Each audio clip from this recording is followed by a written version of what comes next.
everybody. Okay. Oh baby, oh baby, oh baby. Said it before, but I mean it now. Today's the day. Oh, today's the day. Got nothing but time. Nothing but time on my hands. Time and shotguns. So, I'm gonna try my best.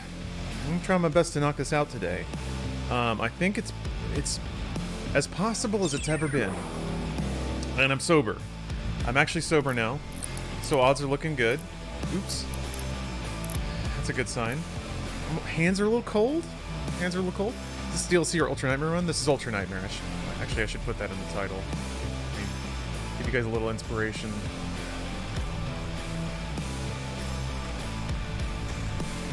Just a little inspiration there. If you actually do it, I'll throw subs down. I appreciate that. I appreciate that. Here, let me go back and I really do like this skin.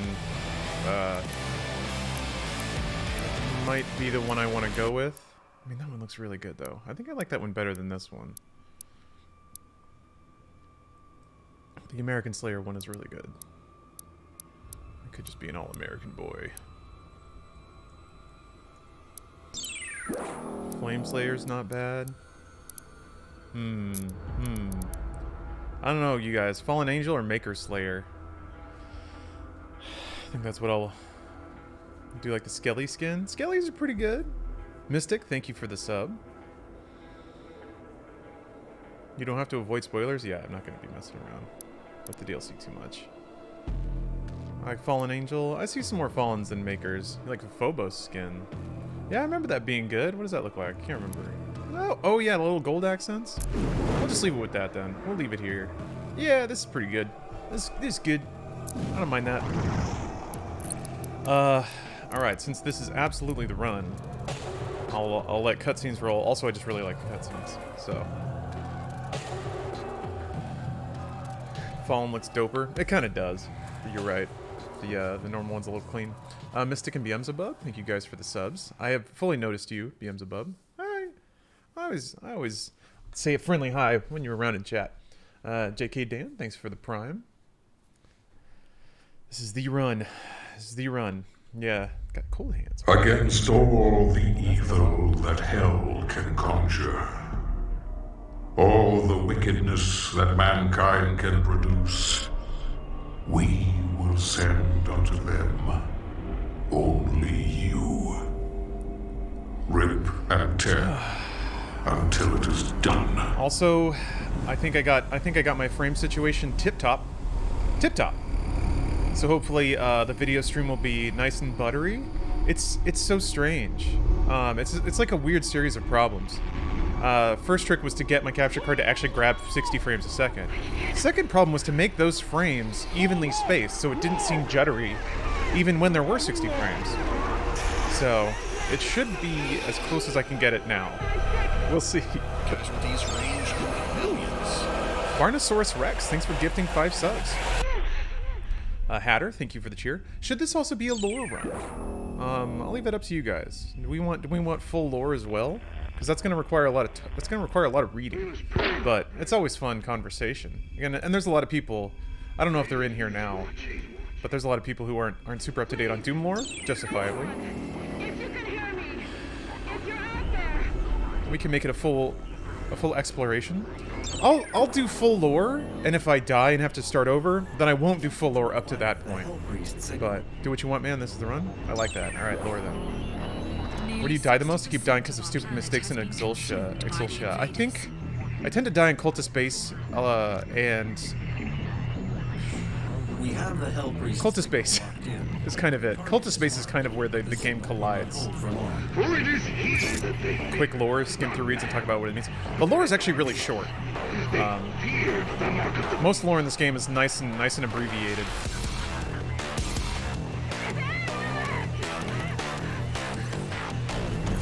They actually, like, I'm so amazed. Like, they had to animate that in reverse. They had to have the, like, turning on sequence for his new helmet. It takes a lot of work to make this work the way it does.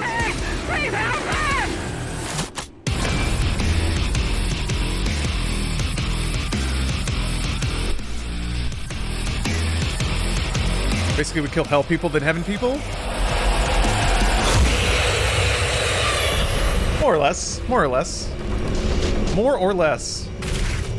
Alright, zombies. Let's go. So, the zombie stuff... See, this is about maybe 1 or 2 paragraphs. Pretty easy. Zombies possessed under the influence of hell. These once human underlings that follow hell's ranks are those that have been corrupted and deceived by its power, forsaking their own humanity. Those who have fully succumbed to hell's control cannot be saved, becoming mindless, grotesque contortions of their former selves. So these are normal humans who have been taken by the demons. So, oh boy, good start. I have located a Single serving friend. I like that reference because I do like Fight Club quite a bit. I am having the time of my life. Thank you for the positive sentiment. But yeah, there's no better place for me to be on a crisp day by SoCal standards, wearing a comfy hoodie, playing an amazing video game, hanging out with chill people. Can't ask for more. Do a lore reading at the end of every chapter. Lore, they don't really give you lore like that in this game. Also, these are purely tutorials. There's no lore in them, so they do give you that. So this will have the like lore for the imps and the soldiers. I'll read it after I get done with the fight. So I don't distract myself from maximum murder.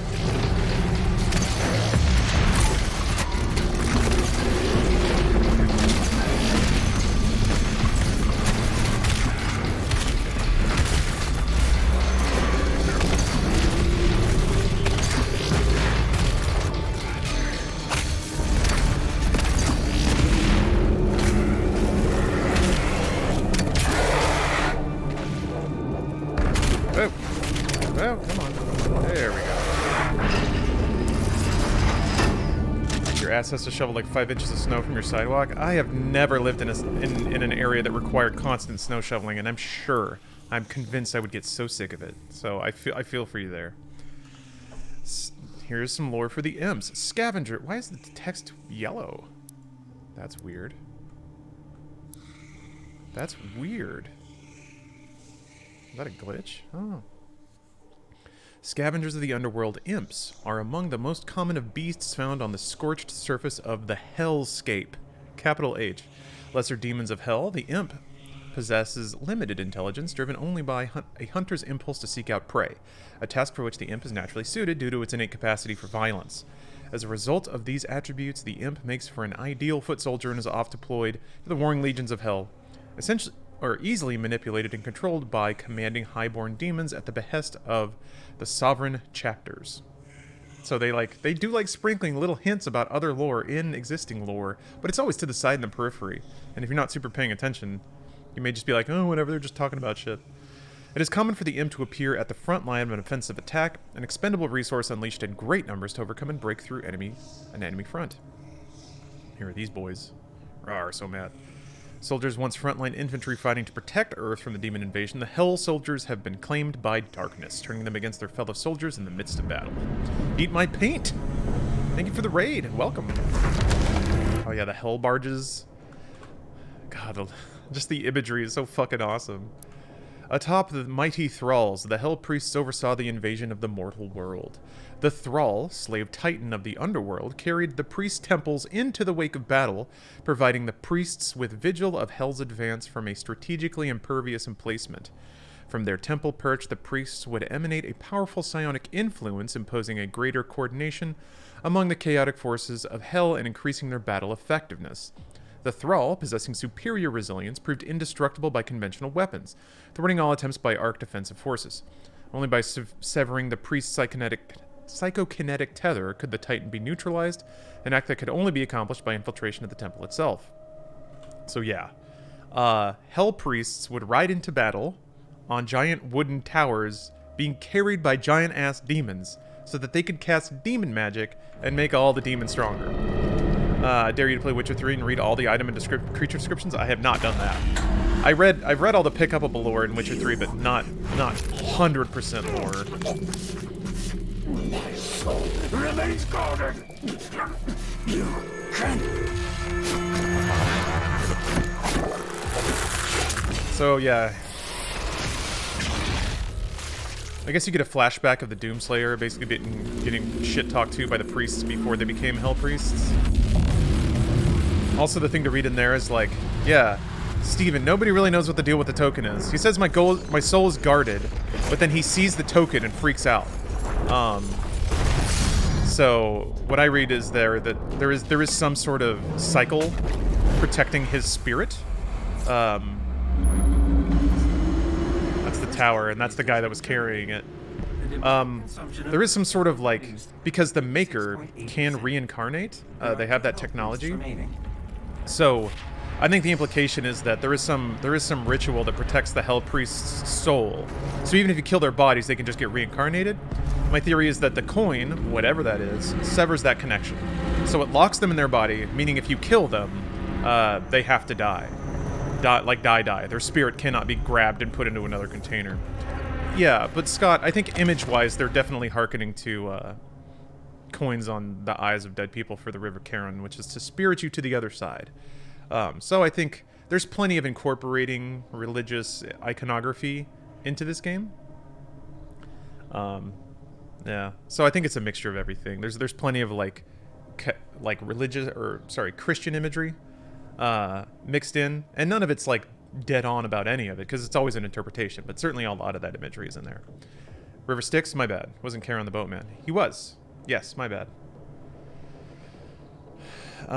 Okay, remaining human population is kind of telling you the state of the world in Doom Eternal. Nearly 60% of the planet has been consumed by the demons, with the rate of expansion increasing each day. The majority of the world population died in the first month of the Hell invasion, following the catastrophic failure of virtually every man-made system. Military response was immediate, but only marginally effective at providing safe retreat to civilians, with many fortified locations cut off from outside communication. Facing overwhelming opposition, these makeshift fortresses have gradually fallen to the growing demon presence one after the other. Large portions of the Earth's surface have become uninhabitable, with swarms of demons scouting the globe and most regions suffering from an atmosphere that has become infected and poisonous by a process of some alien terraformation. So yeah, things aren't going too good on Earth right now. Things are actually pretty bad. Most typed next-gen title? Demon Souls.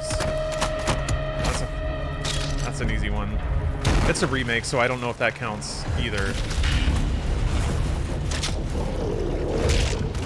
I wanted to see if I could get away with that. Neato. Okay, use the fuel.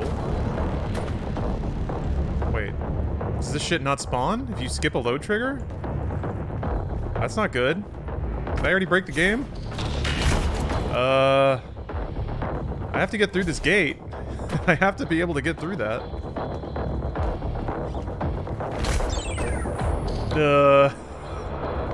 Jail Burrito, thanks for gifting 5 subs.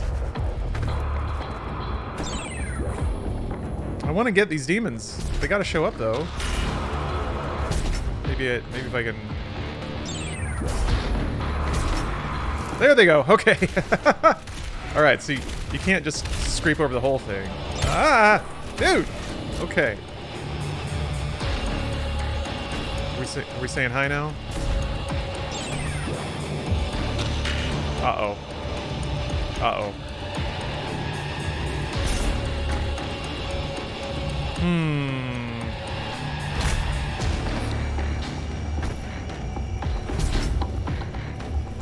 Having some real shit luck with glitches. Yeah, I mean, I'm putting more time in the game, so I guess to some degree it makes sense.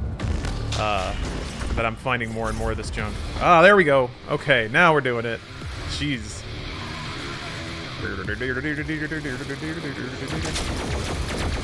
Aye. Damn it. Fuck you. How did he back up perfectly?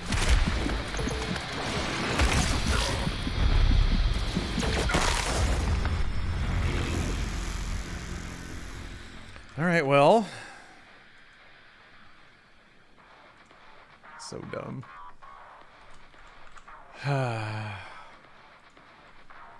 Carmine, thank you for the sub. This game really likes to break. It holds together really well most of the time. Against all a little trial run, yeah. That Still hell warm up. can conjure. That one was all messed up. Alright. All the wickedness that mankind Just just put the snow tires on our cars today before the weather gets bad. Oy. Only you. Rip and tear until it is done. I have the luxury of, well, some of the winters in Texas were a little rough.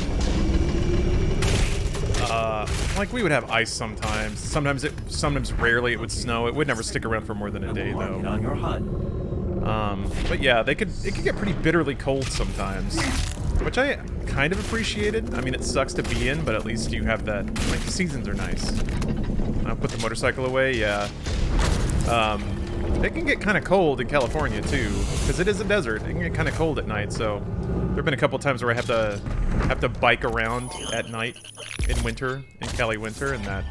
Ooh, boy, does that go through you. Ooh, I don't think I've been as cold as I have been like that.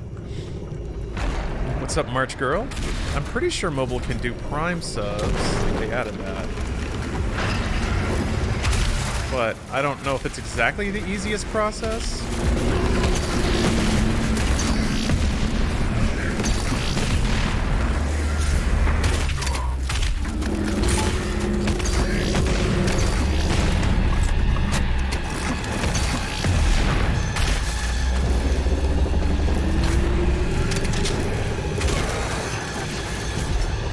Need to fall off.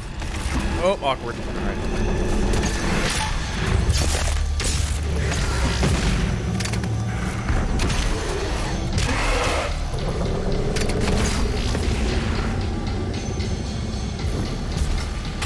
Gonna jump.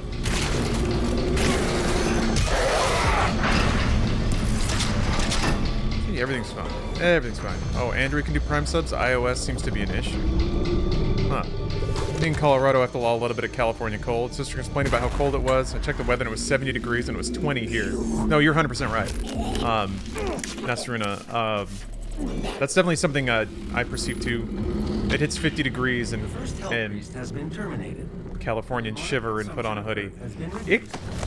That said though, if it's night and it's like 50 or below and you're, you know, biking through that, you're hitting basically 70 mile an hour winds, and that shit bleeds out your body heat so fast. Oh my gosh, like full on make you numb. Like there's the phases, right? It hurts, like it actually hurts, and then it just stops feeling, but it still kind of aches like deep inside. Here's your dumbass. There. But you're right. Like, if you go into like Central California, like basically high desert, it can get down to like, it can get below freezing at night, and that's legitimately cold. But yes, most urban Californians probably aren't experiencing that when they're complaining about it being cold. And certainly if you live in the Midwest or in Chicago or anything like that, Boston, there's like cold is a whole entity there. Here it's just annoyance. Once bike through a hailstorm? Oh, Badge Crusher. Oh my god. That's like straight up dangerous. Yeah, you're like, in addition to how like vectored, you're getting pelted by 70, 60 mile an hour rocks. Hopefully you're wearing like body armor or something, because that will actually straight up injure you. I had icicles hanging off my face mask. God. Oh. Yeah, Cali night being cold. Laughs in Michigan polar vortex. Boy, polar vortex, that's a hell of a phrase.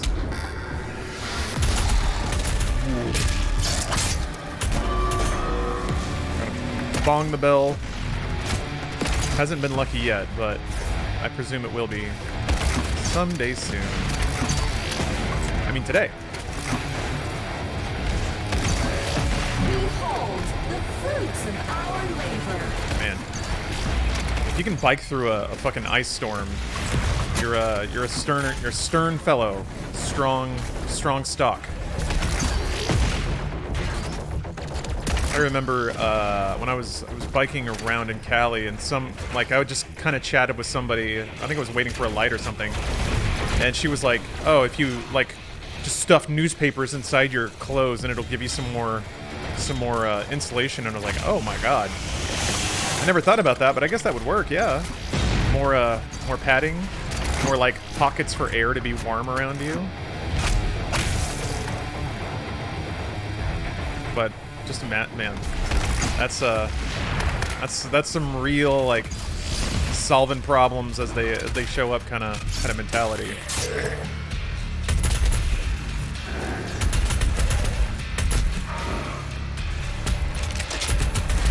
That's some Oregon Trail shit right there.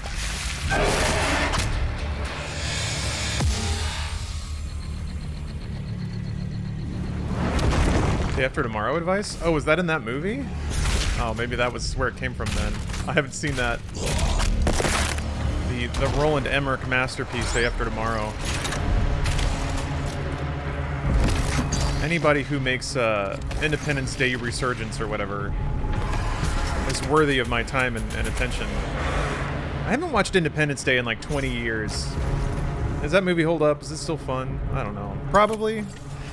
I did finally watch X-Men Apocalypse last night. Speaking of really dumb, big-budget, crowd-pleasing movies, quote-unquote. Holy moly. That movie's awful. Holy shit. But it was fun. It was like... It's the exact kind of movie that I think of when I think about comic nerds sitting around and talking about how they would fix films. It's like, and then this happens, and then this person shows up, and then you get to see this person, but it's like this form of them, and it's just such a good payoff to the fans. Like, that's how that movie was. Just a series of like cameos and acknowledgments. But specifically of like 90s X-Men? Very strange. Just as bad as I remember, but it has some iconic character moments. See, yeah, that's the thing that I kind of noticed is like, it has the moments. It's got the moments. It's got the visitation. Like, it has the comic book panels in the movie of like Archangel flying towards the camera and then sweeping like fucking metal darts towards it. It has that shot, and I'm sure some people probably really love that shit. It's got Psylocke and she's got her psychokinetic blades, and I'm like, okay, all right, but did it amount to anything? It's weird because Bryan Singer usually has more heart to his films than that. But are you a big film guy in general? I wouldn't say so. No. I watch just enough movies to have an underinformed opinion about them. Arachnotrons are built with genetic material recovered from the remains of the original Spider Mastermind. That's the final boss of the first game. Bioengineered for cyber augmentation, which is a very cool phrase. While its actual body exhibits only limited mobility, the oddly cerebral qualities of the Arachnotron make it a prime candidate for the impulse-controlled prosthetic frame that it now permanently inhabits. The UAC facility responsible for the Arachnotron's creation, intending to engineer and weaponize demons of their own design, was overrun after an outbreak occurred inside of its assembly plant, killing everyone inside. That's another, like, well, we thought we'd make it better, and then we whoopsied. No, Apocalypse is not the Dark Phoenix one. That's Dark Phoenix, which is the second movie, or the movie after that. I have yet to see that one, because I heard that one's also heavy trash. Big Swell, your username has been set. Shit! No, you were supposed to give me money first. Fuck! Bad streamer. The UAC facility responsible for the Arachnotron's creation, The facility, still operating under the directive of administrative AI, continues to manufacture Arachnotrons autonomously. So yeah, that was a demon that they tried to improve, it got out, and then they whoopsied, and it kept happening. Look at this little guy. Look at his stupid little hands. He's got little hands. He's got other little hands back here too. Like grenade here. Good old Doom guy. He needs it broken down in the most simple terms sometimes. Hunters of the Slowlands. The cacodemon lurks the bottomless and murky depths of hell in search of easy prey. An aimless wanderer, the cacodemon is mostly devoid of cognitive ability, sensory awareness, and otherwise commonly occurring impulses. Driven only by a singular desire to feed, the cacodemon is likely to appear where there is flesh to be consumed, bringing with it an insatiable propensity for hunger. It is said that the cacodemon bears some resemblance to the cycloptic titans of ancient hell lore, leading Sentinel scholars to believe that the forgotten titans may yet live on in some disembodied form. Ooh, Bar Owl, thank you for the big-ass cheer. That's a big-ass cheer, dude. That cheer got ass. Check out the wagon on that cheer. Thank you very much. Ow! How are you alive? That's what... You guys may not know this, but that's what the Doomslayer is constantly doing in his helmet. Just muffled. Running around all day, getting hit. Ooh!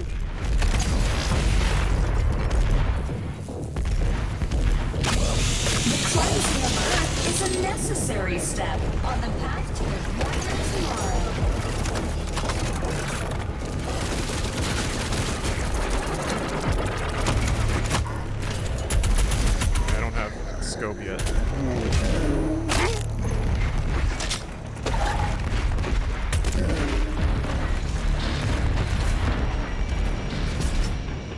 Oh, the store's named What You Sellin'? Oh, that's got to be an RE4 Ladies, reference. be careful I gotta out admit, there. it's hard for me to even see that. Trey! Trey, with the double cheeks. Dude, that is a massive cheer. You're worrying me with cheers like that. Thank you very much. Oi. Well, now I have to beat the game. Damn, dude. Oh, you got paid on Friday? Well, thank you. Thank you very much. Thanks for spreading the paycheck around. Make sure to get something nice for yourself, though. I say that a lot, but really, like... Ladies, be careful.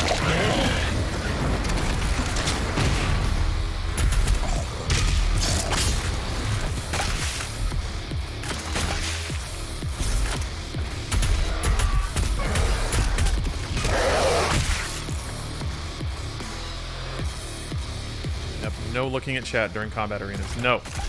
I'm not gonna... I'm sorry to say it, but I may not be able to beat this game by looking away from the monitor all the time, so I must maintain my Razer gamer-like focus. I gotta show the Russians what we can do, you know?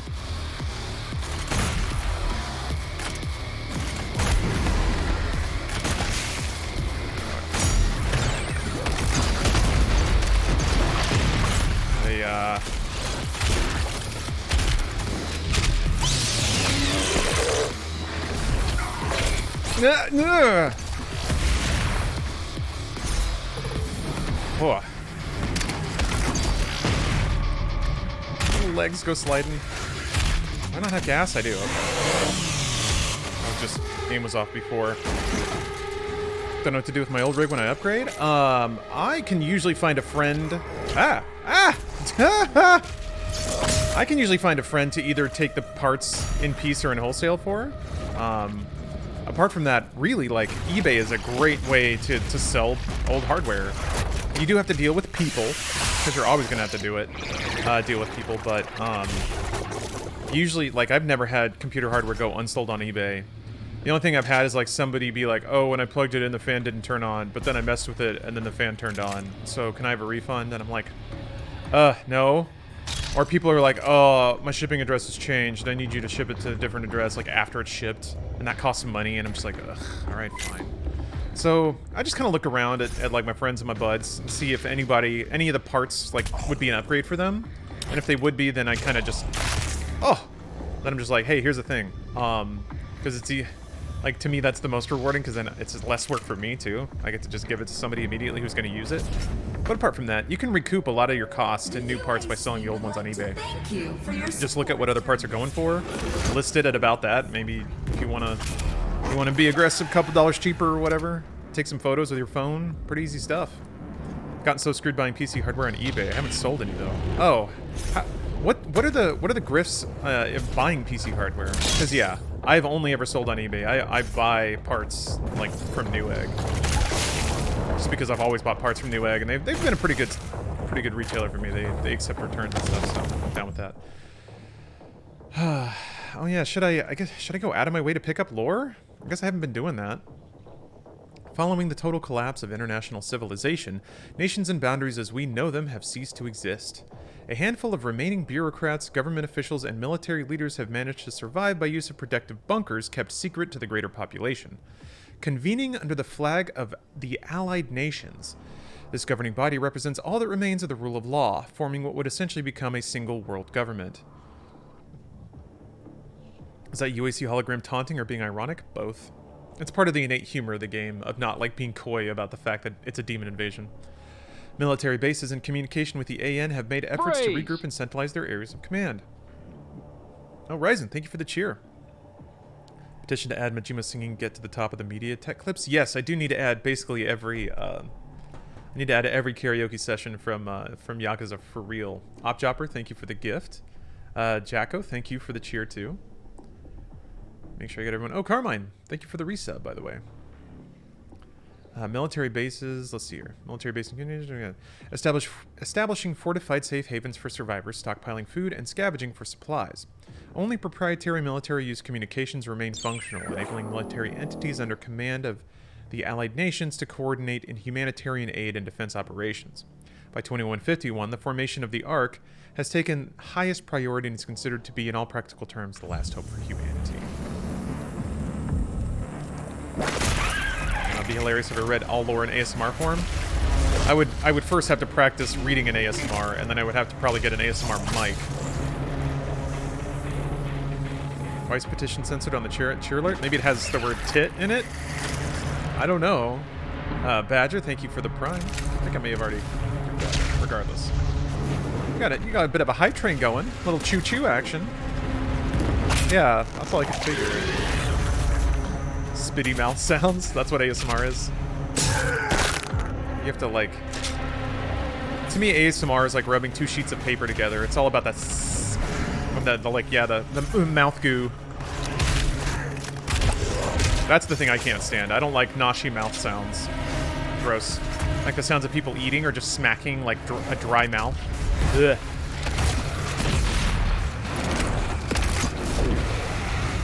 I know what you're thinking, though. Good pussy sounds different. Different wavelength. That two fists and a pot of macaroni sound from hentai, totally different. Forget about the future. To suffer is to be present. Going after this. Level 3? That's weird.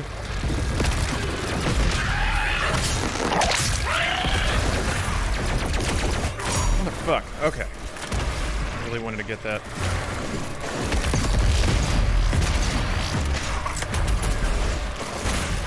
God. These demons are angry! Fuck.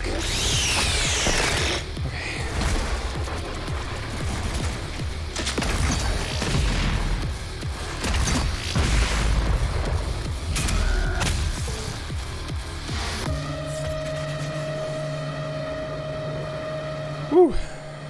Okay. Okay. Alright.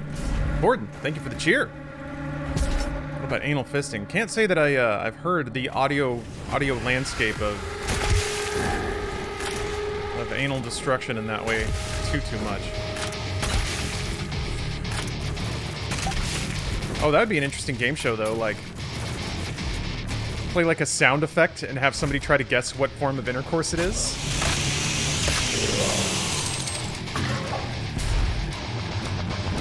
That's what I'm gonna do. When you beat Serious Sam 4, did you get any secrets or was everybody just running ahead? Everybody's just running ahead. If you're in a game with Bruce, you're not gonna be exploring around too much. You're gonna be running towards the objective and shooting it until it dies.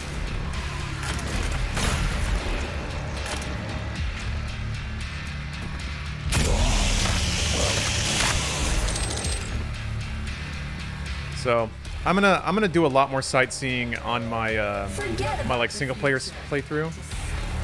That is the goal anyway.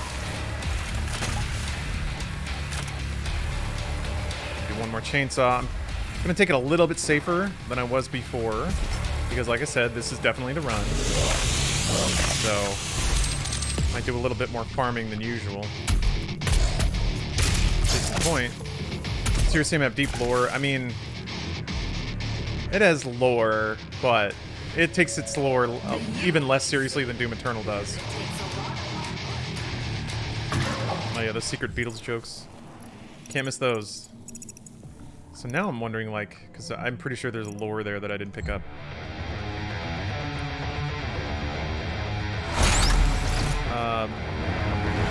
Yeah, I was so close last time. Let's see. Blackbeard, did you know the PS5's big? This changes everything. This is, in fact, big if true. PS5's so big. Do you have a favorite video game soundtrack? Of all time? Probably Chrono Cross. Probably Chrono Cross.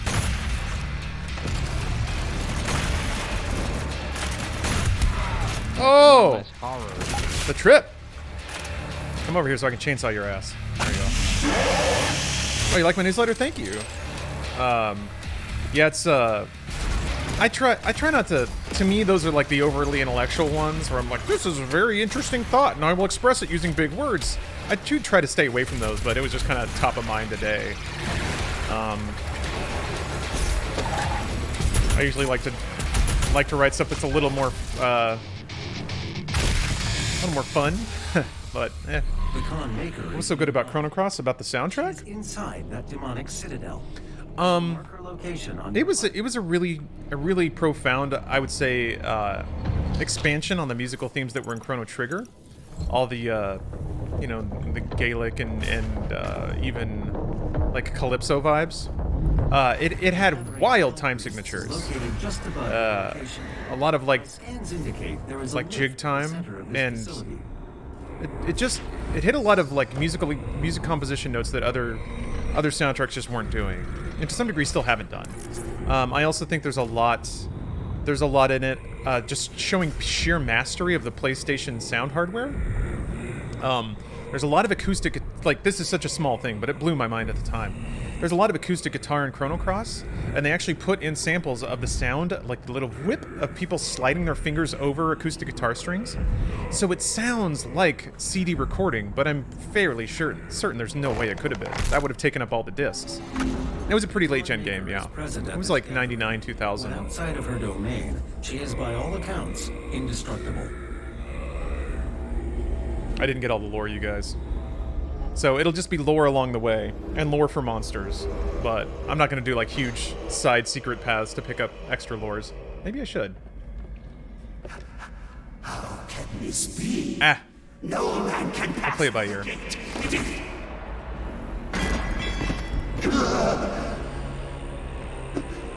This stops nothing. The sacrament of this world to the great Khan Maykr will be made, and the energy will be restored once again. As it is written, from the souls It's like of the MIDI, it's like a live Khan concert every time you play the game. You will not save them from their It's fun. judgment. Get a lot of that. I get a lot of that energy out of Undertale's soundtrack too. Just using MIDI in wild ways. You go too far this time. You cannot interfere. This is humanity's chance to repent, to give service to us. You cannot resist the will of the Khan Maykr, Activating the portal now. for it was you who was meant to enforce it. Just finished Cultist Base on my first playthrough. Even Ultra Violence is kicking my ass. That's normal. Do not feel bad about that.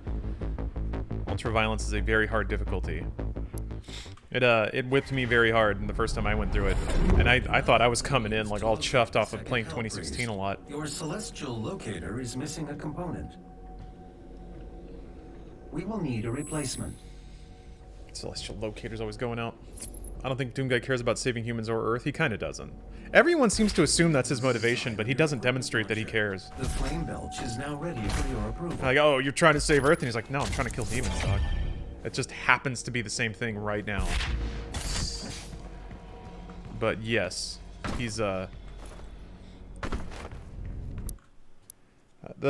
mean, Hugo Martin has repeatedly referenced the Terminator when talking about the Doomslayer, which I think is fitting. Terminator's not really good or bad. Terminator just does what they're programmed to do. The portal is activated. And the Doomslayer is programmed to kill demons. And what's fun is he's surrounded by all of these other people who are scheming and plotting, and they assume that same level of guile from him, and he just doesn't have it. This is an ARC broadcast. There are reports coming out of the quarantined hellified zone near the San Andreas Chasm. Satellite imagery show what ARC personnel believe to be the legendary Doomslayer himself fighting the mortally challenged. The Doomslayer, or Doomguy as he is sometimes referred to, was thought to be a myth of the Resistance, a sort of avenging angel.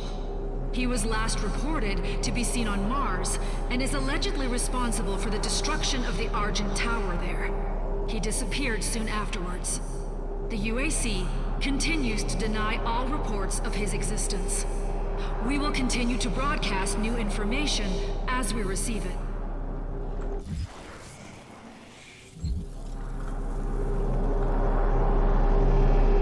What's the Doom guy's origin? I mean, from the original Doom, he's just a Marine. They got stuck on a Mars colony when demons invaded. He somehow shot them all. Went to Hell, shot them all there. Got abandoned in Hell, kept shooting demons in Hell. And then, through some means that they haven't explained at all, shot his way out of Hell. And landed on an alien planet in another dimension. Where He continued to shoot demons, and kill people.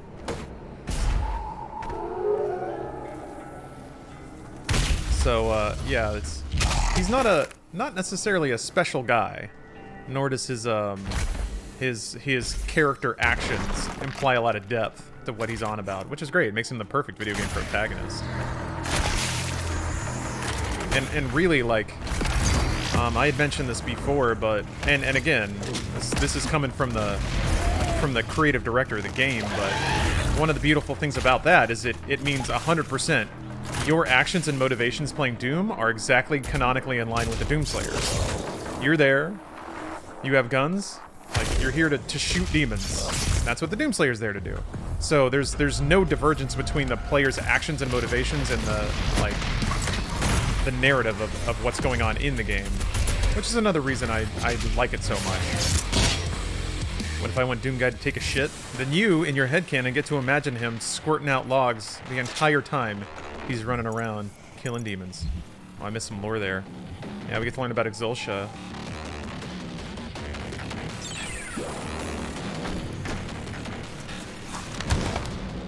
There we go. Beautiful place. Translation from the Ligra Soltagenta, the Book of Kings. What treachery comes from our darkest selves, driven by greed and want, for I have been deceived by the Daag. They came north with I, the priests, as allies to our cause against the Khan Maykr and her unscrupulous methods. Their silvery tongues wagging, they laid a plan for us, and sowed the seed of desire for hasty triumph. They claimed knowledge of the Maker's source of power in the demon realm, a vast foundry of souls where the innocent are put to the fire for the essence. In the foundry's destruction our victory is assured, they told us, and the fools that we were, that I am, believed their lies. On their word we sent the Doomslayer and the Night Sentinels to destroy the foundry, and the priests cast a gate for their egress. As the last veteran entered the demon's empire, our final hope of reclaiming our dominion, the Daag closed the path and left them stranded. They were trapped, lost in the eternal void by the actions of the traitors. How could I not see their intention? Am I blinded by grief for the loss of Terras Nabad, of my people? We have fled again, with barely a legion of the Night Sentinel left to protect us. The Daag are gone, returned to their mistress. May the Wraiths forgive my failure. So that's that's another storyline that happened in the backstory of Doom Eternal. There was a what happened to Earth also happened to an entirely other civilization. The Argenta were infiltrated by demons, and basically members of their government and warrior class were sort of brainwashed. And then the Hell Priests basically said, hey, if we go take out this foundry, we can cut off the source of their power, which was true, but it was a trick. And that's how the Doomslayer got stranded in Hell again. Until people found another portal to Hell, and this version of Earth, and they found the Doomslayer trapped there. Aren't the Marauders a sect? The Marauders are former Night Sentinels that have been corrupted by demonic energy. So the former warrior elite that were on Argenta, on this planet, they're basically other Doomslayers. They're basically evil Doomslayers, but not quite as powerful as the Doomslayer. All the little ghost guys you find that are handing you tokens and stuff like that, they're the ones that were not corrupted. So they died because they were killed by demons, but their life essence is still around because that's how it works in Doom Eternal. And they help you out by either pointing the way or giving you items and stuff like that. Wait, are there art books for this? How do I not have those? It's weird.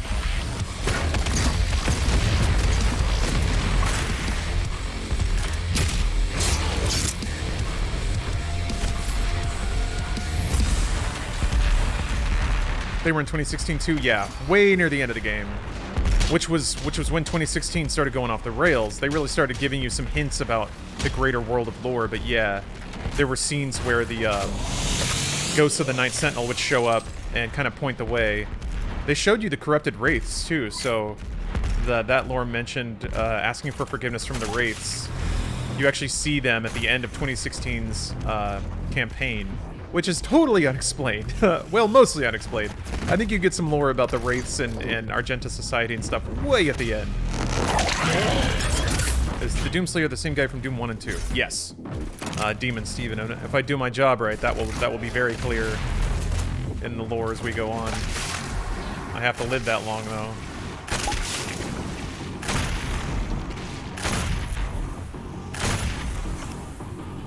Okay, I still got some.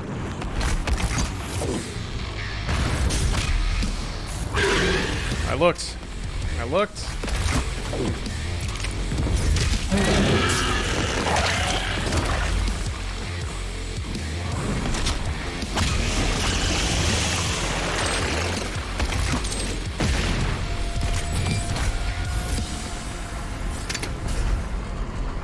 This little face next to the health meter. Oh, the little Doom face looking around and gritting his teeth.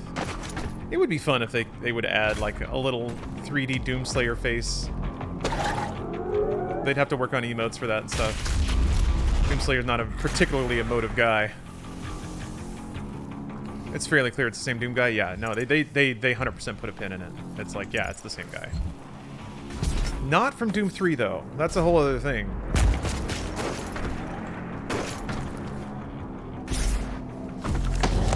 It's important to know these things. Oh yeah, spectral wolves. Argent legends speak of Sentinel beasts, loyal creatures that lived as companions of the hardened warriors. Often larger, swifter, and stronger than others of their kind, these animals shared instincts with their masters and aided them in battle. The Knight Sentinels never shared publicly the origin of these creatures, for only they stood worthy of them. And that's also why Marauders can summon evil versions of them. Because I guess even the wolves' spirits get corrupted after the fact. I like Doom 3. It was my first Doom. I like Doom 3 too. Doom 3 is still a great game. I thought there was a Hell Knight in that room. There will be. You go back. The floor will be electrified and it will be harder. Ow. Oh, I thought I could make it. My hubris. 24-hour stream of you reading Harry Potter books. I don't know that I could get away with that. Also, reading streams do very poorly. Which they're still fun to do, but yeah, people don't like them. Understandably, you know, I wouldn't like them if I'm being honest. Ooh, history of the Sentinels. Oh, here we go. Yeah, so this is the creation myth of Argent, which went through some shit, as you can tell. It got shot through with a magical spear. So from the Book of Kings, in the days before man first spoke, an immense shard of rock and metal was cast unto the world from the heavens. Thunder and cataclysm shook the land as the skies were torn asunder. The cosmic spear cleft a hole through our mortal lands, pole to pole, from the cold wastes of the umbral plains to the fetid swamps of Iron Fang. The womb of the world opened, and the elemental wraiths, the firstborn, spilled forth. They took to the skies, fierce in their emancipation. In their exultation they brought vitality to the land, and all that felt their breath were awakened from eternal slumber. Fierce beasts and an unforgiving biosphere rose in the passing of their shadow as the wraith call echoed across Argent. First came the Ancestrals, feral creatures invigorated by the magic of the wraiths. They grew to enormous heights, mighty behemoths who waged war with each other for years untold. Their battles tore the land asunder and destroyed all creation caught in their wake. The wraith call continued to spread across the land, and soon the Argenta emerged from the steppes, our souls stirred into form by the power of their breath. The Titans towered over the wild-blooded tribes, but found them uncowed. The secret of the sword was discovered, and in the darkness of sweltering mountain forges we beat steel until it was strong enough to pierce bone and sever flesh. Thus we came to be, born of rock and fire, lowly in birth but risen by the strength of our will. By the blessedness of the first ones, we forged sword and shield and took the hammer to the Ancestrals. We claimed dominion of creation by right of blood and magic, and the time of man came to be. With the ancestral beasts driven back to their bleak valleys, we rose. We tilled the fertile land, husbanded beasts of burden, and built towering cities. In the hallowed place, on the obsidian throne, we crowned King Ormero the Father. It's interesting that King Ormero is called the Father. Different father, I think. The first of the line that shall reign in perpetuity. We built the Cathedral of Reflection to worship the First Ones and formed the Order of the Daag, whose priests pay tribute to the wraiths and appease their tempestuous hunger. Our sons and daughters chose the path of the sword or the path of the alchemist, for each duty honors the gods. Though our ways were righteous, we were not without strife. Storms and great quakes cast our spires down. Barbaric tribes laid siege to our fields in search of the great gifts Mother Argenta had bestowed upon our world, and the song of the Wraith Call threatened to drive lesser men into madness. We were not lesser men. We defended that which the First Ones gifted to us, our lands and right to the bounty held within. We beat back the barbarian hordes and hardened our resolve. We rose above the fire, our bodies and souls tempered, and an unbreakable will was shaped in the forge of battle. What emerged was the heart of our legion, the Order of the Night Sentinels. Oh, Romero reference? Yeah, I think that's likely.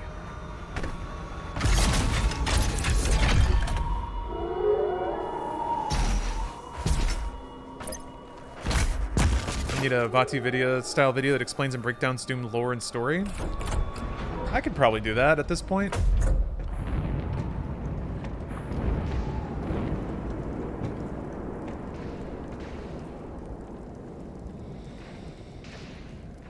Stormfly, thank you for the sub. Dutchy, thank you for the cheer. Here, go talk to Dad. Doom's story and lore isn't that complicated.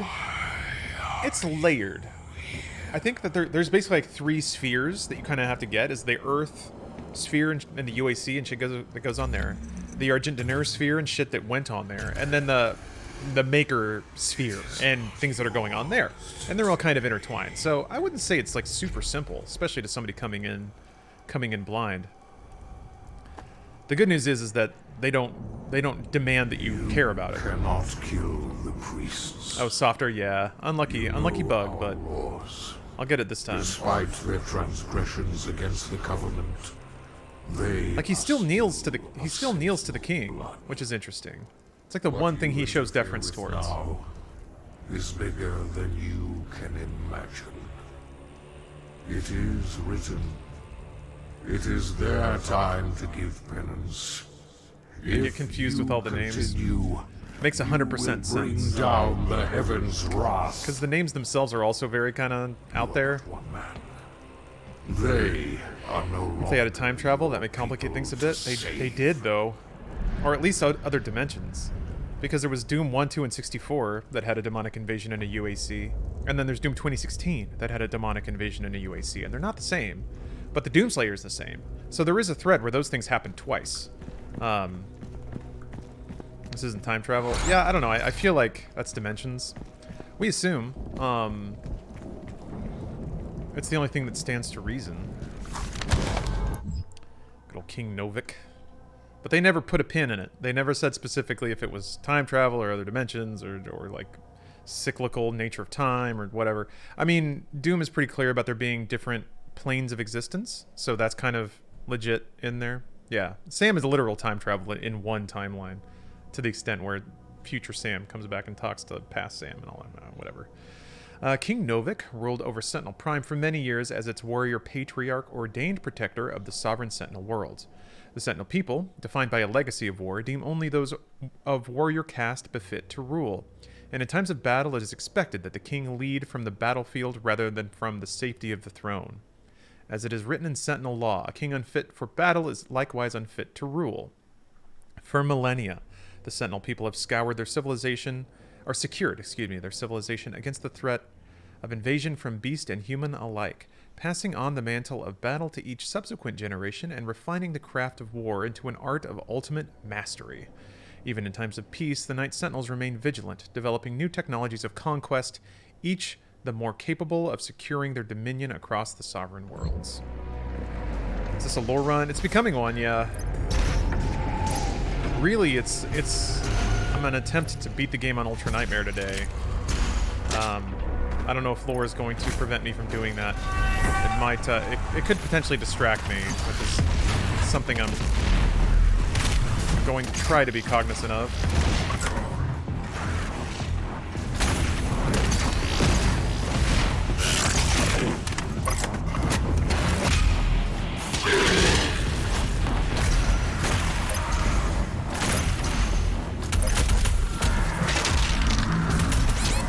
fuck?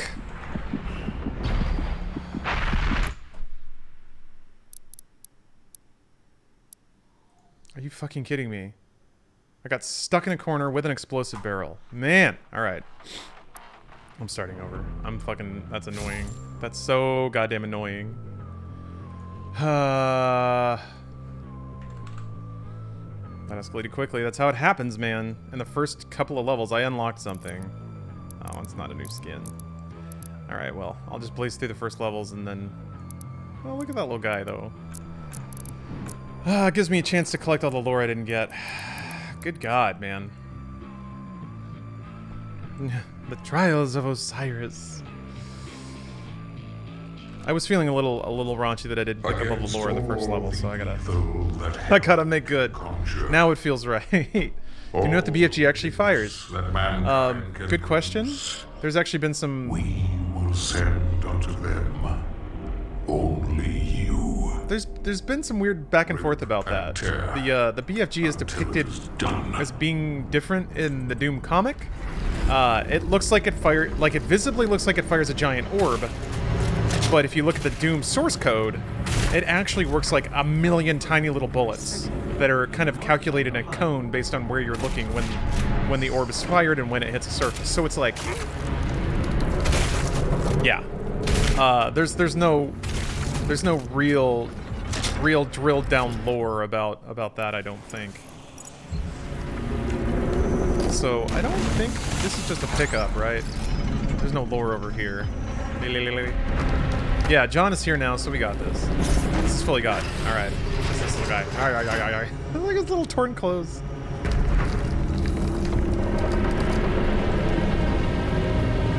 Bullet stuff's just to make it hit all the things in the room. The lore says it's ionized Argent energy. Oh, okay. Alright. I'm more referencing, like... I remember watching a video of somebody drilling down into like the depiction of the BFG in Doom comic books, and also specifically the way that the BFG works in Doom 1 and Doom 2, trying to figure out what the actual machinery of the gun is, like how can it work this way kind of deal.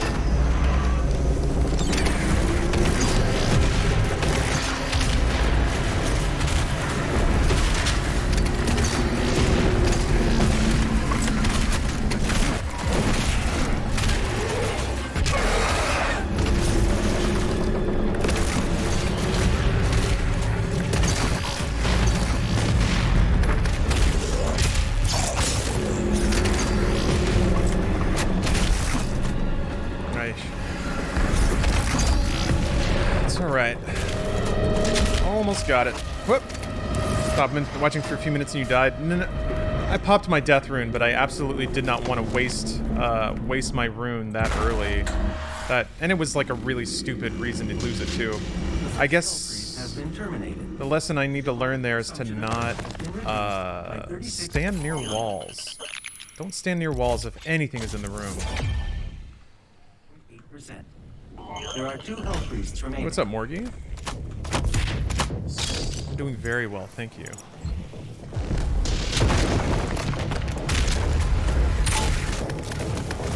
Remember where that... What, around here? I don't think it is.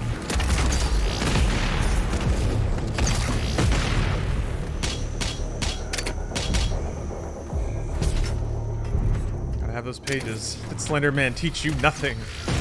You're right. I almost forgot about Slender Man.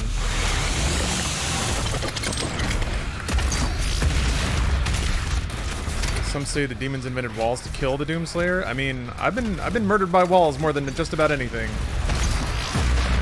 Walls and irregular ramps.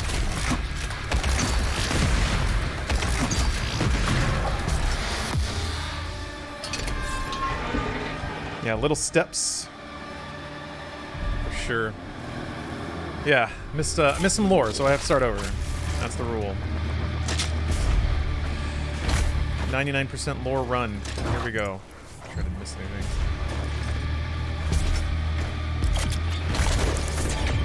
Icon of Sin, also a wall. Geometry in Doom is like gravity in Dark Souls. Yeah, pretty much. It'll get you, man.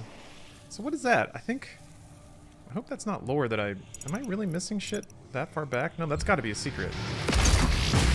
don't think I can get back there at this point. Whoa, maybe I can. No, I can't. Not after that big jump. Oh, I can fast travel at the end of the level, just to make sure. Alright. Everything's fine. That's a toy? Okay, thank you, Bill.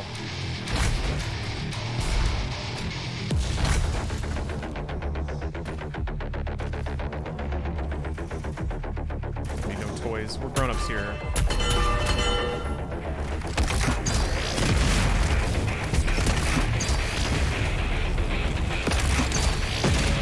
Behold the fruits of our labor.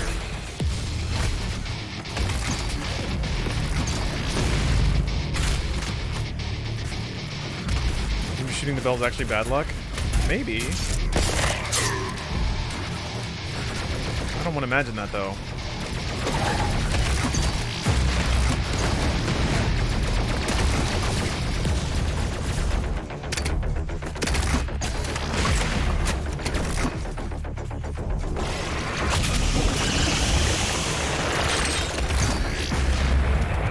I can't see what's on, like, it feels like there's something written on the blade of the chainsaw, but I couldn't make it out. Better just say ass destroyer.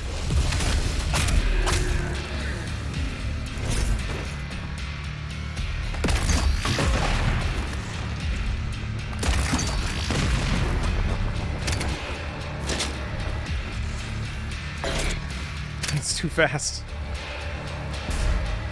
There's lore. That's the one I missed, I think. Yeah, okay. Phew, we're making good now. Although several 100,000 more were safely evacuated out of orbit in the mass exodus following the invasion, the expected odds of survival is considered unlikely for many of these lifeboats carrying cryogenically frozen passengers. Religious iconography and communes are now commonplace amongst survivors, with the collective perception of events taking on a biblical nature. Many seek authority from a higher power to rationalize the sudden destruction of their world, believing these events represent a form of divine punishment. Which is actually probably pretty accurate to how shit would go down. People get pretty superstitious when big shit about to happen. The 40 tracer rounds the BFG would shoot in a cone in front of it was done in order to make a miss shot still feel powerful. So even if the plasma ball actually misses, you'd still dish out damage. Oh, I'm sure that there are... I'm sure that those decisions were more for gameplay reasons than for lore ones. It's just Doom kind of always exists at a weird intersection of the two, about people inferring a lot of lore where there really isn't any, or assuming a lot of depth when none is intended. So to me, I think it's fun to run with that stuff, even if the BFG in the past was just meant to shoot a big angry ball, and there's reasons that it wasn't literally like that. It's fun to work in reverse. It's just silly. It's just dumb. I think that's one of those... It's also one of those things, I think, where, like, the reality only matters insofar as it's fun to talk about.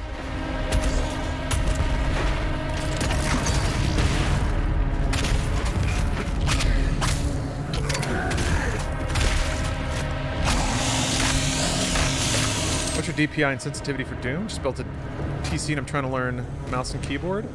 I mean, I wouldn't worry about getting that far in the weeds for now. I've been experimenting a bit with having really high DPI and really low sensitivity. I'm not sure exactly what the DPI on my mouse is. God damn it! If you're just learning, it doesn't super matter, you know. Just set it to whatever feels natural and play for a bit. And then if you really feel like mixing it up after that, you can. But I think it does come down to preference more than anything. Run down here, you ass. There he goes. Alright.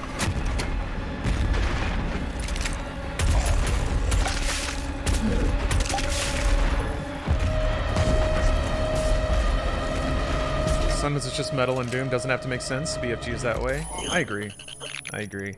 My favorite parts of Doom are where it's just more metal that way, and then there's a kind of flimsy, open-ended explanation why. That to me is the most, like, the most iconic Doom lore. Applying story details from the gritty... applying story from the gritty details of old game design is pretty fun. I agree, Liam. I think, because I think that's when you start to hybridize the story that is the player's experience and the story that is the world, and how those two meet.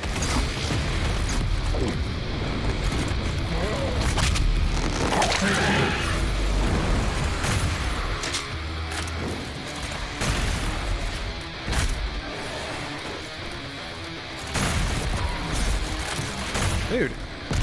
Boink. Come on, get his ass. I want the flame belch.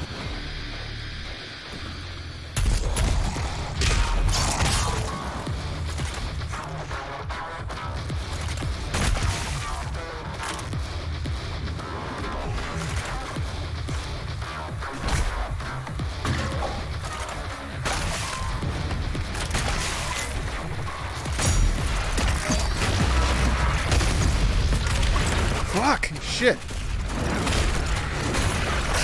Ugh! What? Ah! Where are you? There.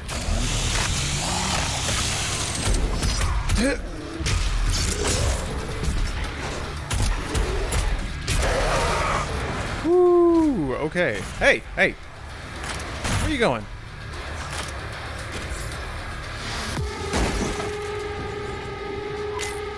Oh, you actually... Man, what the...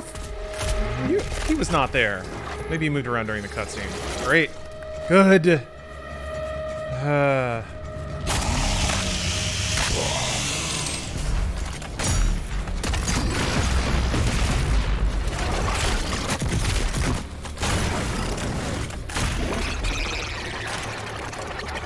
Gosh. Stop making me try so hard. It's supposed to be an easy run. Bane of early game. Blah. The lore that sounds like they made it up after the fact is always funny. I mean, that's a lot of that going on. I like it. I love it. Love it. I love it. I love it.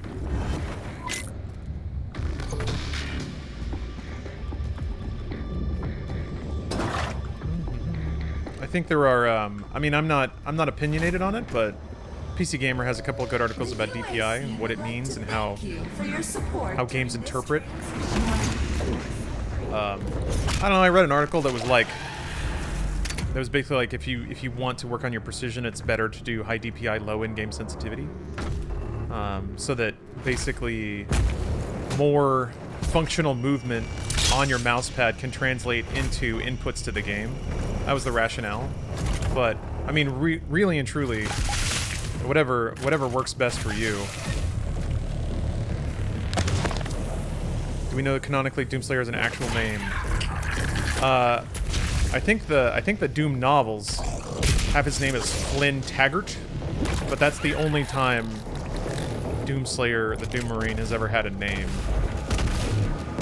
And that is kind of cheekily referenced in the games themselves, but new Doom lore does not have him with a canonical name.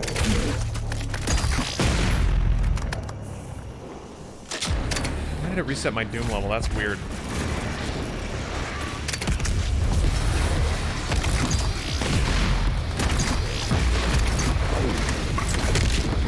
Fuck.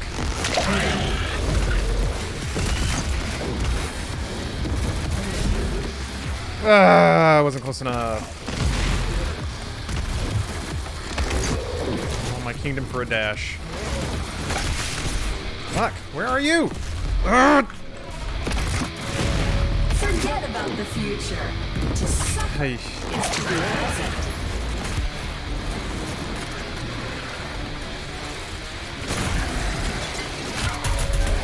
UAC, because it takes a lot of hard work to make a prophecy happen.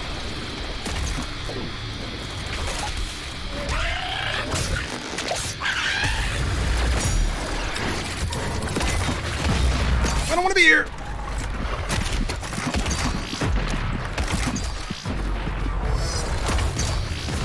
Fuck.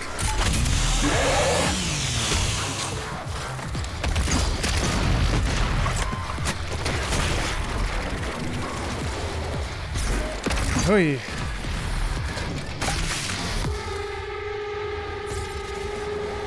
I hate the comical pop noise the Cacademon's eyes make. Why? I love it. It's so dumb. I am all about these games being goofy. I love the humor you get out of that juxtaposition.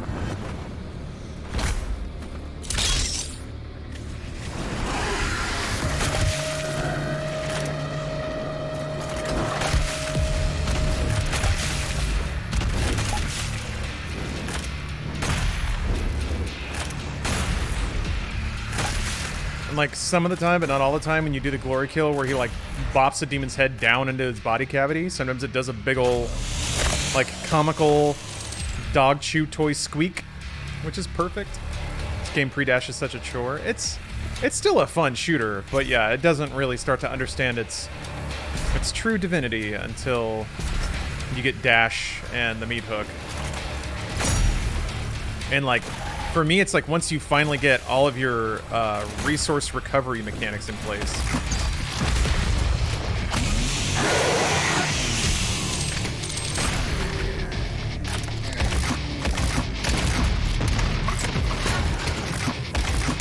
It's interesting that like fire grenades are heavier than shoulder-mounted ones. Or sorry, shoulder grenades are heavier than charge shot.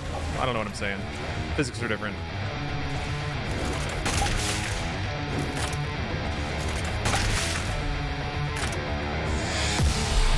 Maykr is nearby. She is inside that demonic citadel. I will mark her location on your HUD. What's dumb and funny but happens way too often for a metal game? Yeah, I guess to some degree it depends on. I mean, it is up to you how often you do a glory kill on a Kako, but yeah, in the first few levels you're doing that a lot. So it is a little heavy-handed in the intro. I'll give you that.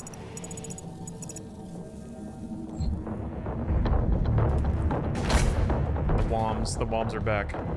Yep, there it is. Actually, I think that's just the end of level music, maybe, but sometimes it sticks. The good news is I finally got around to renaming the intro video, so now the game just loads right to main menu, which is so good. Just above your location. My scans indicate there is a lift at the center of this facility. Interrupt the Dayagic Council. I'd love to. Shouldn't Doom Guy be breaking the sound barrier when he does the chainsaw lunge? Who's to say he's not? Who's to say he's not? Just that intense whom, man. Jeez.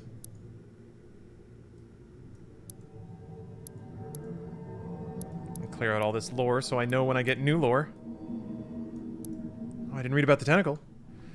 Subject of great scrutiny for Ark scientists on Earth, these hell growth formations have appeared all over the planet, taking hold wherever hell has made its presence known. Forming chaotic, seemingly random structural patterns, the propagation of hell growth has taken root at an alarming rate, exhibiting a cellular reproduction cycle that Ark scientists fear may become impossible to contain. The resultant environmental effects is extremely hostile to terrestrial life, producing atmospheric contagions and a multitude of organic hazards. Wherever these nest-like formations emerge, they are protected by swaths of defensive tendrils, long, thorned tentacles that demonstrate keen awareness of their surroundings, fully capable of disemboweling anything that it deems to be a potential threat to the nest. Gross. And yeah, unfortunately there's not a whole lot of lore in these, I don't think. Well, I could be wrong. Yeah, it just seems pretty straightforward about game mechanics. The tutorials are 100% tone-free.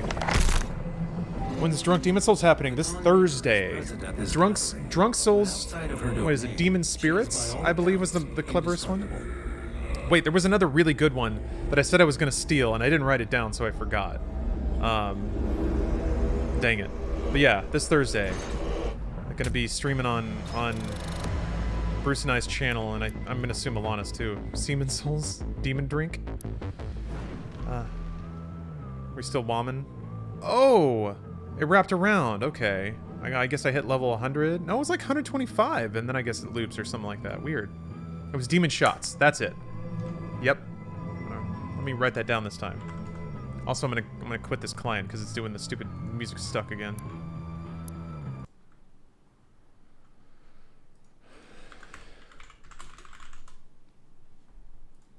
All right. Thank you for letting me again appropriate the intelligence of my viewership. Best Toast, thank you for the sub.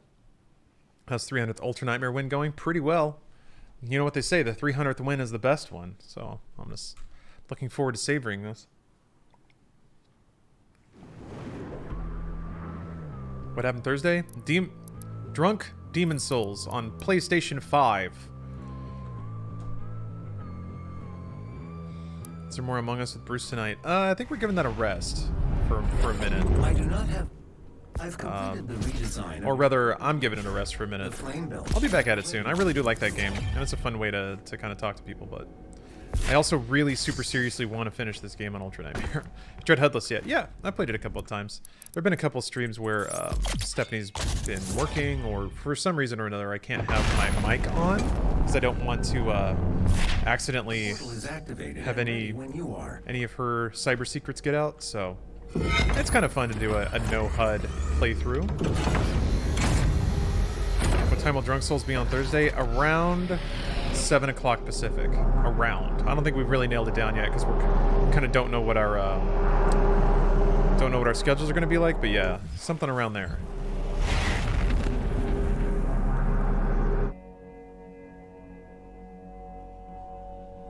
So just evening time Pacific.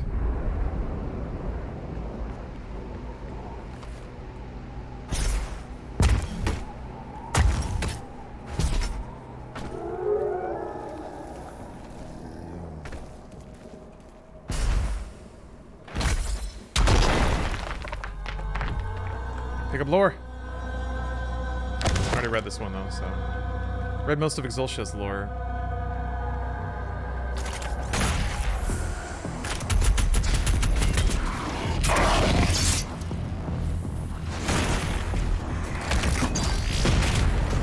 Stairs again, good shit.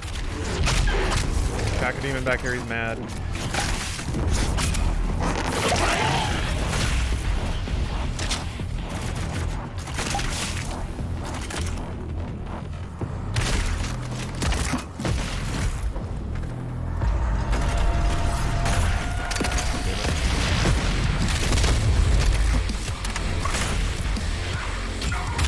Can't dash yet. Still can't dash. Who cares? It'll be late for me. I got D&D right before, so I'll probably catch the middle of it. That's fine. I'm sure we'll be a couple shots in at that point. I don't remember Demon Souls that well, so I have absolutely not played Demon Souls since it came out on PS3 1 million years ago. So it'll be a fun return.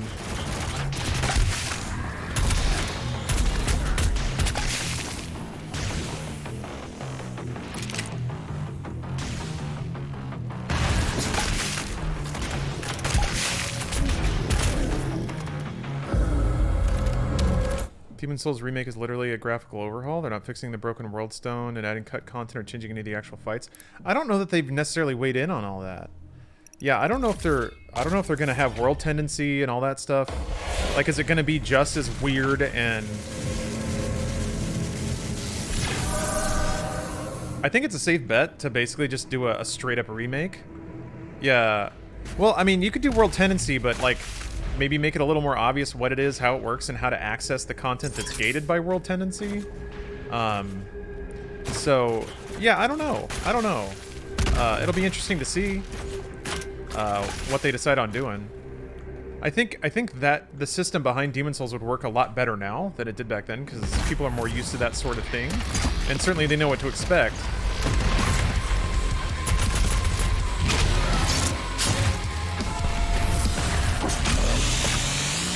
Hey, what's up, Kish and Grek? Tendency stuff is all there? Oh, okay. Alright. Makes sense. Makes sense. Need one of those new AMD CPUs for Series Sam 4. Yeah, Sam 4 is probably one of the only games in recent memory I would say could potentially be bottlenecked by CPU. Yeah, I might... Who knows, man?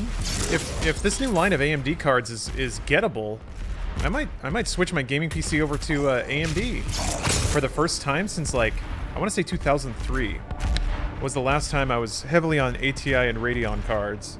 And then the GeForce line sort of took it away. Oh, all the Sam games are? Okay. That'd be fun. The 6900 XT looks great. Looks really great. And it's like, it's not as big, shockingly. It actually would fit in my case without me having to Dremel out pieces or anything like shit. I activated the encounter a little too early. Don't look. Don't look. I died in this room. Don't look. it's interesting because, like, I used to die to barrels all the time in 2016. They were so deadly. They're still bad in this game. Oh! Arachnotron. Right. Oh, I've got 3 fuel. Fuck it. So I think I do need to make a habit of just blowing up barrels when I get the chance. If they're out of range of me, just take a pot shot at them. Reduce the likelihood that they'll kill me. Another survivability skill. I am looking away. Yeah, me too. I was thinking of the 6800. People keep telling me to wait on the real life tests. Yeah, I mean, yeah. AMD's benchmarks are obviously going to favor AMD. Well, maybe not. I mean, numbers are numbers, right? But I think you would have done it if you didn't die to a glitch death. I think it was strongly possible. You know? I would have put the odds around 70%.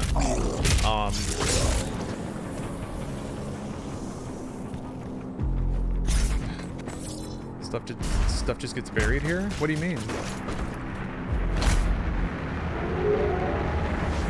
Oh, I've been looking at a lot of the old demo discs.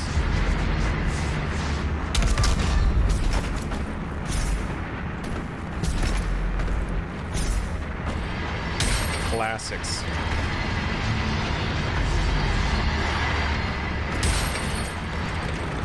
Let's look too much Doge. How's the run going? Well, I've already died twice. Actually, I guess technically I didn't die the second time. I started over because that was bullshit.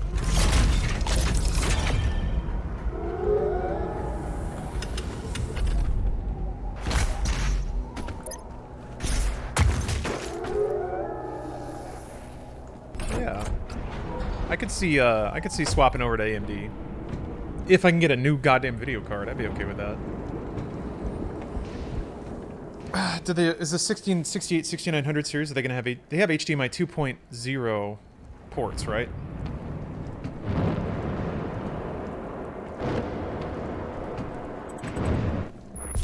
Get all the toys and secrets? I'm not gonna do everything. Because then it's like, then what do I have to get Slayer gates too? Not happening. No, not on Ultra Nightmare. I'm in this for the lore. This is a game where this is a run where we appreciate the story and we appreciate the glory of the Doomslayer. Hey, what's up, Socially Awkward Gamer? Welcome. I'm pretty sure it's 2.0A, the ports that they have, which is as long as it's 2, I'm fine.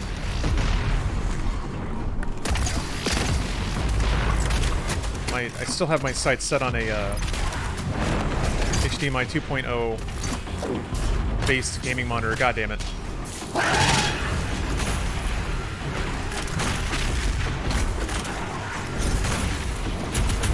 Fuck. Alright, well.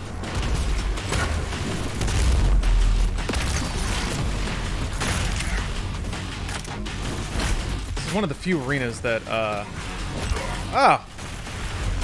that fodder can stand in a stage hazard and it doesn't get them eventually. Where'd the other one go? Did he die? Maybe? Shit! Fucking AoE on his little stomp is really annoying. There we go. Just trying to play it safe there. Was running an HDMI on my 3070. Need to switch to DisplayPort for the 144. Yeah. Old HDMI standards are a little falling behind. Lore! Wait, what? Oh, that one, yeah. Well, I guess I gotta loop around and get it.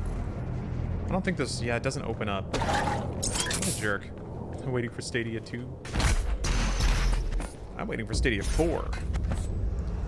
What is the significance of the lore, the orb you take from King Novak? That's a battery you're taking to power up part of your spaceship, so that you can locate the other Hell Priests and go and kill them too. The other Hell Priests started to hide once you killed one, which you do in the very first part of the game. The first part of the campaign is you going around trying to kill all the Hell Priests. Because they're big assholes and they got it coming. Ooh. Oh boy. That's a good eye rub right there. A non-COVID friendly eye rub. So yeah, you go here to get a battery and then you gotta go charge it up because it's dead. And then you take it back to your ship, plug it in, and then it turns on parts of your ship. And then you can go around your ship more. It's kind of neat. It actually, all the things you do in the campaign actually do contribute to a narrative. It's not just there's demons over here, now there's demons over here. I mean, that is ultimately what it amounts to, but okay, I think I got all lore here. Battery can be used to provide additional power to your ship. Several modules remain unused. Finding more batteries will enable you to utilize the full functions of your command station. We're trying to turn on the celestial locator.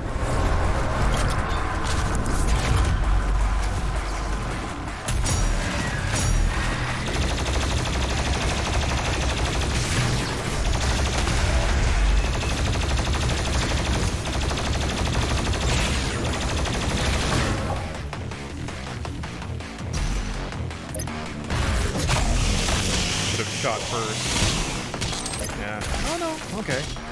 It doesn't seem like cooldown on fire happens while you're in an animation. Or maybe it's just a lot longer than I think it is. Might be the case.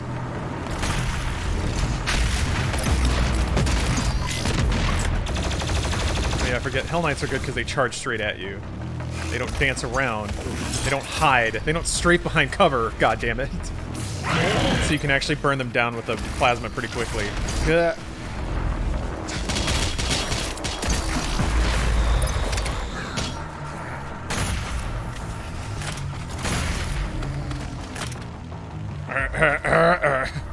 Yeah, eat it. Eat it.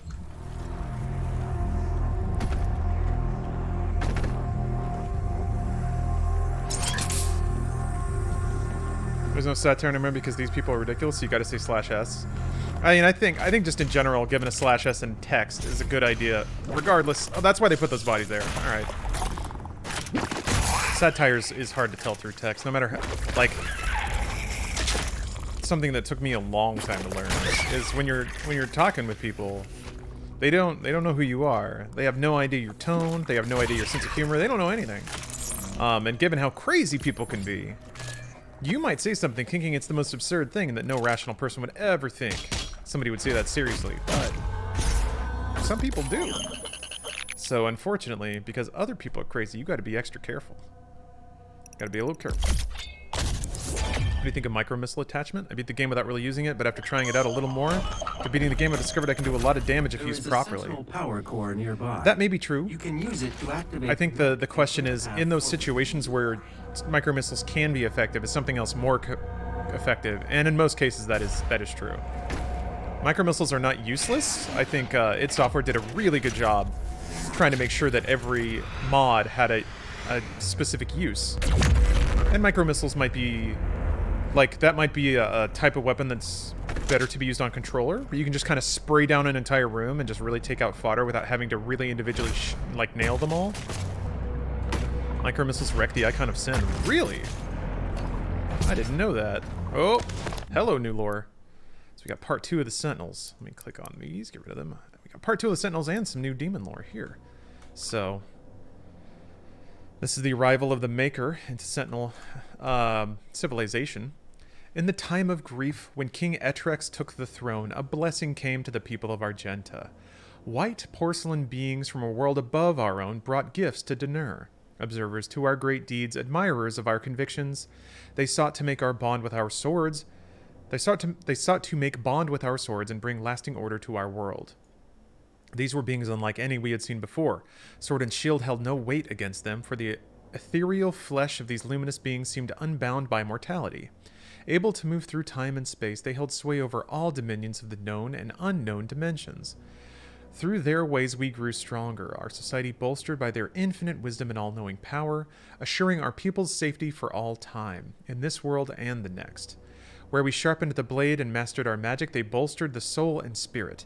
Death would no longer be the end for our people. The ones we call the Maykrs, our new allies in this brutal world, have given us the security in death we fought so hard to achieve in life. We would find eternal peace, and our minds would rest easy with the knowledge that those we fought alongside in battle would join us in the lands beyond the mortal plane. The strength of our ways, the purity of our essence, would by Maykr law grant us passage to the great city in the clouds. There are women and children, warriors and kin alike would welcome us. We adopted the holy doctrines of the Maykrs, gifted in exchange with the chance to earn eternal rest for our immortal souls in blessed Urdak. The covenant we held now under the embrace of our new gods fostered a peace we had never known, for they were unlike the first ones, whose presence offered no paradise from fear and the uncertainty of existence in a harsh and unforgiving world. The Maker's embrace was warm and guided us into an era of spiritual prosperity. Or did it? Dun dun dun.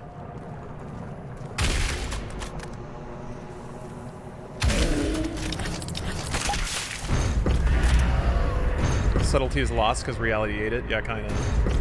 Kinda.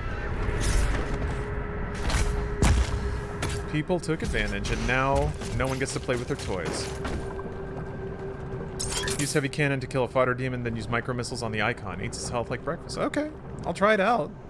If I get there, I'll do a couple practice runs on the icon for sure before I try it. Am Grant, thanks for the sub. I used micro missiles on Maykr and it worked out surprisingly well. Did it work better than lock-on rockets though? In most situations, lock-on rockets are just the absolute best. Really no getting around it. But sometimes you don't have rockets. Or sometimes it's an archvile and they don't let you lock on. One of those things.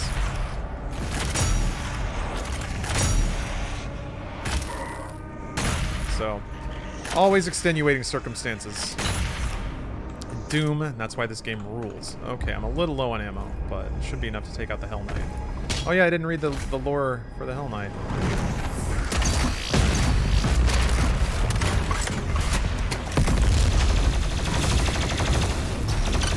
What the hell, dude? Juking all over the place.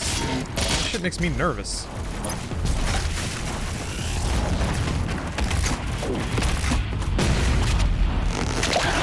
Splorp.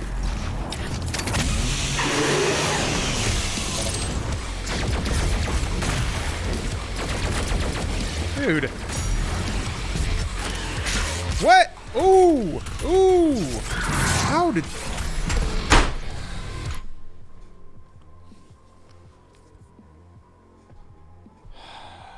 How can you have your back to a fucking wall? And... man.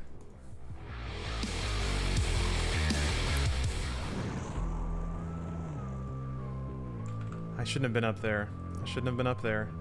I've done that 1,000,000 times. Oh my god. Thank you, Min. Doing these runs all the time. I'm rooting for you. Against all the evil that That's probably the range, yeah. Gargoyles are absolutely the worst. They might do the most melee damage. Mankind can Cacodemons do horrific melee damage. we will send unto them only you. Wasting an hour and a half. Rip and tear until it is done. I take the rune if you don't want to use it, because I'm using it way too early. I have located the priest signal. I will mark it on your HUD. Damn it. Crap. Not the voice of the father now. It's the voice of the king.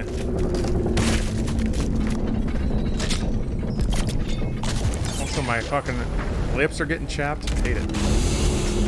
You play the Yakuza games. Yes. Yes, I have. I enjoyed them greatly.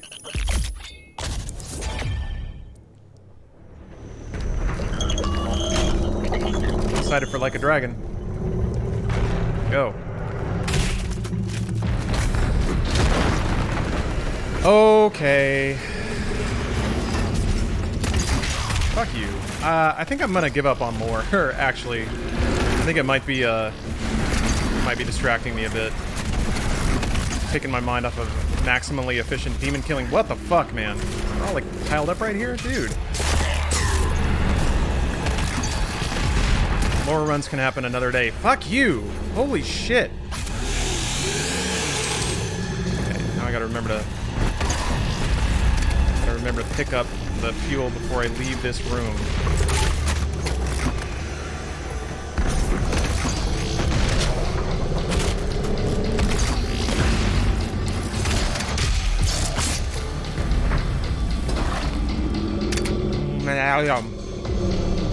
Yeah, lore's great and all, but have you ever tried beating Ultra Nightmare? One thing at a time. One thing at a time. Not gonna kind of taste blood. Blah. Did a nervous chomp on my dead lip skin. Hell Priest has been terminated. Take another rune early and take the death rune, maybe later Cultist Base. Well, then I would have died. Then I'd be dead. So, I get the ideas. Like, would another rune earlier help you stay alive? Chrono Strike, maybe? Maybe? Thought about that? But you're right. Like, if I just restart, if I pop the death rune in the first 3 levels, then I am dying, but without the benefit of even having another rune that may have kept me alive in that circumstance. So, yeah, maybe I can just use Chrono Strike early. I can think of a couple situations Chrono Strike may have helped there. Fuck you.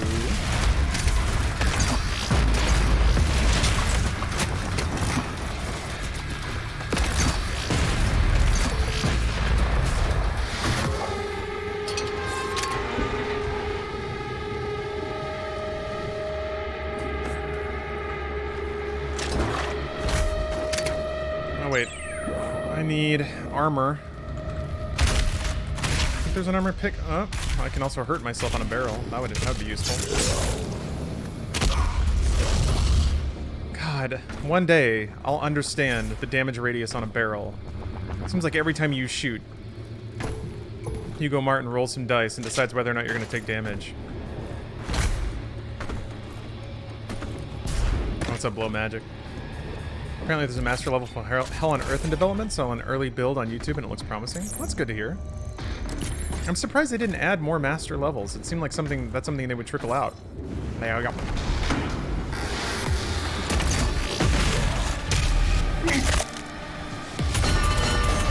Keep doing it. Even more this time. Oh, my lord.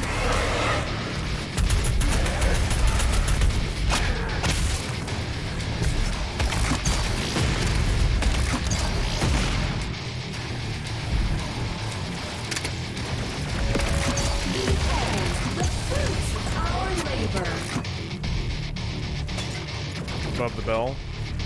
Armor above the bell? Okay. I don't know that I need it just yet.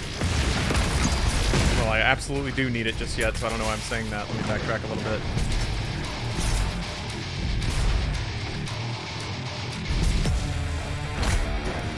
Thank you.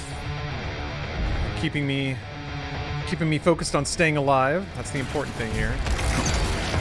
Not dying. Beating this so that I can beat Witcher 3, that I can beat every other video game. And then the DLC. I honestly can't wait. This DLC, holy shit. There's a lot less downtime. It's 100% run. No. It is a zero death run.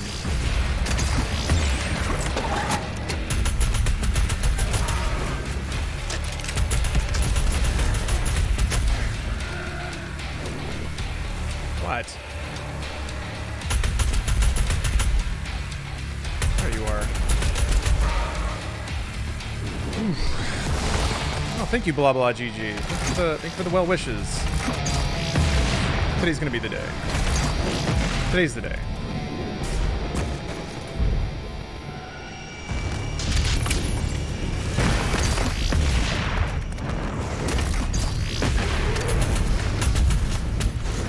Bruh. Whiffing tons of shots here. It's fine. Everything's fine.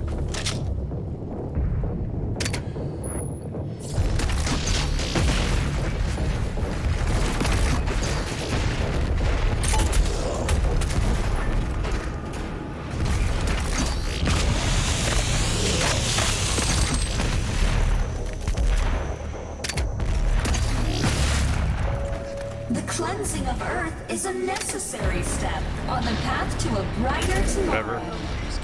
Just kill his ass. Ow!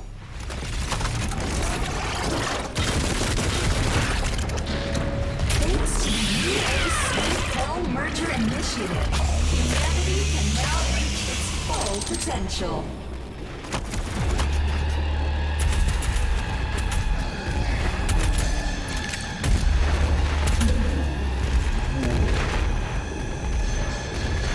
Yeah, the lore of the wall turrets. Now that's something that you never really... I guess you never technically kill a wall turret, so you never get its lore. But yeah, just in a random subway station, fireballs constantly spewing out of a wall. Rift launch season 2. Gonna play that while watching Kill All the Demons. Right on, man. We're all doing big gaming things today. We're all accomplishing gaming miracles. Oh, Nero. I've definitely played the DLC. It's awesome. But boy, is it hard.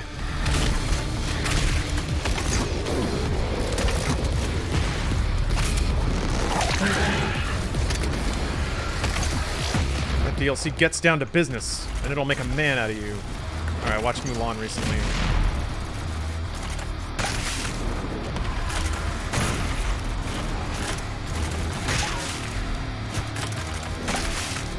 Not the live-action one. Shit. Bad timing. Oh, okay. Oh, I thought I triggered the next wave. There it is. Shit! Perfect.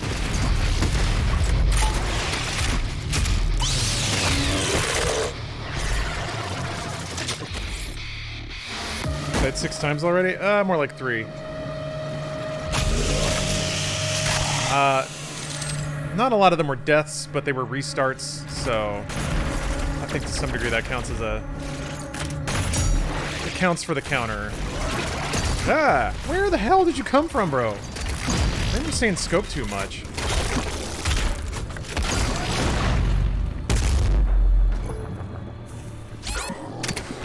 Holy shit, dude! What? Did I just not see him? I heard the little pitter-patters of his feet, and I'm like, where the fuck? I think I just turned the wrong way. Like, he was always perfectly at my back. Jeez. Bordy, did you miss much? Not really. You missed some warm-ups. We'll say that. Just warm-ups. Just some nice warm-ups, that's all. Watched live-action Mulan recently. Can not recommend it in any way. Yeah, it seems like Disney's been whiffing real hard on their live actions. For your support during this I guess people like Jungle Book? I don't know, it was okay. It was not nearly as charming as the original. I'm trying to think of a live action remake they did that was on point. Their Alice live actions were okay. Mostly because they were just, you know, extremely Tim Burton fever dreams. Which I'm kind of okay with. At least there's enough visual creativeness on screen to kind of drag you through it.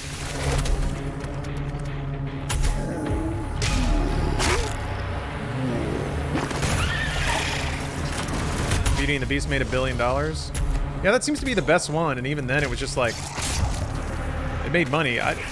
Was it critically received well? It seemed like everyone was like, this still is not quite as good as the original, but I guess it made money. Oh, you liked it? Okay.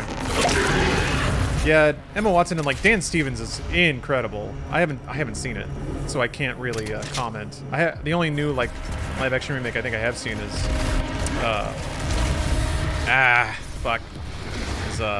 Alice. Which again I thought was alright. Not great. Alright. Still not as good as the original. Or the animated. Fuck you!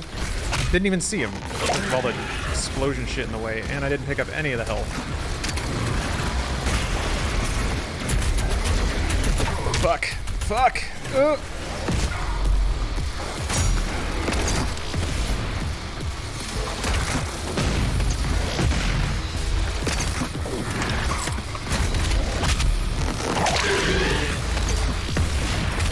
Shit, man. Demons everywhere.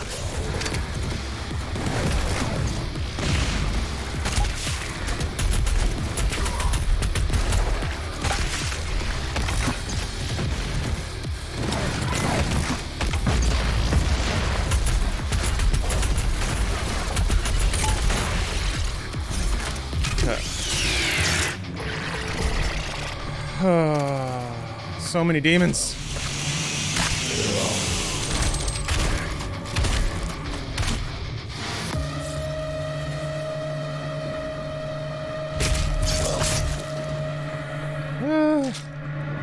Favorite glory kill animation? There's one that's kind of situational, which means I don't see it that often, but if you, like, square a demon off with a wall, sometimes Doomslayer, like, grab them on the shoulder and the hip and flip them horizontally, and they'll, like, spin and smack into the wall, and then he, like, knee lunges at their head to pop it. That one's really fun, but I think I've only seen it a couple of times in Eternal because it's so... It almost reminds me of, like, old school fatalities, how you have to kind of line up some things to get it to show. Oh, right.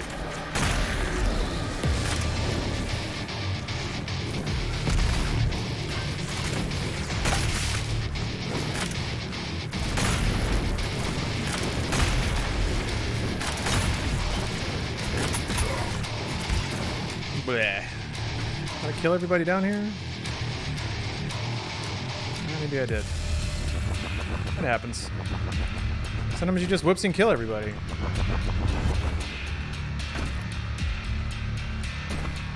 Oh, the Imp Head Splitter and Berserk. Yeah, a lot of the Berserk animations are incredible, but there's only one Berserk in the entire campaign.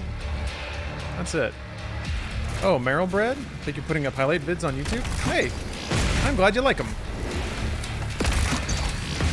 Believe me, I fully understand not everybody's got 6 hours listen to some chump ramble about video games, so I am glad they work for you. I'm gonna risk it all and try to chainsaw a goddamn tentacle.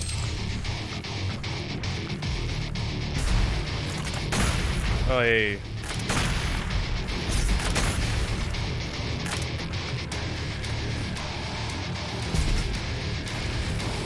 Thank you for watching them, supporting them. You guys are putting money in the hands of young aspiring editors, so I appreciate that. Ow. Jump down here.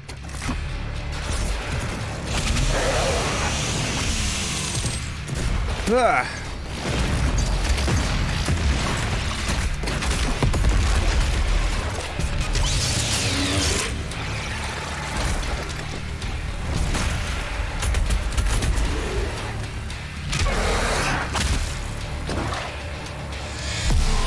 Maykr is nearby. She is inside that demonic citadel. I will mark her location on Had a work meeting and I died again. Yeah, I gave up my death rune. But your location. Tell you what, I'll try it now. I'll try to take Chrono Strike first, because I think that could actually help. There were some important shots I missed that would have helped me not die. And some moments that, like, sometimes just slowing the fight down in general can keep you alive, help you sort of reacquaint your thoughts with what you need to do. Yeah, I don't need the death rune anyway. If you just don't die, you don't need the rune. All right, bathroom break. I'll be right back.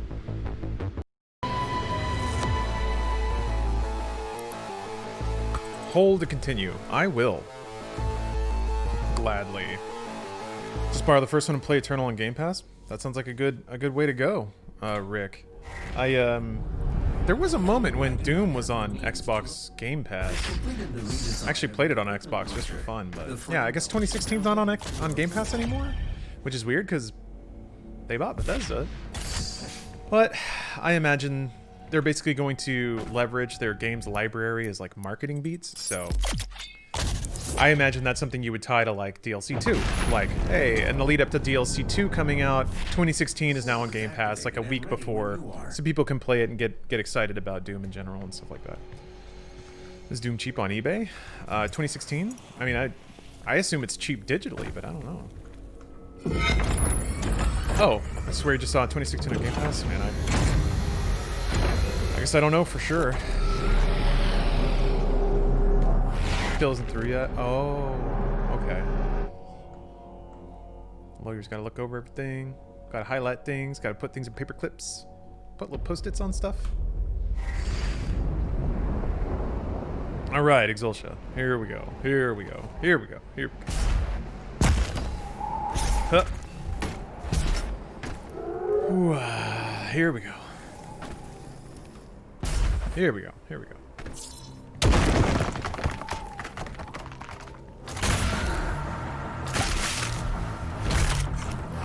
I don't think I ever read the lore for the gargoyle. Well, I'm not going to now.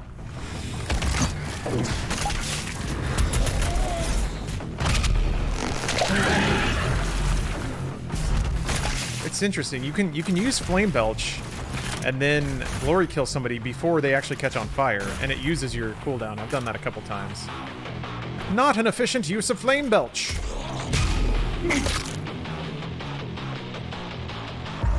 Hold on. There's some schmutz on my mouse pad. You know when you're just moving and you feel that little thunk. Wipe off my little feet. Alright. Gonna win those auction out of spite. Those are some sick shots. I hope so. They better stay sick if I'm gonna make it through this. Get out of here. Get out.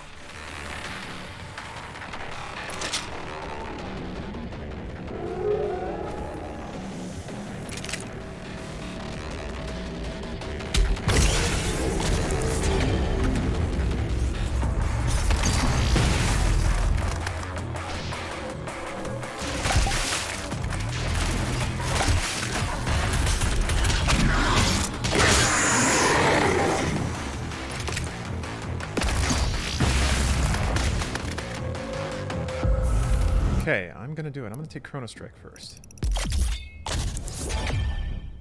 Because sometimes, like, my issues come, like, getting cornered or getting bopped by an enemy I don't see. So sometimes, like, jumping and panic-enabling Chrono Strike, just so you can look around and get a sense of the situation, see what you gotta do, see where you can escape to, instead of just kind of blindly dashing and hoping there's not a demon there. Helps a lot. Or can help a lot. Let's see if it helps a lot. How would somebody who wants to go about editing your... How would somebody who wants to go about editing your highlight videos? You mean, like, how would you get involved with that? Send samples of your editing to me via email. It's lawrence.sonntag@gmail.com. Yeah, that's pretty much it. If you can show examples of editing in the style that I'm looking for, which is, you know, cutting down 4 or 5 hour gameplay sessions into a, I can't dash yet. Fucker.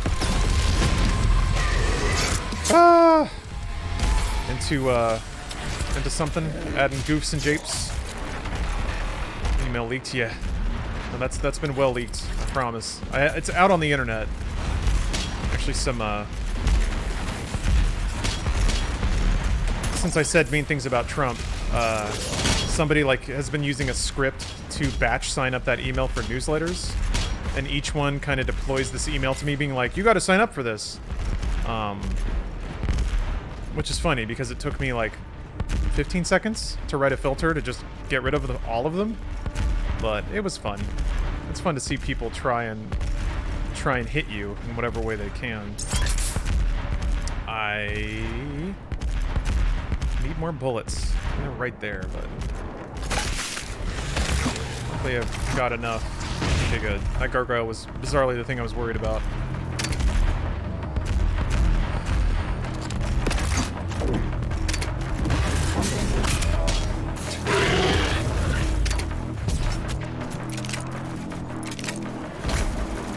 Can't dash yet. Oh my god. Let me dash. It's after this fight. It just feels so weird to play without it.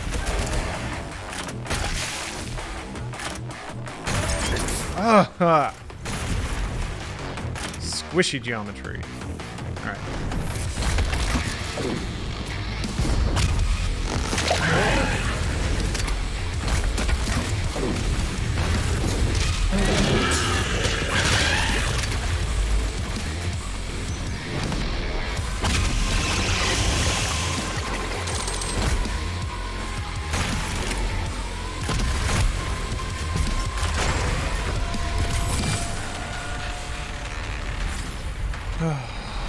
Alright.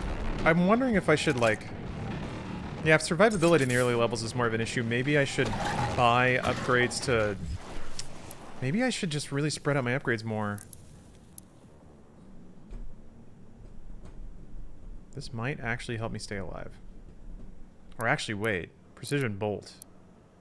Yeah, I'm gonna get this. I'm gonna guess Hell Knights you can't chainsaw. You can, it just takes 3 fuel. And Hell Knights are usually not a problem. I say that after having, you know, died to one or having lost one, but... You have any of the Doom merch figurines? Not really, no. Not a big collector of merch. Don't have room for it, and I'm just more of a... Like, I don't like having a lot of physical things. I like having digital things. They don't take up space. I like having clean, uncluttered living spaces. So I like to keep most of my memorabilia digital. Yeah, Prowler taking 3 is weird. I agree. I mean, I kind of like it because it keeps it a little bit simpler. It's either you have your 1 regenerating fuel for fodder, or you have to actually think about saving up for 3 to kill anything else. Oh, what's up, Dr. Full House? Welcome. I like collecting silver coins, more Royal Mint stuff. All right. Coin collections are compact.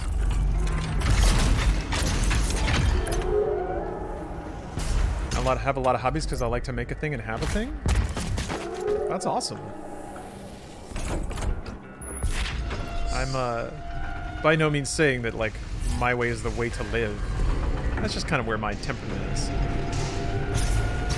Yeah, orderly collecting with self-space. You've seen the movie Torque? Oh, that's like the Fast and Furious, but for bikes. I haven't, but I want to. I did finally watch Redline, so that's one thing. One way in which I'm not an uncultured heathen.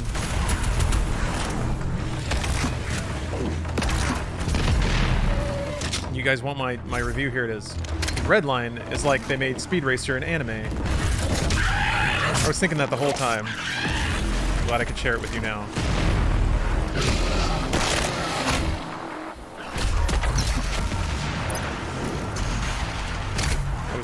I was staring directly at that barrel. I was like, it's gonna kill me. Oh my god, it's gonna kill me.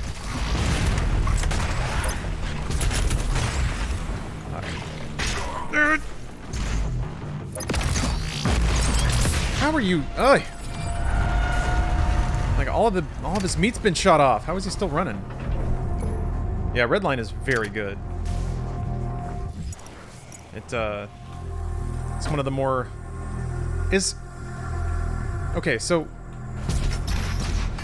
was it made by the same studio that did Achi and CPAC? Because it reminds me a ton of that movie too.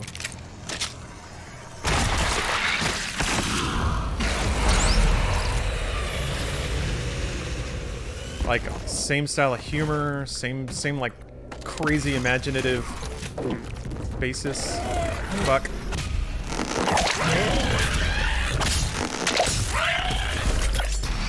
Ugh. Hey, what's up, Necropolis 1? Everything's going pretty well.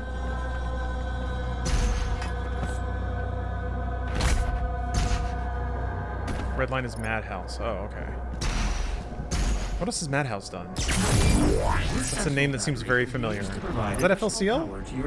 Excuse me, Fukui? No, that was Gynax. I know I've seen Madhouse before. How's Doom been treating you? Oof. A little poorly, I've been making dumb mistakes. Oh, One Punch Man, okay. I can see that, okay.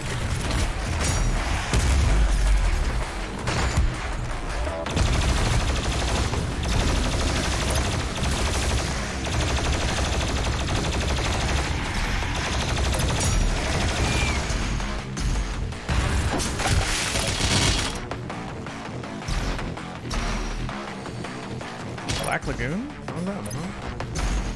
Oh, and Death Note. Death Note might be the one where I remember seeing the logo a lot. Pounder D, Trigun, Paprika, Wolf Children, Ninja Scroll, Parasite. Damn, okay. They got some clout then.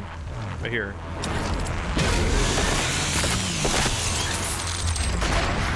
I probably should have saved that for the other fight, but whatever. Who needs it?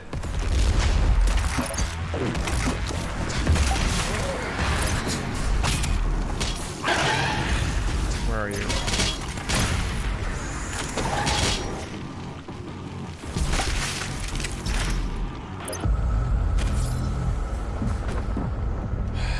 Oh, Madhouse did Ippo. Oh, okay then.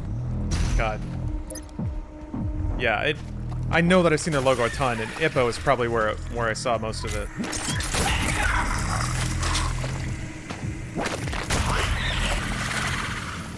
Was there any more Ippo after New Challenger? Or is that where we're at right now? Space Dandy reminded me a lot of Redline. Yeah, I was thinking that too. Like the main character, a lot of crossover there. What's up, Stephs? Hello, Lord Rectum Core. There is a Sentinel power core nearby. Always good for a visit from the Lord. And clear a path forward. How you doing, Steph? It's cold. That's why I'm wearing my hoodie.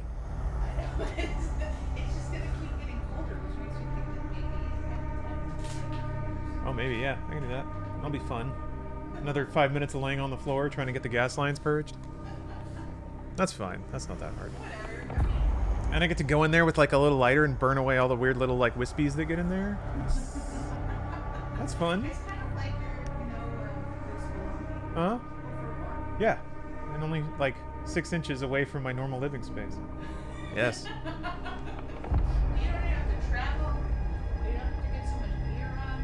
All you really need is your phone, flashlight, and lighter. Mm-hmm. Okay. Yeah. Do you want me to light him now? No, it's okay. Okay. I didn't know. But yeah, it's just so I can hear the like wind Yeah. whipping around the house.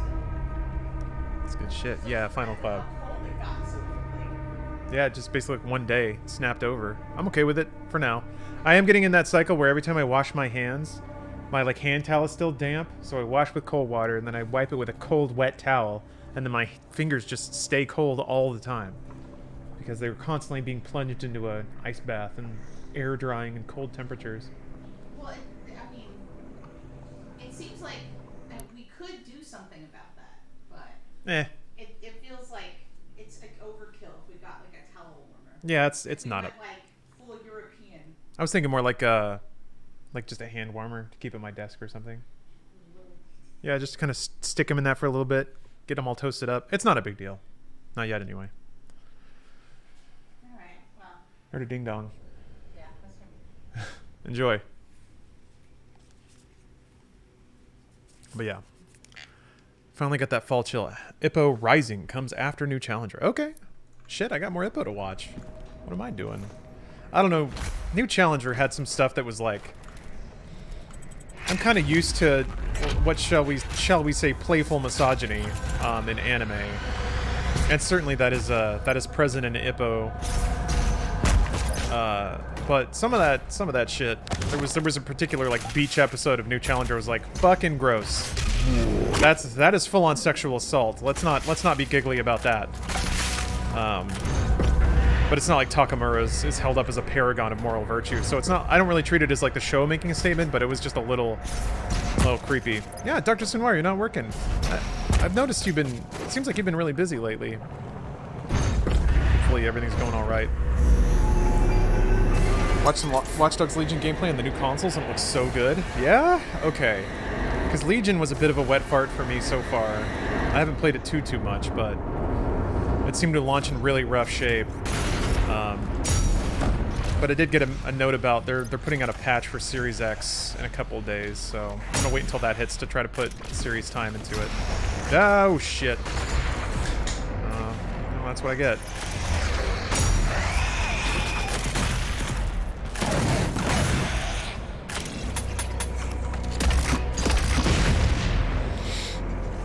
Okay, I gotta stop looking at chat so much. Alright, there's Arachnotron down there. Fuck, man. He can actually get you up here, which sucks. Alright.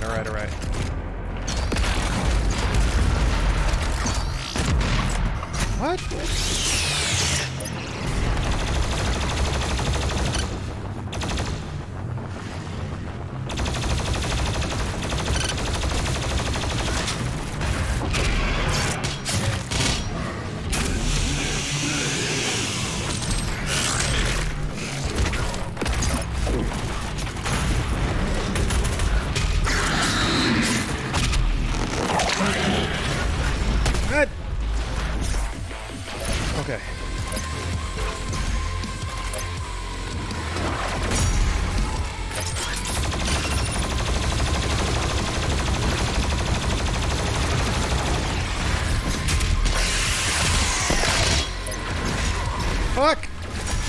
you here already?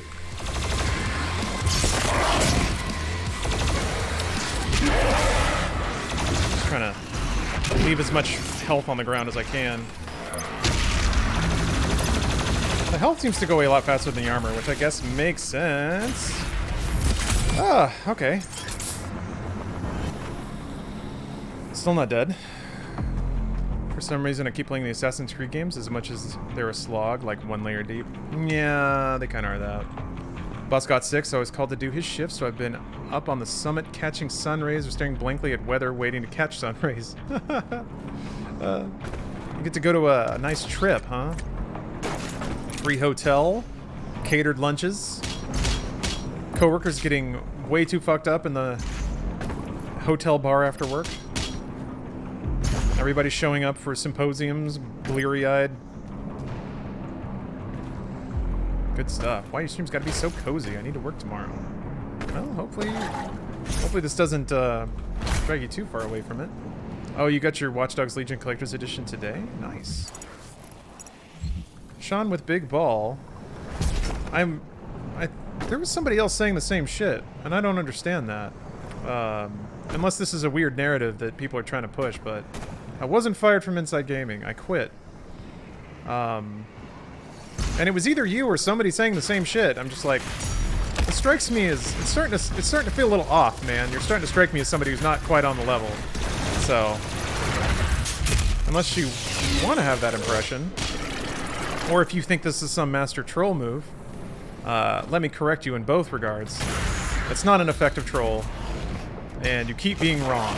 So, I don't understand. Actually, hold on a minute. Ooh, Hoopon, thank you for gifting a sub. Let me see if it was you. Yeah, I think it's just a really weak troll, which is strange to me. You'd think, like, people would hopefully work their game up. What about Bruce, Autumn, or Alana? They all quit. All of them quit. Every last one of them chose to leave. I don't get what you're trying to do. Yeah, see, you did this before. You did this before. In March, for some reason. Are you still on Inside Gaming? I haven't seen you on it so long. Did you get fired for some stupid reason? So many questions? Bizarrely, it's just the one that you seem fixated on. So, I'm not sure what answer you're looking for. But clearly you're not getting it.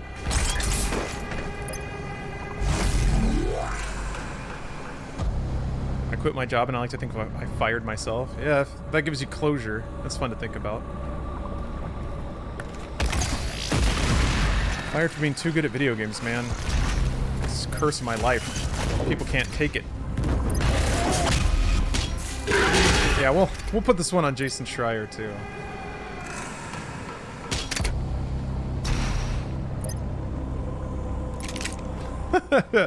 Gossipry. I'm not on that dude's radar, but I appreciate the sentiment.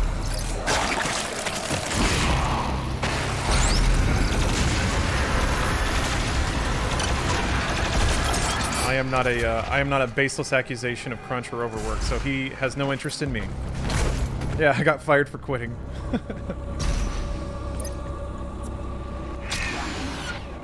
What's the plan for Drunk Demon Souls? I don't know. We haven't really, like, I'm not going overboard, like, planning and producing stuff this time. I would guess it's probably just like die, take a shot, rotate controller, or maybe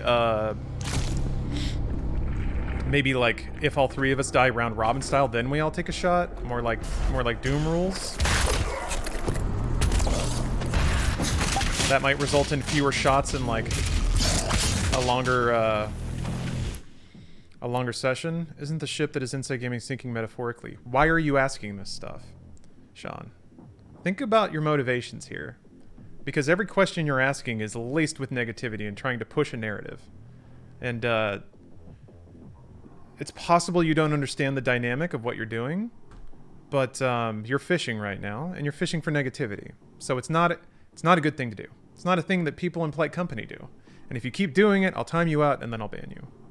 I'm doing investigative journalism. No, you're not. You're asking rude questions. There's a difference. You're asking leading questions, which is bad journalism.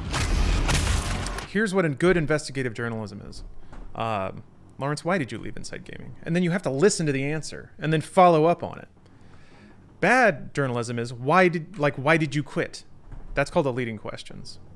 That's called leading questions. This is what bad journalists do. Your role as an investigative journalist is to not discover the narrative that you're assured exists. It's to find the truth, and you do that by listening. I don't know why I'm trying to teach you this, but... Is it true that you quit because your dick is too big? Damn it. You got me. It's true. You can put that on the record. Crap. I keep forgetting to chainsaw. I think I'm safe here, yeah, there's bullets here, but... Gotta remember to chainsaw all the time. Especially in the early days. But yeah, I will, we can all move on. Oh, you're a journalist? Name a game that's like Dark Souls. What if I said all of them? Alright, you pass.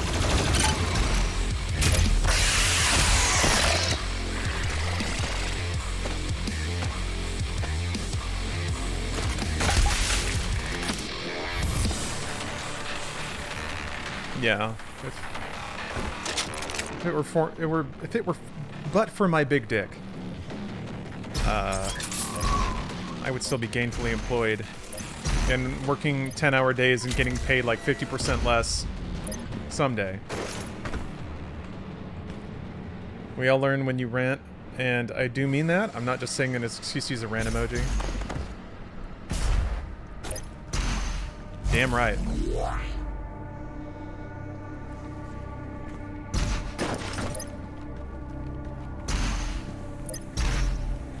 Curious about the Doom Shots lineup? Doom Shots? Oh, you mean Demon Souls? I intended to tease it out last time, but that didn't really matter. I was just having fun. I'm pretty sure it's gonna be me, Bruce, and Alana again. That's a really fun lineup. Also, I really love those guys. I just want an excuse to take shots and play video games with my friends.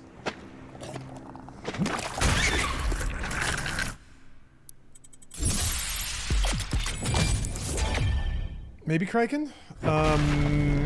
Maybe? I gotta admit, after like how crowded some of the other drunk gameplays got, I'm just a big fan of keeping the lineup small. Maybe show playing Steph's PS5 on Twitch. Oh yeah, yes.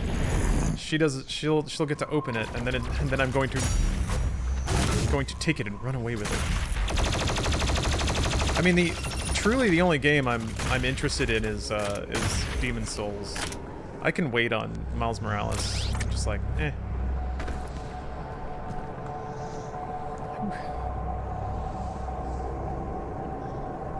Yeah, this is for content now. I mean, she's busy. She's busy working on things too, so I make content, she makes video games. When is the Thursday stream starting? I'm throwing out a tentative time of around 7 p.m. Pacific. Probably more like just evening time Pacific. I think Bruce and Alana may have some stuff going on that day, so we're kind of fitting it in between stuff. So there are end times they have for some other things that might shift things around. Hold on. All our former staff of Inside Gaming, interesting pick of friends. Why would you choose not to play with current staff? Do you hold any resentment towards current staff? This is an example of investigative journalism. Again, it's not because you're failing your job, and I've done that multiple times, so you're still doing it. So here comes the timeout. That's your first warning. Do it again, you get banned. And then I don't have to worry about it ever again. So you're a shitty journalist because 5 seconds of research would have given you the answer to that question. You chose not to do that, instead ask a negative-leaning question again. So, you don't get to call it journalism and have it be journalism. And nor is that like a window to try and pry negativity out of that shit, so...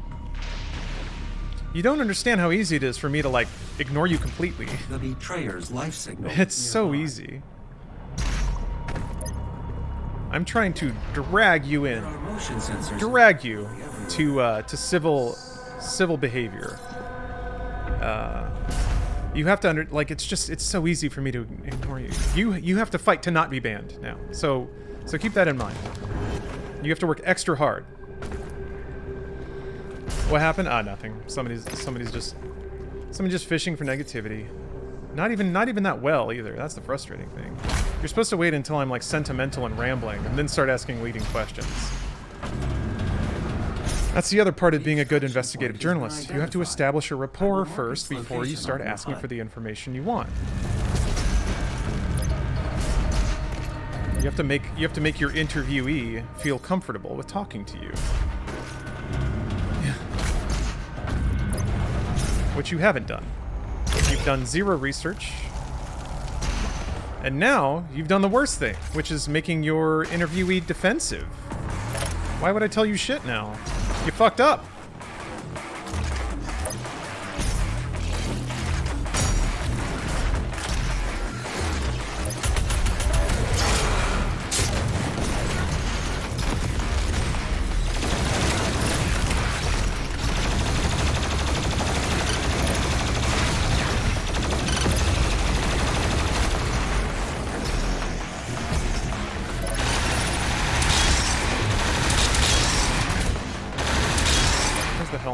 There you are.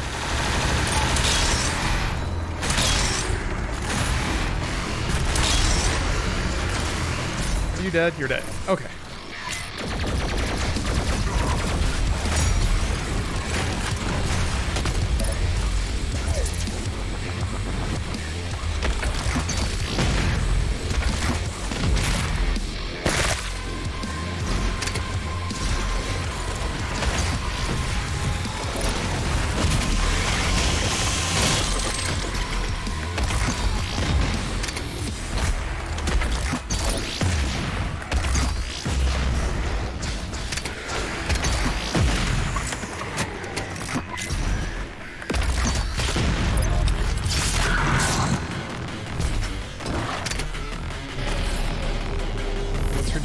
Heard you say the words bad and video game in the same sentence. Why exactly do you think all video games are bad? Because they're murder simulators. They're just male fantasies.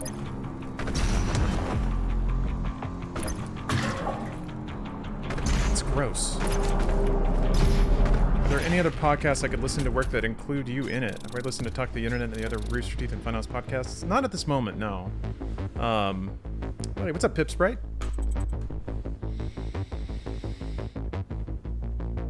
I don't know, man. I'm like, podcasts are a really good game to push if you want money for minimum effort. But I don't really need money. Once power has been restored, you will be able to access the entire ship. Like streaming is essentially a podcast.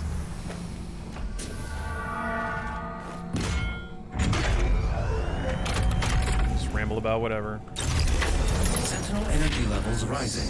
Re-establishing power to core and supplementary systems. The ice bomb modification to your equipment launcher has been completed. Once fired, the bomb will douse nearby enemies in freezing gases. You'll have to manually toggle the launcher to fire either ice bombs or frag grenades. Playing with no HUD is pretty great because it makes you learn all the shit that you get to ignore when you have a HUD, like the difference in sound between selecting your grenades. You can hear it. The higher pitched one is frag. So you can actually figure out what grenade you're on by quick swapping. Hearing the sound. Man, it's so crazy. People still celebrating outside in the States. Guess I can't say for sure. I'm still celebrating up in here. I can tell you that much. The only other thing I got a little fuzzy on is whether or not I had one fuel, and I think if you're out of fuel, it won't do this. Like, it'll just say no fuel. So that's a way to test and see if your one fuel is back.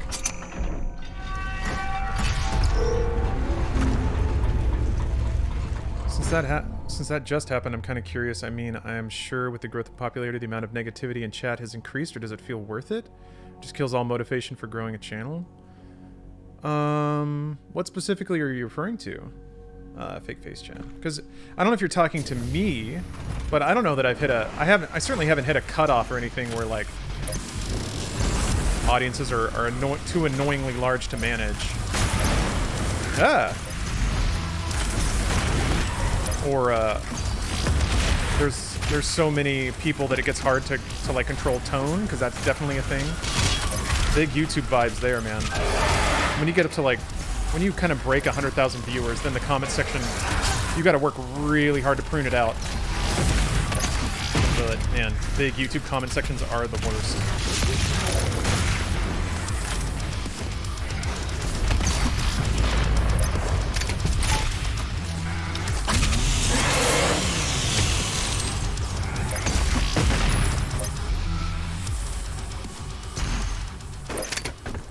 That song goes so hard. BFG Division, for sure the standout track of 2016's soundtrack. Yeah, there was after the event, what, a month ago at this point, people, like, there were, you know, over 1,000 people watching because they were kind of curious about the fallout, and also I think it kind of drove awareness to a lot of things, which is totally understandable. But yeah, the vibe in chat was different. A bit different. It wasn't bad, but it was different. A lot more activity. A lot more to try to, like, keep tabs on. Yeah. Feels like both yesterday and last year. Yeah. Time's getting weird.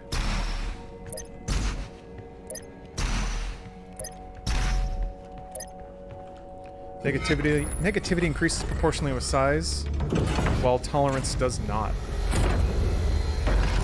Yeah, I think it's more like, as size increases, the proportion of bad actors or people that introduce negativity goes up, just because, you know, if 1% of all people are negative, a chat that has 1,000 is going to have 10, whereas a chat that has 500 just has 5, things like that. So I think it's just like a straight proportions game. The problem is that people who incite and spread negativity disproportionately shift the tone of human engagement in general. And anyone who may have been neutral is sort of coaxed into behaving that way when they see other people doing it. So it's also a ripple effect. They're just louder. They are, but it also can. It can have consequences outside of the one person's actions. It's definitely what I've noticed. Because, yeah, part of it is because they tend to be louder, and they tend to be a lot more insistent, you know? But I do think another part of it is just human nature. People tend to pay more attention to the negative. If somebody in chat's like, I just had a great hamburger, that's one positive statement. If somebody's like seemingly seeking out negativity in chat, that kind of tends to grab everyone's attention because it's a bit more of a swerve, I guess. So I've kind of seen it happen. It's something to be mindful of for sure. The priest is somewhere in this facility. I cannot pinpoint his exact location at this time. Yeah. Co-Carnage has a relatively decent chat despite having a large audience. It's good to hear. I always like to hear it. Maximilian chat is usually pretty good too. I think then, and this is not a positive or a negative, then it's almost like it's less about individual sentiments and more about groups chanting things, you know? Your emoji spam and your memes and things like that.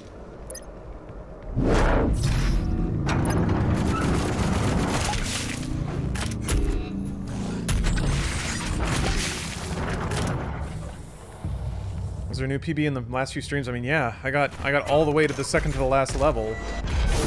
Died to pretty BS bug. Is my time beginning? Let's see if you're strong enough to survive this cursed citadel. But them's the breaks. Curtis Blow told us about this a long time ago. Those are the breaks. The Slayer has arrived. All mortally challenged personnel, please be advised.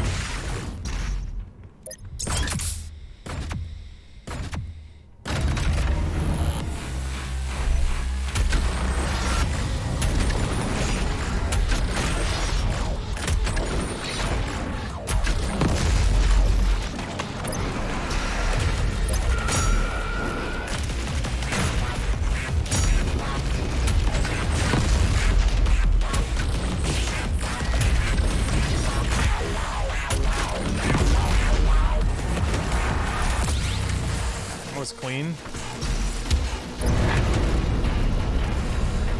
You ever get shit for having an electric bike as opposed to gas-powered? Not really, no. The most it ever comes across as is like existing bike owners being a little insistent that electric bikes are not safe because they're quiet. That's mostly what I've run into is people like, oh, you got to put on, it's called a doom belt, which is a pretty great name for it. But it's like a piece of equipment you can use that just puts out noise to let people know you're there. So that's pretty much it.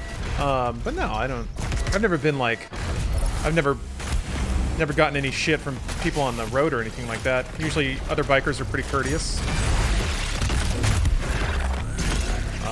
There's never been like a redneck Harley bro rolling up on me trying to like bully me off the road or anything like that. You'd have to be a pretty shitty rider to do something like that. A lot of solidarity between bikers on the road. It's either solidarity or it's the one guy who just wants to go 150 miles an hour and everyone just lets him go. You know, it's like, fine, you know, it's your life, dude. What kind of bike do you got? It's a Zero SR, a all-electric bike. Got a range of about 120 miles, and yeah, the whole loud pipe save lives thing. I'm of the opinion that not being where cars are saves lives.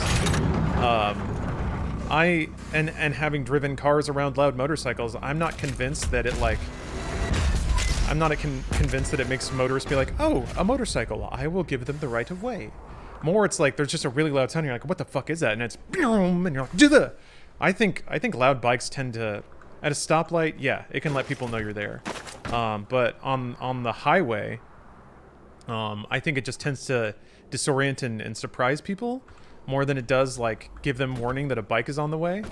And yeah, people don't drive with their ears. They barely drive with their eyes. So the whole loud pipes save lives thing kind of depends on somebody always like, there might be a bike around, there might be a bike around. Oh, I hear a bike. And that's not where anyone's head is, ever. So I don't know. Like, I'm not going to disagree with it because anything anyone does to make themselves safer on a motorcycle is a good thing. I just have my doubts that it's ultimately that effective.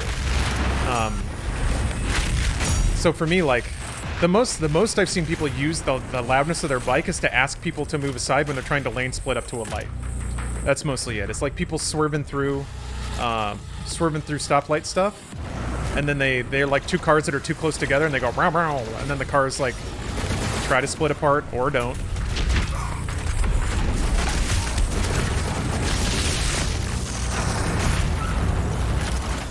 So for me, I'm just like, I just try to make sure I'm not where cars will be.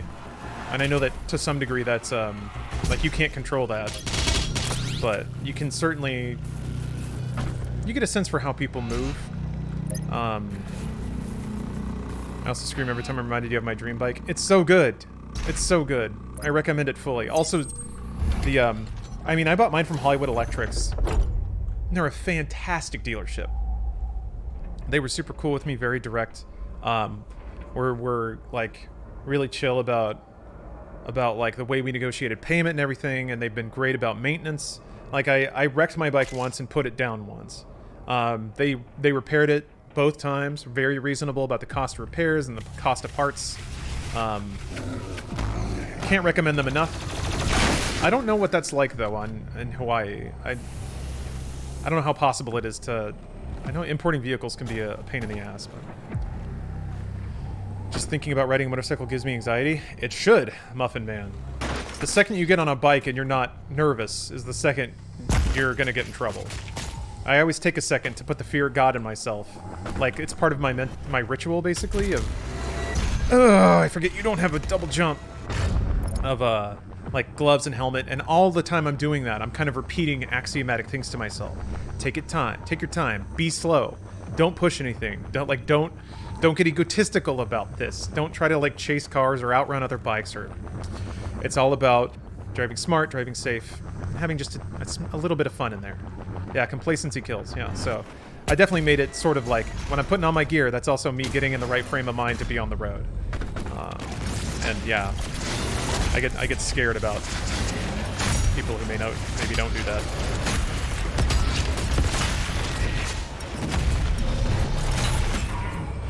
Or maybe fall out of the habit. Hey! I don't have any more.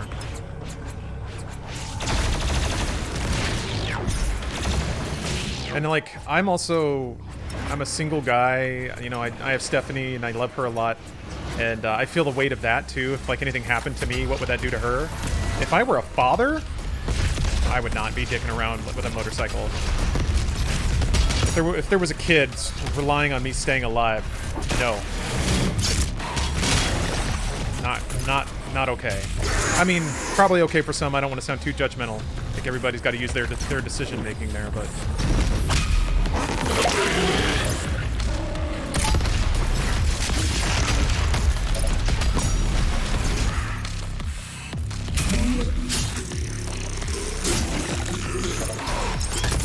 A lot of fathers just straight up give up until their kid hits adult age. Yeah, that's what I would do. Because it's not like if you're a parent, it's not just the kid, it's also like your spouse. And if you leave this world, you're leaving them with your kid and the burden of doing that all on their own. And that's it's like, it's just not cool on a number of levels to like bring those risks on yourself and on to everyone around you just because you want to vroom vroom fast. What suit is that? It's one of the Maykrs skins from the DLC. So if you get the DLC, it should unlock this collection, and then you gotta get some Doom XP to unlock it. Okay. I think I'm gonna take Chrono Strike, or take this one down, because I am almost okay losing the rune on the Boom Boom Room, but it would still be tragic if I did. If I do, I won't start the run over, but I'll really want to. Alright. There's a Whiplash, a grenade, and rocket it. Hopefully I can kill it quickly. Hey, what's up, Astro Near?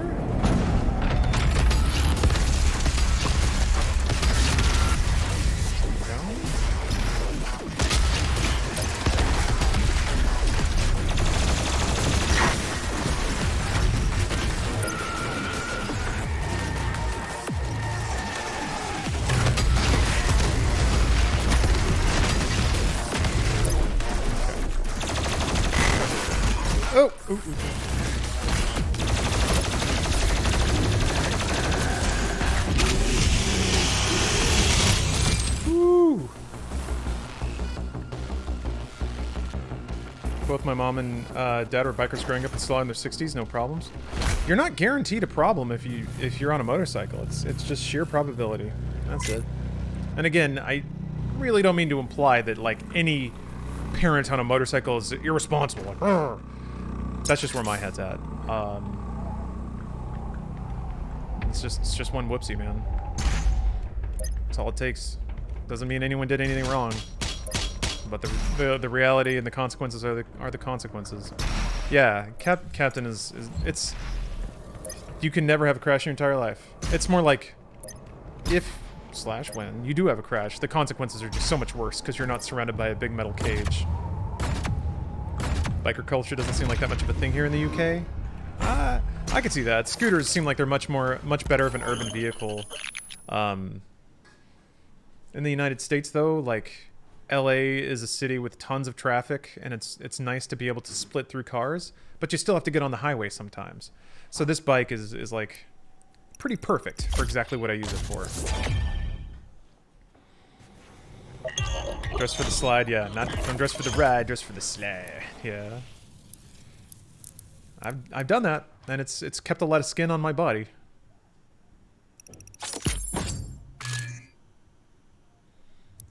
Okay.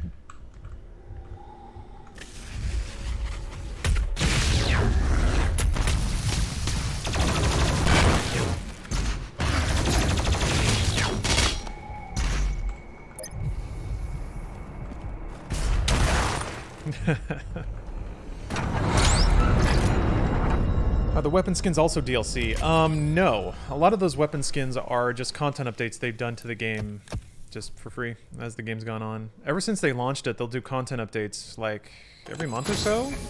And a lot of those just have unlockable skins for the Slayer, for guns, and for demons that are used in battle mode. It's been great. The updates and the ongoing development in this game has been really nice, really wonderful. And again, none of it's cost any money. You just had to buy the game the first time. Alright, let me think about this. So, yeah, just a lot of rockets, a lot of chainsawing. Okay. The beast draws near to me, my brothers and sisters, but he is weak. Your hate must match his will. Only then will you be truly saved.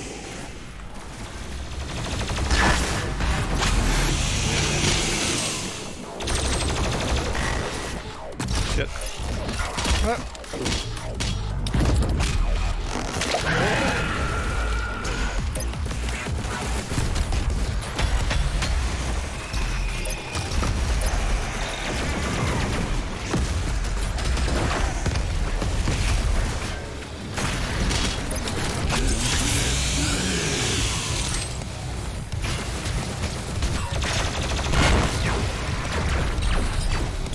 Damn it!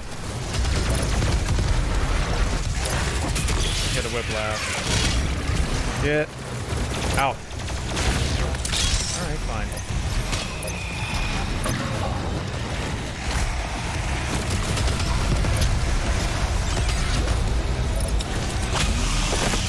See you over there.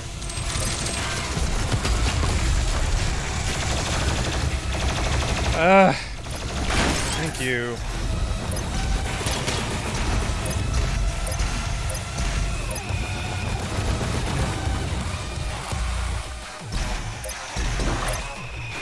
Revenant too.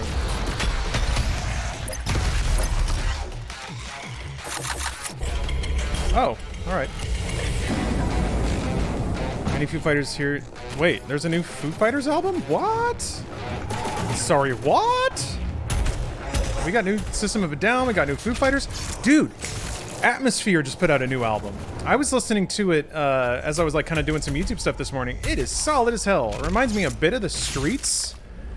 Sorry, I know you asked the thing and I immediately made it about a thing I was thinking about, but I did not know there was a new Foo Fighters album. New Rob Zombie, what the fuck? What the fuck? The 90s are back, baby. New metal is back. Oh, that's so good. I didn't know that. Wait, new Busta? What? I haven't listened to the new System yet. I need to. No offense, but I hate Dave Grohl. Woo. No offense. But the dude is basically a rock legend. You don't have to like him, but damn, he's putting up points on the board at this point that I think is hard to argue. Let's watch The Matrix and Fight Club. Hell yeah, hell yeah. Let's watch Blade. There's a new Sufjan Stevens album. Ooh, I didn't know that. I didn't know that. New wait, there's new Deftones. Oh my god. Oh my god. And apparently, what I think Death from Above is putting out new stuff. 90s are back. I mean, we've been in new 90s for a while, and I'm scared what happens after that because I don't want a new aughts. I don't want that. What do you think is tougher, mastering a skill-based game like Doom or a strategy or knowledge-based game, maybe without the internet or outside help?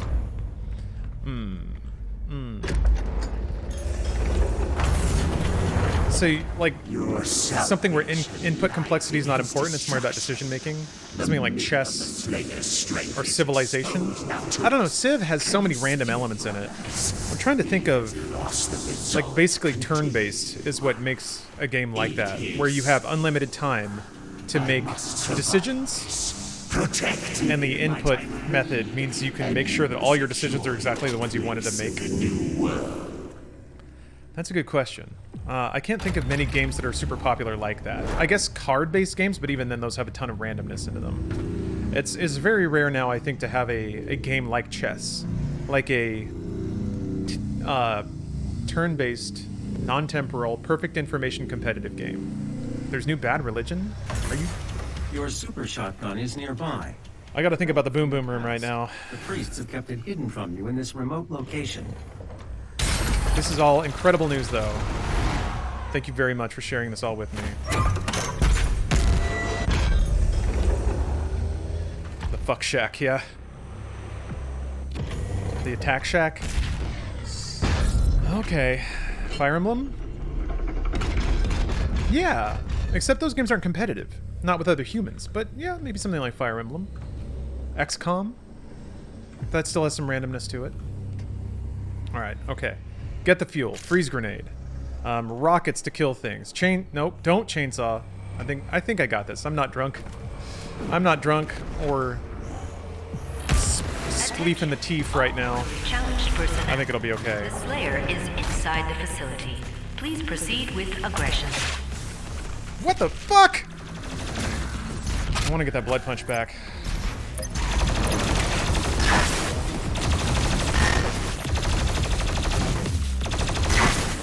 Sometimes the demons do be teleporting. Okay, good.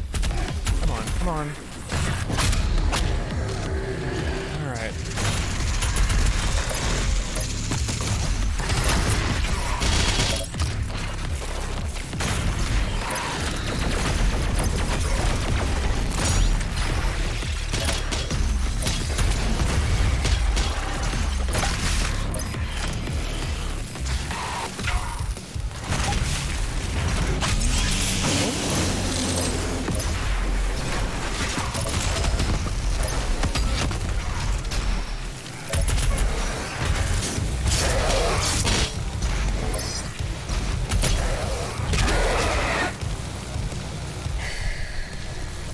Okay, I think that's it.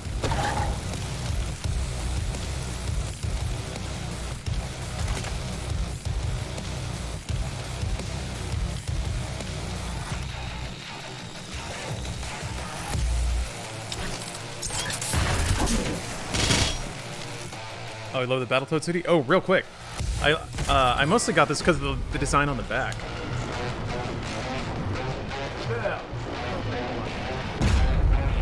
Pause the game so I don't die off camera. Boy, would that be tragic. Look at them all being rude and crude.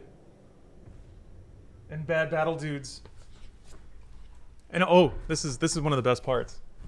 The pull chain, the little Battletoad on the wire.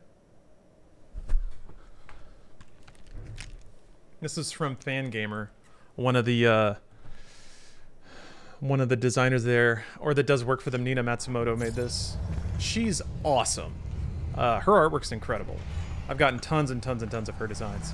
She also did a lot of fan translating for Game Center CX back in the day, so it's weird. It's weird, like I remember seeing her name doing fan translations and stuff, and then like years went by, and then she's doing, I think she did official art for the Simpsons comic book, and then also does tons and tons of very cool video game related designs, so.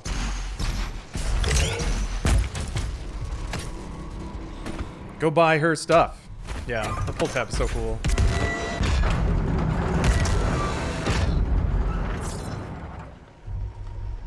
The only knowledge I have of Battletoads is the green text. I can say it's my favorite game. You guys play new Battletoads. Play the one that's on Game Pass. If you have Game Pass, please, please, please check out the new Battletoads. Oh, the hoodie's sold out. I'm sorry. I hate to brag, but it's really comfy. But yeah, the new one's so fun, especially if you can play through it with people on a couch. I promise you'll actually, like, you will have genuine laughter moments. It's one of the few fully funny games that I've played in a long time.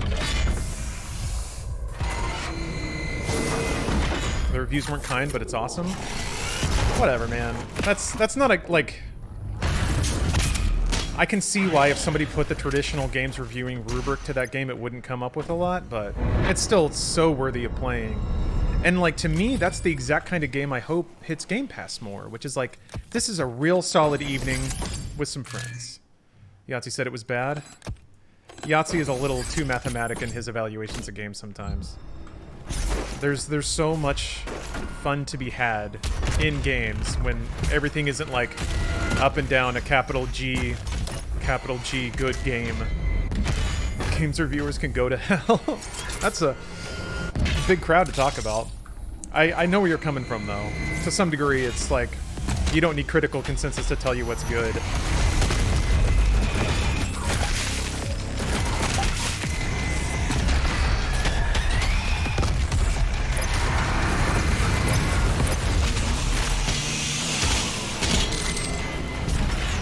Yeah, I mean, I wouldn't call Yahtzee a twit. Come here. He's intellectual. Mystery Bianchi, thank you for your sub. Your tier 2 sub. That's a beefy sub. That's an extra wide sub.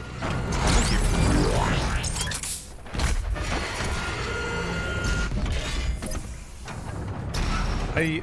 What I at least appreciate about Yahtzee's commentary is he definitely comes at things critiquing more the game design and experiential aspects of it, rather than just the illusion of the experience it creates.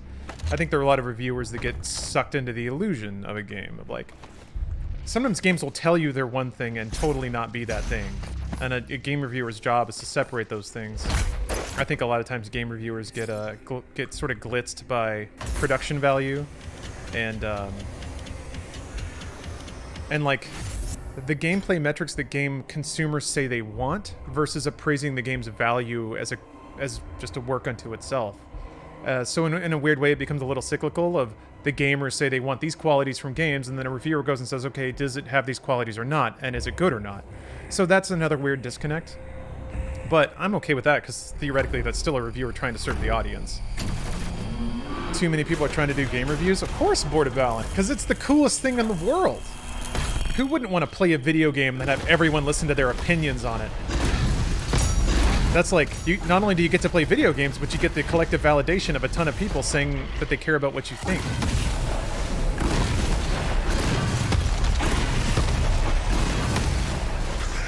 It's a sweet gig, man. I mean, grinding out reviews for outlets, not so much, but if you're just I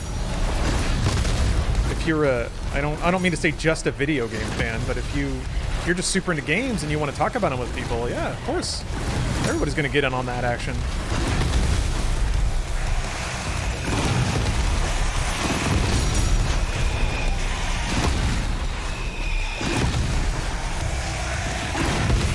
I would never want to tell someone that, like, it's too crowded. There's no room for your opinion. No, man, get into it. Review every game you can. You're just entering a very crowded marketplace. Impressions are not reviews, and sometimes it makes me mad. Board of Valent, boy, did you just hit on the core of it. The separation between conveying information or conveying opinion. And sometimes they're the same, but boy if all of news media as a thing is having issues with that for the last few decades. So, yeah, that's the thing. Okay, so since I was a little slippery with my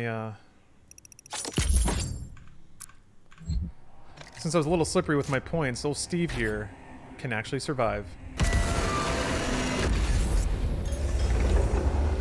Or are we going with Greg? Is Greg now? Greg gets a stay of execution.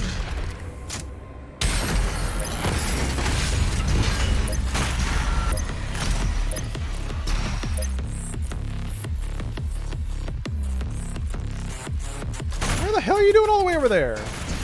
Dude!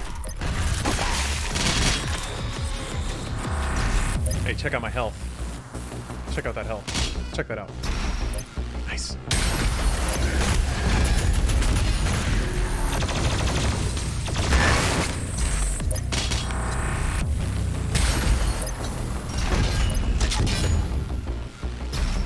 That one's got some shit in it. Remember that. That one's got some shit in it too. Shit! No!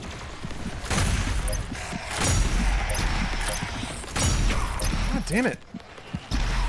One of these has health. There's another fucking lost soul. Okay, alright. Everything's fine.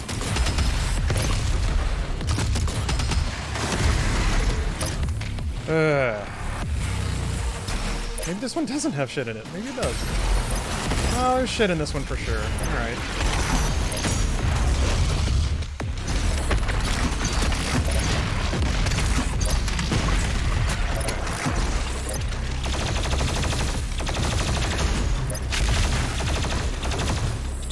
I'm trying to glory kill this guy so I can get some health.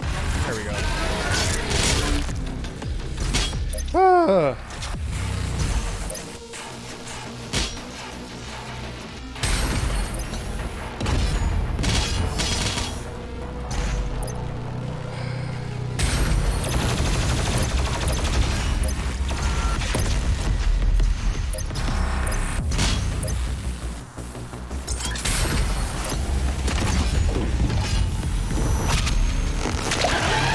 A little spicy. Not a death.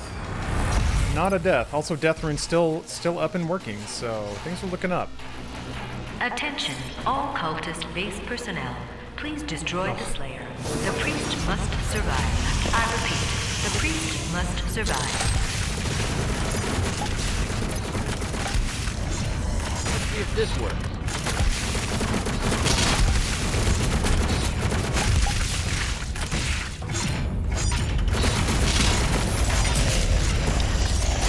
Fuck! What am I doing, man? I should have chainsawed again.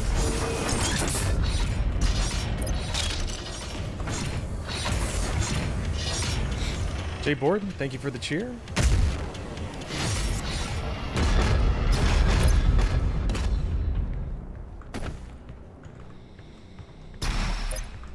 Things are coming up damn slow. Yeah, I gotta admit, I'm a little out of the loop about the current crop of YouTube reviewers, which I realize I said that with just a hint of bitterness on my tongue. I really shouldn't do that. I see the niche Yahtzee carved out for himself as far as exactly how he reviews. I enjoyed him for the fact that knowing where he was going to likely come from with the review made it almost easier for me to discern if I was going to like it completely separate from if he did. I just remember playing and liking some games he utterly shit on. And to me, that marked him as a decent reviewer, that he was able to give enough info for me to form my own opinion. 100%. 100%. I think, ideally, a reviewer can extract their own preferences entirely. And a review can be entirely based around giving the viewer, the reader, exactly the information they need. But, you know, some amount of subjective judgment is required. So, yeah, that's kind of...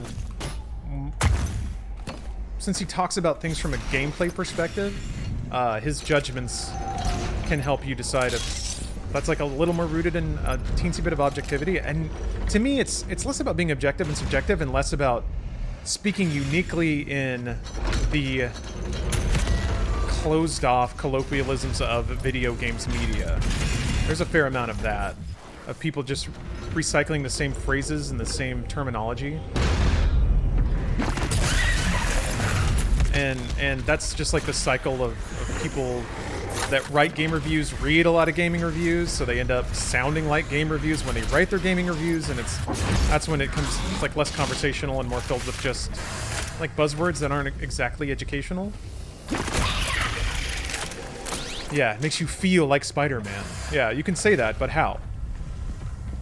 Because it specifically Marvel Spider-Man making you feel like Spider-Man was just a mix of camera work while you were web slinging and the ability to like zip to surfaces. Honestly, it was like Marvel Spider-Man, I feel like, did not make you feel like Spider-Man because it made you feel like a less capable Batman. And the gliding mechanic was better and more interesting than the web swinging mechanic in Marvel Spider-Man. But I'm not gonna get on that. I'm not gonna get in on that too much because I know people like that game.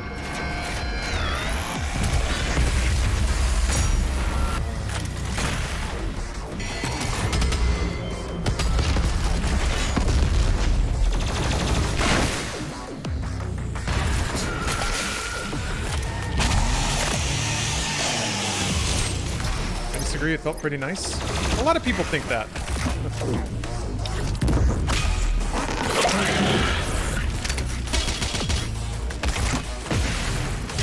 Marvel Spider-Man was a crowd pleaser, but not a very interesting game. But that's fine. It doesn't have to be. I think, like if I had to review Marvel's Spider-Man, that's a game that I think people would probably be mad at me about. I think there are some games that are not, like, they are games about glitz, but I think people who want glitzy games often are not honest with themselves about that. It's okay to want a game where it's, you know, you mash a button and you see some superheroes doing some things, and see really expensive cutscene sequences. We will break your will yet. And if you say like, hey, that's what this game is, then somebody would say like, oh, well, that doesn't sound like something I'd want. Except if they played it, they really like it. So that's, I think, where it gets a little funky.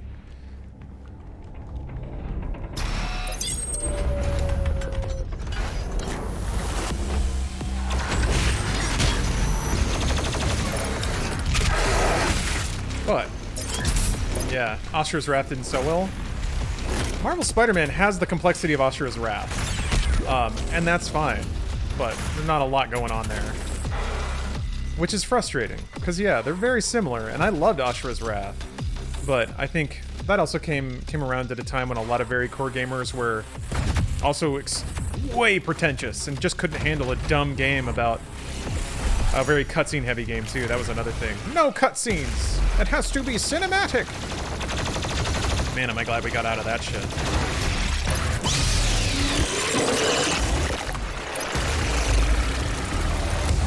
Yeah, Ashura's Wrath had beat-em-up sequences.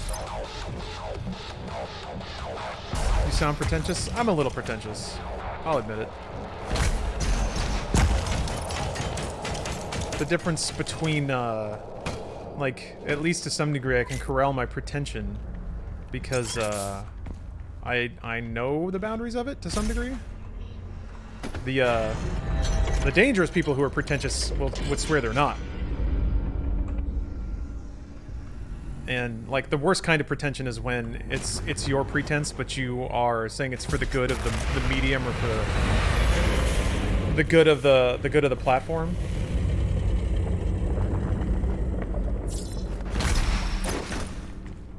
I don't know. I think given enough time, people will come around.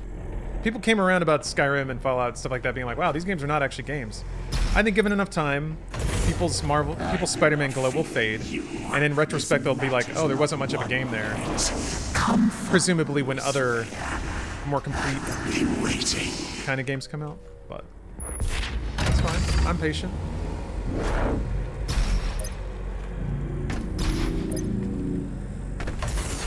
Yeah, Lucas, that was a bit strongly worded. They're still games. Don't get me wrong. There's just not a lot of complexity to the gameplay systems. I still think it's weird that they didn't go for like a combo system like Batman. They were almost there, and then they just decided to not really do that. Have an EXP system kind of tied to your combat performance. It's the Zelda curse. Oh yeah, every new Zelda, and then the one before the last one is the good one again. Yeah, for sure. I'm bizarrely really happy that games are in that plane now, where there are cycles of what's kind of hip and what people expect, and if something falls too far outside of that, then everyone labels it as bad because it doesn't fall in line with what everyone agrees is good video game design at that moment. The zeitgeist of video game design. It's wonderful. Like, there's trends now, and you can track the trends through the ages. I love going in reverse and seeing trends stand out like sore thumbs. That's so wonderful to me. Like any forced stealth sequence in a game after Metal Gear Solid came out, all the military, like modern military shit post Call of Duty blowing up, the rash of like RTS games on PC post Command & Conquer, everything that swam in the wake of World of Warcraft. Like these things, yeah, battle royales for sure. There are so many games that, like, time just has to go by a little bit to make all those kind of stand out in harsher relief.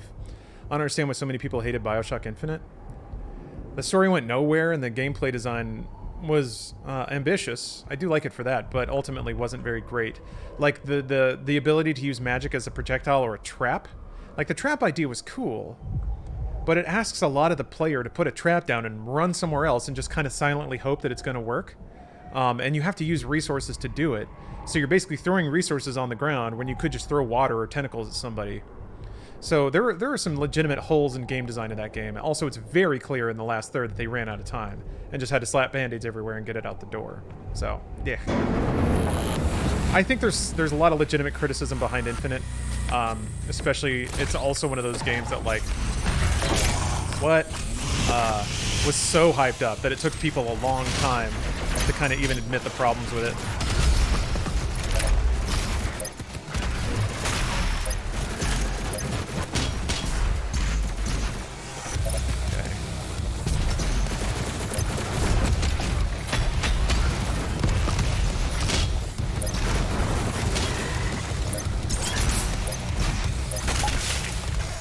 Okay. Shit.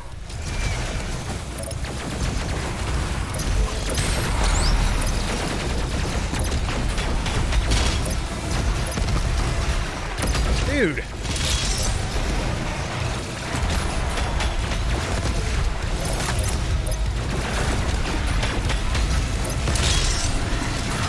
Dude! How the fuck did I not get that whiplash?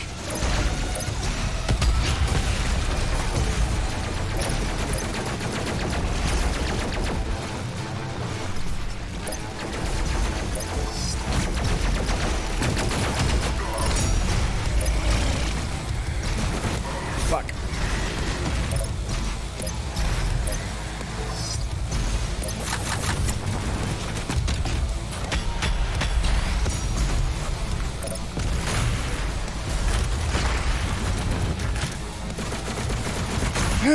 Don't fall in cracks.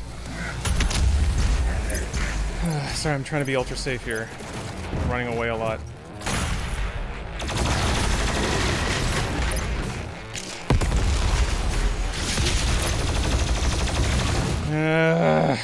Okay. Yeah. Don't want to be breaking any mom's backs now. Oh. Stressful. It has stopped moving. I will lock in signal now.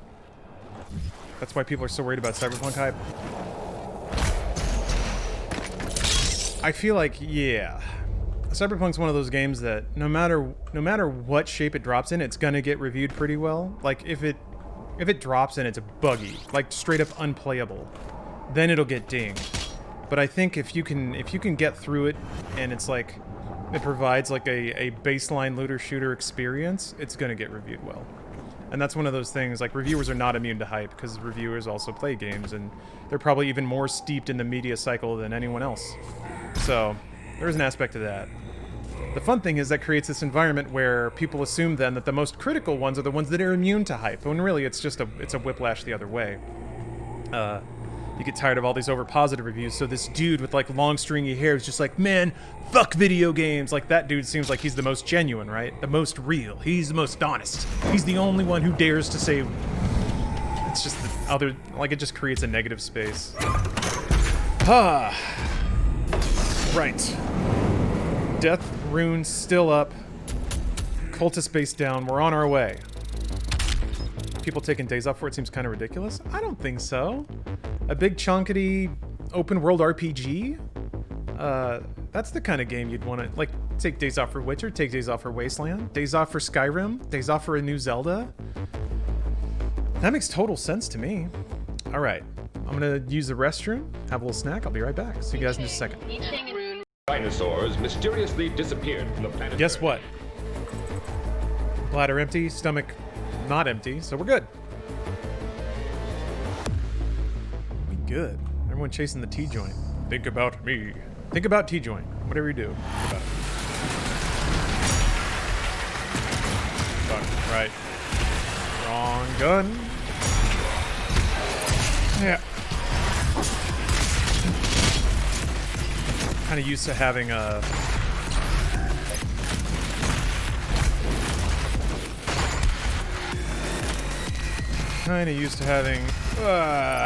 super shotgun mastery at this point, so I'm gonna have to be a little more diligent about not dying, but I think I can handle that. Like so. Allow me to demonstrate.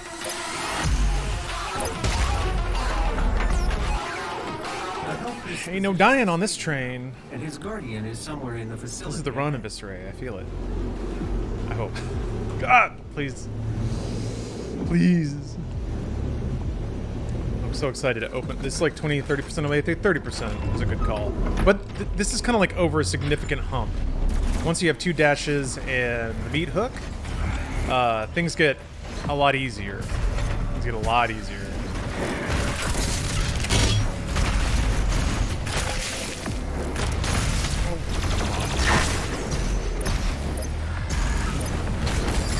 Nope. The exact guy I didn't want to meat hook onto.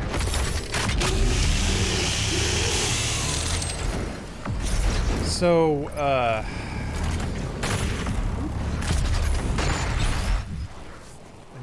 think I need 3 to start the SSG mastery.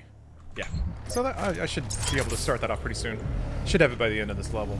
Definitely want it before the Doom Hunter fight. What Doom run is this? You mean what number or what kind of run? This is an Ultra Nightmare run, which means I'm not allowed to die. Cannot die for the entire game.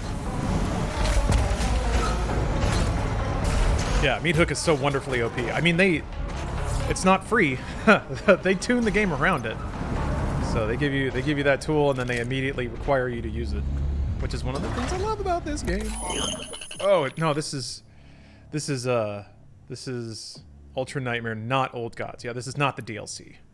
I would like to clear the game on Ultra Nightmare, the normal campaign, and then I'll move on to noodling around with the DLC on Ultra Nightmare, which will be a treat.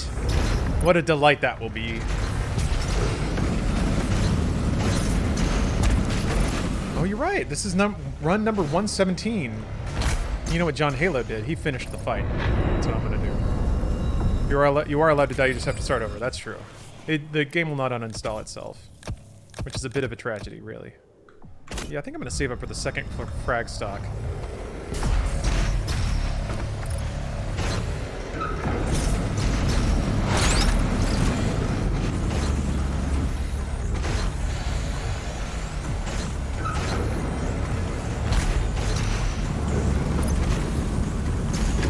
Okay, still gonna be an interesting fight without the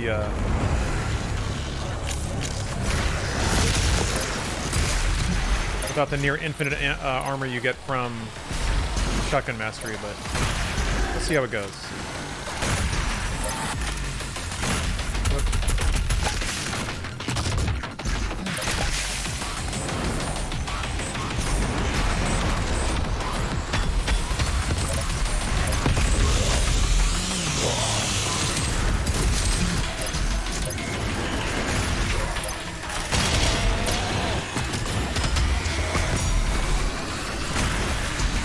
There's a wall there. Heard.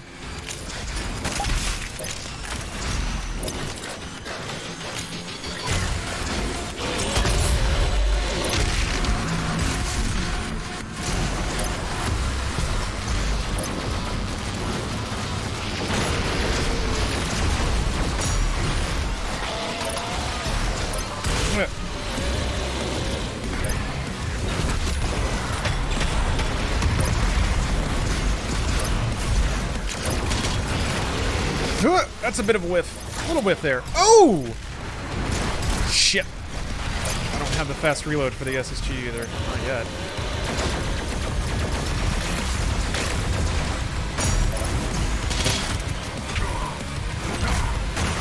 Fucking shit, man.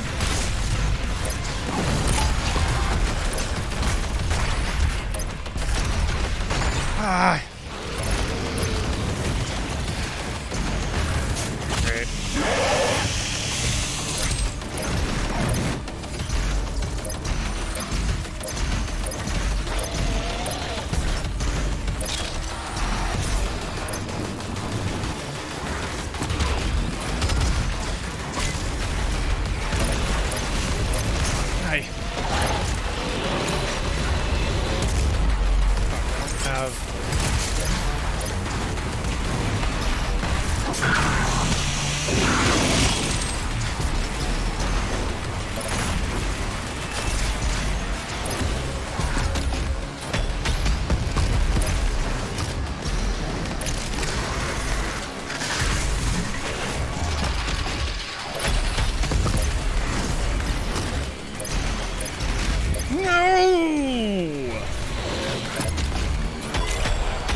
Shit.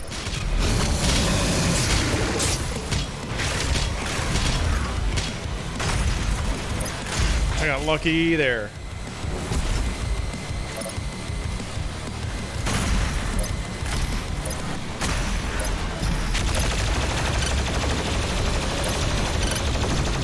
Where that thinking is? Okay.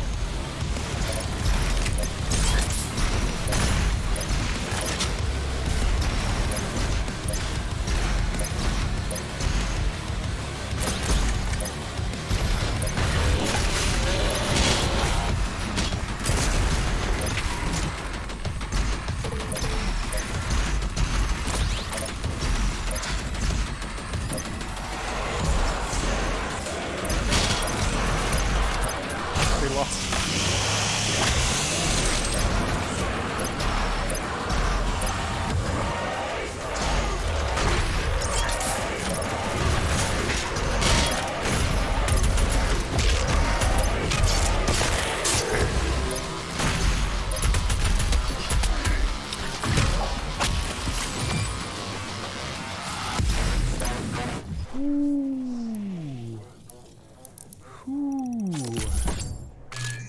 That was the wrong one to get.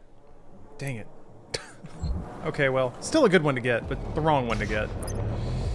Okay. Hey, what's up, Dilsky? Welcome.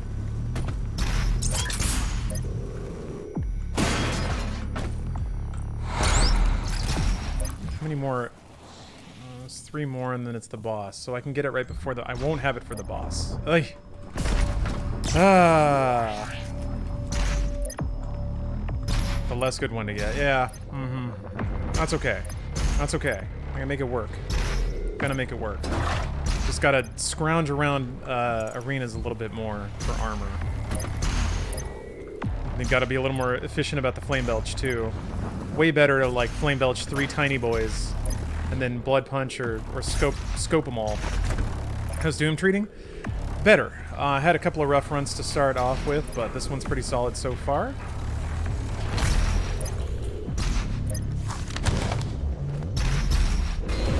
That's good. What's your email again?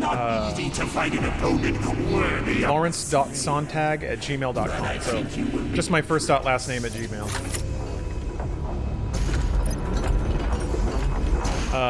Yeah, feel free to send any editing reels you've got. Mostly looking for the ability to find humorous or interesting bits in a long-form video and then punch them up with editing, with comedic timing and additional edits, but that's mostly what I'm looking for. I'm also pretty low priority about that aspect of things. I'm not super responsive because streaming is the fun thing for me. But I do really enjoy kind of using that to seed more money out there, get some work to people.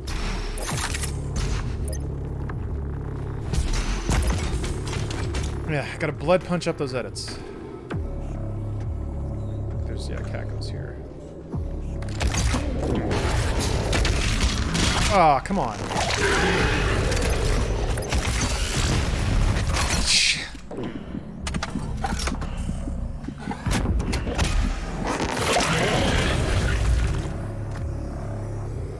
What a dumb fuck way to... Fuck that shit, man. Well, there goes the rune. How fucking stupid. God damn it.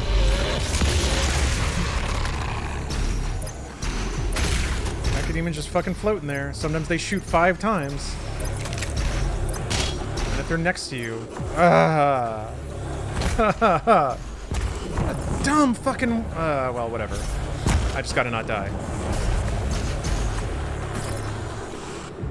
I just gotta not die. And theoretically, that's why you have that rune. Get on the...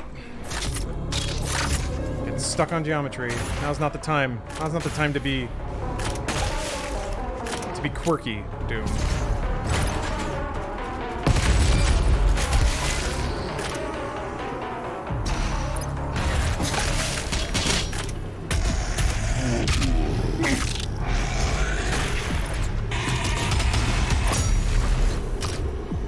Yeah, I'm gonna let my rage drive me. You're right. I think there's a button I gotta hit back here. I think? No?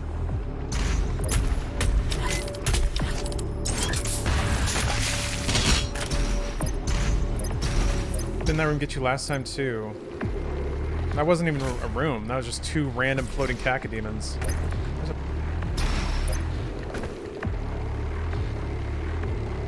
Some dumbass button you're supposed to hit. I can't remember what though. I guess this arena's not... Oh, there we go.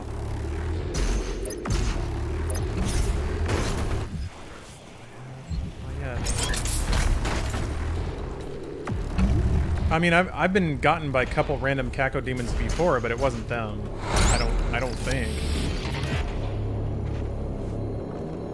vid did you spend most of your time on while at Funhouse? Editing and our personal thought time? I mean, Demo Disc was always a really intense edit. I put a lot of time into Drunk E3 trying to coordinate that, but there's only so much one person can do. A second. Yeah, this one.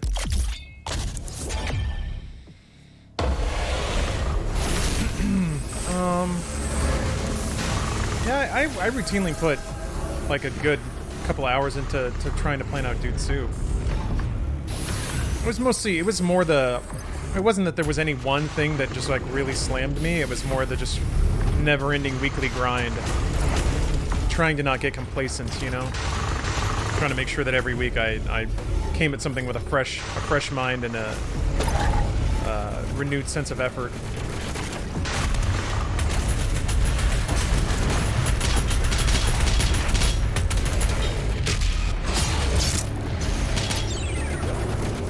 AJS, thanks for the resub.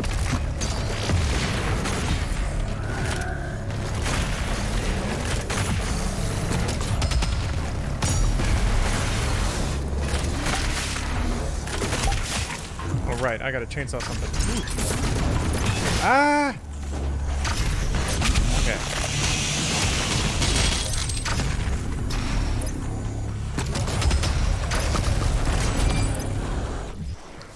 Two.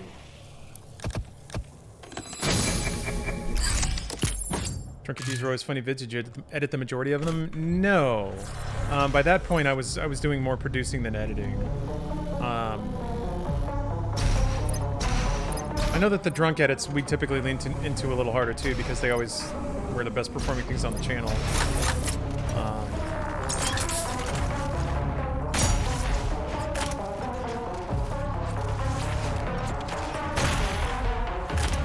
Yeah, I think more it's just like maybe on individual videos there was a given bit that I really enjoyed and wanted to like really wanted to make it in, and that usually involves putting in some extra time and effort.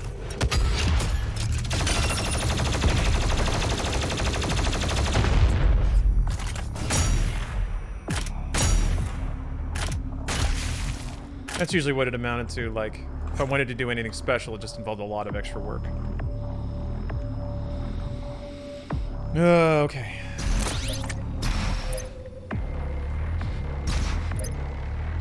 Gotta make it absolutely sure I'm not forgetting anything.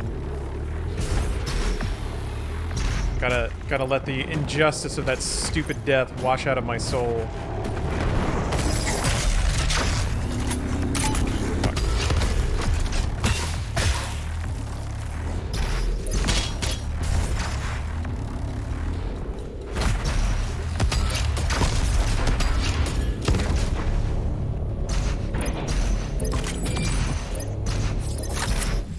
There we go. Okay, definitely buying this now. Oh, I need 6. Fuck me. I bought the other one. Oh, I'm handicapping myself pretty hard here by hitting the wrong buttons.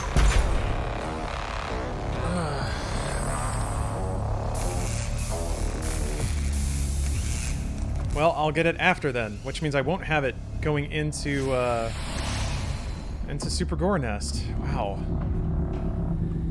Yeah, I'm debating the wisdom of spending the points the way I did this time. I mean, I made a couple of mistakes, but I think shortcutting to Super Shotgun Mastery is probably the safest way to play. I feel naked without it.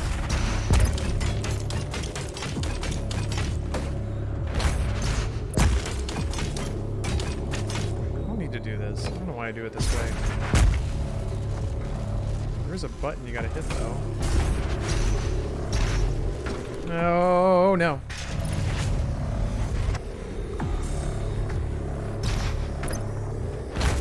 Who needed armor anyway? I haven't played Ghost Runner yet. No, I'm trying to beat this fucking game.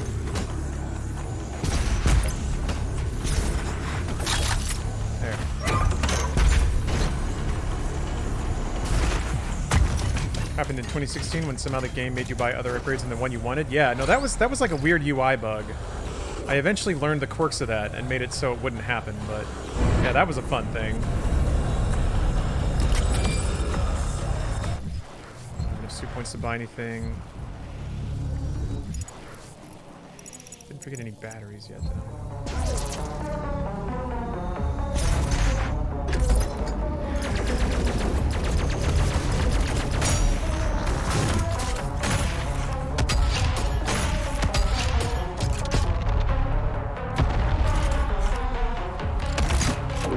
Asshole moving on up like he owns the place.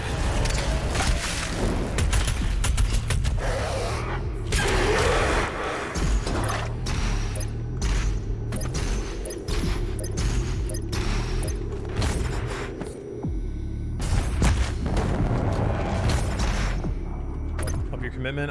Yeah. Well, I mean, to be fair, or rather to be clear, I've beaten it multiple times. I just really want to beat it on Ultra Nightmare. I feel like I'm close. I feel like it's within reach more than ever. Why I'm fixated.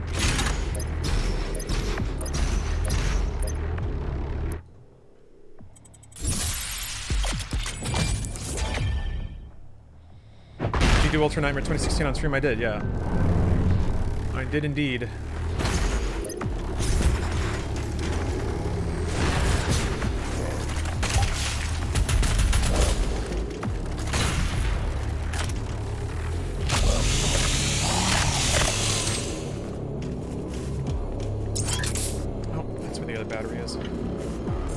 Are there any other pressure demons except for the big Kaka demon? I mean, all of them.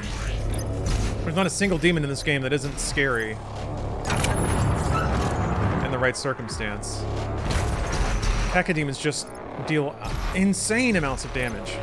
Was it not the Slayer who brought the demons to us? The Khan Maker has you to thank for the gift of Argent energy.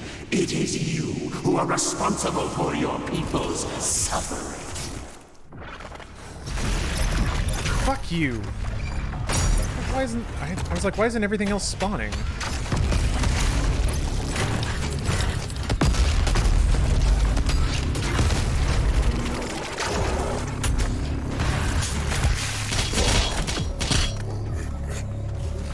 Alright, stupid-ass carcass, where are you?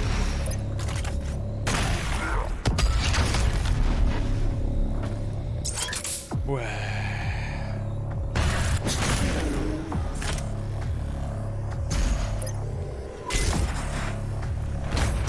wait, that's not the... Oops, that's not the suit point.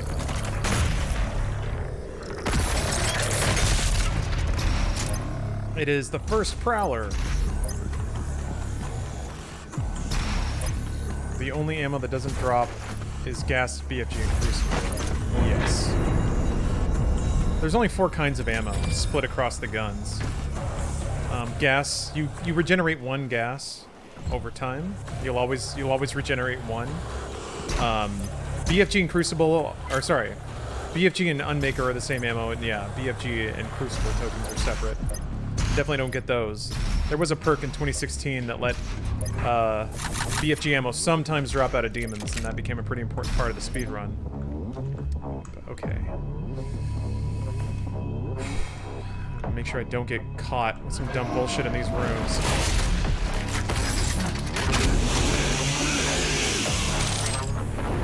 Ah! Alright.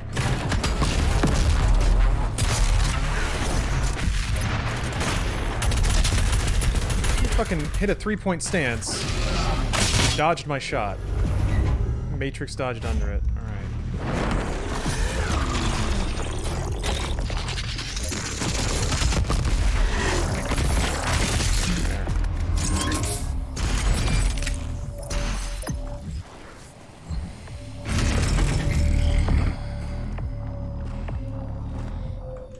Okay. Boss fight time, I think. Or is there one more platforming sequence?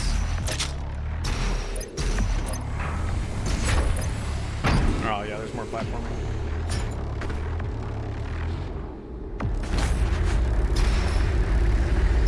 No matter how many hours I watch, I'll never know where you are on the run. Because you bounce back and forth between a lot of places, and some of them can look kind of similar. I'm on the 4th stage right now, Doom Hunter Base. which is usually, like, this is kind of where the run picks up speed. I've already dropped my death rune to just, like, staring headlong into a Cacodemon's mouth while he shot the shit out of me. It was very stupid. Very stupid.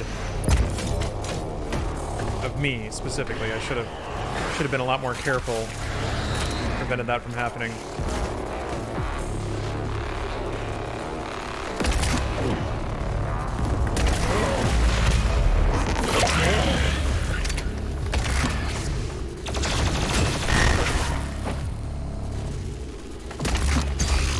Dude!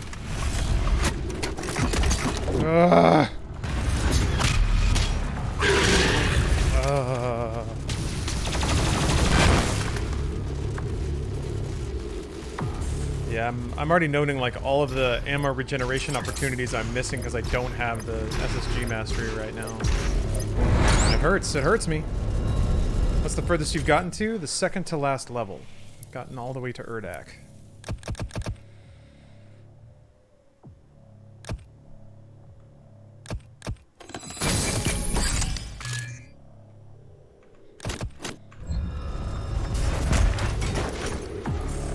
Is there going to be a death Taj? I suppose there could be.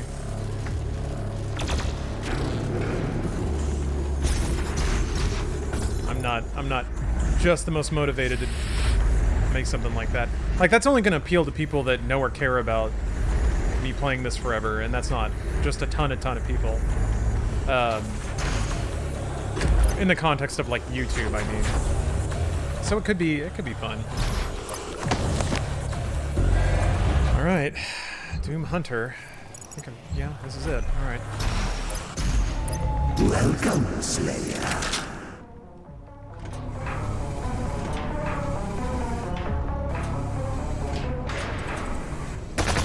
Motherfucker! God damn it. Starting just like that.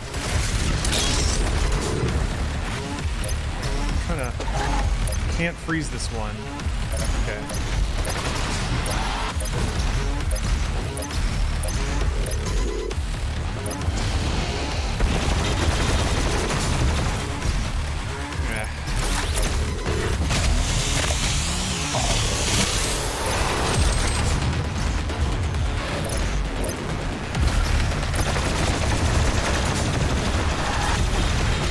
Oh.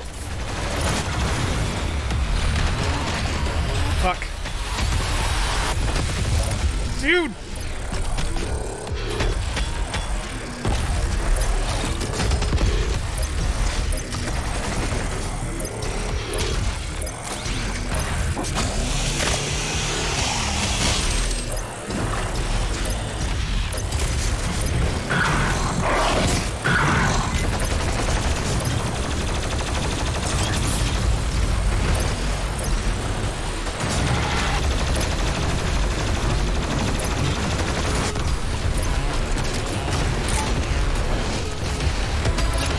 Sled not broken, you fuck.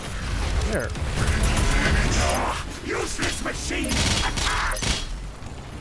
Okay.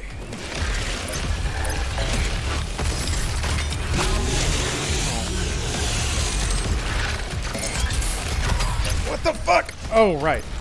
Excellent. What the fuck? What the didn't even stun him. Like,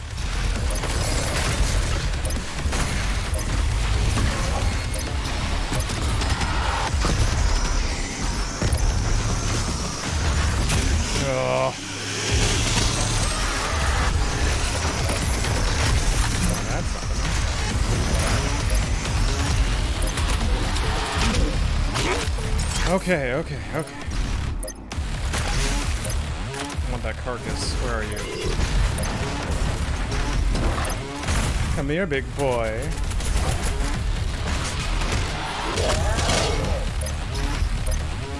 Okay. Back under control a little bit. I'm gonna chainsaw.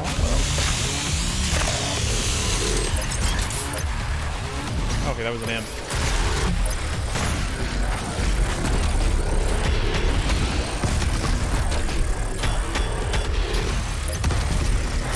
Dude! Chase me up there. Get in a little swipe. Asshole.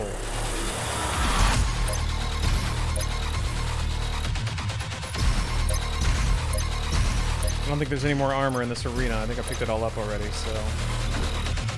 Alright, do it again. We are not done yet.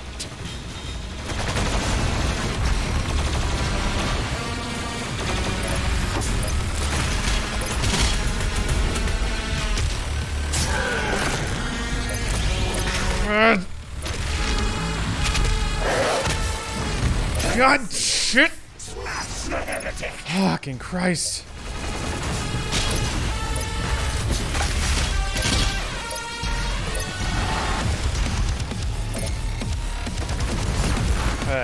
What I wanted to do.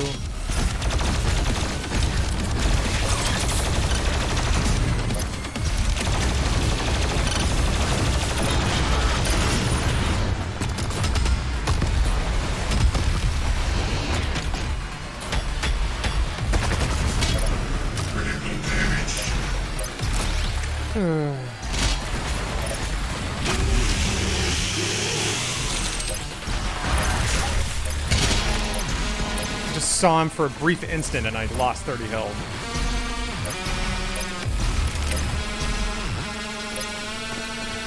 Where's your dumbass?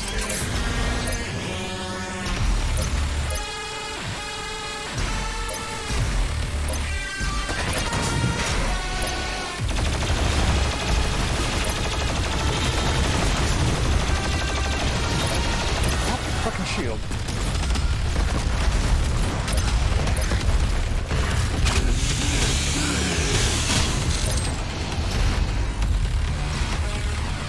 Okay.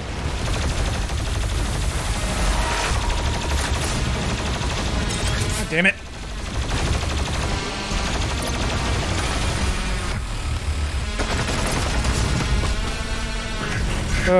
Okay.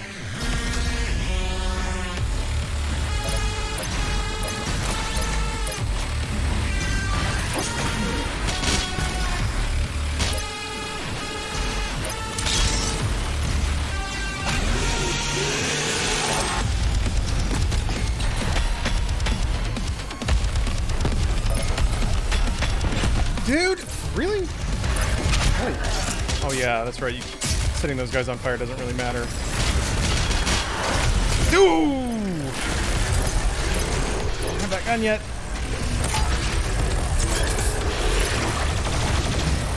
Shoot it! These fucking monkey bars, I hate them. I need my hands to keep shooting.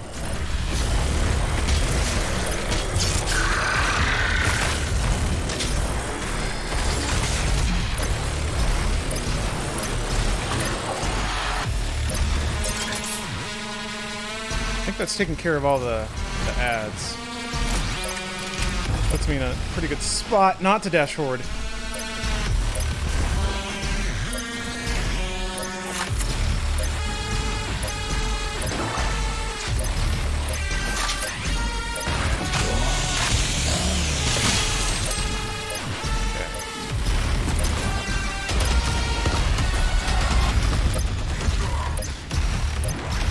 Asshole.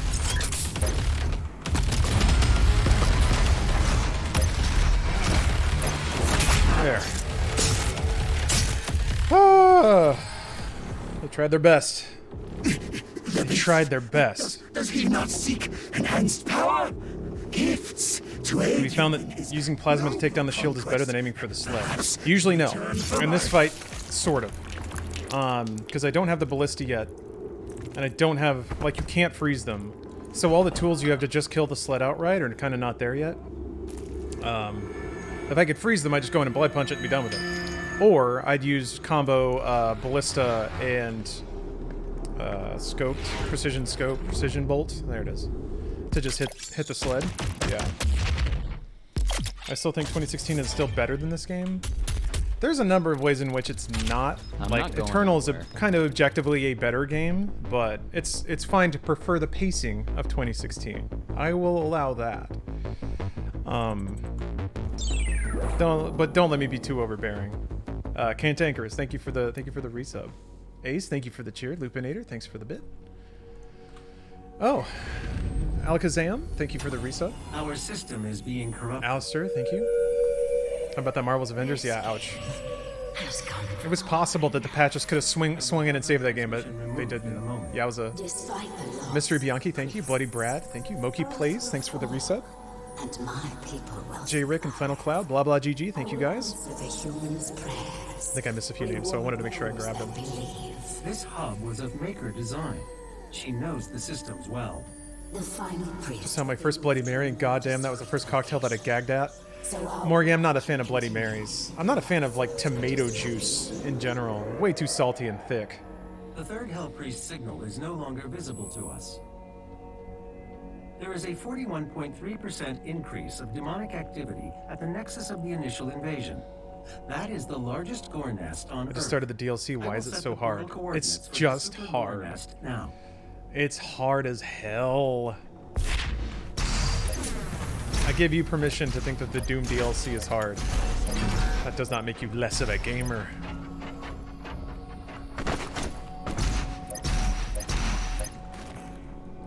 Alright.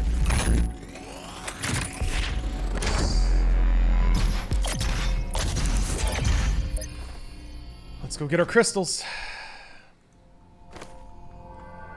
Last boss fight is a real motherfucker. Oh my god, is it ever. Yeah, Just Cream, we're to the fun part of the game now. Theoretically to the part where I won't die a lot. Yeah, I'm past Cultist Base now. But yeah, thank you for the prime.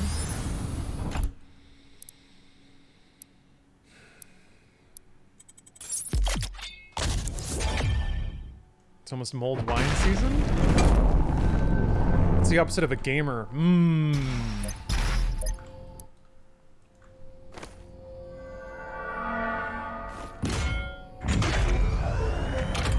That's a good question. I'm trying to think of the lifestyle that encapsulates non-gaming. A non-gamer would avoid challenge, would avoid confrontation, would not seek to better themselves and conquer the world around them. I'm trying to think of who that encapsulates. A gaming journalist. Ooh, that's a good one, Lucas. Ooh, that's a big got him right there. Oh yes, finally, praise God above. I should have had this so long ago. Oh my god.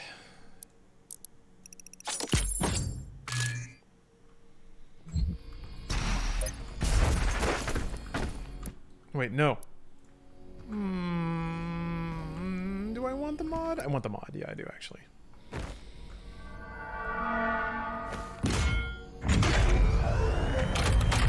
Gamers don't see confrontation in real life? Well, only meaningful confrontation. Yeah. Gamers conquer on the game plane, the game sphere, but in real life, they are reasoned, high IQ individuals who only engage in conflict when it is constructive.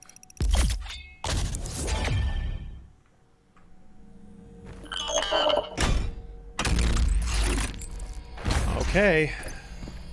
Health and armor pool's looking great. I'm still annoyed at myself for dropping that death, but all I gotta do is not die for the rest of the run. That's it. Pretty easy if you ask me. Seen a lot of speedrunners using Destroyer Blade lately. Yeah. I see them equipping Destroyer Blade, but I don't see them using it all that much. But I'm sure that there are definitely a number of circumstances where you can easily clean a room or a hallway with a Destroyer Blade. Like if you pre-charge it and just fire it as soon as you walk into a place. Yeah. I can see that being a thing for sure. Alright. Order of business. Grind out this SSG mastery. Post haste.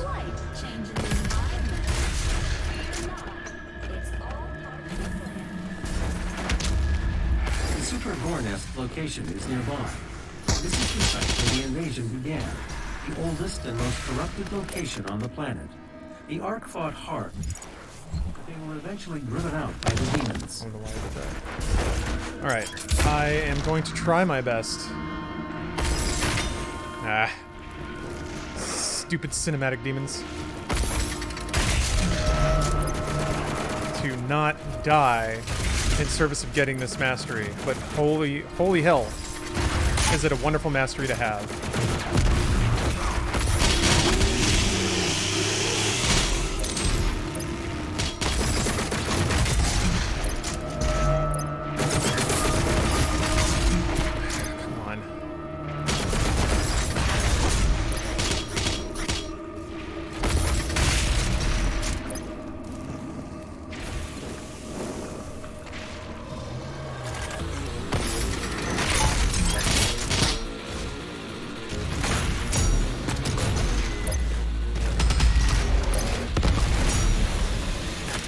Oh yeah, I've got the ballista now. Thank God. Praise God in heaven. Got 2 frags, gotta freeze, gotta remember everything. I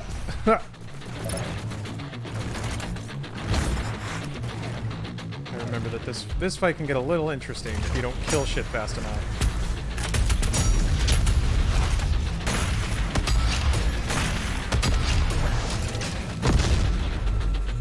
That I think spawns things.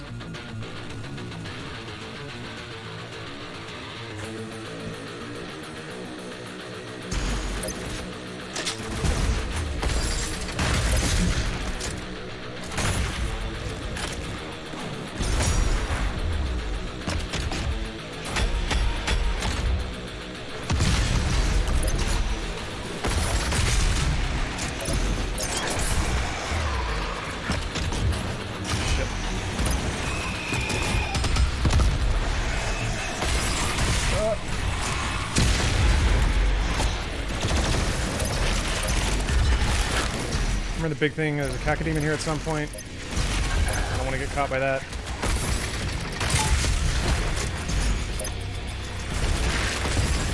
Wrong enemy!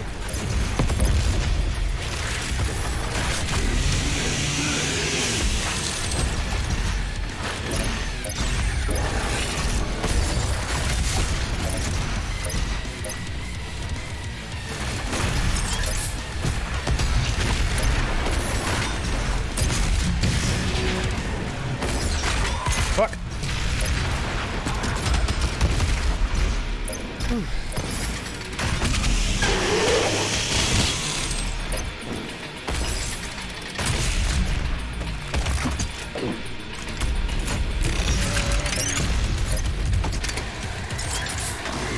Fuck you.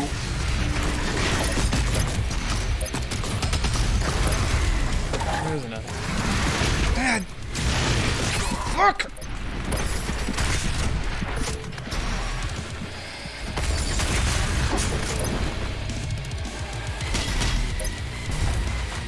And when whiplashes just start shoving you into a locker, it's tough to get out of that.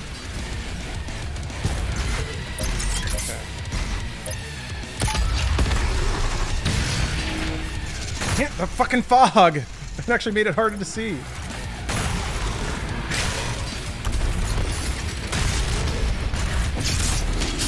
Ugh.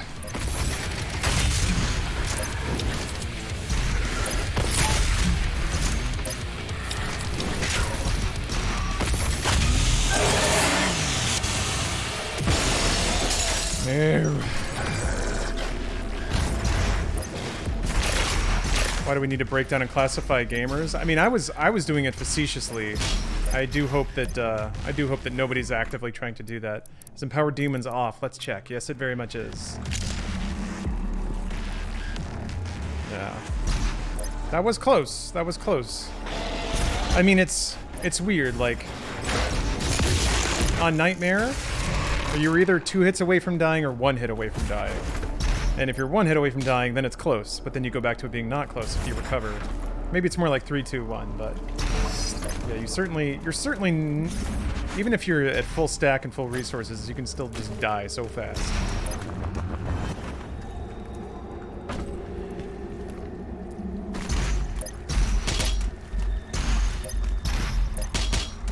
Some of us are without sarcasm. Ah, okay. Well, maybe that was my bad in not telegraphing it enough. Yes, there's no reason to rank the correctness of gamers. If you're gaming, you're already on the winning side. We can't be fighting amongst ourselves. Society is gonna beat us down. We gotta be ready for it. We gotta have solidarity. Yeah, there are exactly... Also, yeah, science has solved this. There are exactly 8 kinds of gamers. We know this.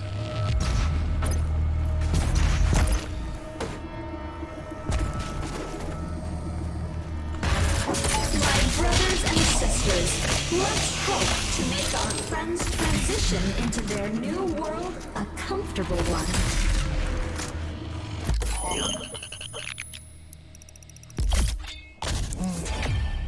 There are no gamers, only those who game. Amen. I'm a Nokia Snake, a level Nokia Snake gamer. That's pretty dyed in the wool at this point. Any thoughts on Ghost of Tsushima? I mean, no profound ones, it's just a fucking awesome game. It is heckin' fun.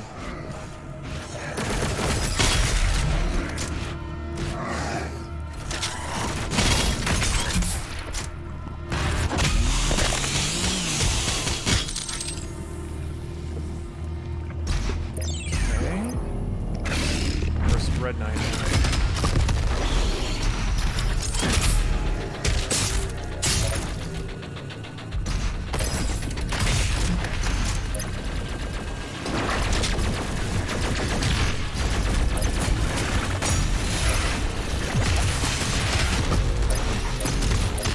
Shit! Legit shoved him out of the way. Oh my god!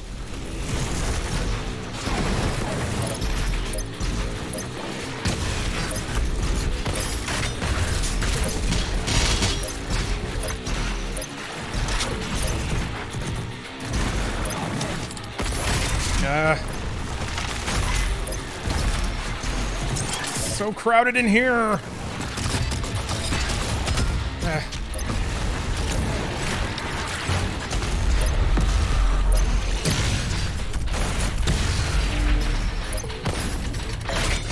Shit! This game is trying so hard.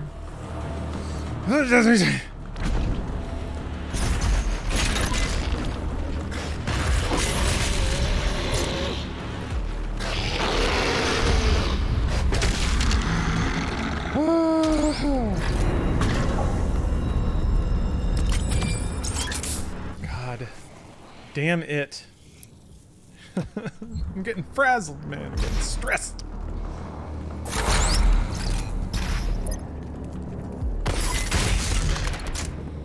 I'm gonna feel so much better once I have the shotgun mastery under my belt. Then it'll like really be on the way. It'll... Rage Totem Room. I gotta kill the Rage Prowler and then dive into the one. Frazzled but not dead. That's true. If you could revive any long dead game or franchise, what would you like to bring back? The Mother series. F-Zero. I'd like a follow-up to Lost Odyssey. I'd like Hironobu Sakaguchi to get another huge budget and get to make another big JRPG. But there are a lot of good JRPGs out now, so that doesn't really bother me. It'd be cool if Square took another swing at the Chrono series. Between Trigger and Cross, I really have no idea what the soul of that series is, but I would like just another Mitsuda soundtrack in that vein. Octopath? I wasn't a big fan of Octopath. That's just me. It was cozy, but it wasn't like... the writing wasn't all there for me. I'm glad you guys liked Octopath. I mean, they're doing it again, so that's good. I'm excited to see them take another swing at the formula. Alright, so grenades everywhere. Bash that Prowler down. ASAPly.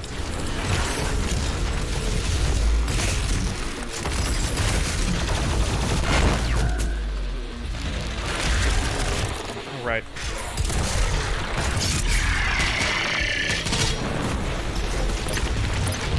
This. Now we are kind of safe.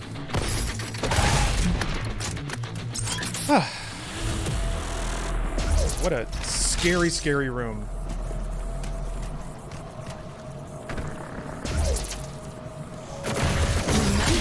Demon can be an offensive term. Refer to them as mortally challenged. And they do! That's what's crazy. It's not just Jessica or whoever that... No, that's not Jessica. She refers to... It's not just UAC lady. Like, other people refer to demons as mortally challenged. It's so silly. I love it. I remember Michael Jones bitching about how long the game was. Facetiously, of course. He brought it on himself, but yeah, JRPGs, am I right? The problem is it's, like, long without a whole lot of connective value. Like, the story doesn't gain in momentum as the game goes. It starts off pretty light and fluffy, and it ends pretty light and fluffy. And I think the biggest issue, and I'm not, certainly not, uh-oh. Did I break it? Oh, no.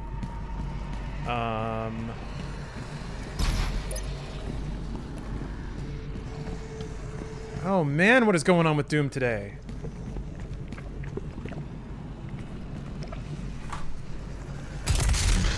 What the shit? Okay, so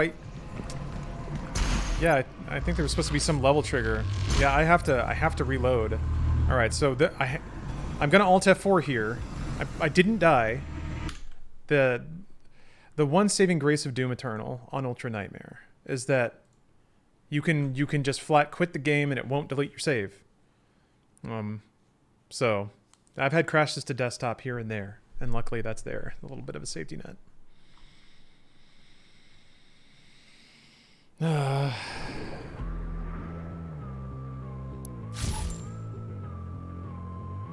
got things though. What's that all about? Oh.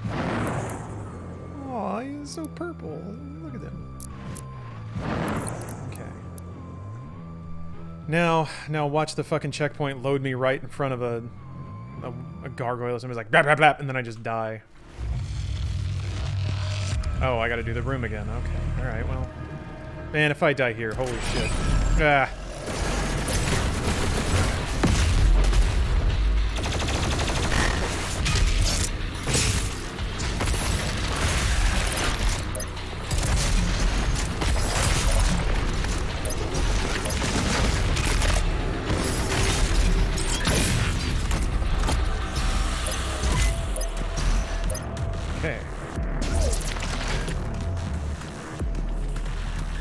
Good to remember there's big armor there.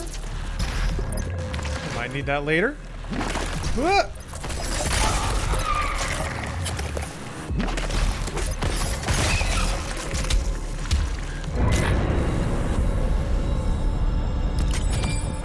My PC smelling like burnt plastic, is that bad? Yeah, that could be very bad. I mean, usually your PC's gonna auto shut off before anything real bad happens, but usually that's probably more like just some fuzz got in there and it's getting toasted up a little bit.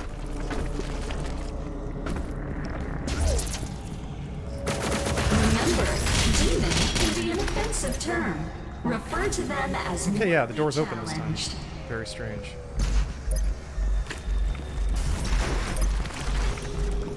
Okay. Thanks for not breaking this time. Yeah, I saw that, Sino. Sad news. Lost a real one today. It's so squelchy.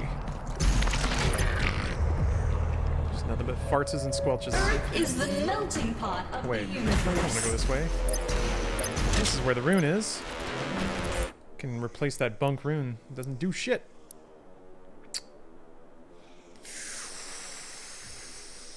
I think I'm gonna go with decreasing recharge, because like now that I'm getting better at the meta of Doom Eternal, I'm leaning even more on like grenades and flame belch. So I actually think this might lead to more survivability than what I've been doing before. And like just being able to flame belch everything before you kill it, just really does help a lot. Oh shit, this area. Okay.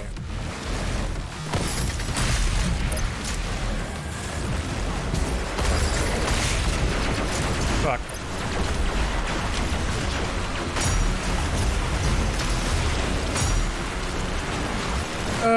Yeah.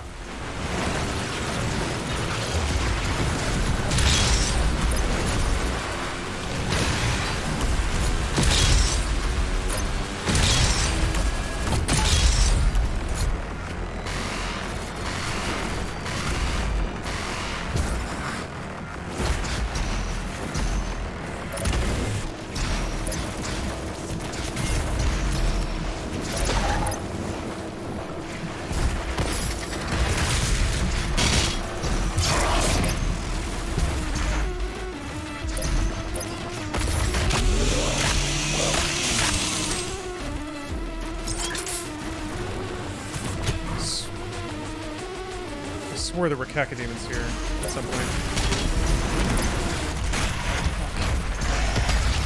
That shot.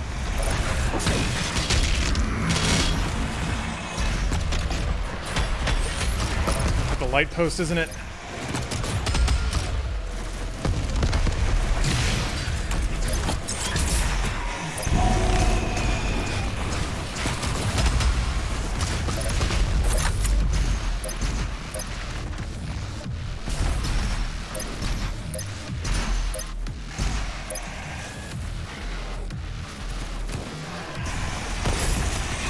Die!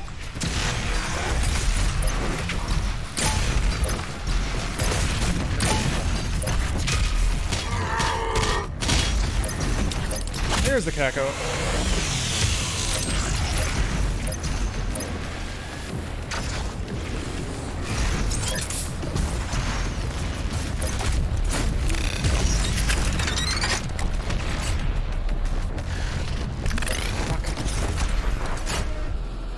Strike makes this take forever? Okay.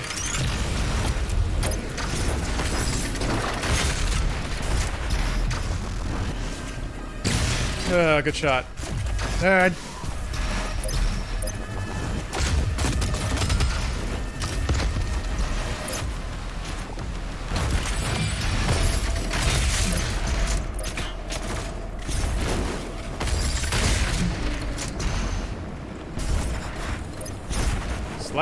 Slidey boy.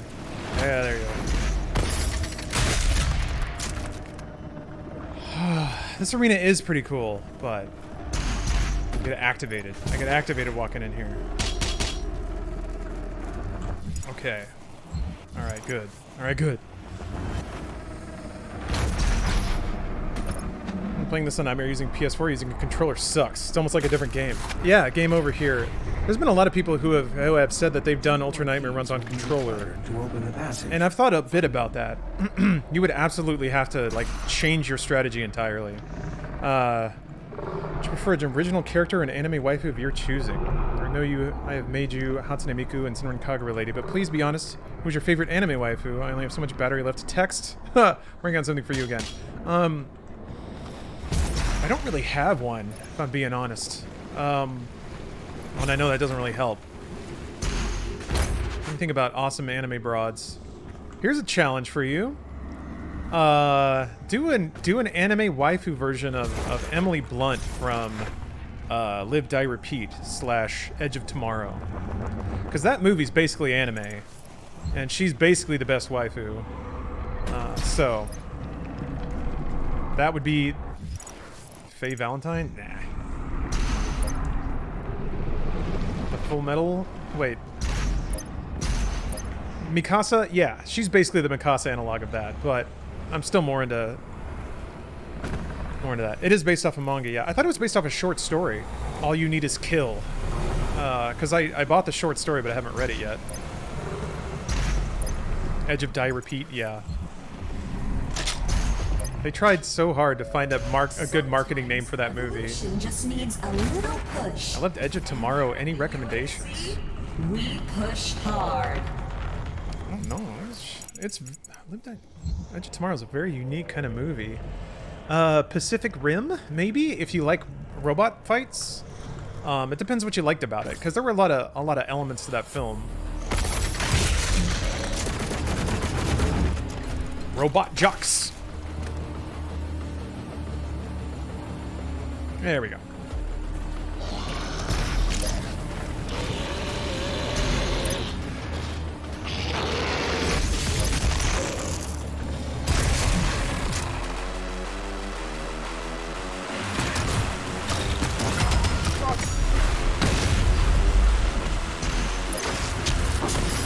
Unacceptable!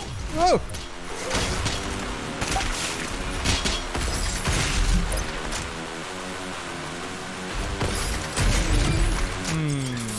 Feels good.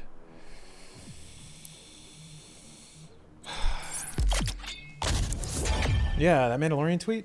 That's pretty exciting. Oh, Elysium, kinda? Yeah, Uprising was very bad. They were trying to turn Pacific Rim into like a teen-friendly franchise and just... Nope, didn't work at all. That seemed like the kind of movie that they intentionally wanted to follow up on with a shitty animated show or something. Part of the nest. It has taken root in this facility's main power generator. Reactivating the generator will destroy the nest.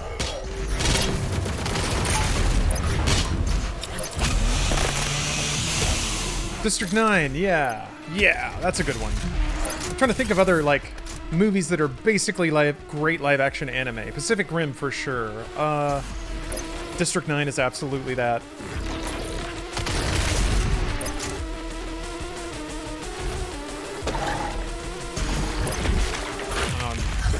Saving all my thought cycles for Doom right now. Oops.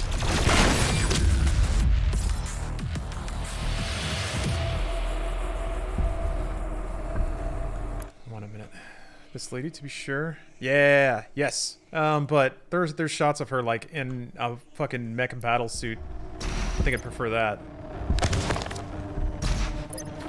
Kitted up and ready to kick ass. Whoa.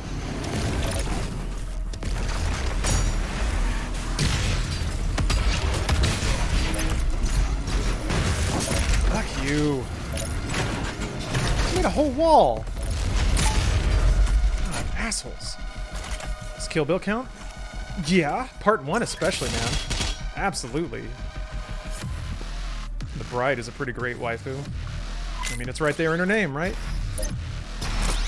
Actually, I guess Orenishi might be a little bit more waifu material. Fuck, man. Just the world of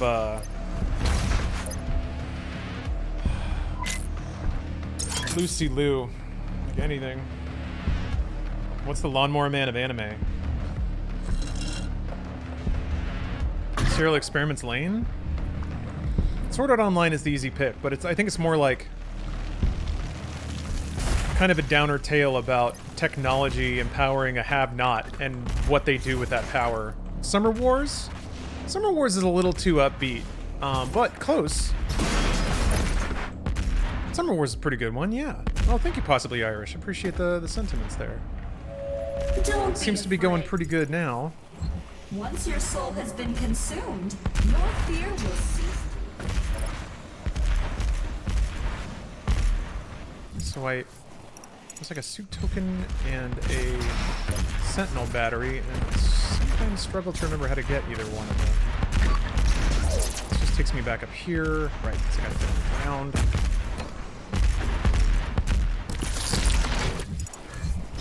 You now have access to the heart chamber. Well, that's good. Will they run off of edges?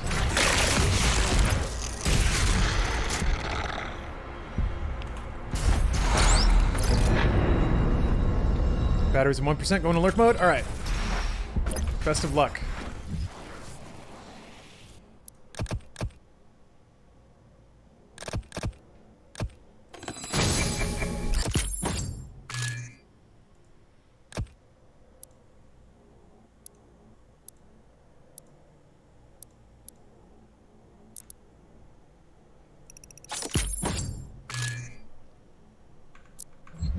Trying to make sure I actually spend my upgrades instead of hoarding them and forgetting about them. Do I want that battery? Batteries will get me suit tokens at this point. And I think I go back to the ship after this level? Oh wait, it's, yeah, down around here, that's correct. Man, it's fun to slowly figure out that physics of like landing on a downslope and then bopping up again to keep your momentum. I can see why people would enjoy speedrunning this game. The movement tech can be pretty satisfying. The dashes, the like just flying through complicated level structures. Like driving a race car.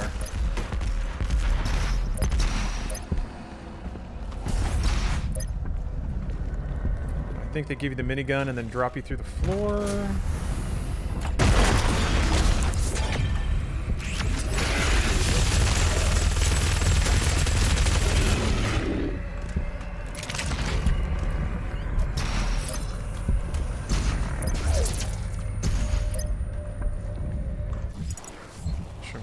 Anything important.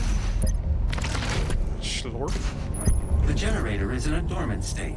2 nearby control terminals will need to be manually activated to restore full Zoom power. Provide lore for the guns. Unlocking the left Unfortunately, not really.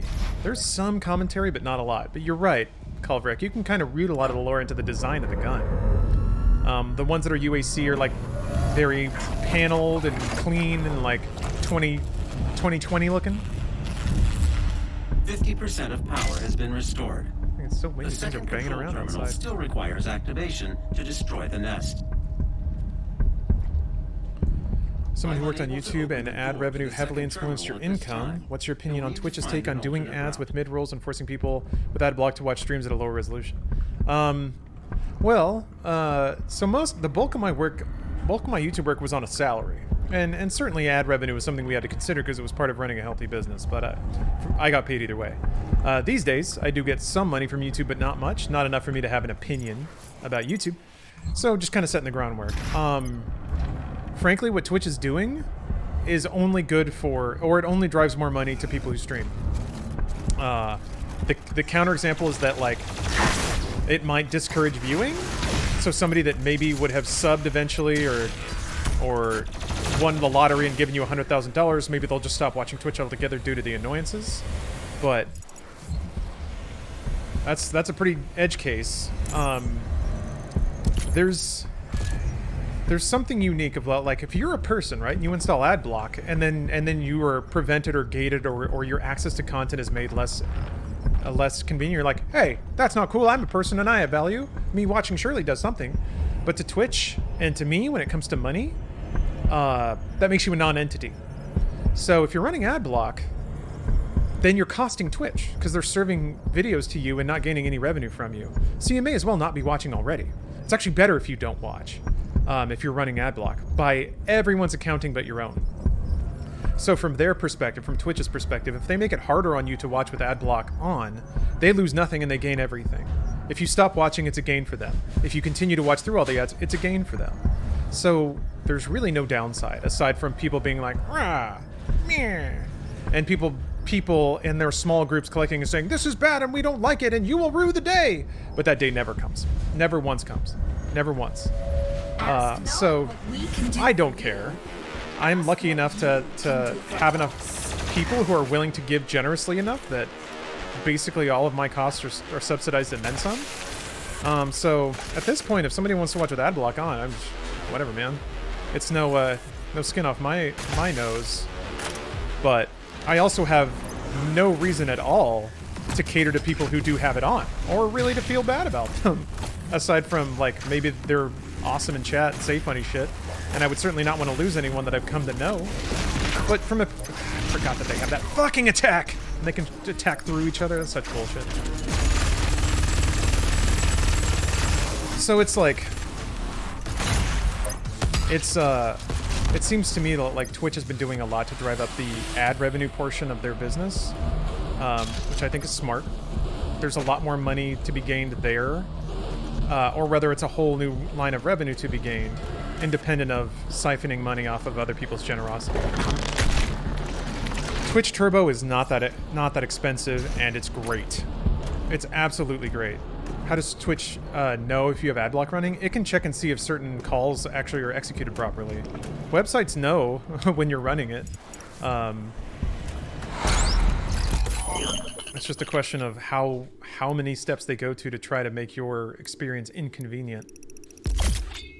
Isn't the whole point of the subsystem plus Patreon to obviate the need for ad-based revenue streams? Sort of, Nom. If your entire goal was to merely make a fun place for people to come and watch streams and all you wanted to do is cover costs, yes. Twitch is a business.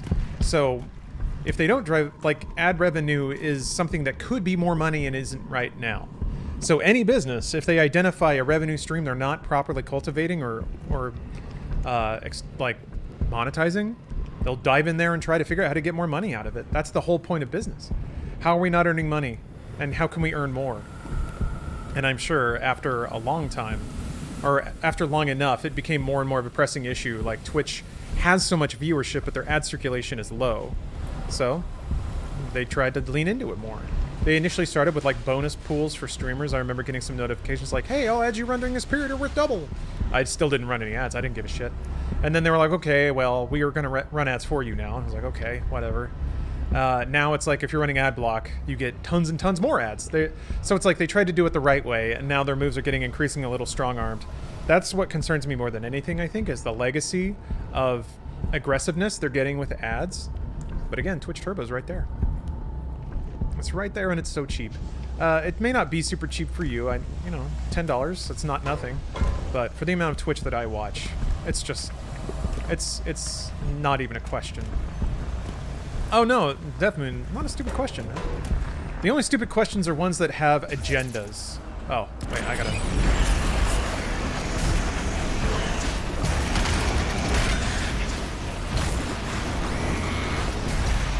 I know I can do that. That's much easier.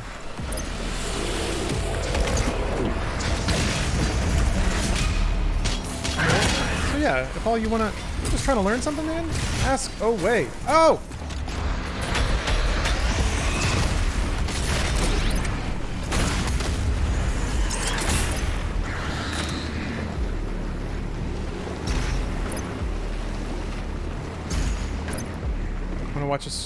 I went to watch a stream once and was served 5 minutes of ads back to back. That sounds like it's broken. That's just a bad viewing experience. Yeah, that's the kind of thing that would make somebody not watch. I wouldn't want that. If somebody clicked to watch on my stream and they got 5 minutes of ads, they'd probably just walk away. That's Twitch pushing a legitimate viewer away. But again, if you're running ad block in the first place and your viewing experience was to click on a stream and see no ads, then you know you're not earning Twitch any money and you're consuming bandwidth, so it's in their business interest to push you away. It's just weird how that situation works out. I don't get ads when I Chromecast to my TV. Oh, that's perfect then. They haven't figured out how to do that then yet. I'm sure they will, or they're working on it. So yeah, most people in those situations tend to think about it purely from the viewer perspective, and then they go from that to constructing weird moral high grounds to be mad about that are, again, rooted entirely in the viewer perspective. Same with, like, when it comes to anti-piracy stuff with video games. People are just like, this is bad for me, therefore it is bad for everyone.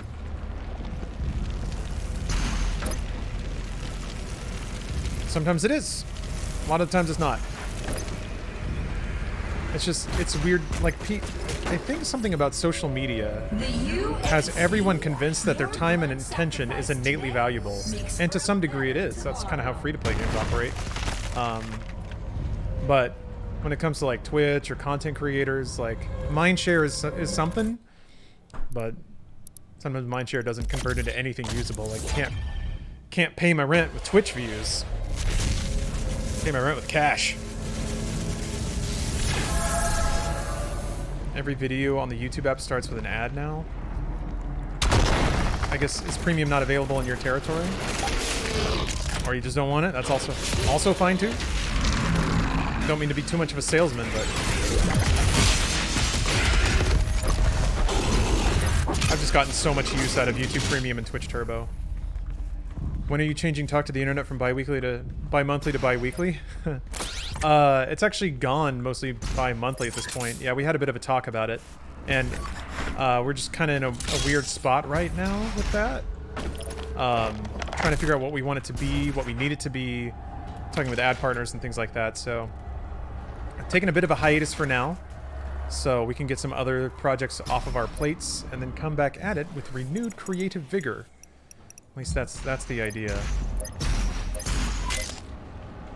Is this where I want to go? I feel like this isn't where I want... No, maybe it is.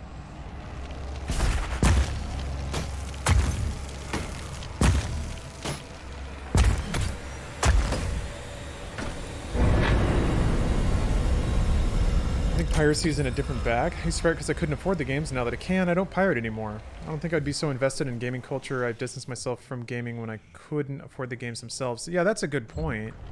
It's not like... Yeah. I guess then it's just your time. It's kind of the economy of what you're dealing with. But yeah. I mean, I was the same way. I pirated shit when I was in, like, junior high. Because, like, I had no money. They weren't losing a paying customer. Because I couldn't have been one. It was illegal for me to work. I mean, it didn't stop me. Yeah. Whereas, yeah, when it comes to Twitch, if you're a viewer who is consuming no ads, you're really not giving them anything usable. So I can totally see the justification in, like, well, let's either make it so annoying that they leave.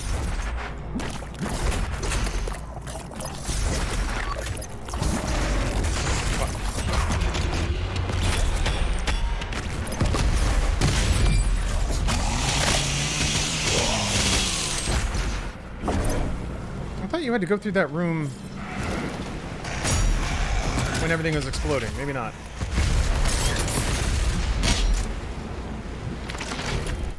Glorp.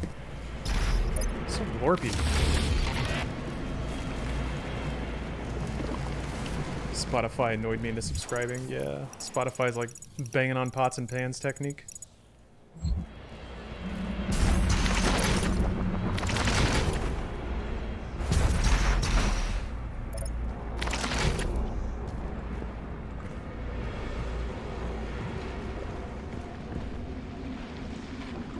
That's the thing.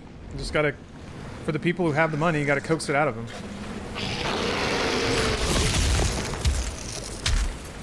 Ah, shit. I don't know how that worked. Oh boy. That's a critical miscalculation. Alright.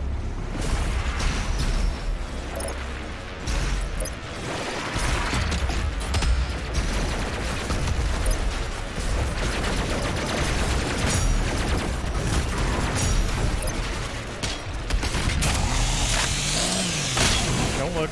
No looking at chat.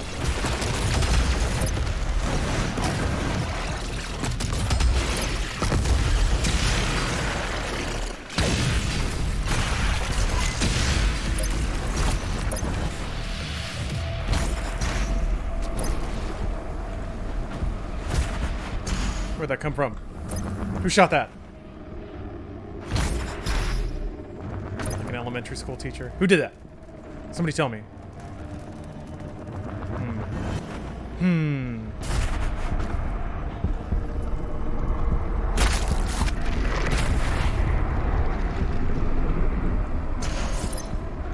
think I've got everything I need in this stage. Yeah, alright.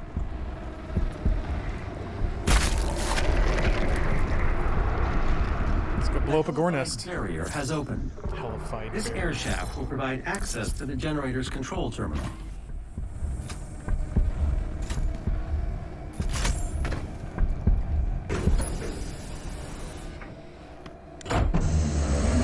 The generator is now at full power. You can now use the main console to destroy the heart.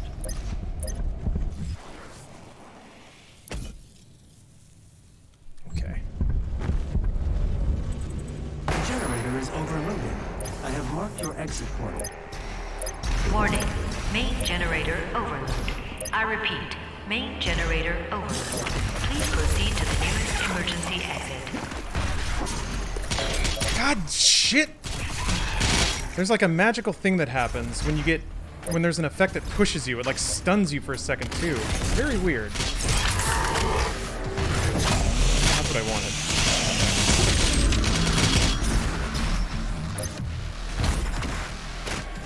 Just wanted a little booster shot of ammo. This facility will self-destruct. Doing this sequence. Please save your work and walk calmly to the nearest exit.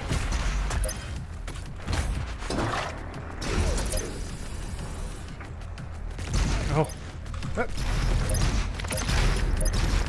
Okay. Ugh. Super Gore nest down. Super Gore. What's after Super Gore nest? Oh, Arc facility. Right. That's just a lot of big fights. That's just a lot of big fights. I think I can just go. I can just go on to that one without a lot of research. What about pirating stuff that you actually just can't acquire anymore, though? Oh, I have zero compunction about that. If there's, for me, the like rule of, it's not technically legal, but the rule of thumb I always go by is like, is there a way I can access something and have that money go back to the original creator or people who like justifiably acquire those assets? But when it comes to like, you want to play an old game and you got to buy an old console and a really marked up copy of the game on eBay, you're just driving money into speculators on like retro shit. And that seems a little silly. It seems a little silly that you should have to pay the tax to nostalgic dorks in their late 30s to play a game that you're just curious about playing. Yeah, out of print, fair game for sure. That's kind of the idea behind a lot of the media I source for MediaTek. I try not to grab anything that is active on a service and that revenue would go to the people who made the thing. But stuff that's just like abandoned or forgotten about, that's what I like. How do you feel about Nintendo and how they handle their old catalog? They're allowed to do whatever they want. It's still them. They still are the ones who made it, so that doesn't bother me. If somebody else acquired Nintendo's catalog and treated it the way they were, I'd be a little more offended, but they made it. So, I mean, they could provide more of it to people for cheaper, but they're under no obligation to.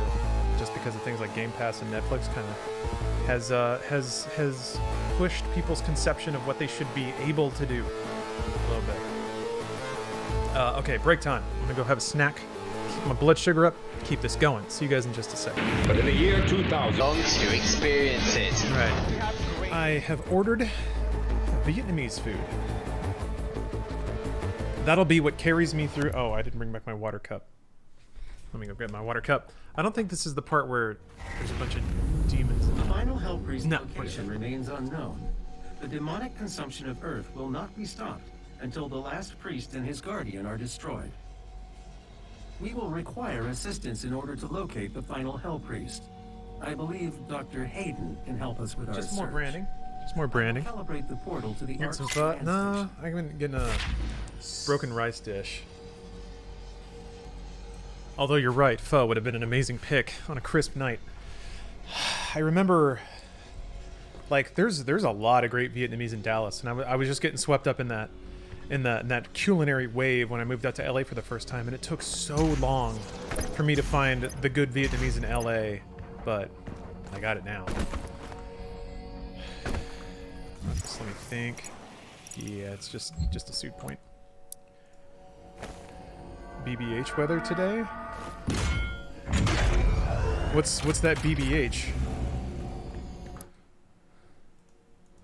To me, BBH is the streamer, Lord BBH. Oh, I guess he's not a streamer. A retro gaming phenom. But I'm curious if that acronym stands for anything else. Where are you at? Just finished Super Gore Nest. Moving on to Arc Base. What is pho, and is it good? Pho is Vietnamese noodle soup. Boba Hoi? Oh, okay. And rice something. I know boon is rice, but I don't know anything else. I got like charbroiled pork and, you know, like tripe. And, well, no, it's not tripe. It's shredded skin, and then like the shrimp paste loaf. So pho is. The actual pho requires like 2 days of making because you gotta like, you know, it's making soup from stock basically, and the real like grungy guttural pho will have like a nice layer of oil on top. More modern pho is less fatty and is just kind of like beefy broth that they pour over some noodles. Pho had that problem where it became like fashionable, so it's just supposed to be like the cheapest street food. If you do have pho with tripe, you are fucking up and you should feel bad. Wait, what? No, come on, man. Okay, never mind, Nick. You corrected yourself. Tripe belongs in pho. Can you show me the Doom chair? Sure. I'd be delighted. So, this is the front. It's got the mark of the Slayer on it, which is pretty fucking rad. There's Noble Chairs branding on this side because it's a Noble Chair chair. There's more runes over here. And then the back has the logo and then the giant, like, really cool logo thing. And it even says rip and tear down there. The amazing thing is it's not a decal, like it's actually stitched in, it's upholstered in. So, it's gonna be great. I don't know, like I can't really see a future where it starts like getting threads torn out or something, but yeah, rip and tear right on the ass. No, it's beautiful, it's perfect. I really couldn't believe my luck. Within the span of like a couple of months, I got, or rather Stephanie got a Secret Labs Cyberpunk chair, and then I got a Noble Doom chair, which is like the two brands that are going to dominate my life. Ma Dib, thank you for the sub. I don't have the Doom helmet, no. Laughing Stoic, thank you for the sub. Zero Cool. 2020 Pog. That's a pretty big Pog. Thank you for that. Grayson, thank you for the sub. Kiefer, thank you for the sub. Ian's Cult Gaming, thanks for the sub. Dustin Mayo, thanks for the prime. I'm getting my names right out because when I get into the levels, it gets a little tough. Oh, Ghost Gaming, thank you. Figured I leached enough. Take my money. I appreciate that, but Dr. Hayden is just across the complex. This industrial campus was once the headquarters of the Resistance. This stream is a free-to-play game. everyone watching right now, whether you gave money or not, your experience is completely subsidized by those who do give money. So, I am in a wonderful place where I want for nothing and enjoy a lot of good things. So, don't feel compelled in any way to give me cash, but if you will, I'll take it. Is no longer Is it pay to win? Absolutely. The goal of the stream is clearly to win my esteem, which only happens if you give me large amounts of money. So.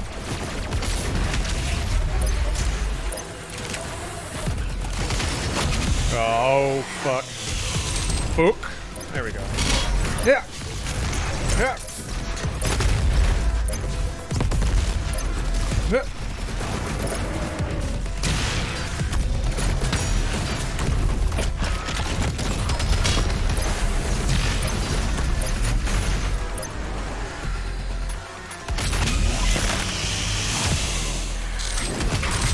The irony is that right now I'm actually going to do a pretty bad job of acknowledging people because I'm trying to play Doom good. Doom guy, more like Doom good. Alright. Talking about YouTube Premium before the break, I was wondering, do content creators make more money for premium viewers or is it less because they don't see ads? It's far, far more. Way more. YouTube Premium viewers are orders of magnitude more profitable for a YouTube creator. I think they got me before in the same way. Fuck you. Stop it! Oh. I'll pay you to not acknowledge me if you beat this. Okay, fair. That seems fair.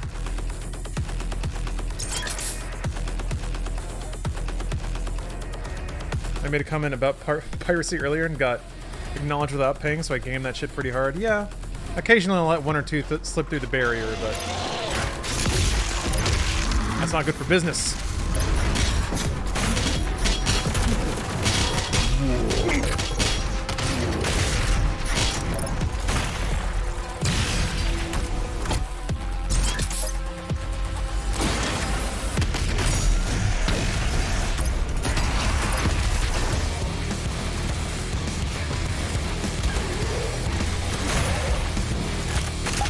Tripped.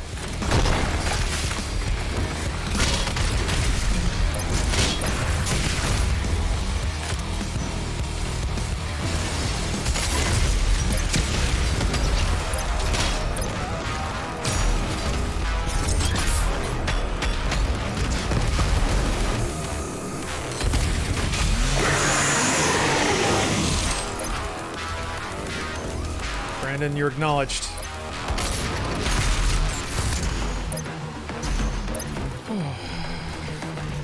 Yeah, when you hit 7 figures of subs, you can give away the freebie here and there. When you're in the 1 million sub club, which is I'm pretty sure I'm the only one. The only one with 1 million subs on Twitch. So. Oh, I hear that. I hear that. Oh, the heater turned on. I can smell it. He's gonna get me. That's okay. Oop, dude.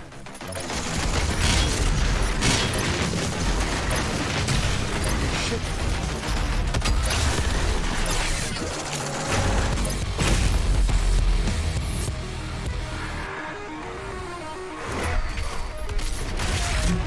Yeah, maybe when I get 2 million subs, I'll do a face reveal. That'd be cool. New Diabolic, thank you for the Prime sub. I apologize. There's a lingering doubt on the back of my head that I've missed acknowledging some people who gave me money today, so I apologize. But unfortunately, today, my first goal is to beat this on Ultra Night. Warning: the Ark's headquarters is under attack. Going okay. Going okay. Brace yourself for young advocates. Beyond the cave, there is a light.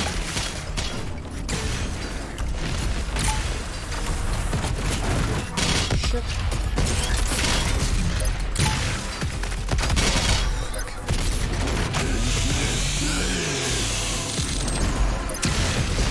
This dude can eat my ass. All right. My ass has been consumed.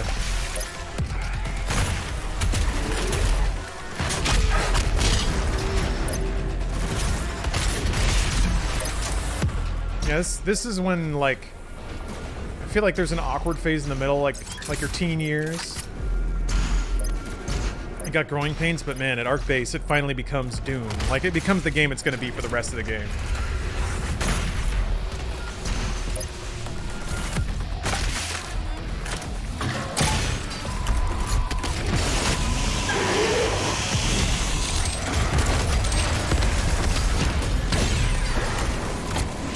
Fuck!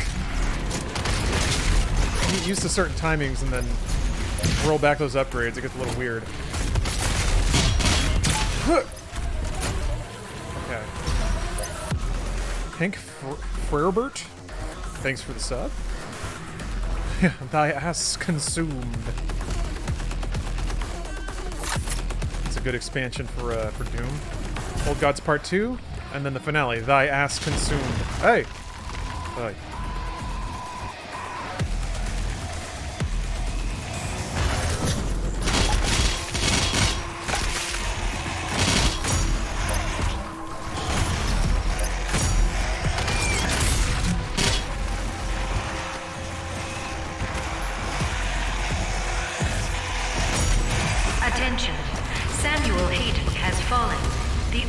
Is no more.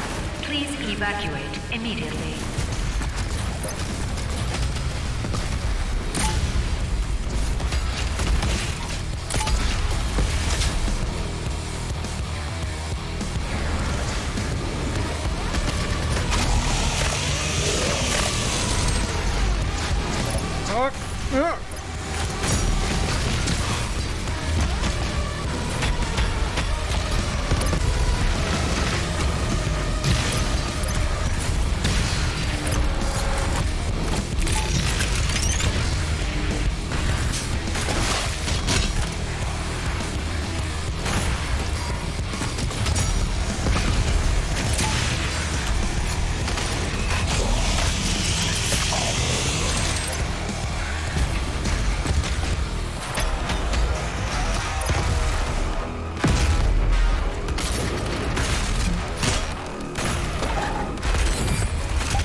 Does it feel good to be playing with like a full deck again? Ugh.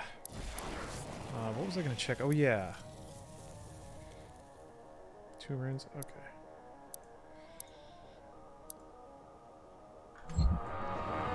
This cool death. Yeah, that was fun. I'll explode. Huh?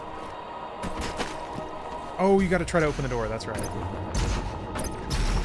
Missing a suit token? This guy? Yeah. No, I saw it. Suit token? I guess they're still kind of important. They're still a little important. Yeah. I don't think I was meant to get that one yet. Maybe I gotta run all the way down. Hold on, man.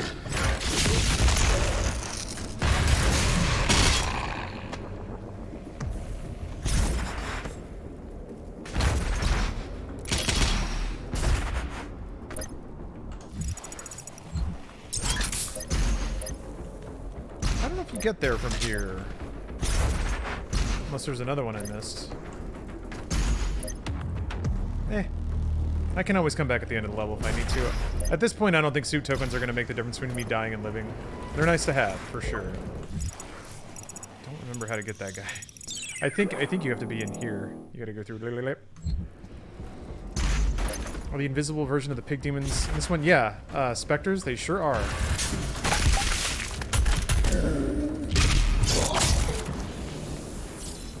There's a cyber mancubus? No, regular mank.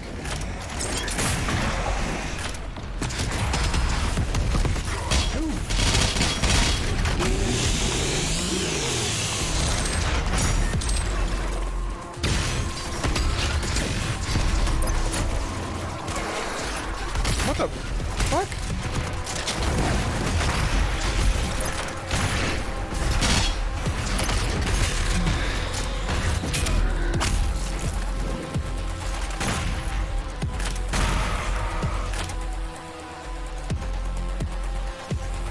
Eating a burger?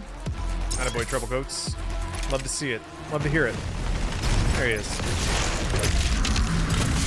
What? Alright, alright.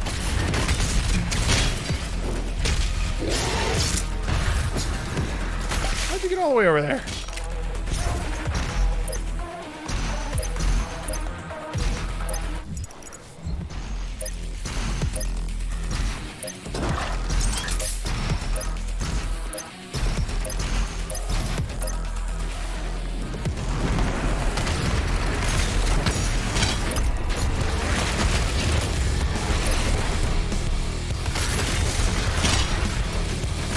Got him.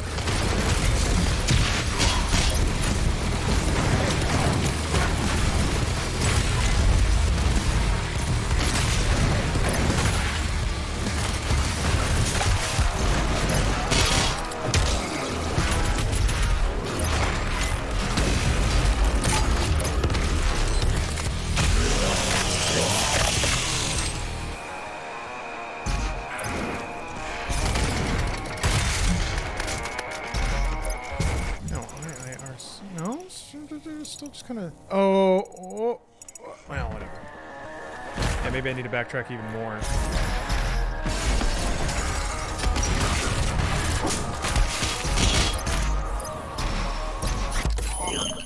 Perhaps I must backtrack even further. Changing the menu at my restaurant to include burgers, and I'm worried I'm gonna hate burgers after too long. Are they just... Is it just like basic ham cheeseburger? Burgers are so easy. Or are you worried that you're gonna, like, eat nothing but burgers if they're on the menu where you work? Thanks for showing off the chair. My husband's obsessed and incredibly jealous. I got so lucky. I understand your jealousy. I would be just as jealous. So I apologize. I apologize for my incredible luck there. That was stupid.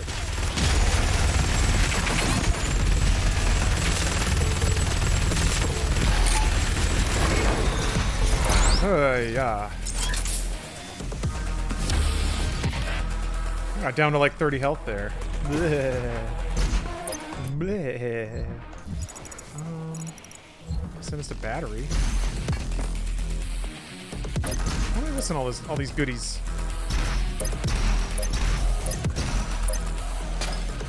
If the chain gun had a beefier firing noise, I think it would get a little too much. I think it would get a little overbearing. The heavy assault rifle, just fired normally, has a really punchy chunk, and if it were faster, I think it would just get a little too much. But that's just me. Difficulty? Goon Clooney. This is a Ultra Nightmare, so it's the hardest difficulty. On top of the fact that I'm not allowed to die. If I die, I have to start the whole game over again. Just gonna come out of here and pick up whatever chump armor I can. I'm gonna backtrack a smidge and see if I can pick up that suit token. Yeah.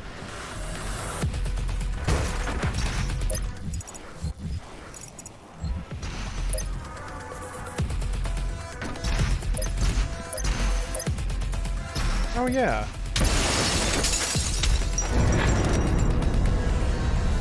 Oh, Celestia Brunny, you can actually watch a stream? Well, welcome. Welcome, welcome. I'm glad life has cut you a small break so you can chill out for a bit. And I'm pleased, honored in fact, you would decide to spend it here. I'll try my best to not die instantly and scream obscenities at you.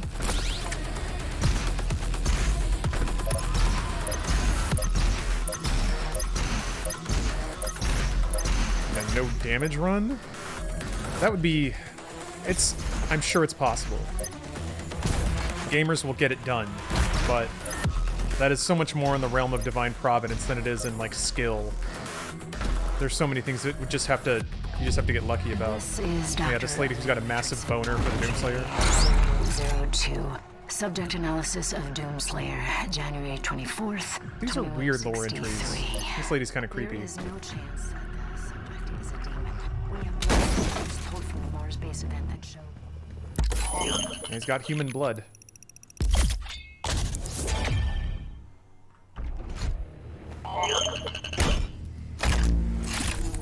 Very much a member of the human race. But the enhanced strength, speed, and athleticism would indicate otherwise. But we can see from the blood samples that there are foreign bodies present of unknown origin. I cannot, as a contributing member of the scientific community, agree with the assumption by some of my colleagues that he is, for lack of a better word, a god, an avenging angel, the right hand of doom, here to save humanity from its sins. But there are also a couple of times where Doom is referred to as a proper noun identity in of 2016 and Eternal, and it's never really followed up on. This catastrophe. They call it the Legions of Doom, capital D. Doom is capitalized in the subtitles there. It has definitely shaken my scientific St. Jude, cool dude. resolve. Thank you for the reset. I will take your $5, and I'll continue to kick demon ass. Yeah, everyone likes to put out that she's horny. I think it's more like, they say it in lore that people are starting to lose their grip on reality. Things are getting a little weird. People are getting very superstitious. So I kind of put it more on like, well, most of the human race is gone. What's left is like hunkering in these little demon shelters. So in that backdrop, she's trying to identify what's going on here, and it is, you know, just a weird situation. The thing is, though, her VO is pretty breathy and deep, which you kind of usually associate with arousal. So I get the I get the interpretation. She's got a bit of she's got a bit of wetness downstairs, but I don't think it's quite borne out that way. Aren't the logs from the future or something? No, all the logs are from the past. Horny confirmed. Yeah, you got it. Oh, thank you for the anonymous cheer. Same voice actor as the Con Maykr? Oh, that makes a lot of sense. The Con Maykr is also pretty breathy and low. But Con Maykr is definitely more matronly, I would say, in tone.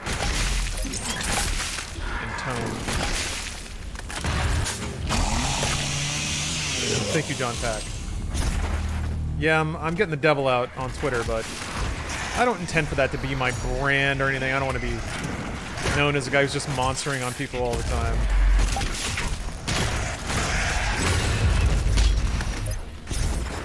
It's so much better to just express positivity and receive it back.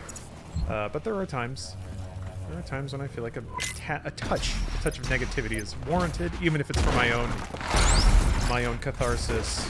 What's my DPI? Good question. I am using again, was given to me for free. I have so much free shit. It's not fair. I have a glorious PC Gaming Race Model 0.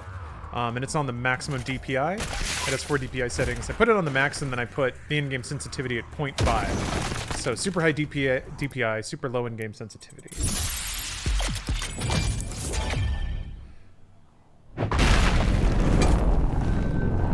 Oh, yeah. Thank you, So Cutter. What is DPI? Dots per inch.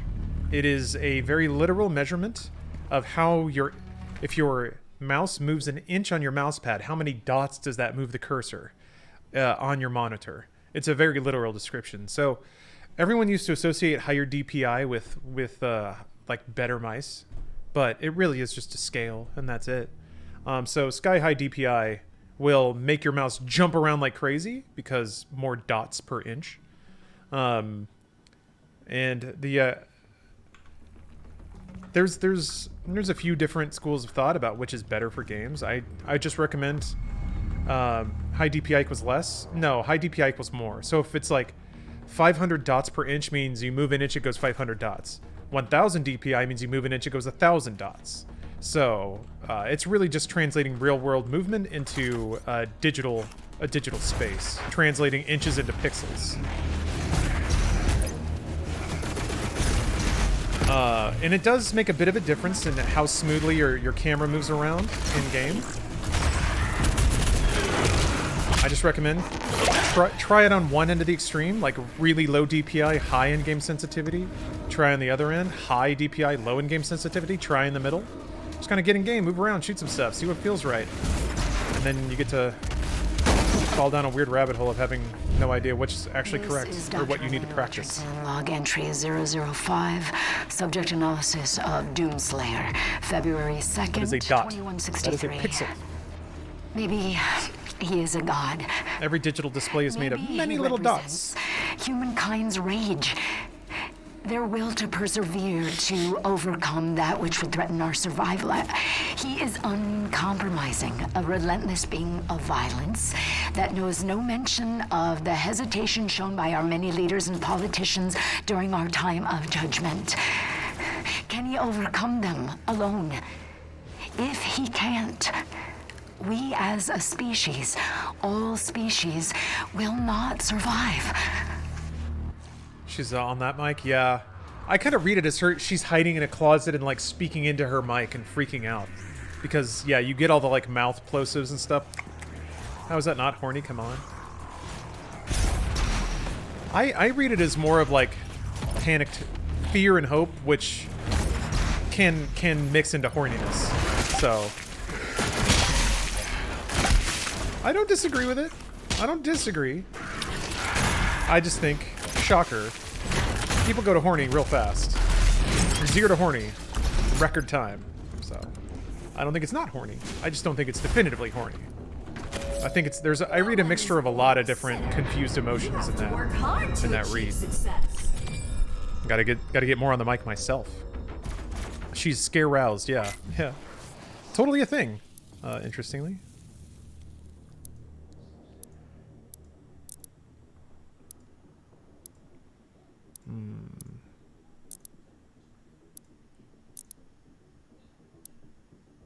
I think I'll do Fast Gunner. Save it for that one.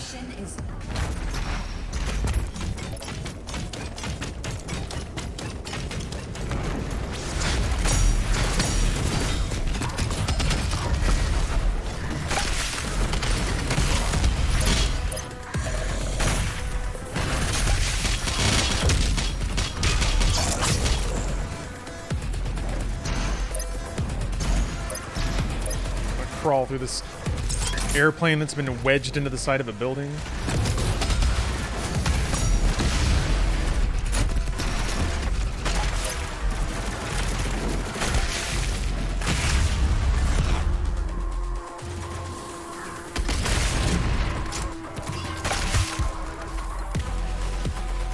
I feel like there's a bit of a weird fight here.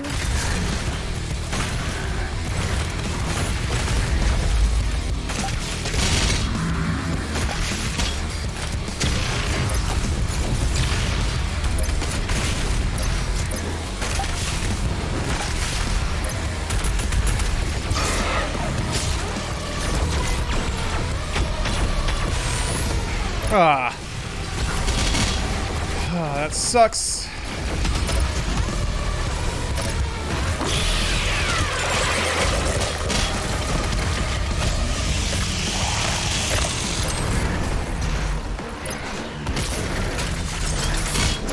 Where'd the Dread Knight go?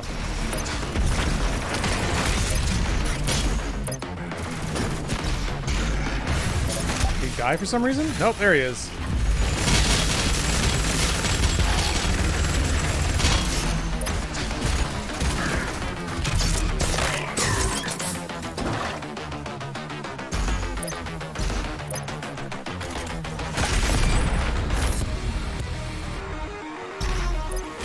Back from lunch.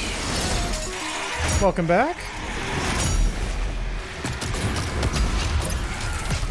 What am I doing?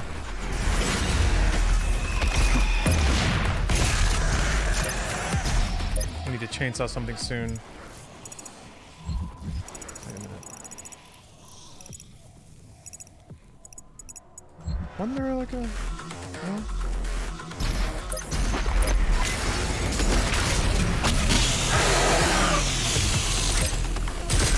Man. God bless being invincible during glory kills.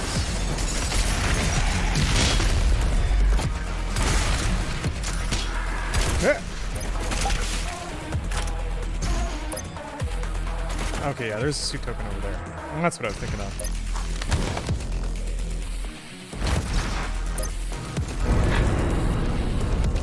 Dodges around point. Someone's been practicing. Yeah, getting a little better. Really, the DLC kind of just pushed me over the top.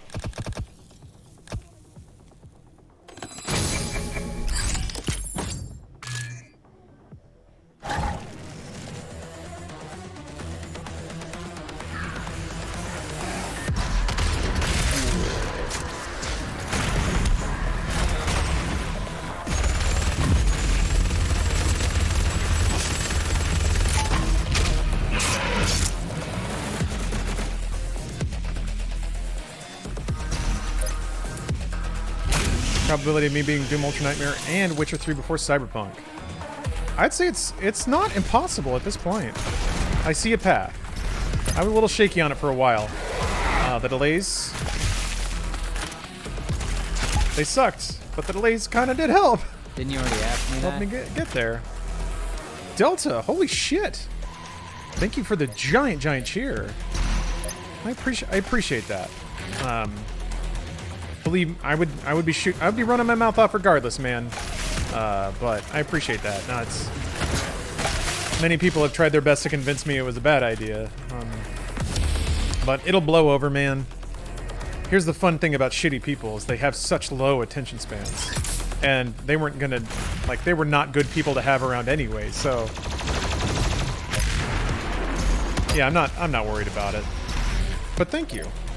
I did finish Wild Hunt and Hearts of Stone. I am in Blood and Wine now. So I haven't finished all of Witcher 3. But I will. Oh, I will. Probably this week. Okay, I think I'm about to come up on the big fight, which has another fight directly after it. Ooh, ooh! No, no, no. No!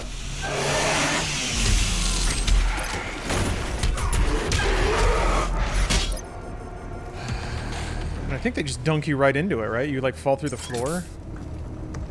And the rune over there.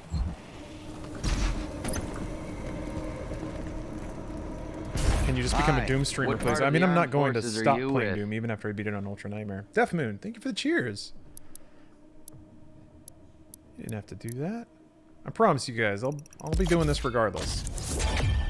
What happens when you get Assault Rifle Mastery? Headshots create a shockwave that damages and staggers demons around it. So, super useful to have.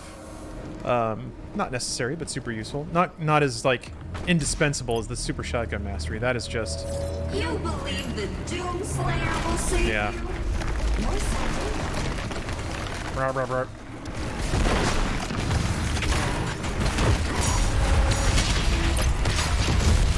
Okay.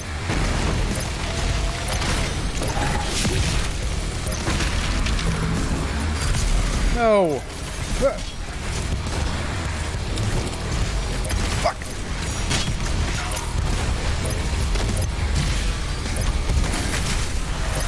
Jesus Christ! Oh yeah, teleporter.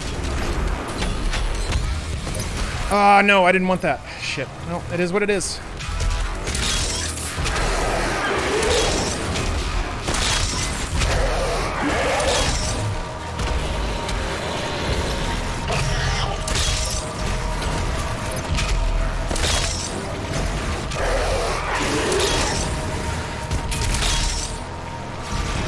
Damn it, they move around so much!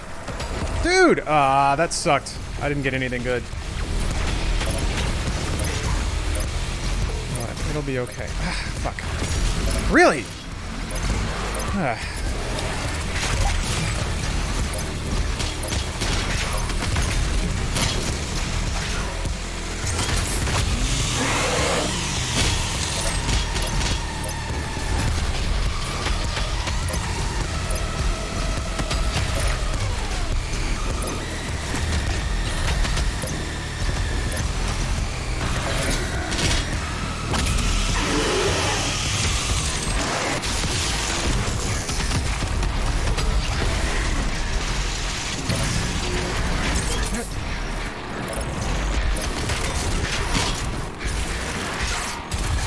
Shit!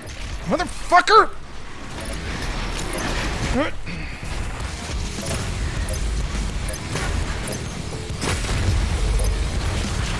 I think 2 Prowlers warped into me against the fucking wall.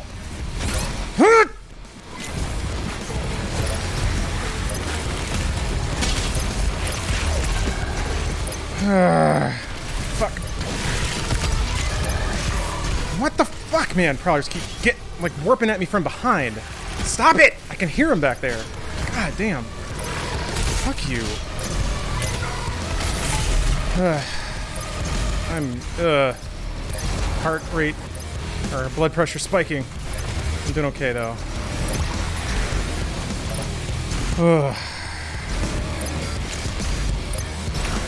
I don't have blood punch. It's okay.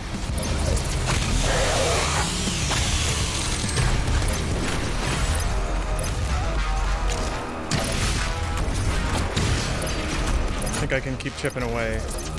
Ah.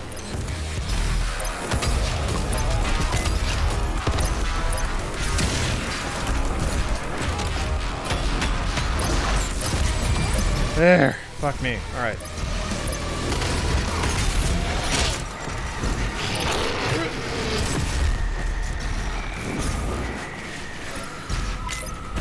Oh, man. Try to kill prowlers as soon as I can since their movement is so unpredictable. Yes. If you have the divine providence to be able to pick them off, it's wonderful. But yeah, prowlers and carcasses really do cut you off. Oh my gosh. CDZ, thank you for gifting 10 subs. Damn man, thank you very much. Okay, not over. The room after this is also very bad, but at least I know that. Have you ever worked in a BP monitor? Hatter, you're not like that's a really good idea, and I should look into that. I haven't yet, no, but yeah, for situations like that, it would be very much worth it.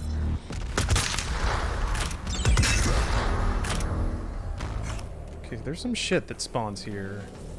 I think 2 cacos is the big part.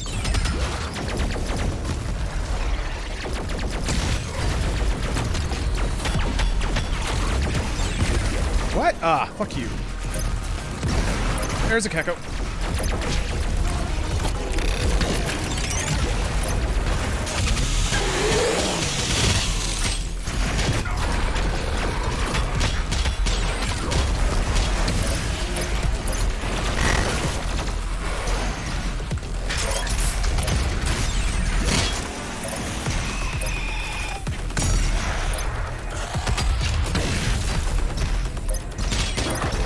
Okay. Goodness. Wait, what? Huntar? Oh, they're remaking 13. Yeah, when you said, I thought you meant Final Fantasy 13. Oh. Yeah. The David Duchovny cel-shaded shooter. That was a fun game. Quirky. I wonder how good the remake will be. The original had some little chunks, a little chunky. You're doing well. Keep ripping and tearing. Yeah, it's been a little pulse pounding, but it's been good so far. I would sure love to have that death rune right now. That'd feel real good. But didn't doom hard enough. First target destroyed. But from like Will give you the angle needed from my practice, I'm really not worried about anything. Like not super worried. I don't really think there are any run killers from here. The Gladiator fight's not that bad. Terrace and Bow's not that bad. Necroval's, it can be rough, but I think I've got it figured out.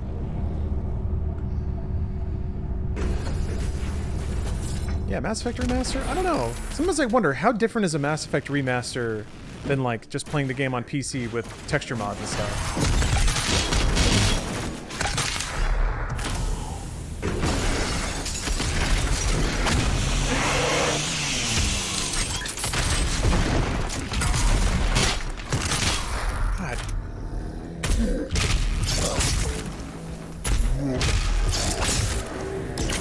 That'd be pretty significant for Mass 1. Yeah, there's... The thing is, like, all the things they could go back and remaster about Mass 1 would... If they made, like... I think the menu system could probably be reworked a significant degree. But I like everything else, or I remember liking everything else about Mass 1. I feel like if they did the thing that I think they would do, which is just...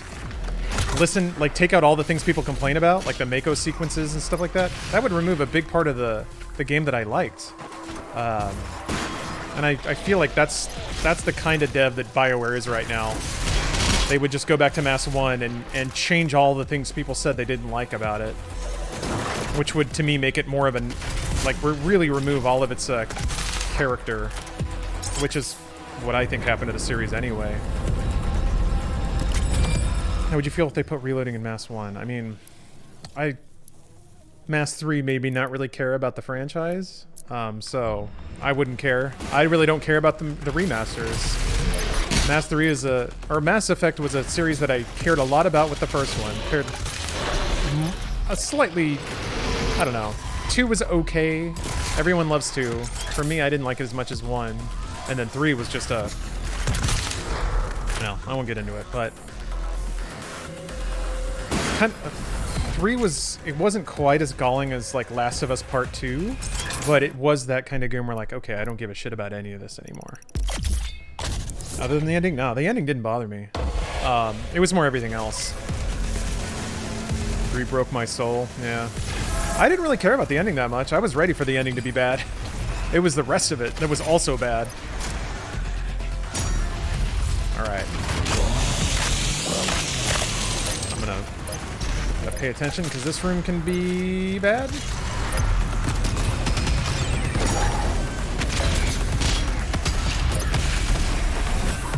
Are you alive? How are you alive? Thought I heard something land behind me. Ah!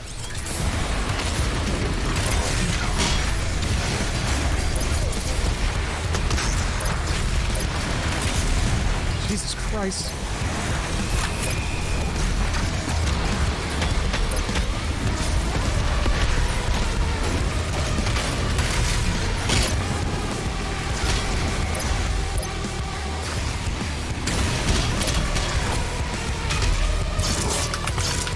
Cool.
Had another one.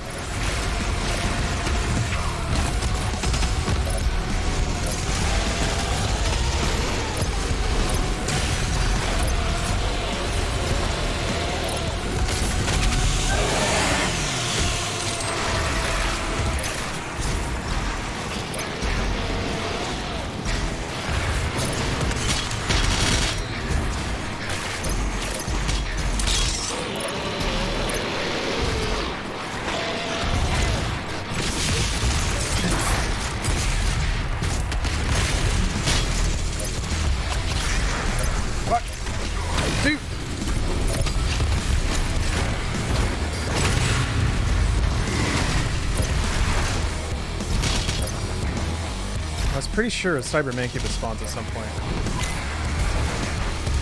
Well, anytime you want to pick that up, that'd be cool.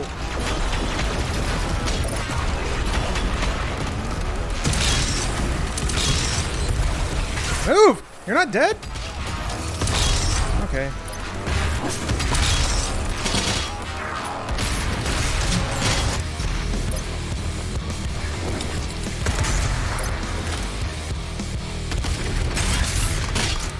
Oh.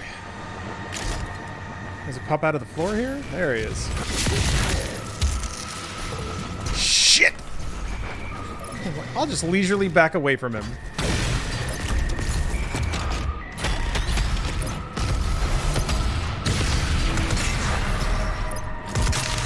Alright.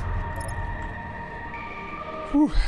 Ooh. I didn't play Andromeda much. I don't know, just BioWare as a dev kind of completely lost my interest with 3. It's, I've gone through this rant before, so I'll do the abbreviated version. To me, they completely became a studio who designed through focus test. And they're like, what do people want? Well, let's do that. Ubisoft is kind of I feel like falling headlong down that rabbit hole too, of just designing based purely on metrics and feedback and like survey results.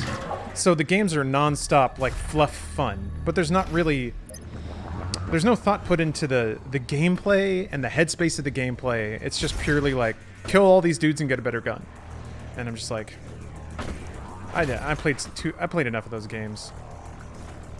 So with Andromeda, I was just like, it was probably a fly around in space and shoot everyone and level up game, which is not bad, but I prefer a game that like has some like mental layer to it. You gotta think, and part of that involves being wrong. You have to lose sometimes. Right? And that's kind of a lot of like design to avoid fail state. Like, just get a bunch of dudes wearing ball caps in a room, and whenever they say they don't like it, that's when you take it out. Like me in Valorant all the time. Fuck you.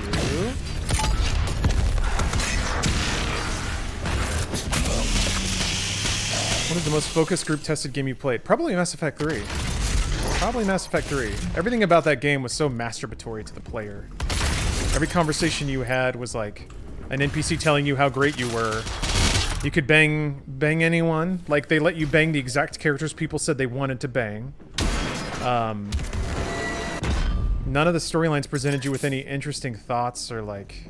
Far Cry 5 is another big one, yeah. Far 5 was a big, like, focus test game. Just kind of iterating on what Far Cry was and making it more crowd-pleasing. While stripping out anything that anyone might get upset with. Yeah. Not a problem with them, but just uninteresting to me. That's my pretense. That's fully on my pretense. That comes from me playing just tons and tons of games and just not being interested by games that seek to please at all costs. But then again, you know, you're paying for entertainment. There's nothing wrong with that.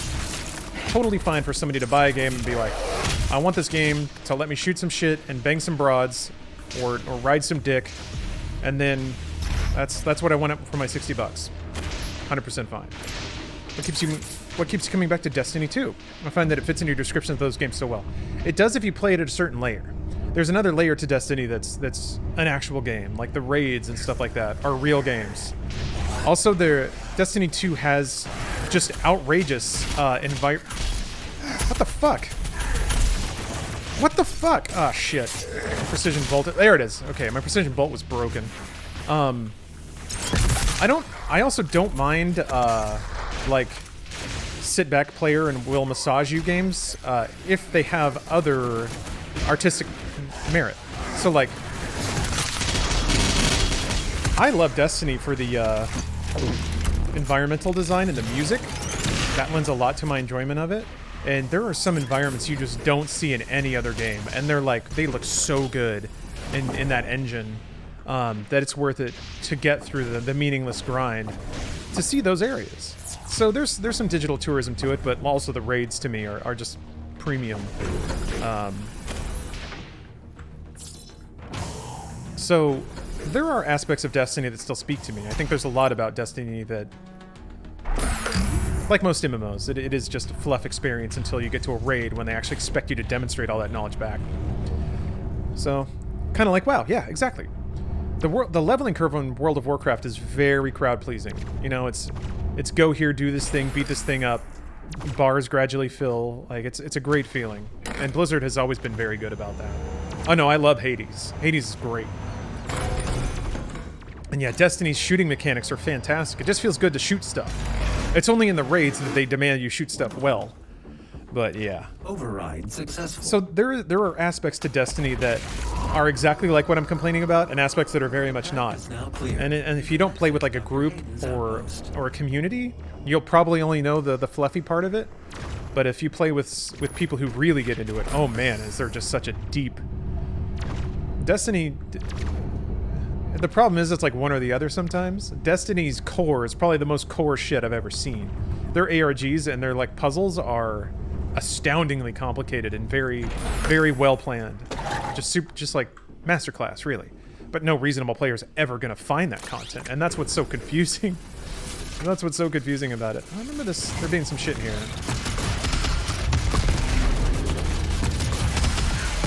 they made a focus testing game, and then they made another one behind it.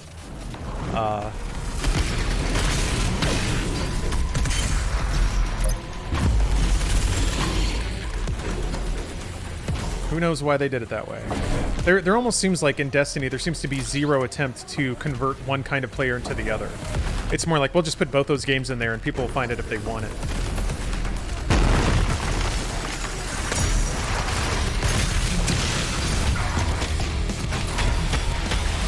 Usually with MMOs though, there's a pretty clear path where like you go from the level grind to a raid and they like give you all the explicit steps along the way. Bizarrely, yeah, none of that attempt seems to be in Destiny. It's just kind of cool with people going to wikis or rely on communities to find it.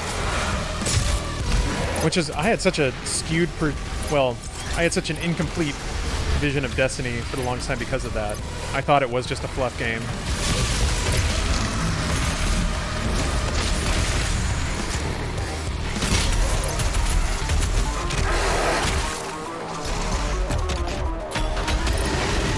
Right.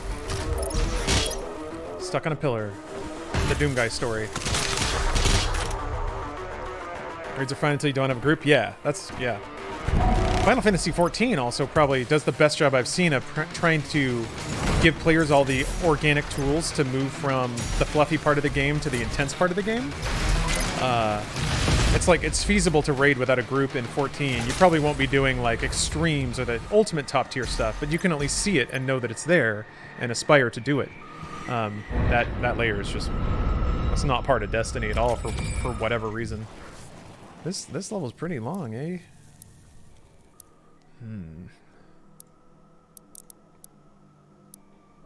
What did I say I was gonna save up for? I'll do this. Is the lack of trying to blend those two aspects in Destiny not a bad thing then? The theoretical badness about it is that you lose converting casual players into core players.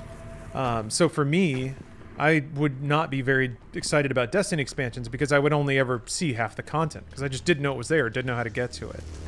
So I think that there is some danger in being that hands-off about communicating to the player where to find the content that they want to find, or how to, or even the nature of the content that they just bought. Warning, all ARC personnel. But they seem to be doing okay. I think it's almost shades of like what I was talking about with like Twitch. It's like, how big is that Venn diagram, and how much are you actually losing out on by not trying to scribble in all the overlap? Seems like Destiny's not really losing out on much. Ooh, shit. In the back of my mind, I was like, oh god, if I'm stuck in purple and that fat boy waddles up to me, I'm gonna be in real trouble. And then the prophecy came to pass. God damn it.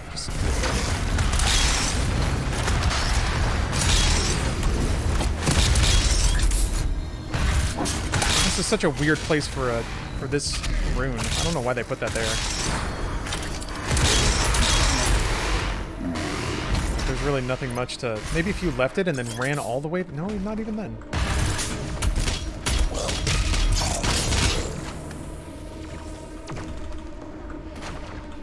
I don't want to... I don't remember what's in here.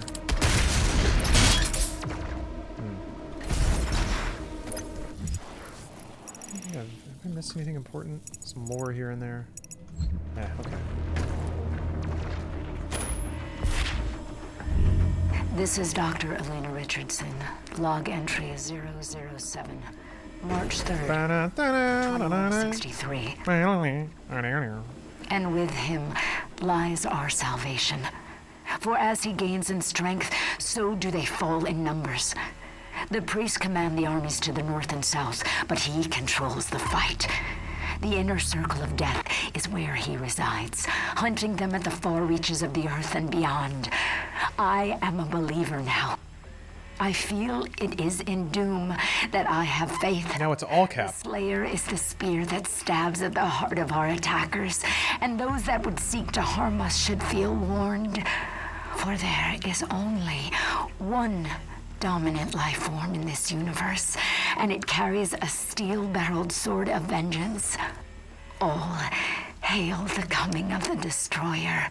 I'm trying to rub off all the dead skin flakes from my lip. Is now. This is one of the full sentence typingest chats I've ever been in.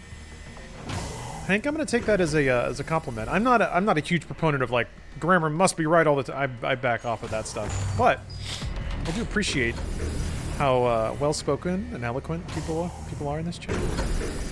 So, you know, I think they were just referring to the fact that there's not a whole lot of like broken internet speech. Dr. Hayden's I get to meet intern. is located at the top of this facility. And meet an old friend. Emergency protocol. Let's see one of the coolest cutscenes in the game. Please exit the facility now. Mars Core is after this, I think. My God, Dr. Hayden was convinced that you would come here for this eventually.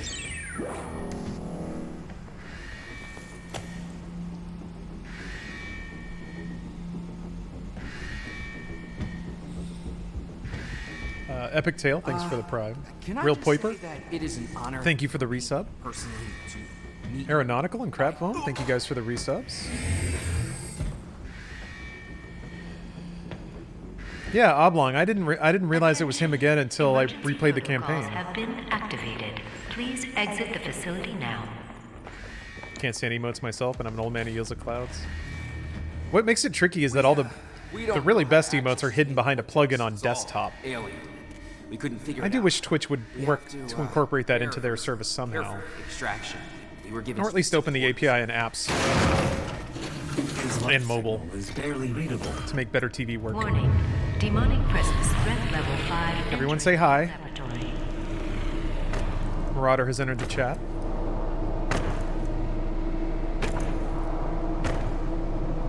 Put on my big belt buckle. Covered my left titty.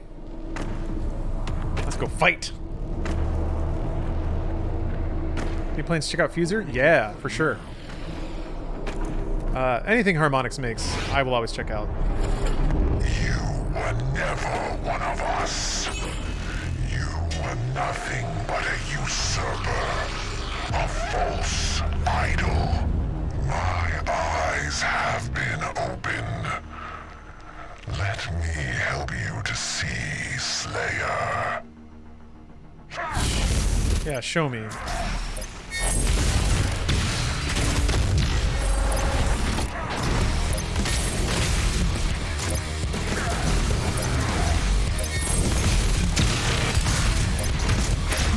Did not expect you to dash that way. Cut me off.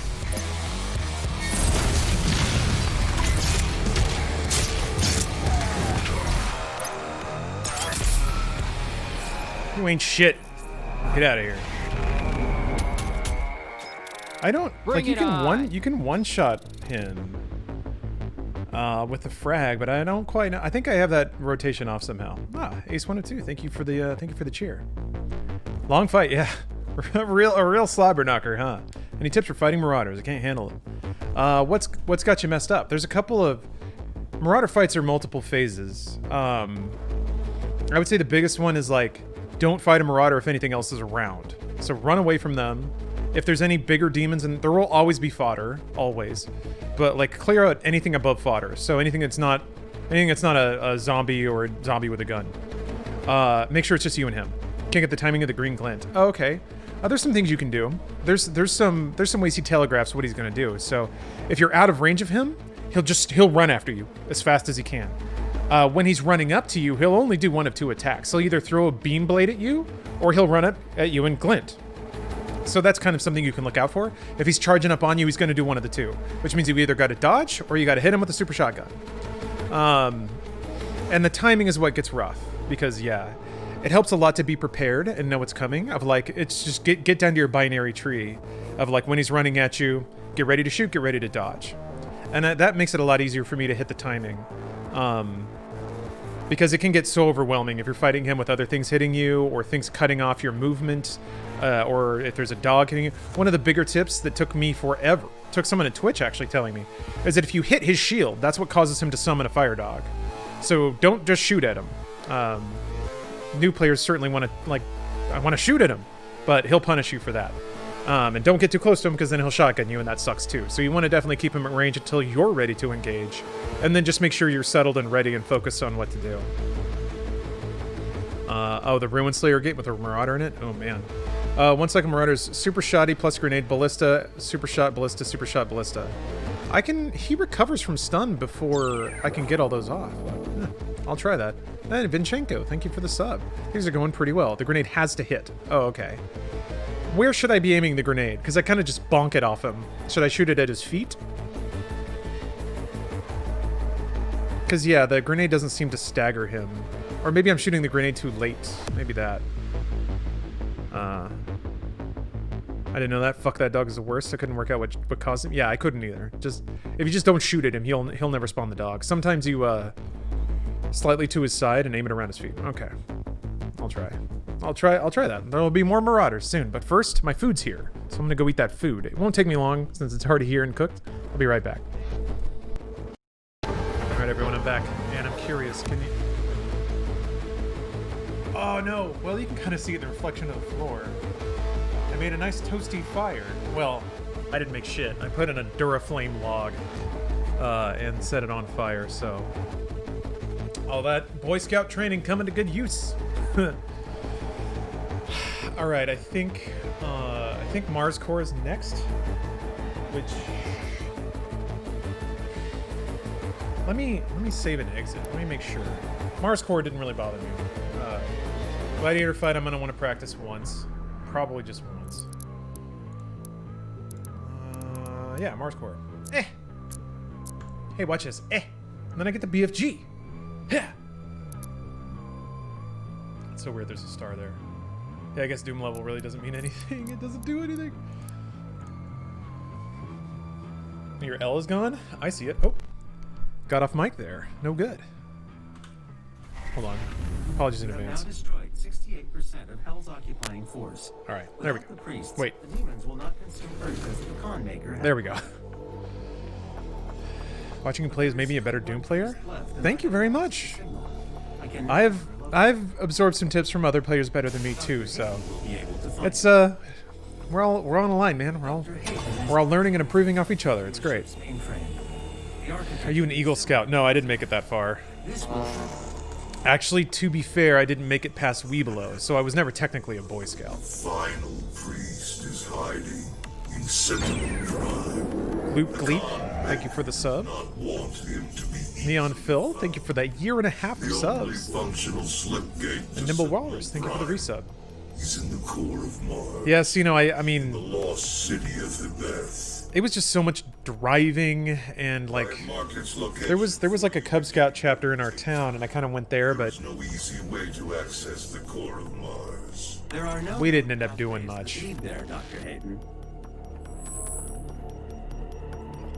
The BFG 10,000. I would have been way more into that if I had hit it at a later date. How was the food? Terrible. Like every Cub Scout meeting had like a tray of white bread, mayonnaise, and bologna sandwiches, and then like some kind of store-bought. Into the surface of Mars. Shut up, Dad. Shoot all into whatever I want. Oh yeah, I can buy a couple more soup points. Shoot a hole in Mars. What has Mars done for anyone? That's silly skid. I'm thinking about Boy Scouts. As soon as we camped out in a lean-to in December in upstate New York, I was like, nope. Yeah, Eviscerate. I mean, I was into that side of it, bizarrely. I wasn't so much into the doing weekly meetings where we just didn't do much. Like, learning blade safety was good, learning knots was good, but a lot of just weird other things that just didn't go anywhere. Yeah, we did go camping when it was like, when it got below freezing outside, and that was a hell of an experience. I remember spending, I mean, this is my kid memory, so it may have been like 5 minutes, but I feel like it was like 45 minutes trying to dig a rock out of the ground so we could throw a tent down at our campsite. And there was just a big-ass rock right in the middle of it. And, you know, don't want to sleep on that. Mars needs moms? Well, let's give it a new hole. While you were gone, there was a cutscene, 2 people walking down the hallway, possibly church. Ah! Yeah, that anime game. Somebody speculated that it was Resonance of Fate. I'm pretty sure it's Resonance of Fate. Which somebody was asking about a few days ago, actually. Just kind of brought up Resonance of Fate out of nowhere, which I thought was incredible. I've always wanted to play that game. It looks so cool, and I know nothing about it. And I also really like Tri-Ace as developers.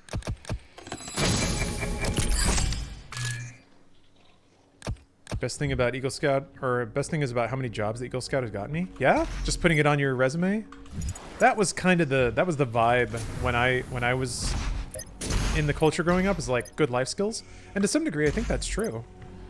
I think it, like Boy Scouts and Eagle Scouts do give dudes like a really good way. Like it exposes you to a lot of trade skills and a lot of ways of life that, you know, sitting on an iPad at home is not going to show you. So I had a net positive experience there.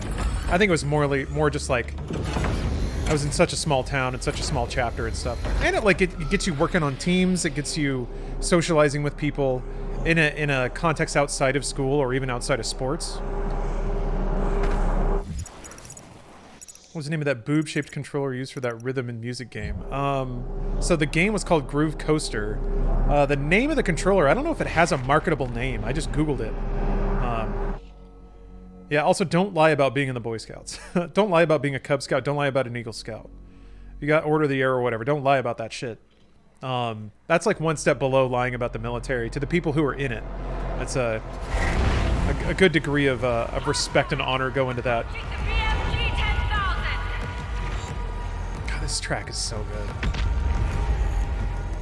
Stolen Valor, yeah. Oh my god. My stolen wolf badge. They've overrun the lower levels. You said big ass rock, all I could think is this 16-second clip of rock. Corporate says we should let them through. What? Sounds like a big rock. Rudy P, thank you for the 5 subs. I very much appreciate that. Got a tip, Ben, yesterday for asking about my Twitter. Have I addressed my encouragement of violence yet? Destino, you're gonna have to be more specific. You're asking a cowardly and a baiting question. So, what do you mean by addressing it? Who are you? You can't be here. Also, it's called a timeout, not a temp ban. But that's essentially what it is, right? Yeah, I told you to try. Were you the one I told you to try again?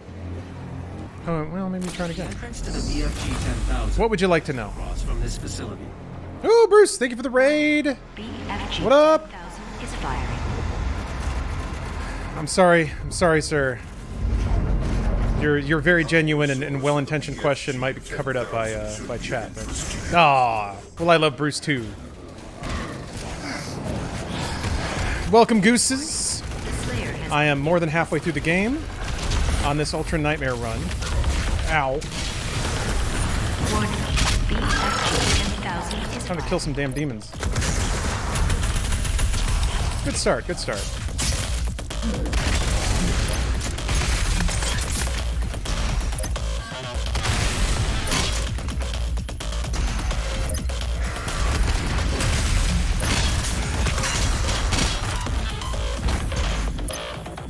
Will you address your call to murder conservatives in the street and burn their houses? I'm pretty confident that my call to murder all even remotely leaning conservatives and purge their thought crimes from humanity for all time was pretty clear. I don't see how anyone could misinterpret that. Blondie Boy, hey! Welcome back. I always remember your name, man. I love the Outsiders. Ah!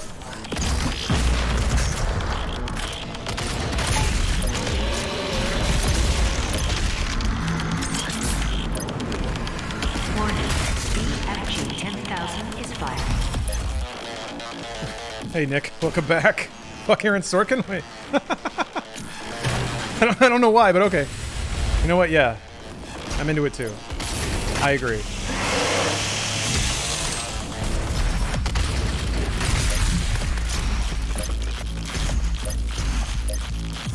Yesterday marked your 100th Hades run? Man, you were in it. You're not kidding. You got consumed by Hades way more than I did. Are you still finding a lot of cool stuff to do?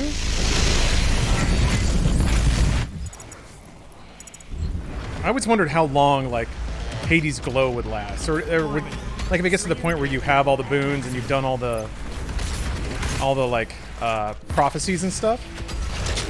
But yeah, it's like clearing the game with every weapon, with every aspect. That would probably take a minute. And then, yeah, I guess the heat dialing up probably adds a ton. Or you're still finding new dialogue. Oh, that's awesome. Warning, BFG 10,000 is firing.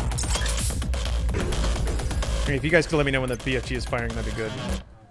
I just don't know if the BFG is firing. Heat 32 run? I'm getting up into the 3s and 4s, and I'm like, oh boy, I'm sweating. Have an emergency. Just dial 6.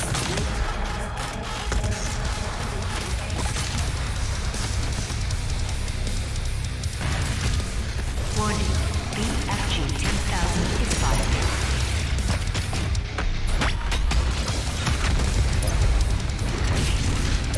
Hey. Warning, BFG 10,000 is firing.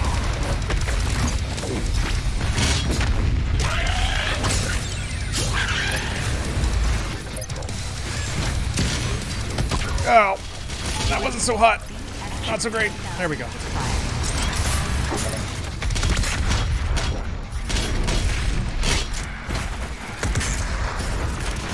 Oh, we can get him.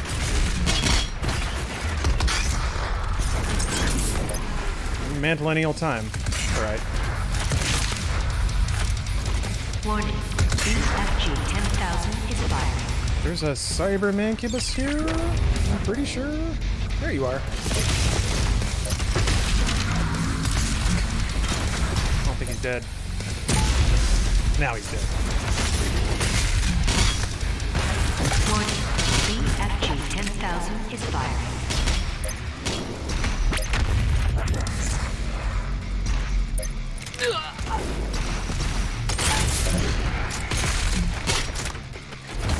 Warning, BFG 10,000 is firing.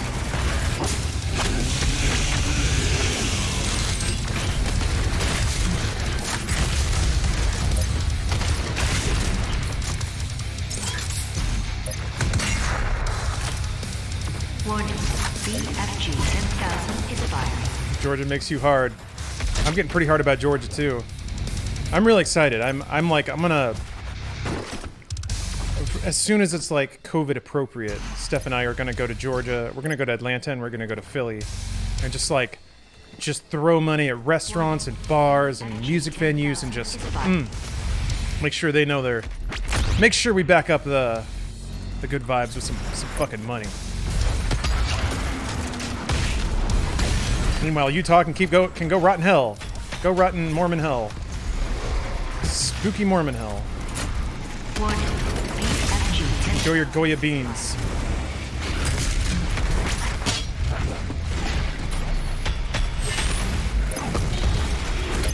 Right.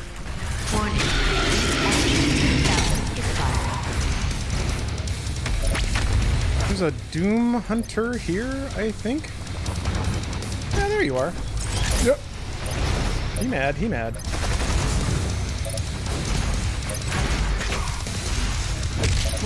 I don't have it yet! Whoo, shit!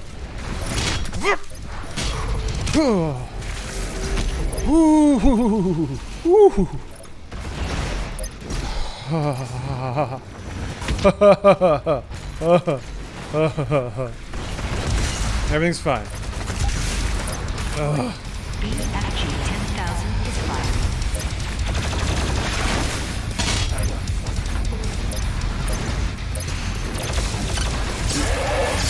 I'm trying to farm up just a little bit of ammo or a little bit of resource before I go back in. BFG 10,000 is firing. Okay, that does stagger him. What just hit me? I'm just gonna wait till I freeze again though, just to be safe. BFG 10,000. What? Hit me! Gosh. Don't like it. It's stressing me out.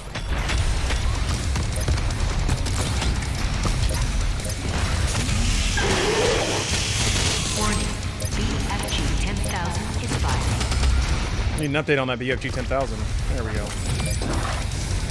Man, that was dumb. Yeah, no, I was full puckered.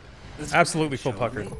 On the bridge. Oh yeah, definitely the Navajo Nation in Arizona. Yeah, I gotta swing by there too and start get the fucking dollar bill gun and just fired out the car as I'm driving through.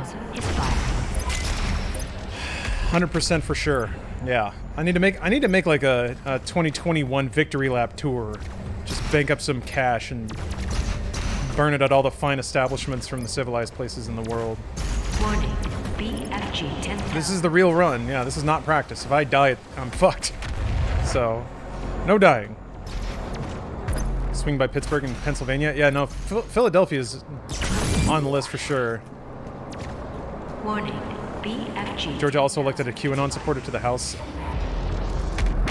You know, yeah, it depends on the district. Hard for me to imagine Atlanta did that, but maybe they did. Hey, it doesn't have to be 100%. You can do a good thing and do a bad thing too. Gotta reward the good things though. I'm a blue bastion in a deep red state. Don't come here, we didn't do shit. I mean, yeah, I grew up in Dallas. Or actually, no, Dallas was pretty red. For the longest time, Austin was the only blue part of Texas, but Houston seems to be going that way. Dallas seems to be going that way.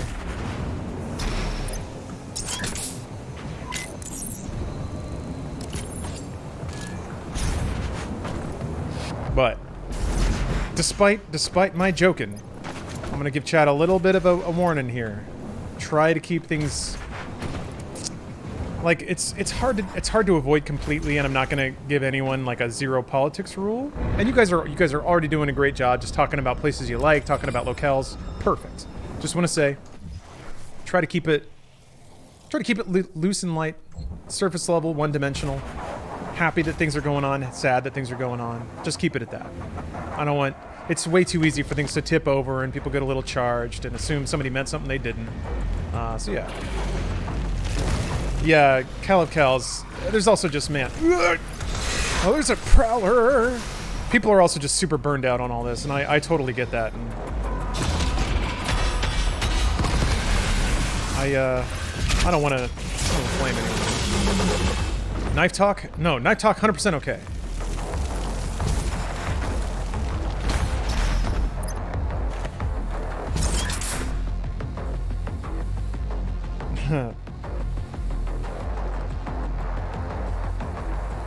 Election week was nuts, yeah. We can move on for a little bit. I'd like to see him try. Their guns look so comically huge when normal people are holding them. Gene Spray. Great name. Thank you for the cheer. Mr. James K. Polk, thank you for the gift. And Polony, thank you for the gift as well. Give me my goddamn gun. Telling you he's on his way. I need you to...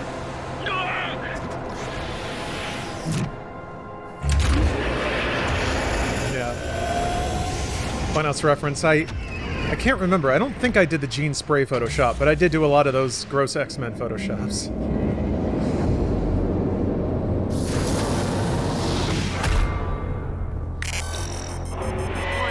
Without doxing myself too much, we elected a Republican senator in my state who has had his hands in my wife's lady parts.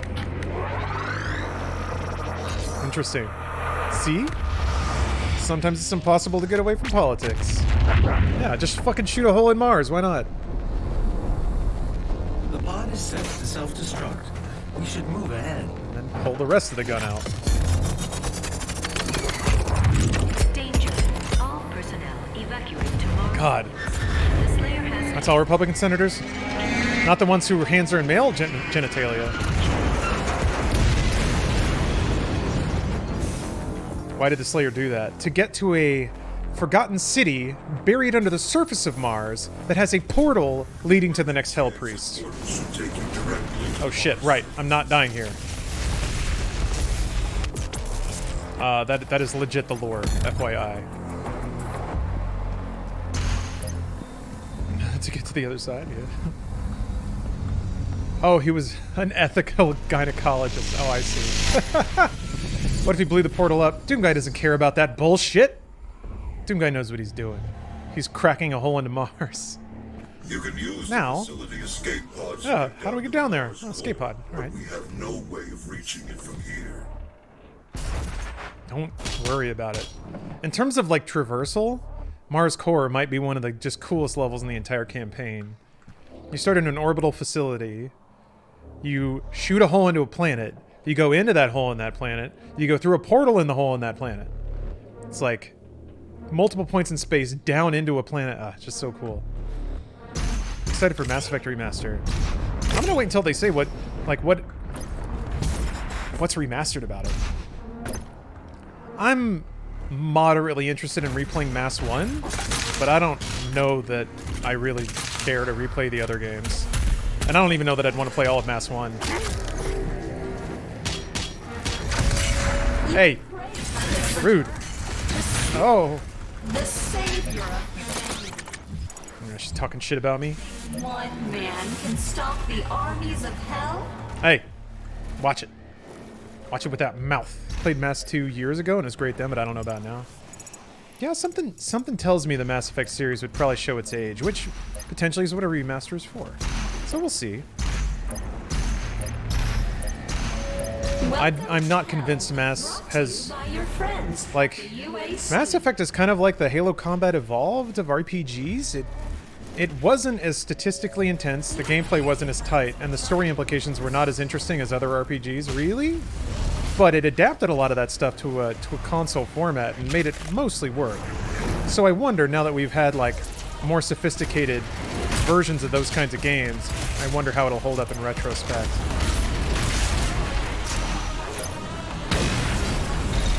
Ah.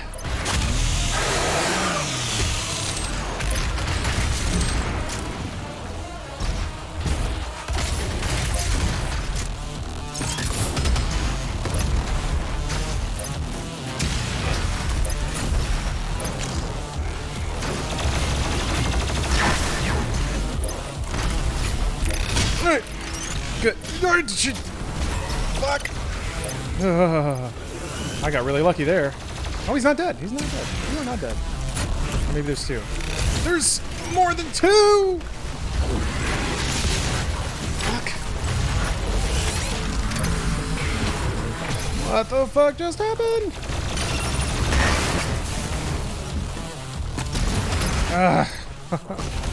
This is getting out of control. Rockets. Fucking...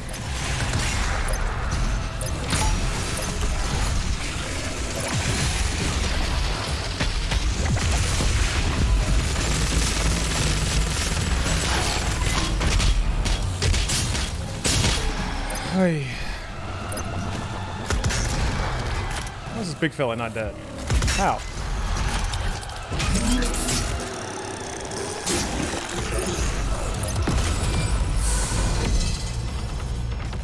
That was really chaotic. Yeah, 9 health. That got really bad.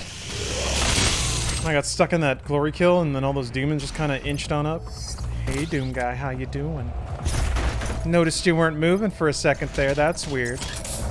Would be a shame if I got real close to you and meleeed you as soon as you came out of that animation, wouldn't it? Yes, demons, it would. That was not clean, but survived. That's all that matters. These guns are trying to do their best. Good for them. Meanwhile, I'm shooting holes in Mars. Being a demon doesn't look like a lot of fun. That can be alright. That's what battle mode is for. Risky Pliskin, thank you for the Prime sub.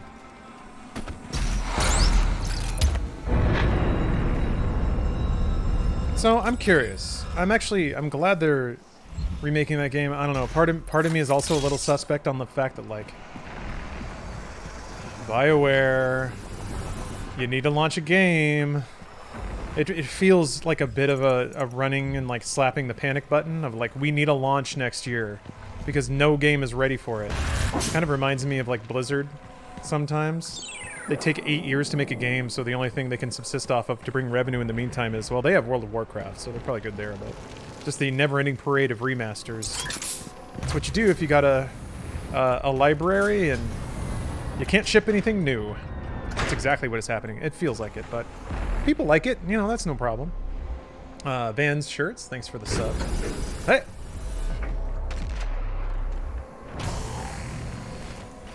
I feel like Origins could use a remake. I don't know that Origins would benefit from a remake. Like, most of the value of that game is in the storytelling and the combat system. And a remake's shouldn't really touch either of those things. It's not a very graphically intense game. Then again, I did play it on PC. There's probably some improvements that could be made to the console version. Did BioWare make Old Republic or just KOTOR? Well, BioWare Austin made the Old Republic. So, a BioWare did, but the BioWare did not. Blizzard were privately held, they could just suckle WoW forever, but part of Activision, they have to keep increasing profits, regardless of how much they're bringing in. I mean, Prime, yeah. It's not quite that one-dimensional, but it's almost that one-dimensional. Yeah, if you're a division of a business, like, losses are acceptable, provided that you're on track to make something big. So, when you greenlight a game, you know it's going to take 4 years to make, and you know that you're going to run losses those years, and then it's the publisher's job, or the owning company's job to be like, okay, well, BioWare, you can run in the red this year, but we got, you know, something else that's releasing this year that's going to make up for that. We'll have a good year. Our investors won't yell at us and pull all their money out. But if you have years upon years where no one's releasing anything, that's when it gets bad. And that's when you got to do a better job of, like, plotting your releases and doing your project managements and stuff like that. Obsidian is the better BioWare. I mean, that's always been true. I mean, they're the better Bethesda Softworks, too. Obsidian and BioWare made games side by side quite a bit for a while. The same with Baldur's Gate. Yeah. They did KOTOR 2. They did New Vegas. I mean, Obsidian and BioWare were roughly in the same sector, except Obsidian was always shoots himself through a cannon. Obsidian never really neglected the RPG side. Whereas BioWare was just like, what do people want? Let's make that. I'm being reductive. I have no fucking clue. Like, I wasn't in the room when BioWare greenlit anything or went through the design process, but I think it would be fascinating now. Actually, a mass remaster might be fun because I swear to God, you can read it in that series plain as day, how it went on, and they just traded away anything about that series in a short-sighted attempt to increase sales. It's like, make the titties bigger. You can fuck more people. Make the gunfighting more like Gears of War. Make all the NPCs tell the player they're great. More.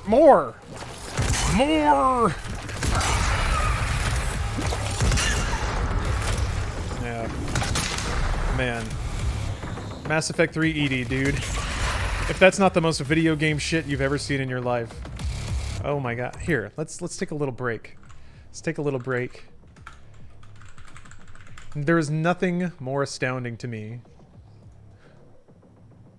Alright, Edie, right? Oh, little AI computer. You got some like learning to be a real girl kind of shit. Oh, she has a little friendship with Joker. Oh, Joker has brittle bones and he falls in love with a robot. Wait, Mass 3. Well, let's give her some giant fucking titties and a big ass camel toe. Yeah. God. It's fucking ridiculous, man. It's just, to me, this is Mass Effect in one image. This is Mass Effect 3. Like, going from, like, some, like, diet Star Trek shit about, can I fall in love with an AI? To, what if she had banging tits? Just gigantic double honkeros. Massive gahunga-hongas. Good lord. We need 13-year-old white dudes to play our video game? Whoa!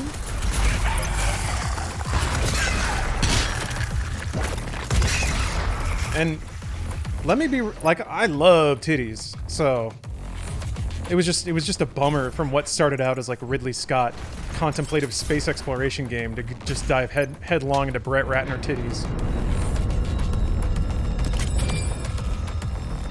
They wanted a race of aliens who were just naked in Andromeda? Hell yeah. Can I get a hell yeah for naked titty aliens? God.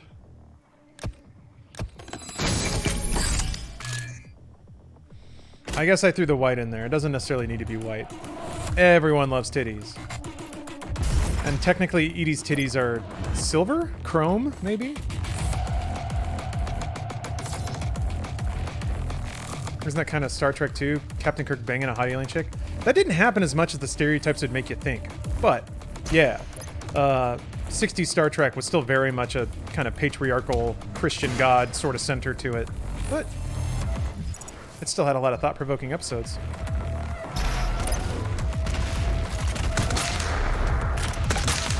But it was still like, it still had that like deeply colonial aspect where, yeah, it is the responsibility of God's America to go out into the untamed wilds and tame it, which is basically like make it us.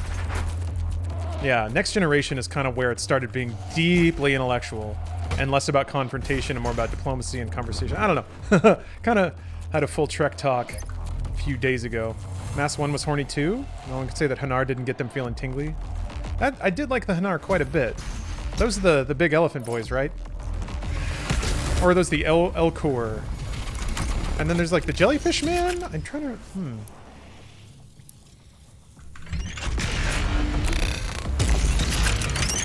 Hanar the jellies. Okay.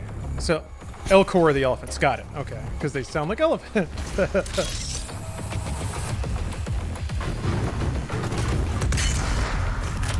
Oh yeah, you're supposed to BFG here.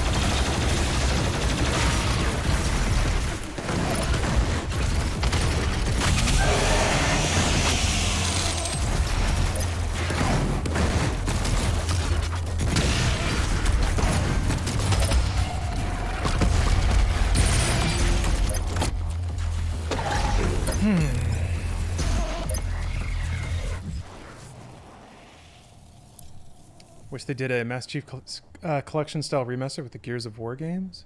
Didn't they do one for PS3? I mean, at this point, that's ancient, so it's due to double dip.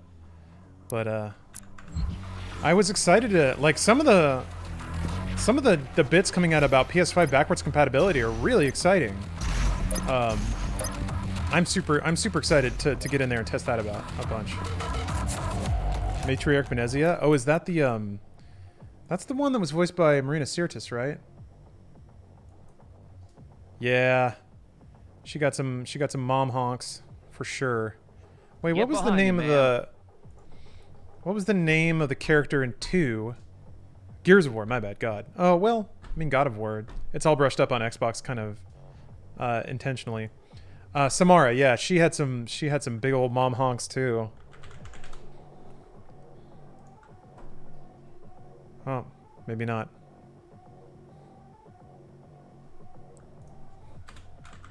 I guess there are many Samaras. Yeah, there we go. maybe that's from SFM, but like, come on, Jesus Christ! I mean, God bless. The years have not taken their toll yet, but I did like that they gave her like skin blemishes. She has like well, I guess it's a beauty mark technically, so I don't know if that counts, but it's just like so much. It's just like, it reminds me of 90s X-Men outfits. And I don't know that that's a good thing. How do you cheer? Cheering is Twitch fun money, so it does cost money or you have to watch ads, but it's /cheer and then the amount.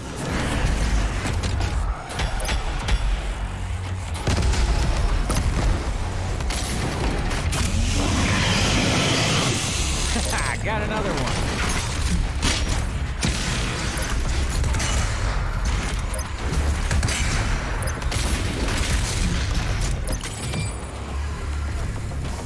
My childhood superheroes. Hey, I'm not gonna say there wasn't any good character work there, but that was the domain of the horny boy. But who among us aren't horny boys? Might as well say it's the domain of a living human. Yeah, Miranda was genetically engineered to be the perfect woman. Behold my perfect ass, Shepard. Look at it. Look. You have to look. You have no choice but to stare at my ass. Oh, I'm sorry. Is my perfect ass distracting you? It'd be a shame if the camera framed up on it exactly.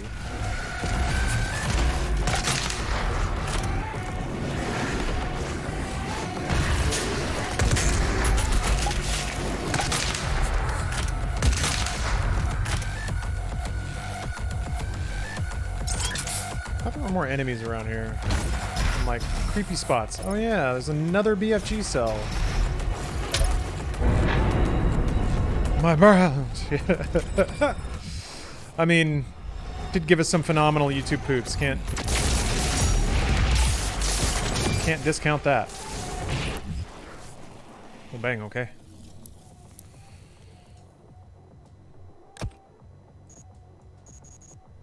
Okay. Yeah, Ashley was Space Republican. I thought that was kind of cool, actually. I liked that. Like, whoa. I mean, that's a character archetype you never really get represented much. Kind of conservative types in games. I actually really liked Ashley as a character.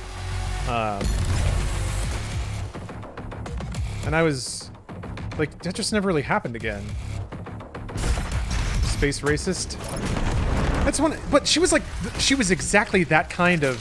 Like, not racist, but not right.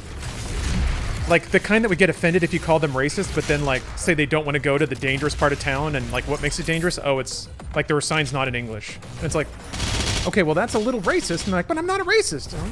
You're not hateful. But it's pretty clear things make you uncomfortable. Then maybe they shouldn't. Maybe you should think about that. Yeah, I don't hate Quarians. I just don't trust them around my things. My friend knew a Quarian that stole all his stuff. So it's like, all right, you're on your way. Oh, Outer Worlds had tons of those characters? Awesome. I'm excited to get to play through Outer Worlds. My understanding is that some people were a little underwhelmed by it, by its length, I think, but with any hope, it's the, you know, start of a new franchise, and they can, I mean, they had the DLC coming or is out. I don't know.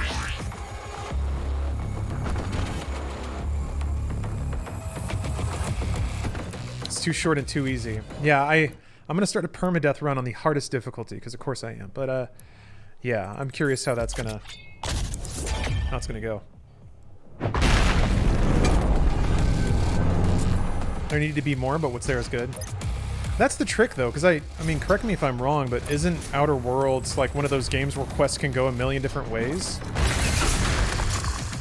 So it's like, isn't the goal to play through it with multiple character builds, or does that not really matter?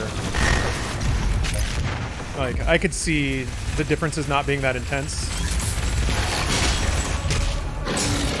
Not really? Interesting. Okay. Makes me wonder how that's going to go with Cyberpunk, because they talked about it being a little bit, like the main quest line being a little bit shorter. So I wonder if it's going to be the same thing, where like, people play through it once, they're like, well, that was short, and then the implication is that you go through with different characters and experience the same story, and it just totally changes based on what you do. We'll see. We'll see if that ends up being the reality or not. I mean, that was the case for me with like Dragon Age Origins and like Fallout 2. I had certain quests just go entirely differently, and the ripple effects of those did kind of matter. So it was kind of neat to like really try to play different ways and see what the game would react to.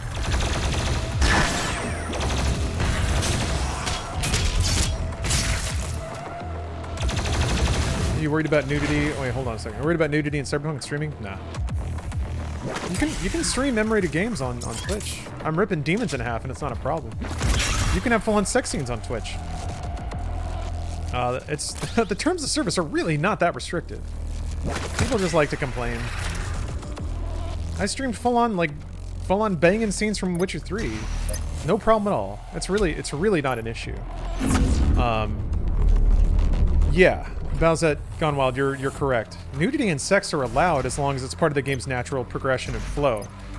If you load up a game and only do the sex sequence over and over and over again, and that is the point of your stream, that's a problem. But I don't think like most people would do that. But that's all the terms of service disallow, is exploiting sexual content, or I guess going out of your way to add sexual content to a game that doesn't already have it. So mods, things like that. Yeah, that's why I work on my tip slip every so often. Just a little tip. As you did a feature explaining how dicks are very difficult to render in video games. And God bless. How is... I think it's... There's something to be said. I'll leave the conclusion unsaid, but you see way more titties than dick in game. And I guess the comparison there would be titties and vag. Or sorry, dick and vag. I'm just getting focused on the things I care about. In which case, maybe the dick to vag trade-off is about equal. I'd still wager there's way more vag in games, though. Does RTX work on balls? You would have to have, like, shiny balls. Like, if you had oiled up balls, then I would say yes. Maybe some Geralt dick. Dude, I tried to find horny mods for Witcher 3 that did not just have full cock, and it's difficult. Also, you have to, like, scroll through 25 huge titty mods for Ciri just to find things that aren't titty mods for Ciri. Or mods that make every woman in the game completely naked and have giant titties all the time. Yeah. You get a real look into the male sexual psyche looking at mods for games. In 3, 2, 1. Approaching planetary entry phase. Prepare for turbulence. Yeah, it's just Nexus mods. Just Nexus mods things, yeah. I love that establishing shot of, like, demons and then whoosh. It always reminds me of, like, any shot of the meteor coming for the dinosaurs. There's, like, some dinosaur just chewing grass and then shoop! Shoots across the sky. The lost city of the bird. This before your time with the Sentinels. The slip gate will take you to Sentinel Prime where the priest is hiding.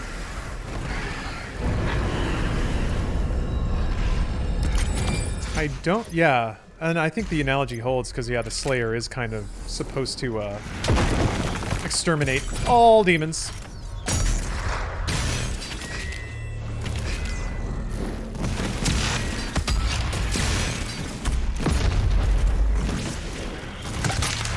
I don't think there's a BFG cell in this fight. And I think I used one last time I was here, but I'm not convinced I need to. So we'll see how this goes. But I will definitely not hang on to BFG to the extent that I die. Probably.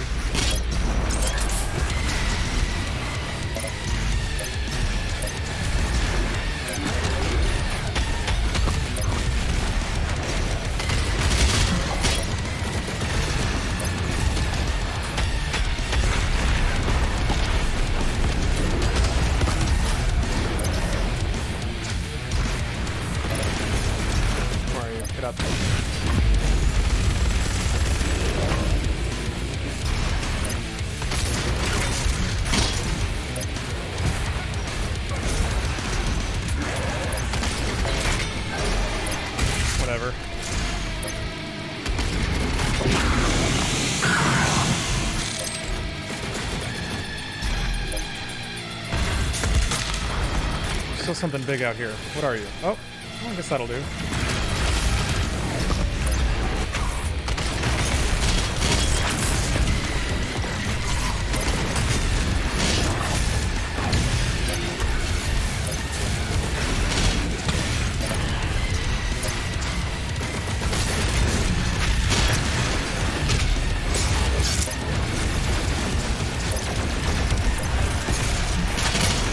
Yeah. Doom Hunter, I think, at some point?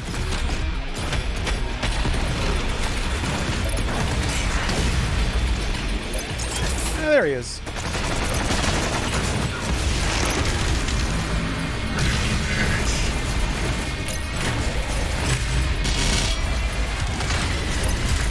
I saw a Cacodemon.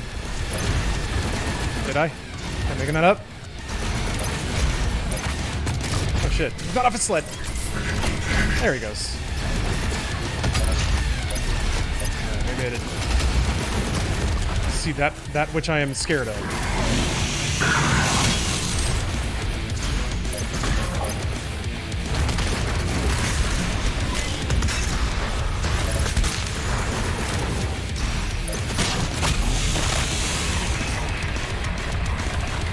Yeah, Strelic, going after the base game after the DLC, it sure is a ride, dude. I love it. The DLC made me better. Leaps and bounds. Like, the DLC is what's going to make me able to beat the campaign on Ultra Nightmare. Now, the DLC on Ultra Nightmare, that's another problem.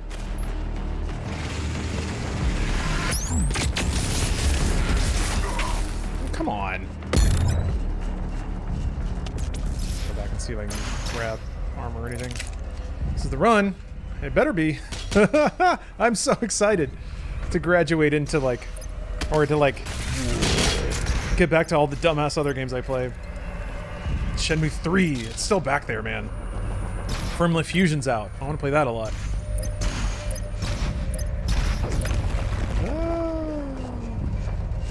Don't do Shenmue 3? I absolutely will do Shenmue 3. All the Yakuza's got to finish Witcher 3. Gonna go hard into Cyberpunk. Beyond Light for Destiny 2's coming out. I'm joining the Funhouse Destiny crew, trying to do the day one raid. It's gonna be a fun ass day. All right. All right. I think that's it. I think I got everything I need. Dave Rob, eat my ass. Yeah, Death Stranding, dude. Boss fight next. Yes. Next is the save and quit. I'm gonna be a coward. I'm gonna switch over to my other save and just do one run of this boss fight just to really refresh my memory. Because the stakes have never been higher.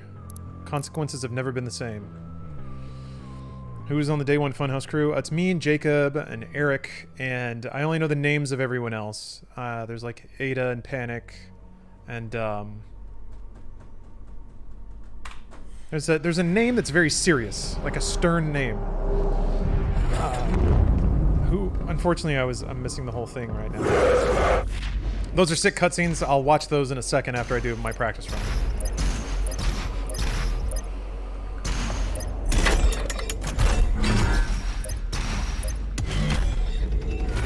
I enjoyed Death Stranding. Did they confirm Kojima's new game is a sequel? I kind of hope not, to be honest. I kind of hope he gets to do something else weird and different and new. Is this the final boss? No. It is the first of 3 boss fights.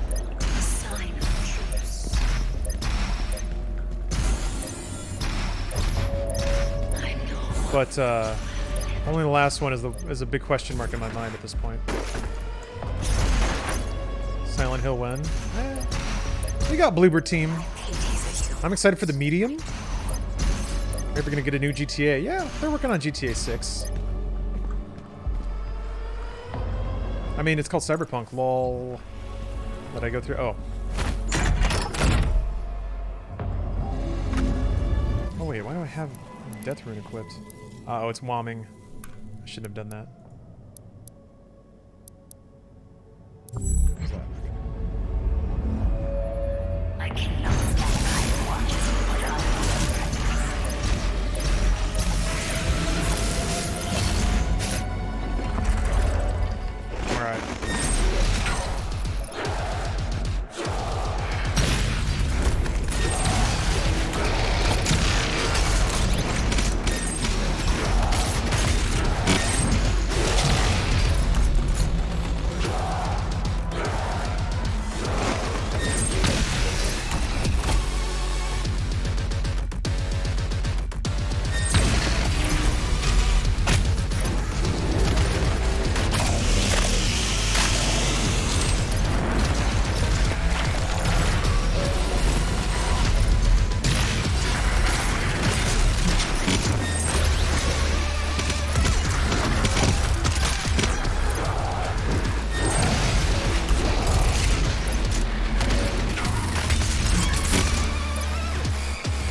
Alright.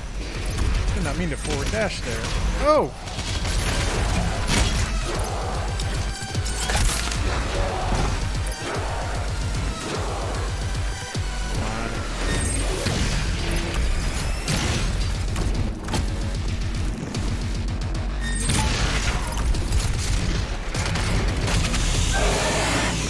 hear the music still whomming. It's such a weird bug.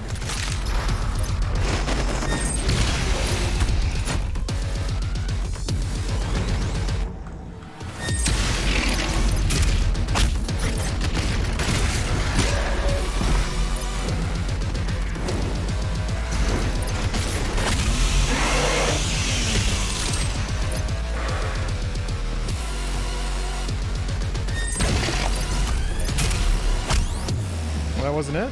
Oh, okay. There we go.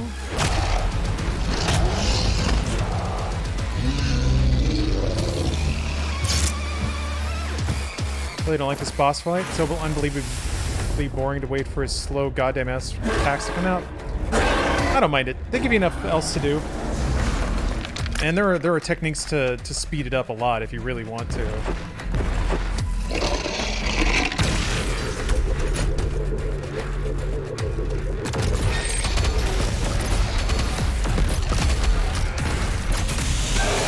I feel you. Anytime Doom slows down, it feels weird, right?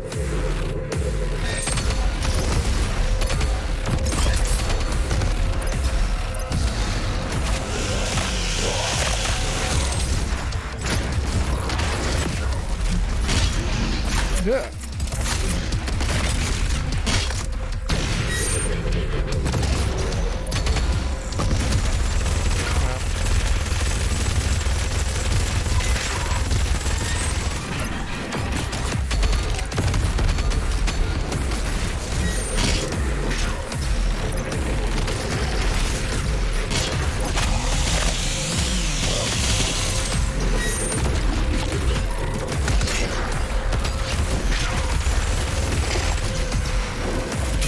Easy. All right. Still the music is stuck, so I'm gonna recycle the client here, and get another dose of wisdom from Usain Bolt. I'll just imagine all the demons are spiders. Oh, the swimming sequences, Beatologist? It's just there to like make it so it's not just combat arena right into another combat arena.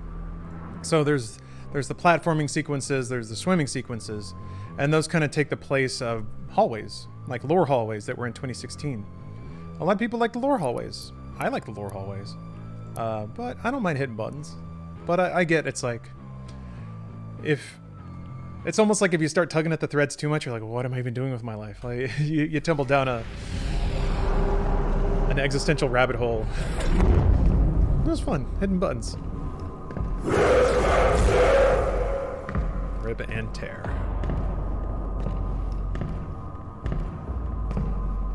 I think Microsoft will kill Bethesda.net. Maybe not. If it's not costing them anything, why would they interfere?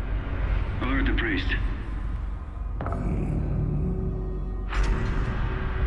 I understand wanting to slow down the pace, but a boss fight isn't the time to slow down the pace, I feel.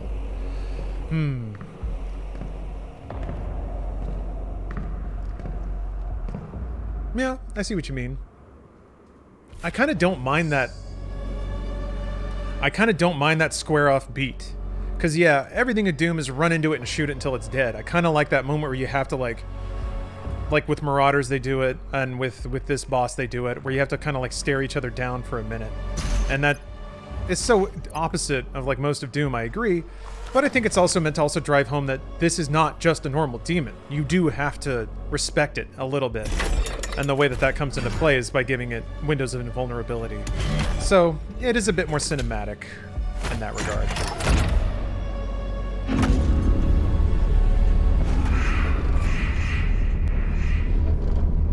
So here's the real lore.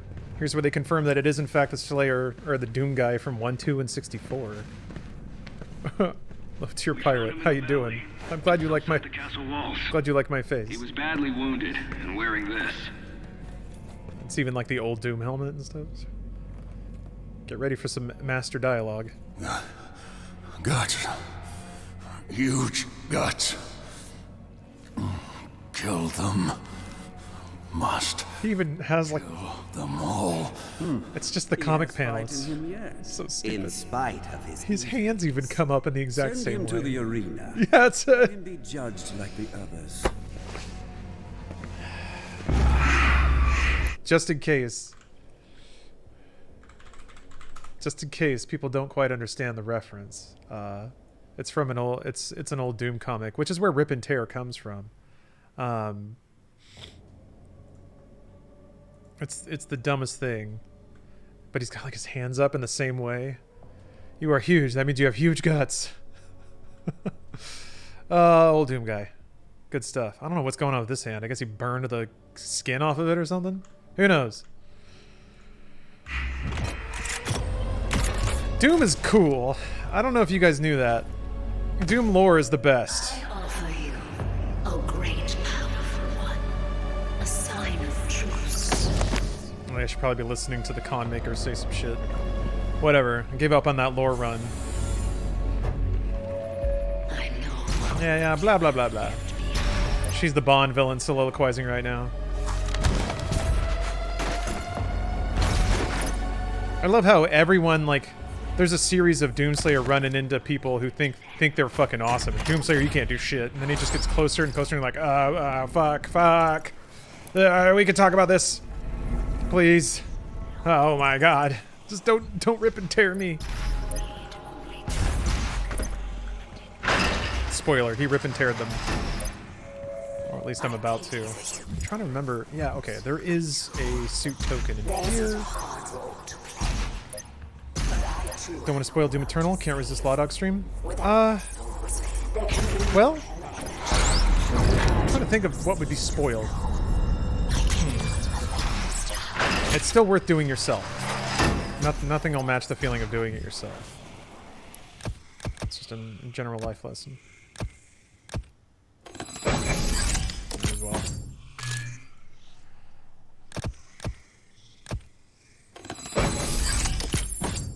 Ooh, I can buy a much more meaningful upgrade for something.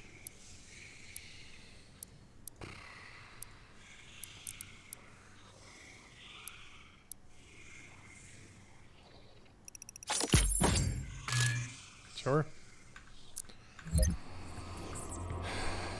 Do you guys think Doom listens to Big Time Rush? I'm pretty sure he only listens to metal.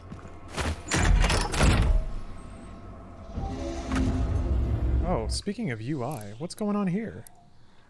Oh wait, never mind. It looked like it wasn't. No. Oh, maybe it is. Yeah, Doom Guy listens to metal and ska. Gent, metal, and ska. Those are the only three genres. Those weren't connected statements. Gent, metal, and ska, period. Those are the only three genres, period. Having nothing to do with Doom Guy. Those are actually the only three musical genres. And if it's not that, it's not music. Is Doom Guy a Nephilim? Do you mean like half angel, half human? I suppose that's possible. They're very fuzzy on Doom Guy's humanic origins. But they're very clear that he is human.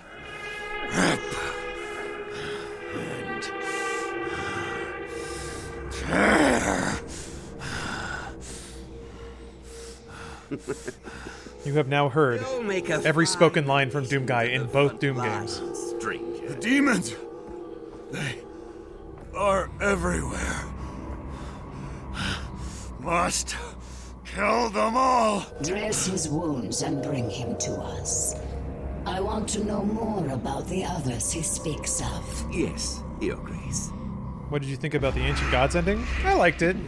It was goofy. It was unexpected. It was fun. It was unexplained. I always hope that they leave tons of like, what the fuck elements in Doom lore. I love it. Answer some things, ask more questions.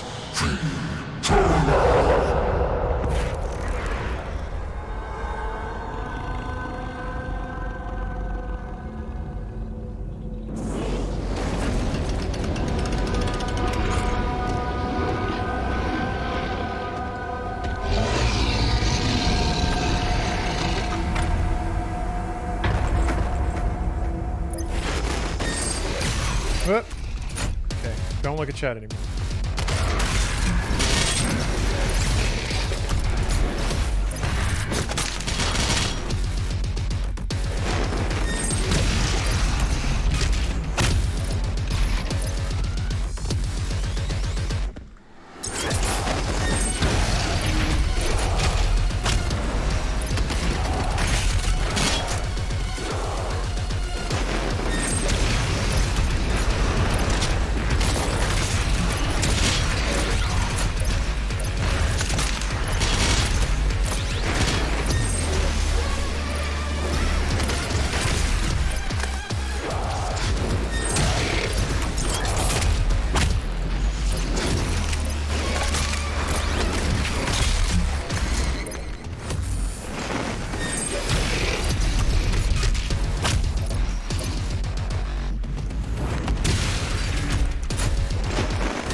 didn't even see that guy. Oh, the chain hurts you. Just, the dude's like sitting there just kind of chewing gum, and I just bonk into them, and sometimes that gets me killed. It's so humiliating to die to a dude who's just kind of standing there minding his own business.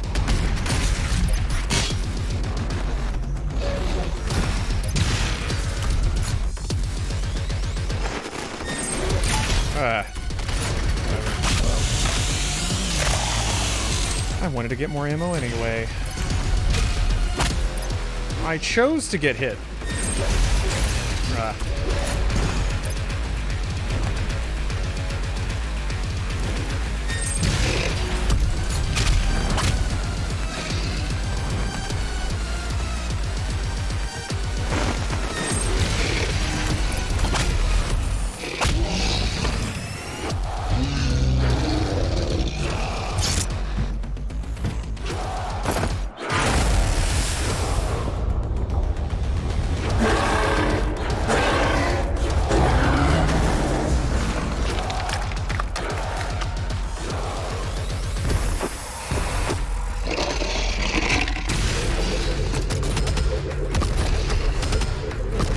You could stun him out of that? Cool.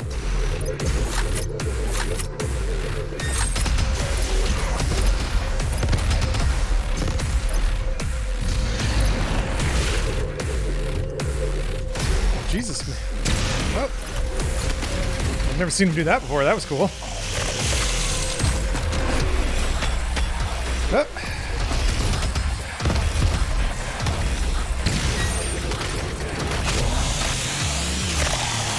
Oh, shit. Oh. Ow.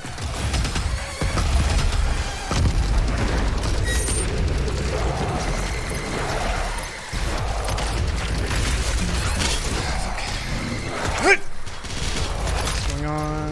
Okay. Shit. Ugh.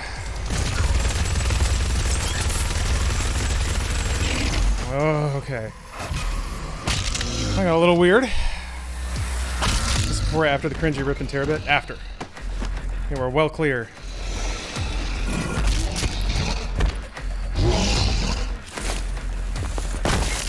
Let me try my code. Oh yeah, don't look. Kids, don't look. This is an M-rated part of the game. Don't look.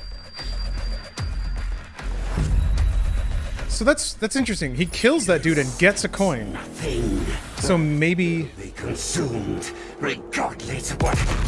Maybe the priests bind their spirits to another creature that he killed before Doom Eternal. Killing that guardian gave him a coin that allowed him to kill this priest. The coin shit is a little weird. The priest's soul token?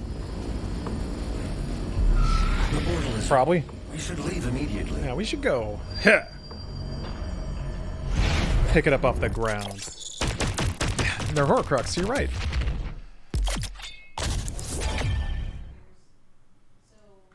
It's always nice to have. Alright, then it's Terrace Nabad, which I don't remember being bad. There's a fight, there's a skippable fight and a couple of good BFG points, but I think I remember them. Where do you get that Doom Guy outfit? That is part of a skin collection that's included with the DLC. I think you might get it from beating the DLC. The Khan Maykr has overloaded your systems. Vega has no control over... If you had let the culling continue, the human race you fight to protect would... Practice run? Nope. I went right in on Ultra. Too late now. I don't know that I need practice for Terrace Nabad, Necrovol 1 or 2. Or really, I mean, I remember those levels pretty well. Never return. It's just the boss fight was really easy to practice, so I figured I might as well. You brought to extinction. I mean, I still just, I died from a bullshit bug. It wasn't because I didn't play well enough. Oh, you got that skin before completing the DLC? Okay, yeah. Once you have the collection, it is just a question of like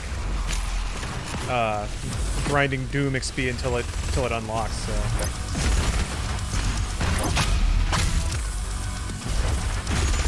Get off my ship. Yeah.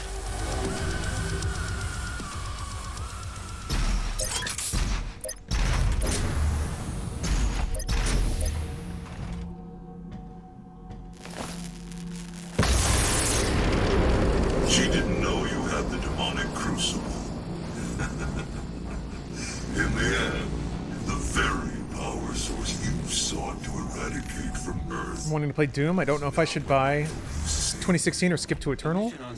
I'd recommend playing 2016. It's slower paced, easier to get into. The lore ramp up is not as insane.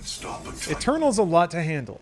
It's a big ass game. 2016 is like a good tutorial for what Eternal is. If you're a big gamer, you can go right to Eternal, but I think, like, even I played 2016 a lot, and even I was overwhelmed playing Eternal. So this is the Resistance Network, broadcasting live from inside the Arctic safe zone.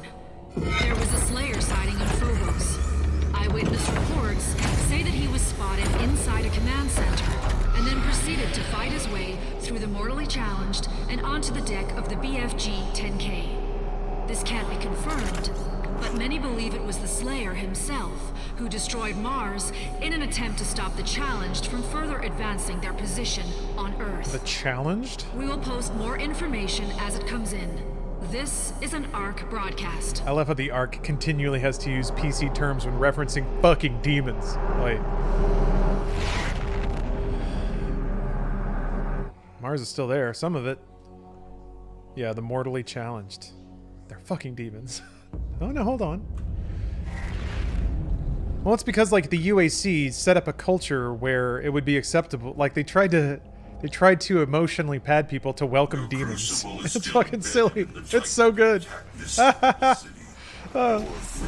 lot more of that's in 2016. Oh, Alana prefers 2016. Thought it was better than Eternal.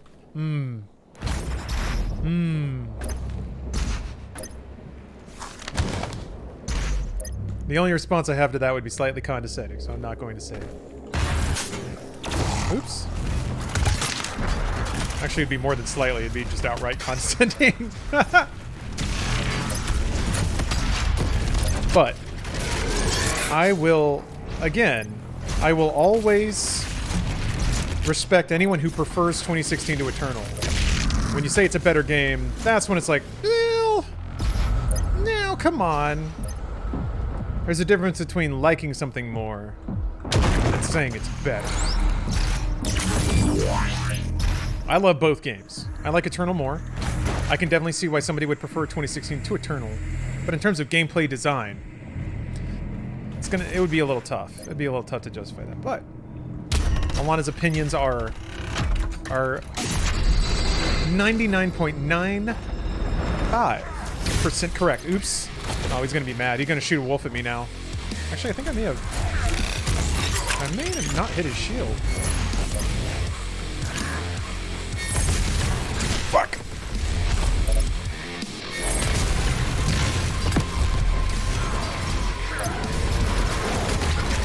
Fuck. Yeah, he got a doggo on me. Why is he stunned? That was weird. No. Fuck. Fucking shit. Fuck.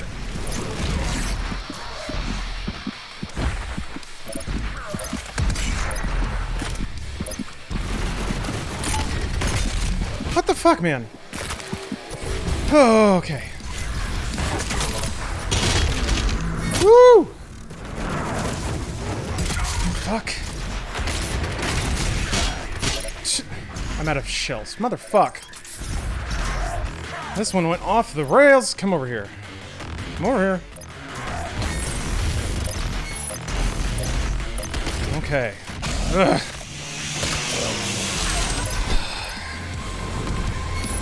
I'm gonna be in this area. Okay.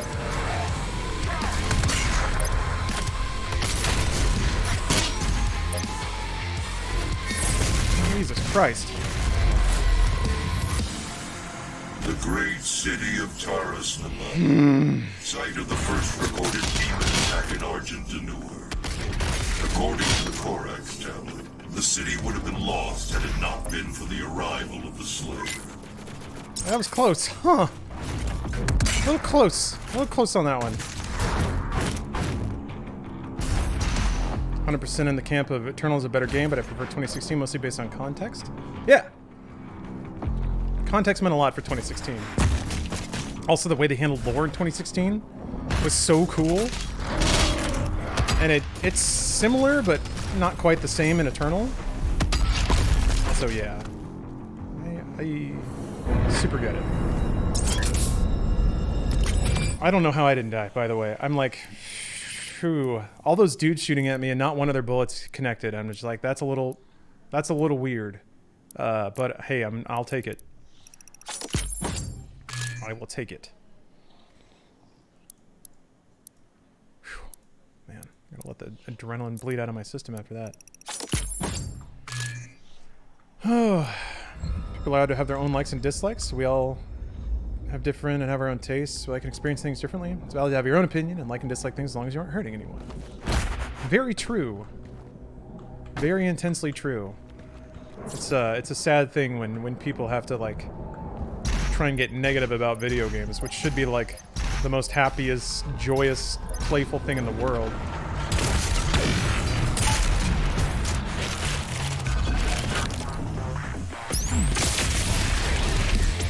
Got him.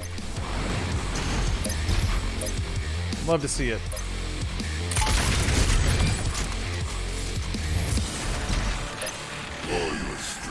There's an Archvile there, by the way.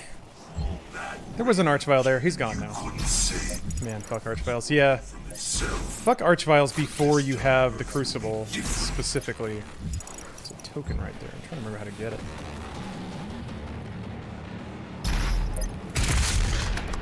I like how when you have one shell, there's actually one shell in the super shotgun. Also, shells have like runes inscribed on the caps.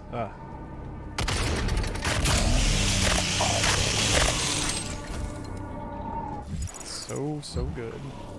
So I gotta hit some buttons, I think. Oh yeah, there's one behind. Yeah, you gotta knock this over. That's right.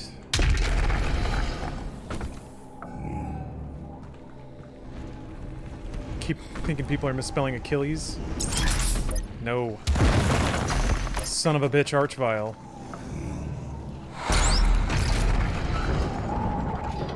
Yeah, mastery tokens. Keep forgetting those are in the game.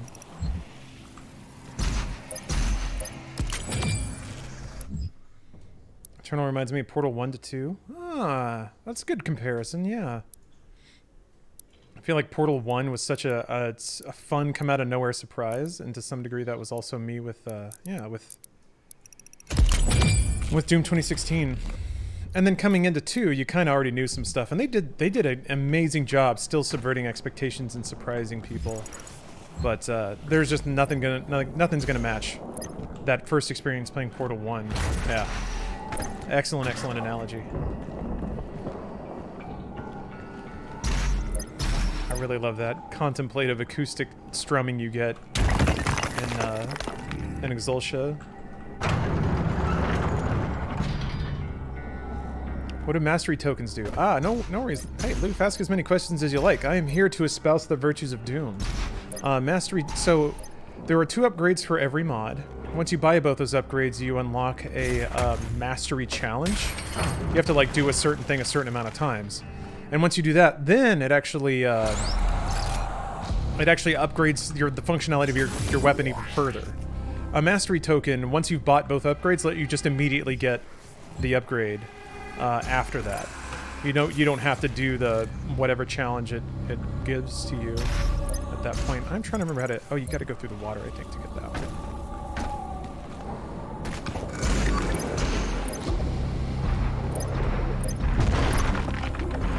I mean, this sequence is a little weird, but it was extra weird when the game launched because you couldn't dash up in the water for whatever reason. You could only dash forward, which made swimming around extra awkward.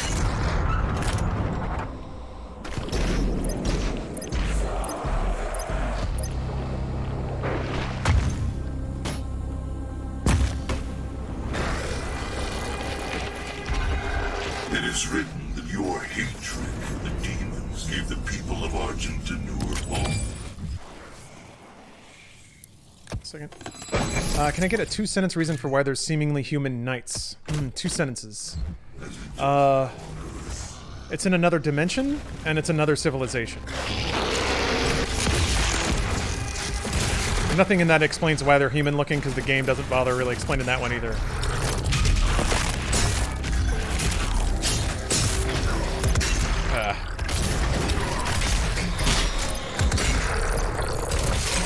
Dude! Had some weird meat hook issues lately. Just grabbing the wrong guy.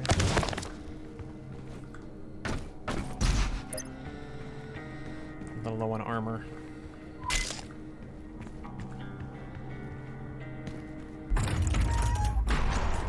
I think the game hints that humans on Earth originally came from the human-like people the Knights come from. I don't know that there's ever been a connection made between the people of Earth and the people of Argent. It's possible, but I don't think that was ever hinted.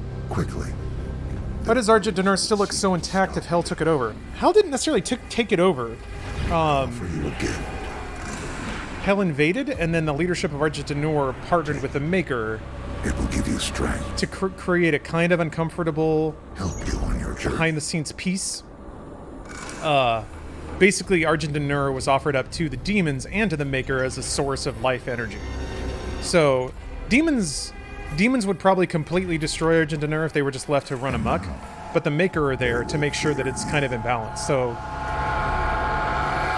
it's complicated, but there's a reason. Bizarrely, there is a canonical reason. That's about, like, Earth bizarrely is getting offered up completely. They're just getting completely ground up. Yeah, they made a deal with the devil, basically, which ironically is God. But that was a flashback to Samur, giving our good buddy Doom Guy God energy from the divinity machine. Oh shit, this room, right. I'm just gonna do this.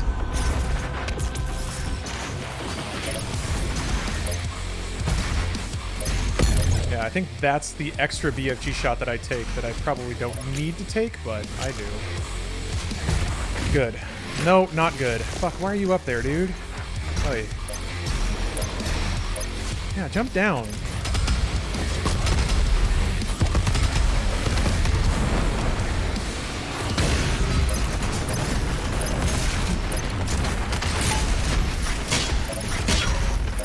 Oh, that was a Kako.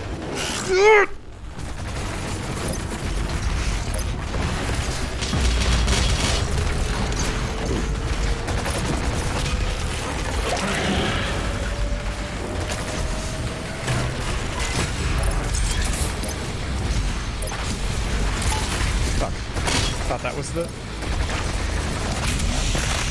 hate that Prowler. I don't want to start messing with this Doom Hunter while this Prowler's out.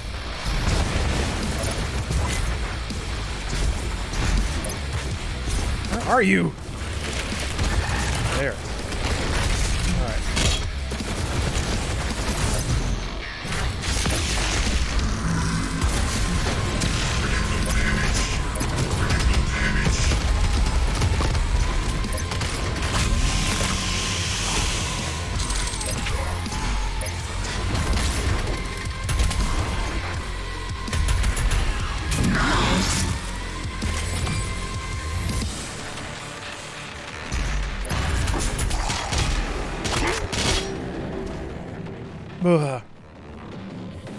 Black Mage, it's gonna be like that. That's this game. It's nothing but clenches. Giving you guys all your sphincter workouts tonight. Yeah, I gotta play through Wolfenstein again. I've been thinking about that, especially with events being what they are. It would feel good to stab some Nazis in the neck with a pipe, wouldn't it? Like playing Old Blood into New Order. But I feel like that was almost what was intended. I was always so tripped out by New Order that like you have this whole range of like 1940s guns and enemy types, and they're only like the first 2 levels, and then it's just gone. And I'm like, how did they put in all that work just for that first slice of the game? Like there's a whole game's worth of assets right there, and then they skip forward to the 60s. But Old Blood is kind of like what I consider like Old Blood and New Order smashed together is like the most amazing Wolfenstein game you've ever played. I want to get back in. I played Old Blood once and loved it. It'd be cool to do the whole run again. Because to me, Old Blood dovetails into New Order perfectly. Old Blood is like Halloween Wolfenstein. It's more classic Wolfenstein. It's Nazi magic and zombies and yeah. I don't think I'm supposed to be here right now. I gotta break something. Is there a button nose? Oh, yeah, you gotta shoot a thing. Or is this?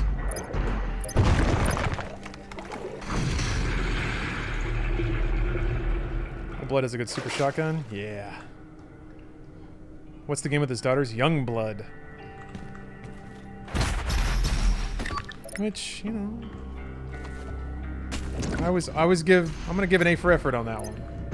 But, not for much else.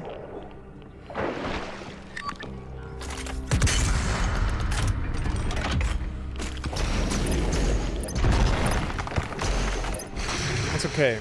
I love machine games. I love machine games to my dying day. They are unimpeachable. They've earned their place in the legacy of heroes, the Hall of Gaming Heroes.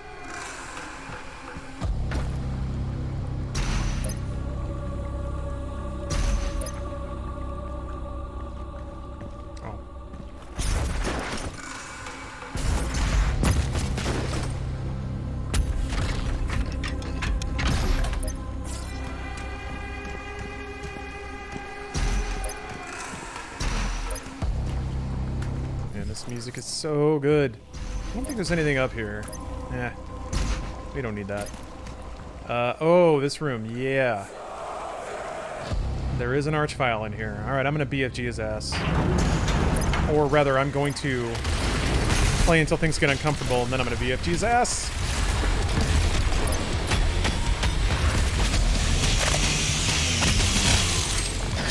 Yep.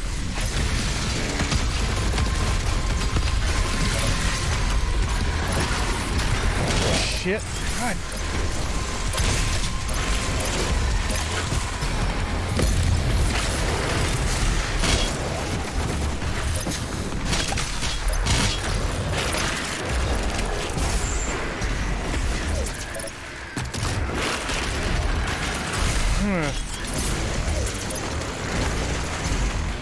And the thing I want to kill is never right there. What's that all about? Oh.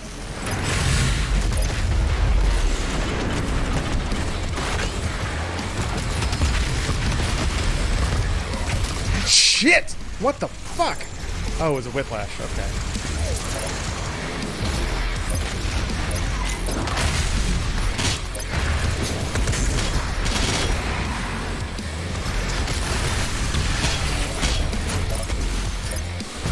Still a prowler on me.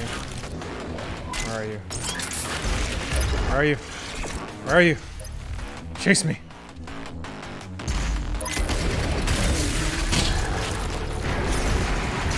Where are you going?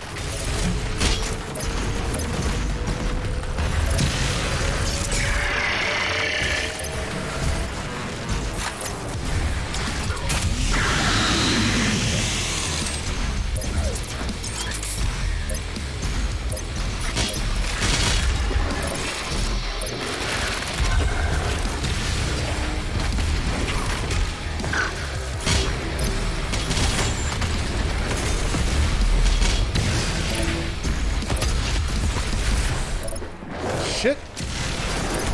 I'm getting fat fingers. There we go. Okay, now I'm... Fuck! Caught on geometry again. Now I'm pretty sure the... there you are.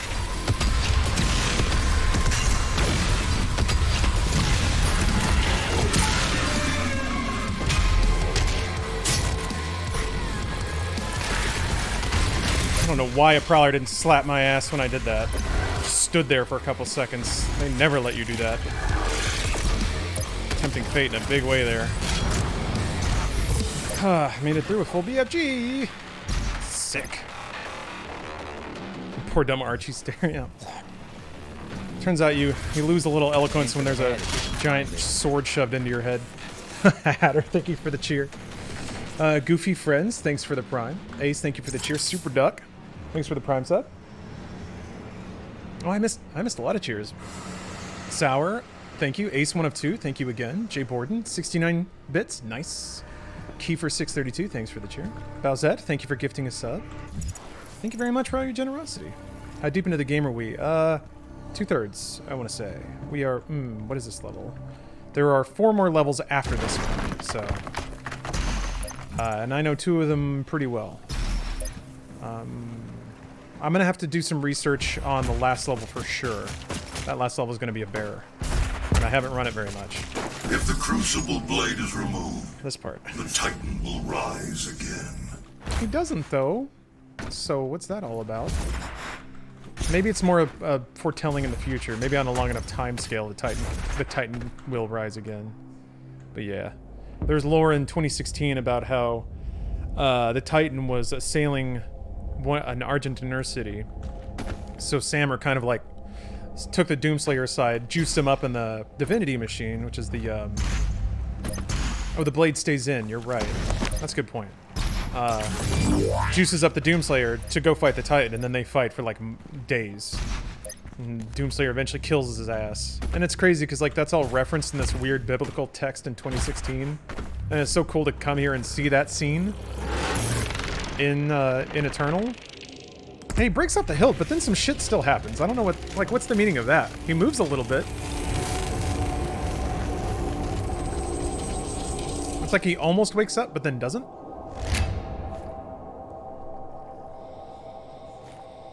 Also, I love how every single thing you get gets a little pornographic, waving in front of your face sequence. Okay. Improvise, adapt, overcome, baby. Ooh. Whew. I have no ammo. Fuck. Fuck.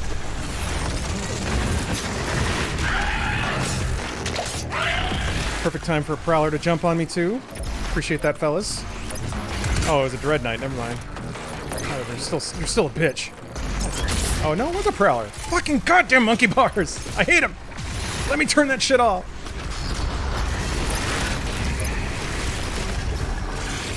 Oh, boy.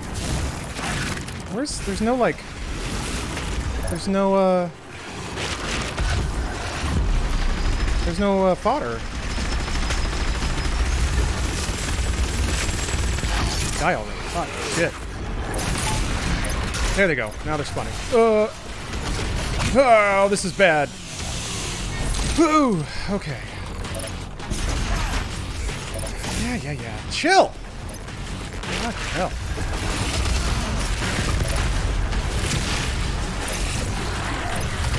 Stand your ass. Ugh. You're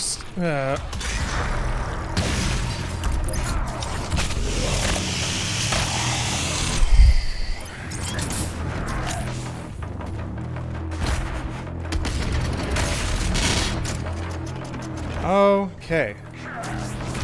Moved into that one. Fuck. I hit a shield. Oh, he's gonna be mad about that. Let me get on the jump pad! Or don't. Shove me around. God, I swear to God, man. Anything that shoves you is the worst. Absolute worst.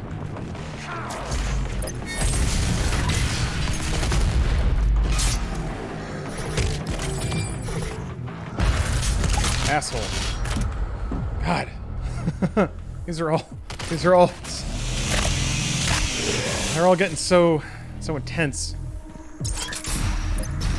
Getting cornered, getting bopped around a lot. Okay, this is the part you can skip, pretty sure. It's getting into the world of Argent has fallen. Divided, the demonic energy flows now to the south.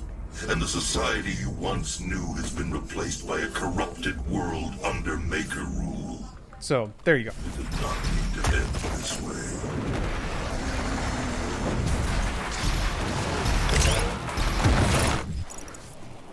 Okay. The upgrade crystal is over here, I'm pretty sure.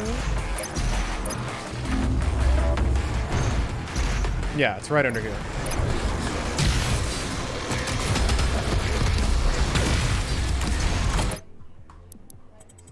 How the music gets muffled. Ooh, Chef Trebs, thanks for the raid.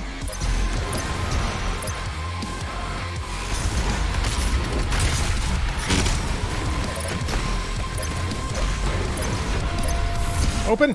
Open up! God.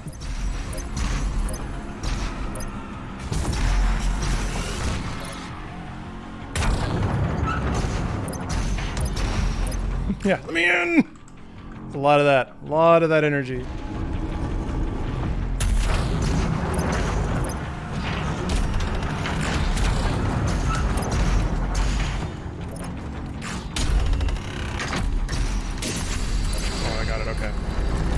should do an Ultra Nightmare run while going for the Unmaker next. Ugh, you mean doing all the Slayer gates?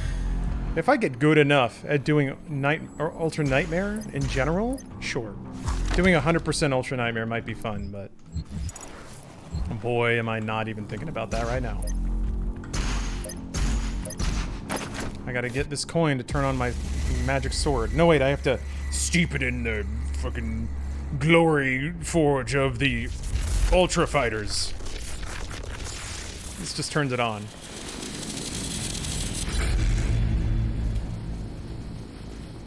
You played the expansion yet? Yeah.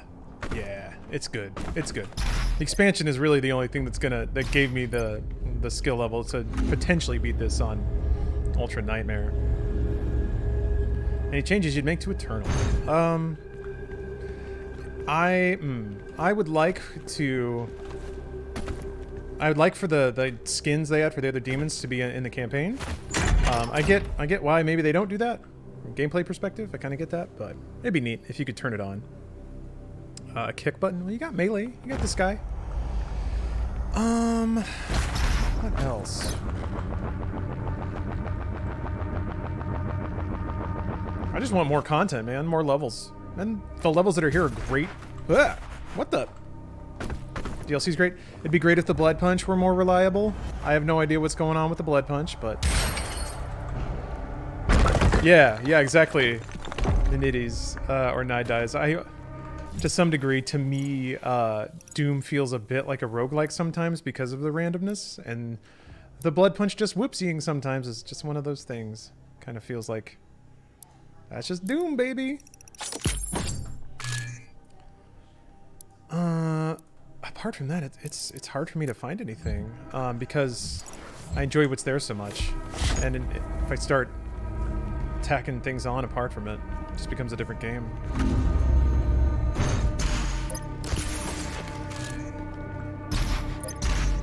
Kart racing. That's what it needs. Fuck Blood Punch, back to lurking. Yeah. That's a pretty common complaint. Oh, wait. Oh. Well, this isn't it. Sploosh. You gotta go through the Crucible arena at the end of the level, too. That's some good old-fashioned fun. Some good, clean Doom fun. Oh, these rooms. Yeah.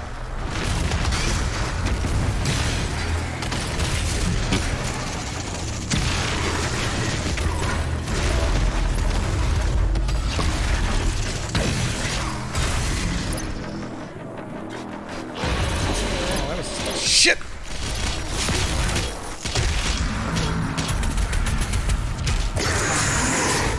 Let's say, I was kind of trying to get a ton of armor out of those guys and didn't. Wow, I could have farmed them more effectively.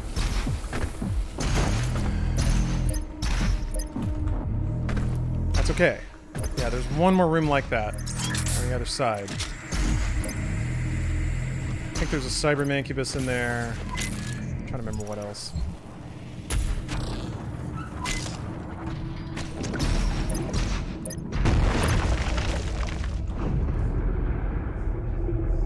This room turns on. Oh, it's just a whiplash. Oh shit, yeah. It's funny how much difference another whiplash makes. What a difference a lash makes. Right.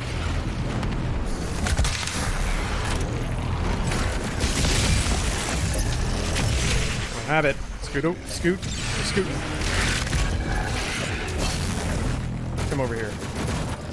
Don't get stuck on.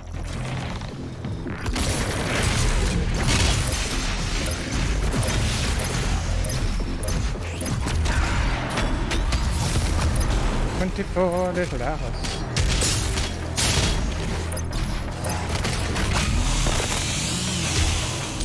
Oh, Blood Punch acquired.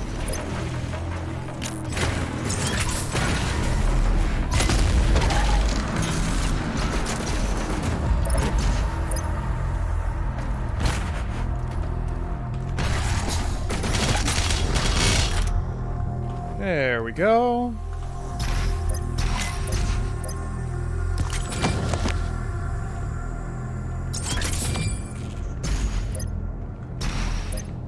Now to get the power.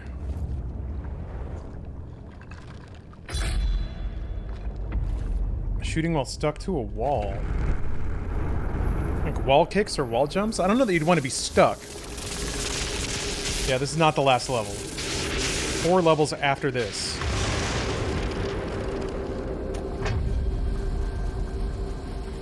I'm sure you'll want to try out your weapon first before we leave. Yeah, 2 more bosses, 4 more levels.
Okay then. Okay, perfect. I have 2 more tokens. Yay! Oh, game gets real dumb fun if you manage to find the unlimited ammo cheat. Makes the sword infinite. Yeah! I mean, they know what they're doing, right? They want you to... If you want to just run through the game, just slicing everything in half, go for it. If you want lore for VFR, it's basically Battle Sim for UAC troopers. Oh, I had no idea! I didn't know that. I always meant to play VFR for the lore, and never quite did. Alright, so next is Necroval. There's a Marauder fight. I don't remember Necroval 1 or 2 being that bad. There's that Rage Totem room. I remember it's just kind of being aware of the fights. I think the last one ended at the beginning of the stream. Not today, yesterday. I was on Urdak, and there was some glitch where the dot from a cyber mancubus shot stuck on me. Oh, you made that up. All right, my bad. And then I have no idea what VFR is. But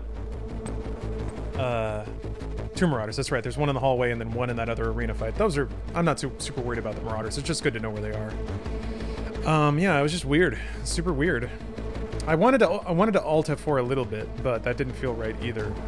Doom can be a little finicky, and part of playing it is running with that. I'm gonna run to the restroom real quick. I'll be right back.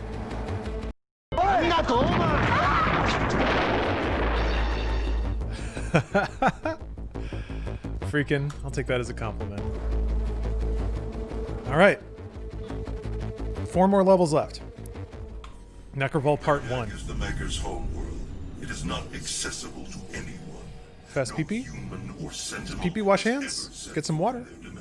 Not that hard. You can use the Maker's Argent factory. Love that new transition. Yeah, I like picking a random one in OBS every few months. You will not be able to leave on your own. The 60 FPS transitions, baby. Where do you find all those 90s commercials? Commercials just come straight from YouTube. There's a YouTube channel called 80s Commercial Vault that has 80s and 90s commercials. Hours and hours and decades, and I've watched pretty much all of them. I don't mean to brag, but I can pretty much hit within a 1 to 2 year window what year from the 80s commercials came from by watching so many of them. It's just a weird little like skill I picked up. Require anything else before we begin our journey to... Don't think I need anything here. I don't need suit tokens anymore. Yeah. But yeah, you can kind of read it from the music, the titling, like how sophisticated the titling and lower thirds are, video quality to an extent, fashion, hair, changed a lot. You have them loaded in OBS, downloaded or streamed from browser. You mean the video clips? Yeah, Gabakuros, there you are. Yeah, if you guys like random United States commercials, there you go.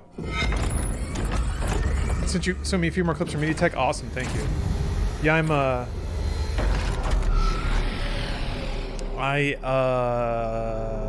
gonna be adding a lot more different stuff. I found a wealth. There's a Twitter account that posts tons of Japanese video game commercials, and then I finally found a tool that lets me basically scrape their feed and download all the videos. So I'm going to be adding a ton of those because I love those, and also just Japanese TV commercials in general. Where can we send suggestions for MediaTek? I mean, you can whisper them to me on Twitch or DM them to me on Twitter, but there's no guarantee it's going to make it in. I have so much stuff. Argent energy is made it's just the process of volume conforming them and then doing just a teensy bit of video editing. The city of the dead. Yeah. That sounds cool.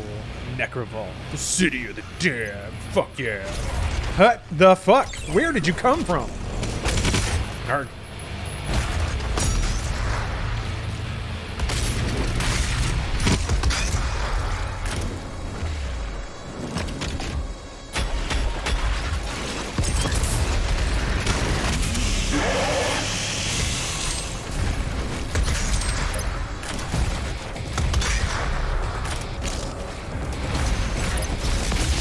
Fuck! Yeah.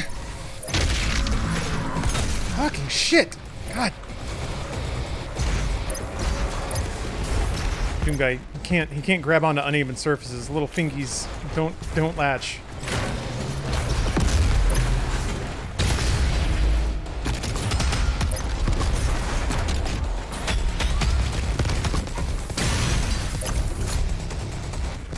I don't like that. I took a lot of damage.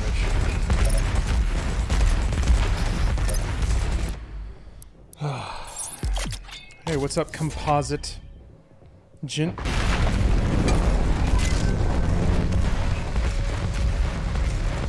Composite grain farmer. I'm not quite sure what those consonants come out to, but it's going pretty well. I'm playing pretty good, feeling pretty good. I've got full life and full armor now.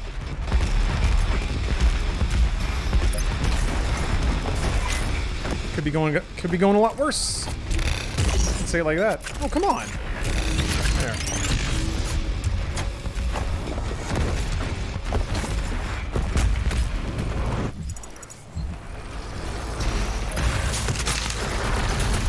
Yeah.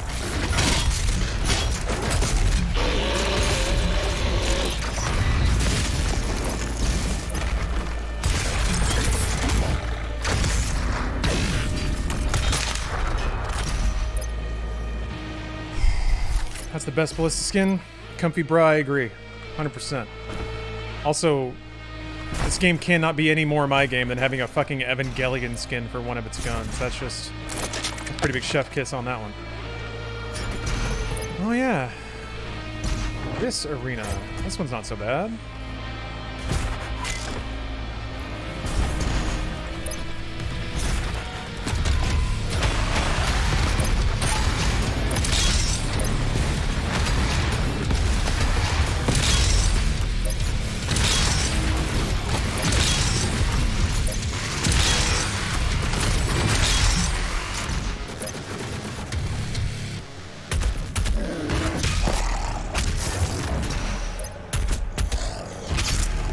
Blood punch back.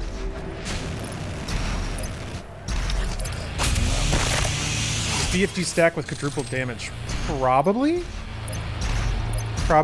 but there's really no reason to use a BFG cell if you have quad damage. Because you can kill anything with quad damage really fast. A triple rocket with quad kills basically everything in the game. So there's really not much of a reason to use BFG, aside from wanting to wipe the room. And a BFG will do that regardless. Personally, my favorite was the glowing skeleton skin with the Ava gun. Yeah, that's a real good combo. Spooky plus Japanese robot. Always a winner. Here the humans arrive from Earth, waiting to be selected for the process. Not the icon of sin. That's true. That's true. Yeah, this is the holding pens for humans to be tortured so hard that they give up their own souls so that it can be turned into gasoline. Because Doom is metal as shit, and it's awesome.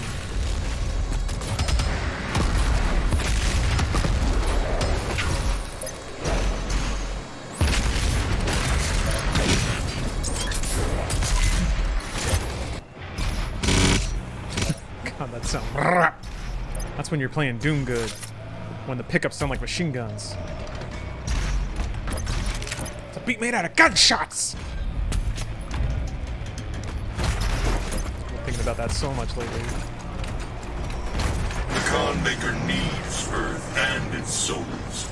Her world is dying. Oh, tyrants are not a problem because you just hit him with a crucible and that's it. Tyrants are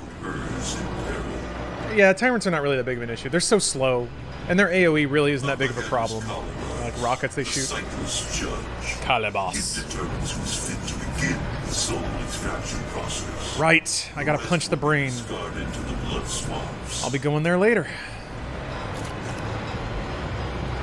Alright, I don't have rockets, but I will take this the slow and stable way. Little brain tickle. Yeah.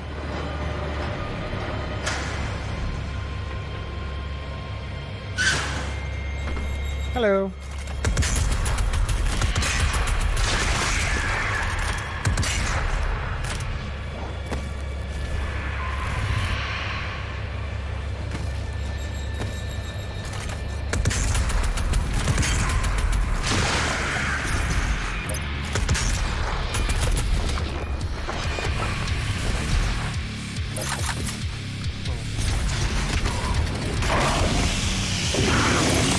Yeah, this is 100% some other brain shit. Everything about this room is very much Final Room from Metroid. Aye! God damn it.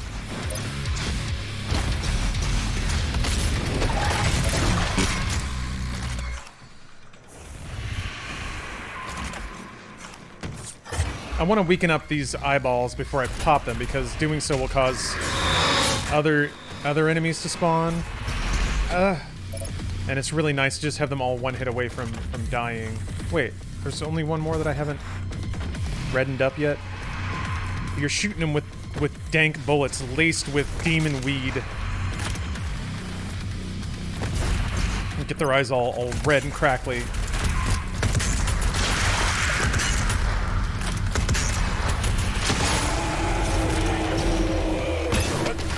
Shit.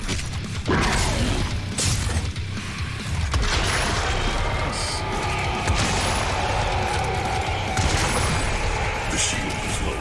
Now, while it's exposed.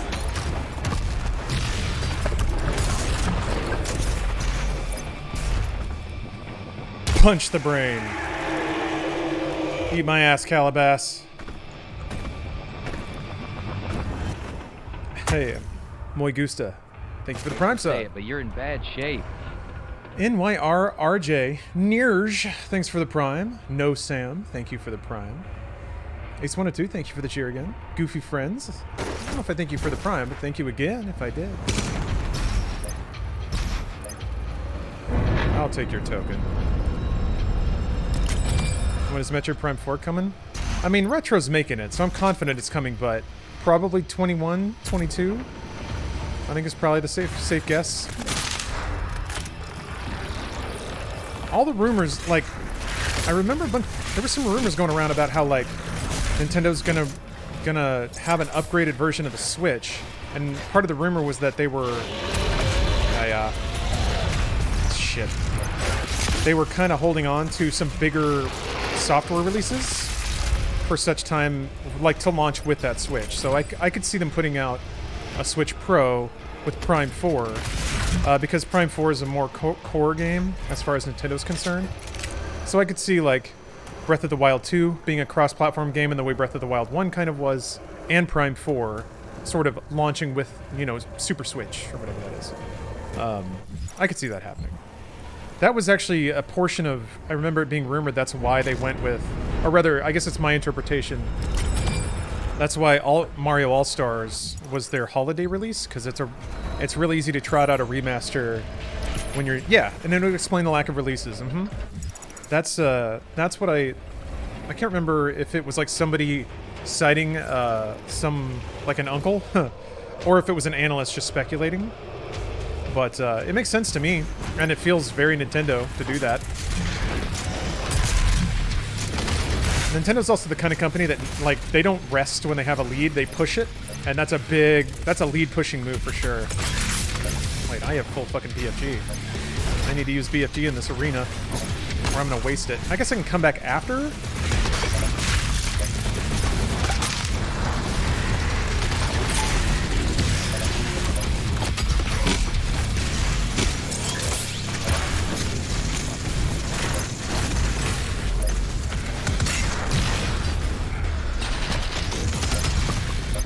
There's an archvile here. Somewhere.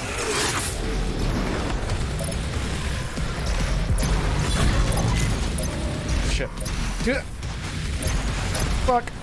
I don't even want to fuck with you. Yeah.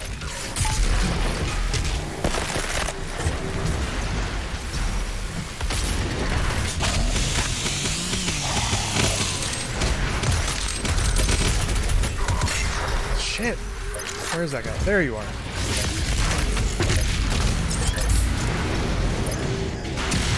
I hate how they skate around like that.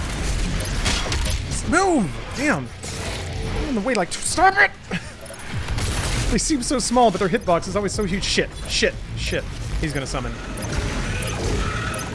You... The indignity! What did you get? What did you get? Ah! Another cyber, really?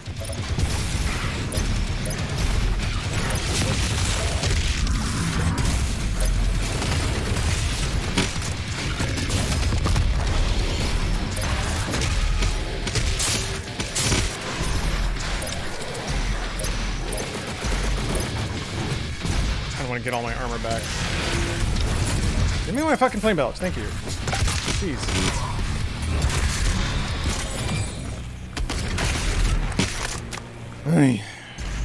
Oh, I didn't use a BFG cell, so I mean I can come back after I clear the level and grab this one. So that's good. Kind of got a pocket BFG. I can only think of one more arena in this level that I'd want to use a BFG on, so I can go into the next one. I think that has a BFG cell in it too. I'm not using the BFG enough, which is a weird problem. If you'd be any of the Demons of Hell, which one would you be? I'd probably be the Archvile, I think. Caster, good HP pool. You get to, like, summon fire. That sounds neat. Where do you want me to go right now? Oh, yeah, over here. Okay. Breath of the Wild 2, I'd co-op, I'd die. That doesn't sound like something Nintendo would do. That'd be cool, though. If it's like, if Link and Zelda have different abilities and you can go around in a sandbox together. Like, Link has his Sheikah Slate abilities and Zelda has Zelda magic. That'd be rad as hell.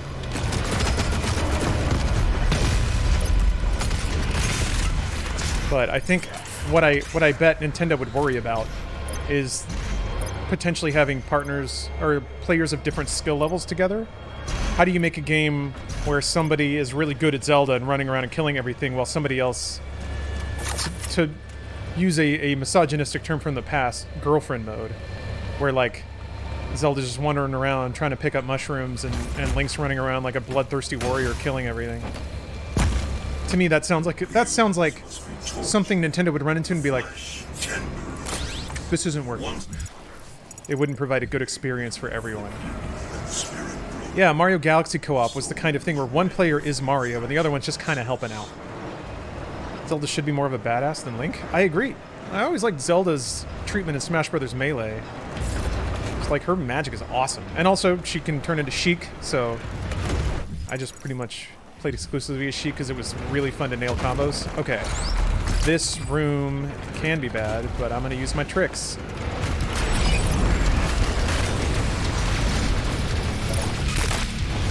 And actually... Oh, you bitch! Holy fuck!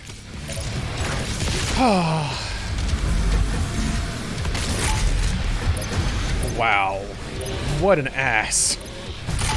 Dude, just like, hey, I'm here now. What an asshole.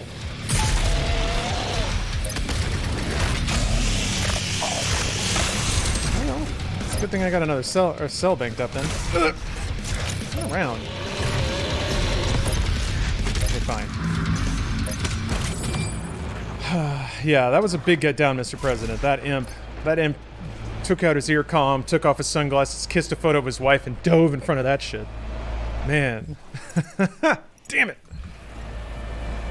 That's fine. I still have a cell banked up, and I'm pretty sure there's a cell right before the final room, too. So, I can use... Yeah, I can use one shot, and then still leave the level with full BFG, which is kind of what I planned on doing anyway, so it works out.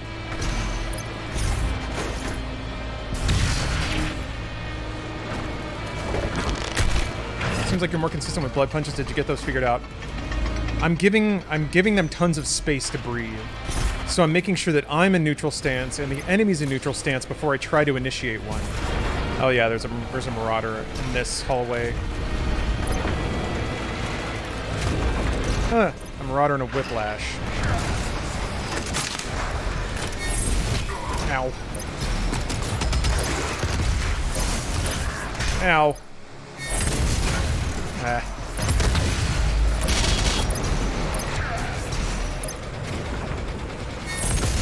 What the fuck?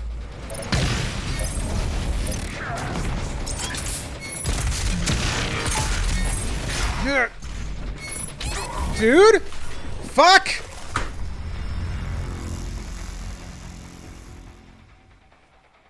That's that. That's that. No stagger. Shoved me into a corner. Man, that's the way she goes. He started getting me in stun, and I'm just like, I can't do shit. I've got no tools. If he just decides to not get staggered. I'm gonna start over just to get my save, push my save further up, but shouldn't have run down that hallway. That's the only thing I can think of. Like taking out that. Shut up. Evil that held.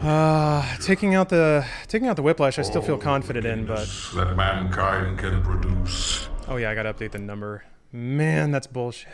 God, fucking stupid. Fucking stupid. Will send unto them. He just did the right sequence of attacks in the right order. Is it possible to get him squished in the trap? Probably. Until it is done. Probably. There's no reason to not move back through the trap and take your shot. God. I'm warm now. Fuck, man. Good. Zipper stuck? Okay.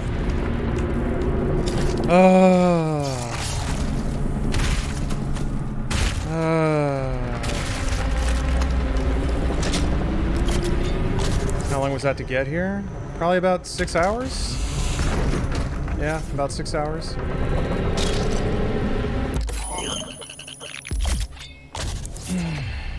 It's playing the Ultra Nightmare, the DLC after the base game? Yeah, we'll see.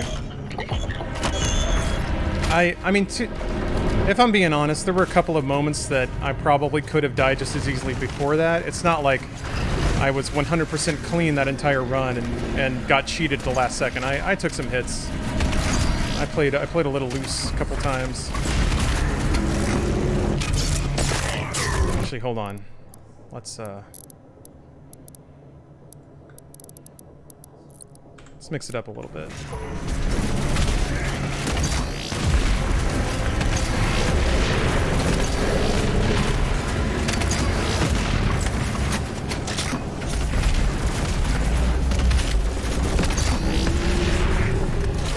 Oh.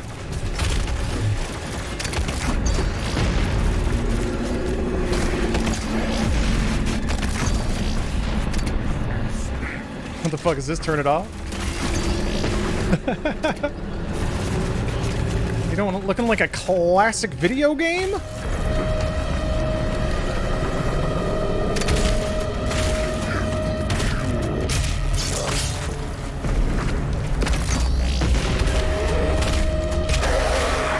Yeah, RTX is fully off now. G-Sync deactivated. There's like 5 pixels on screen. Yeah, about. A little bit more than 5.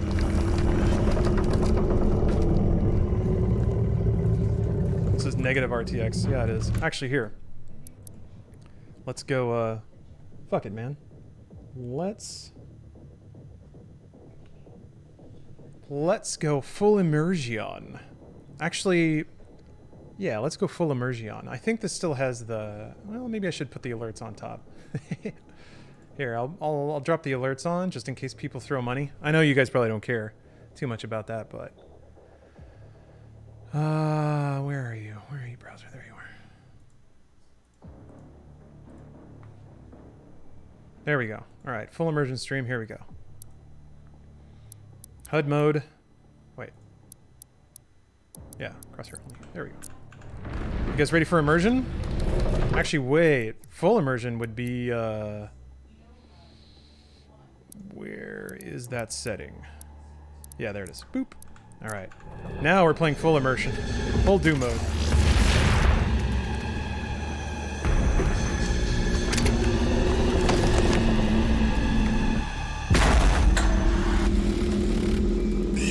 I don't know if you guys want cutscenes. Old gun sounds? Oh, good call. Hold on a second. Because, yeah, I'm pretty sure the audio palette you can swap to. That's for multiplayer, I think. You can turn the pain grunts off, which is kind of nice. Yeah, there it is. There. I never really use classic weapon sounds. I like the way new guns sound, but we'll go with it. We'll go with it. Fuck 100% Ultra Nightmare and do a retro Ultra Nightmare run. That's what I'm doing, yeah. Actually, here, let me do one better. Sorry. Let's hold on, I gotta add another source for this.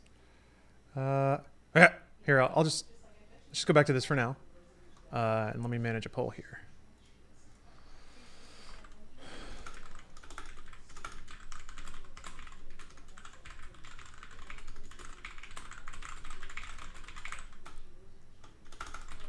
There. All right. You can vote next 3 minutes. Should I just turn alerts off too and just have it full gameplay? No nothing? Yeah, it could be me in the bottom middle. I used to do that.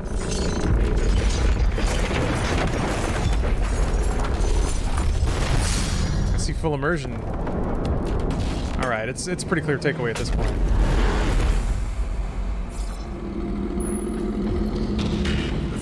Priest has been terminated. The demonic consumption I tried to dash. By 36.8. It hurt because I didn't dash. This looks like strafe. Yeah, it kind of does. All right. There are 2 Hell Priests remaining. Oh, it's kind of hard to see what mod you have equipped too when the gun's centered.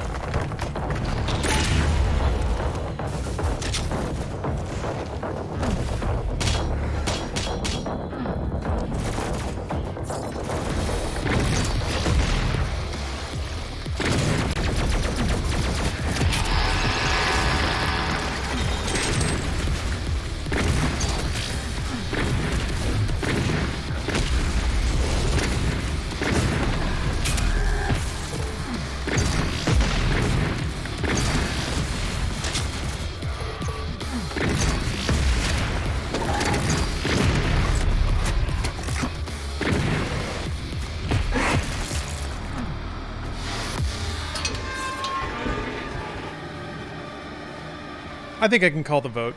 You know, stop the count, all that. 1 second. Pretty clear what people want here. Yeah, here, let me... 1 moment.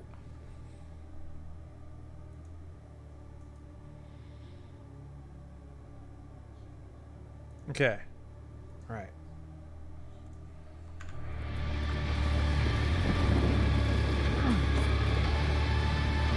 Count all the votes. I mean, the vote's still going. So if somehow this landslides,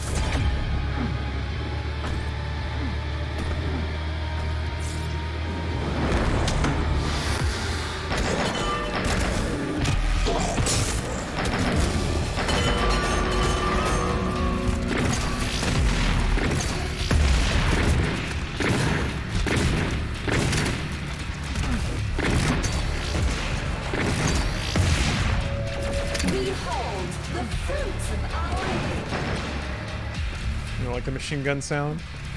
Classic, baby. Can't argue with the classics.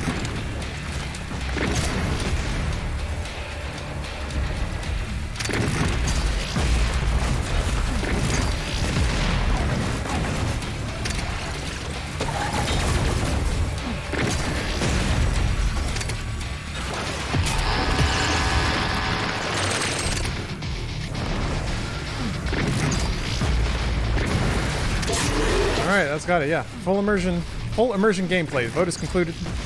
All the ballots have been counted. Districts reporting. I'll leave Mike on for now, so we can still chat. It's gonna be a fun run. Fun run! Goof run!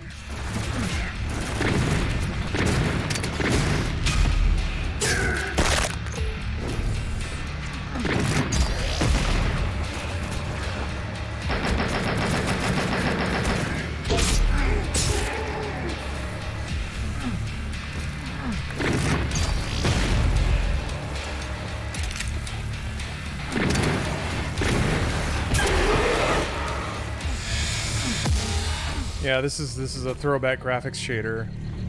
They just kind of popped in with a, I can't remember which patch, but they just added these in a given patch, and it's just like, cool. Why not?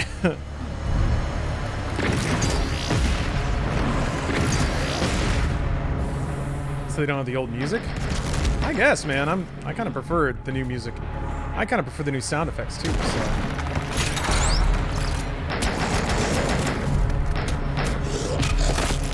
I might switch back to new sounds after a while.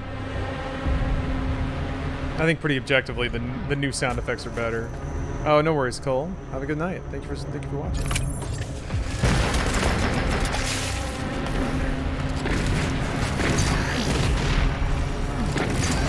Yeah, now that I think about it, most of the Marauder fights I had in that last run were, well, some of them were okay.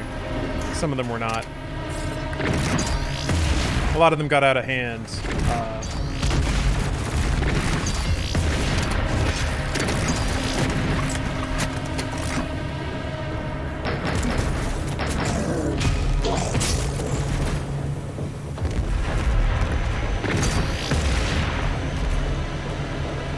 Aren't you 3 levels away from beating the game? Pretty much, yeah. I had basically finished that level. The last arena, well, I say it probably wasn't going to be an issue, but I am good enough to do this. I just have to get a run where I don't get caught with random shit, and that just kind of happens in this game sometimes. Oh boy.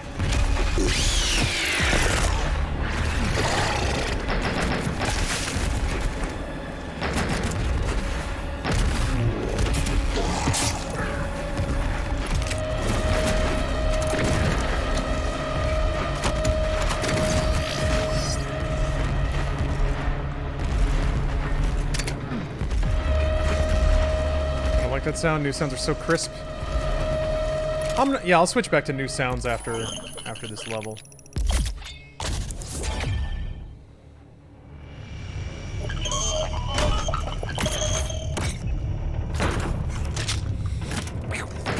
This is the pistol.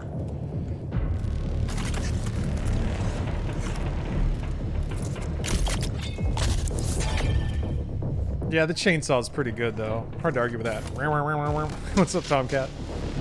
The old chainsaw is definitely a chainsaw go burr.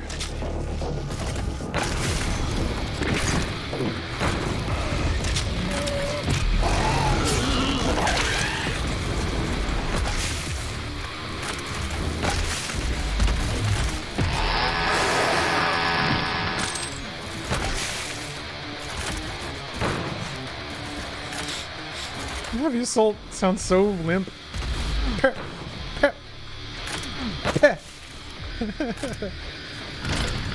Okay, so that's the sound with no gas.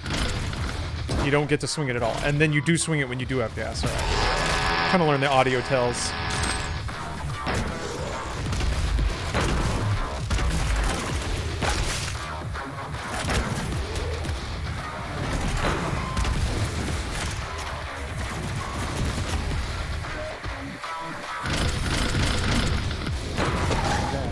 Oh, there it is.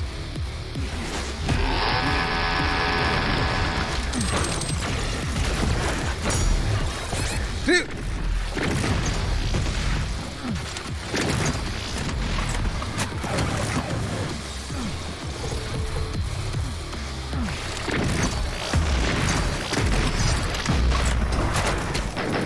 Hey, is it off-putting to play retro? Is it kind of the same? It's kind of the same. A lot of the silhouettes of the enemies are still identifiable, so all the decision-making you do isn't really influenced all that much.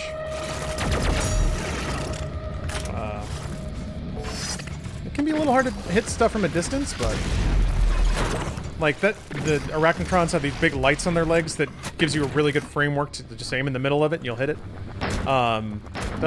The edge shadowing on a lot of enemies makes it pretty easy to pick them out. So like, I shouldn't be able to see that guy, but I still can. Like, he still has a human figure and he's still walking, so...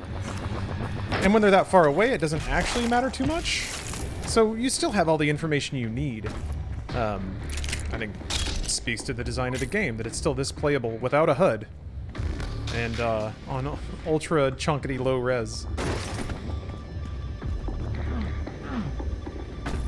Spiders seem as deadly even with all the tools at the end of the game, or am I mistaken?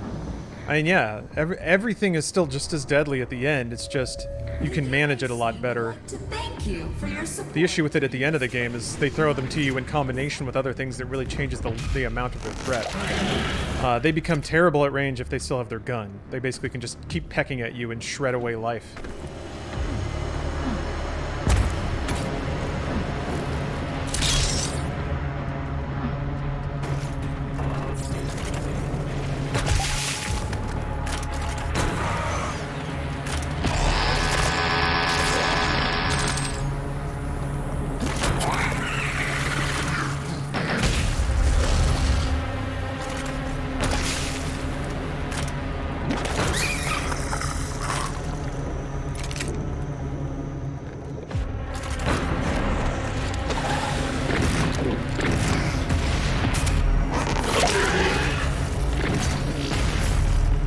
Oh, Ilmatic, it doesn't really affect my gameplay style much because I kind of know these levels already.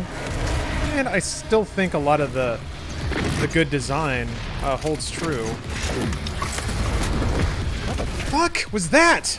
God, I like slid on the ground. I didn't stop. I couldn't move. That was annoying.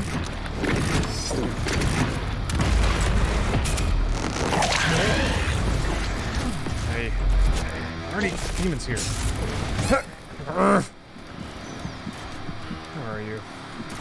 Damn it. It's just hiding. I hate it when they do that. When they don't chase you.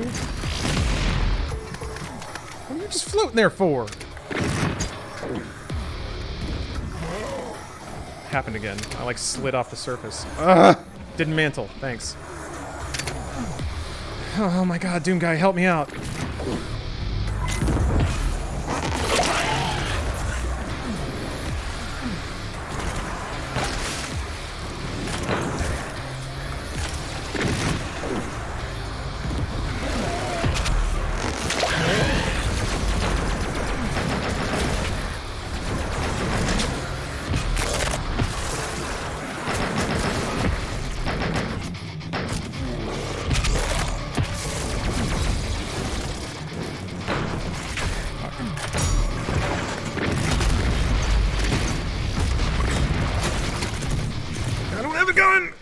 I don't have weapons. I thought I just chainsawed. Maybe I didn't.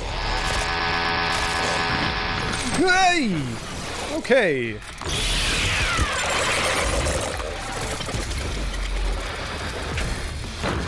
So that, like, I didn't see him there, but that was just because the corpse was in the way, which is a problem that happens at full res too. Ugh. How many grenades can they swallow? I guess infinite. You can feed her if you have feeder fantasies. You can visit them out in Doom Eternal. All you like. That's interesting. There's no click. If you're out of ammo, I guess there was that sound didn't exist in the original Doom. Ah. All right. Okay. Oh. They're all mad at me. Holy shit. Usually they shoot each other for a little bit. Fuck. I didn't want to come out here. It feels so weird. Like you just, when you don't have the air control room, there's just so much shit you can't do.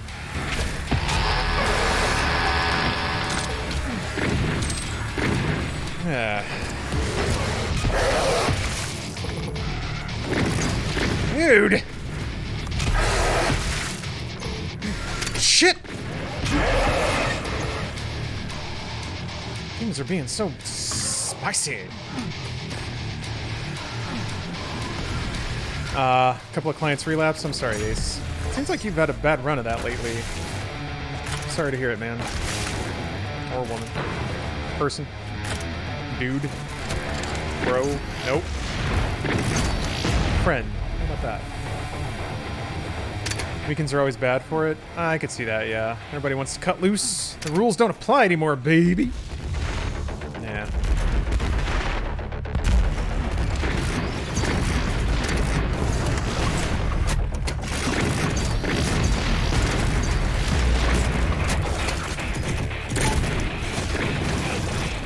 Fuck, I am out of everything. No, didn't need a mantle. I appreciate that! The scream is pretty good. Didn't need a mantle, dog. Didn't need it. Didn't need it. I updated the number, but... God damn it. Against all Yeah. evil that hell can conjure. All the wickedness that mankind can... No, Steph's not laughing at me. She got her own thing going on. We will send unto them only you. Rip and tear until it is done.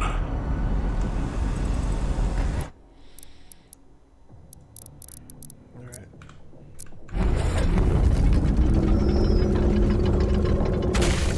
Yeah, that was 117. Rip, we hardly knew you. I will mark it on your HUD. God, that was just a cursed run. Dim guy didn't want to do shit. I don't want my feet on the ground. I don't want a mantle. I don't want a glork. I don't want to do anything. No. Can't make me. Alright, Doom guy.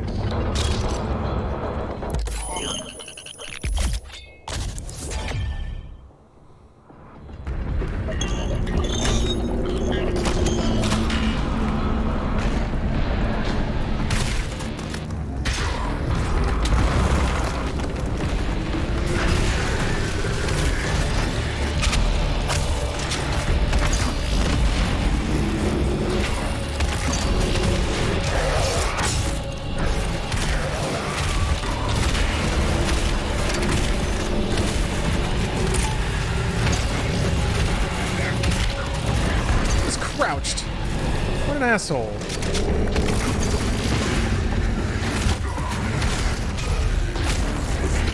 Ugh. What? The fuck? Sometimes the demons get so sweaty in this fucking room, they just go berserk.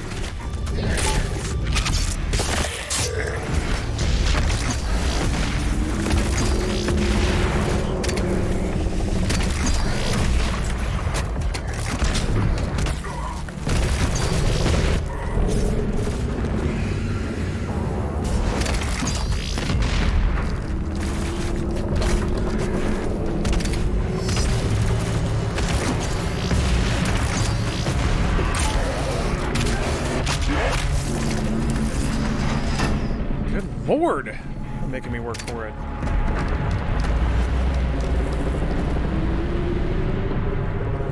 remember when Diablo 2 had a permadeath option, and I was like, nope, not for me. Yeah, hardcore runs in Diablo 2 were awesome. I love it when games have severe consequences. I love the tension of it. I love it. The demonic consumption of Earth has been reduced. Did you say the start is harder because of the lack in perks? Yeah. 8%. The beginning is the hardest, and then it gets pretty easy for a stretch in the middle, and then it ramps back up to being hard again. But I wouldn't say it ever gets quite as, like... It's just a different kind of challenge in a weird way. Oh, that was neat. I wouldn't say that it ever gets, like... as like, the beginning is just so brutal because your life points and your armor pool are so low, and you just don't have the recovery tools that you have later in the game. So it's like... taking hits is just so much more consequential.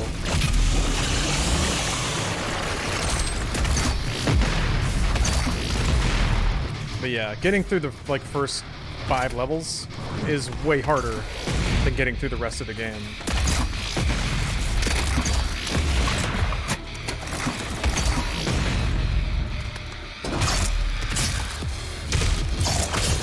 This is the same story in 2016.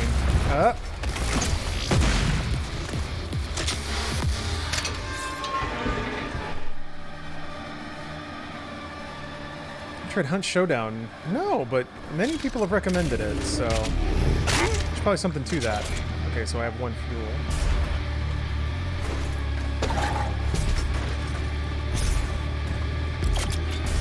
Yeah, you never tried Ultra Nightmare on 2016? Yeah. Ultra Nightmare even more so.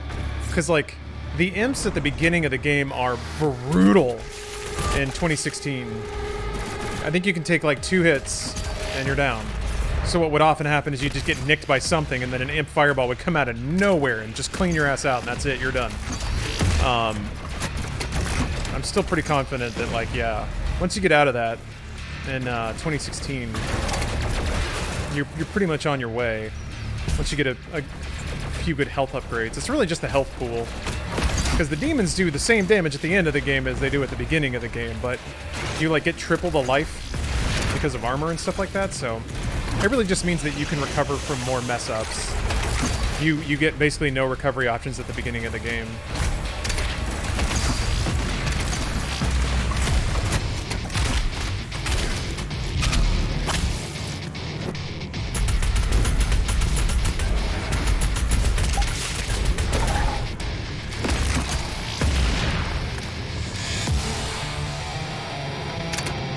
Yeah, that dog shit pistol as well. Yeah, you have to kind of lean on that for a while. You just really don't have anything with range for a very long time. At least you get the precision bolt pretty early on in this game.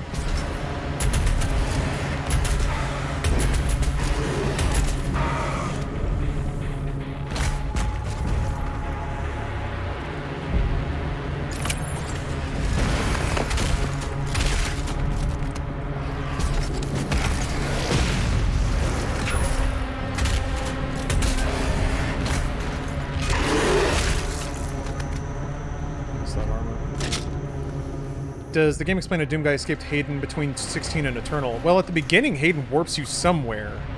And at the beginning of Eternal, you're in a Doom Fortress, and some amount of time has passed. But no, they're never specific about what Hayden does, or where he sends you, or even what the Doomslayer did between 2016 and Eternal. Never really make mention of that. Which I like. I kind of like that there are just big gaps in Doom lore. Leaves open room for some fun speculation. And they can always reference it later. The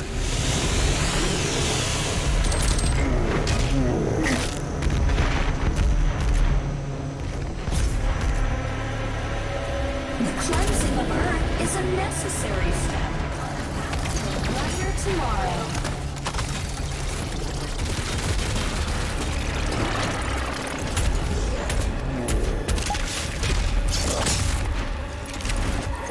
Oh, I forgot. You're there.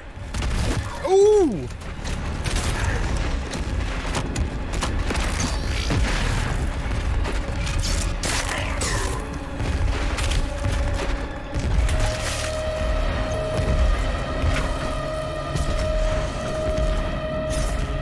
Yeah, Doom Old Blood? That'd be cool. I think it would be fun to do a Doom campaign, like, between 64 and 2016. So there's a huge gap of time where Doomslayer is supposedly running around and just murdering demons like crazy. Or the gap when the Doomslayer's running with the Night Sentinels. There's probably some cool levels to be explored there.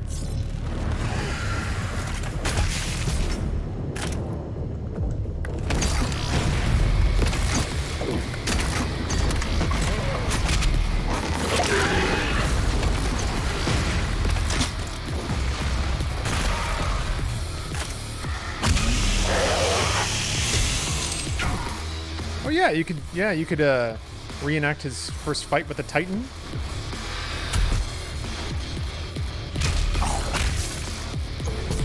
It'd be neat if they're like, you fight him in stages, but between stages they show you like a time lapse of you fighting him for like hours and hours and days. So it's like you fight him in one phase and then there's like an interstitial and then it's like nighttime and you're still fighting him and like people are running around in the background like in the skybox area, shooting lasers and shit everywhere. That'd be cool. That would fit like I think the scale of Doom.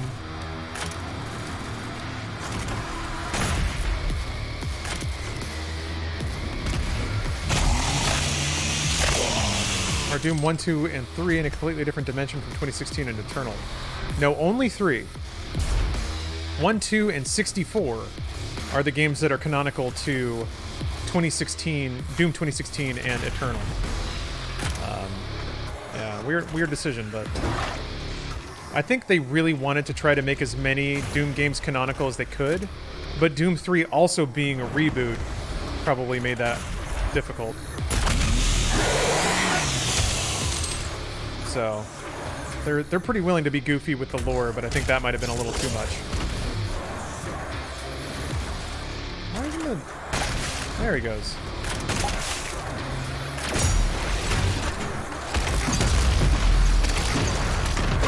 Whiffed.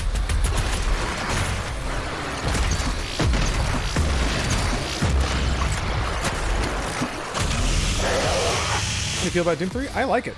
I like it quite a bit. I think it's a really great kind of cinematic shooter. I think the tech still holds up really well too, and kind of supports its creative goal in being that. I think Doom 3 is one of the first games I remember people seriously not liking because of expectation and couldn't really wrap their heads around the reality of it. Doesn't feel like a traditional Doom game. I mean, yeah, but what did that mean until then? Doom 1 and 2, which are basically the same game. So I kind of get it. Like, people had memories of Doom and deep nostalgia for it, but it's not like Doom was a tentpole series that had huge, like, gameplay elements that could not be changed. PC Gamer gave it a 9 at the time. It's still a really good game. Yeah, Rocket Balboa. I mean, people were really negative on 2016 before it came out, too.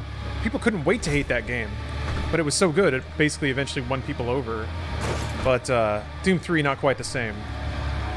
Which is unfortunate. There's a lot of fun in Doom 3. And also, yeah, a bit of Crisis at the time. I think that also hurt it, as it was so tech advanced that most people couldn't play it with a stable frame rate. And playing Doom 3, and this was at launch, I played Doom 3 at like 20 FPS. It's so much a different game when you can play it at max resolution with like a nice texture pack installed and super high frame rates. It just becomes so much more enjoyable.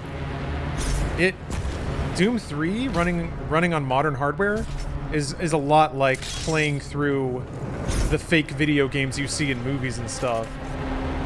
It's got that weird kind of very CG look to it. Everything's really smooth and round, and because that was like what they could do with pre-rendered lighting back when they would do stupid mock-ups of games.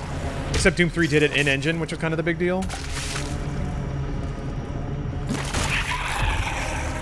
Everybody complained about it being dark, but that, again, is one of those things of like, they made it a mechanic.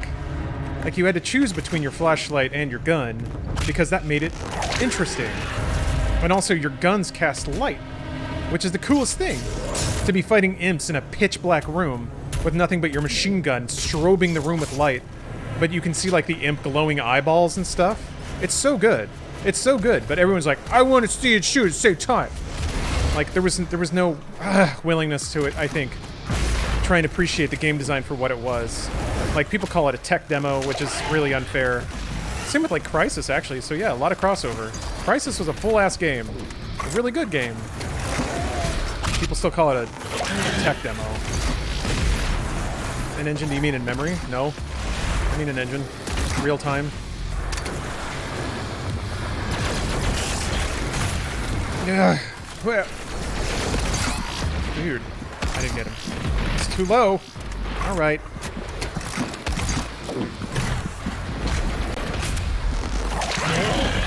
Yeah, Quake 4 was more like Doom 3, but Quake 4 was made by Raven, so, and it was very much a like Call of Duty corridor experience, which was still really, really fun. I liked it a lot. It was a very good version of that kind of game. But they gave you plenty of like James Cameron's Alien moments, walking through hallways with like flashing and strobing lights, with a team of Marines who like have AI to call stuff out at various locations. It was neat.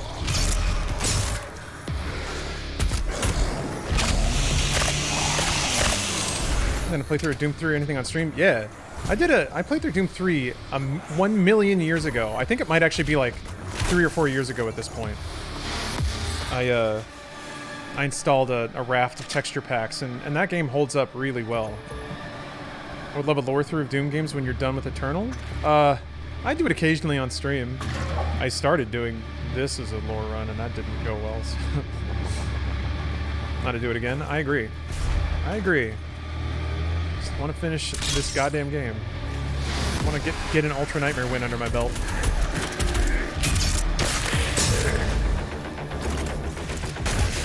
Might be a little activated on it at this point. I might like just not stream anything until I fucking do this. That's kind of what I'm doing now. I'm just goofing to try to get a save file that's at least out of the first 4 or 5 levels. That's the goal for tonight.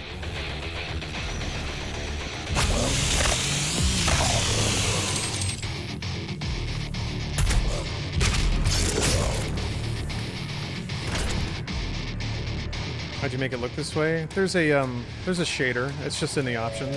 Forget about the future. It's just in there. Just gotta click on it. How much long are you streaming tonight? I don't know. We'll see. I'm sipping on coffee right now, so probably a while. Think you should upgrade your PC? I can't. I just got the family Dell Inspiron.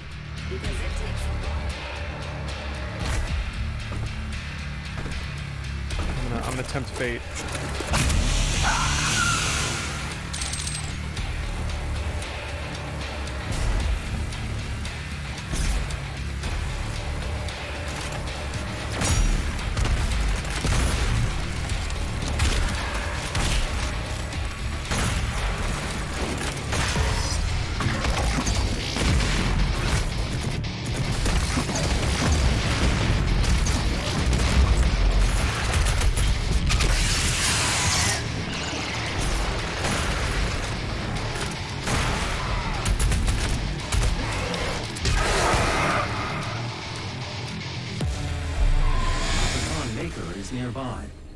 She is inside that demonic citadel. Thank you, Pop. Or, Pop-Tart, I'm inspiring you to drink coffee. Coffee's delicious. I can get away with that because it's not a school night for me. I don't have those anymore. My scans indicate there is a lift at the center of this facility. I gotta go to work early. All right, Ace. Good luck. It seems like you got a shitty situation to walk into on Monday.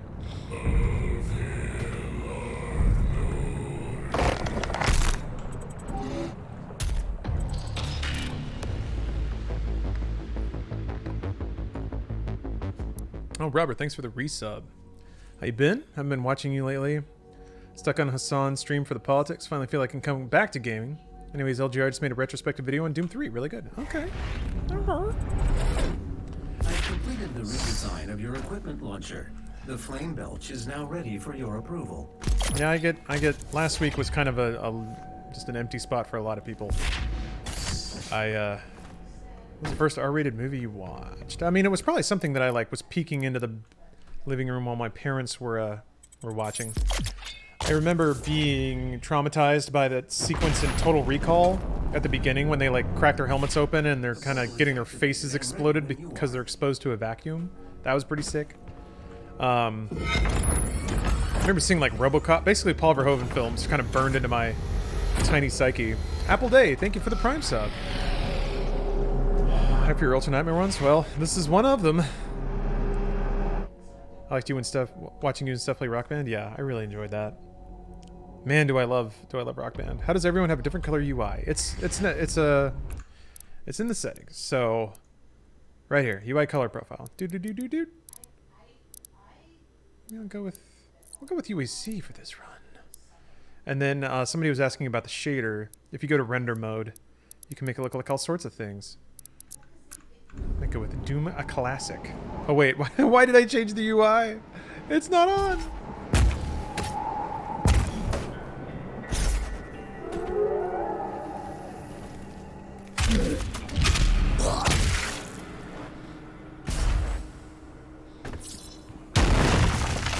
But yeah, people try my best to spread the good word about how right id Software tried to treat everyone with this game. Which again is what just made me so disappointed with how people acted about the Mick Gordon shit. They've tried to do everything right. They gave away so much stuff for free. They made a big fun campaign game. And it's got multiplayer, but whatever. It's big, it's long, it's hard. It's updated. I know you guys thought I was going penis with that. I'm not. Nope.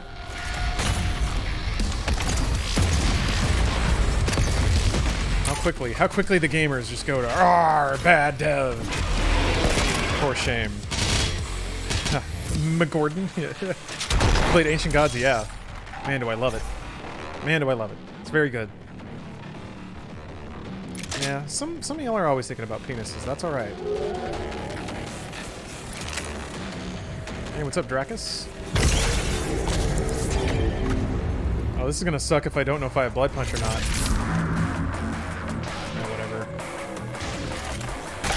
Probably won't get far enough to where that will really matter.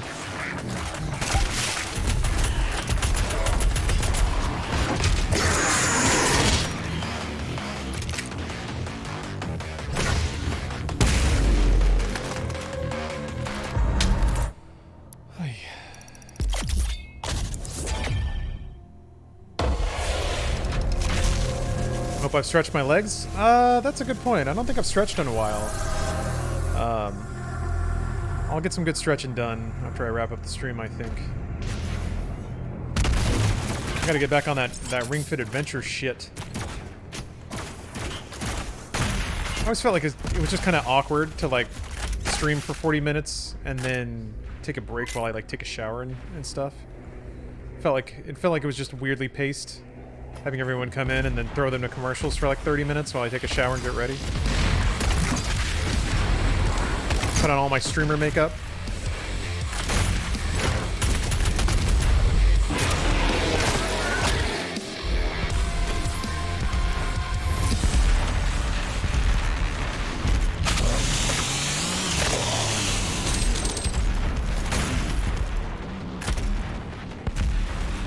Thank you, Pop-Tart. Always good to be reminded to take care of yourself.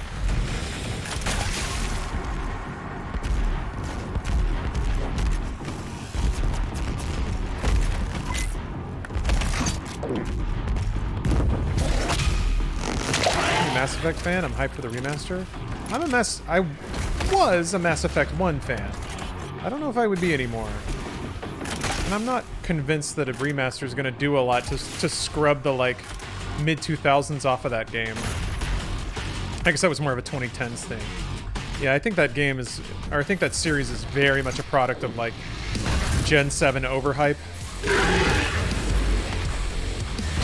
The utter... and sometimes overreaching desire to be a film. We'll see. No, I'm not double dipping on the rants. It's fine. I'm very, very curious how it will age. Because even then, I was like, wow, this is very much a product of right now. And those games are basically the equivalent of a Transformers movie, at least by the end. So curious to see how people will react the second time around. Maybe the nostalgia will pave over everything. Ate half a pastry ring and I'm regretting it. What's a pastry ring? What, a donut?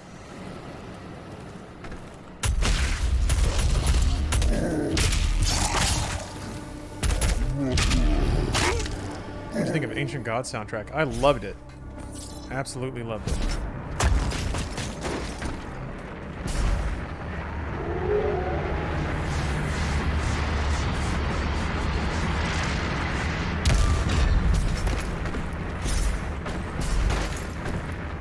A lot of headbangers in the DLC.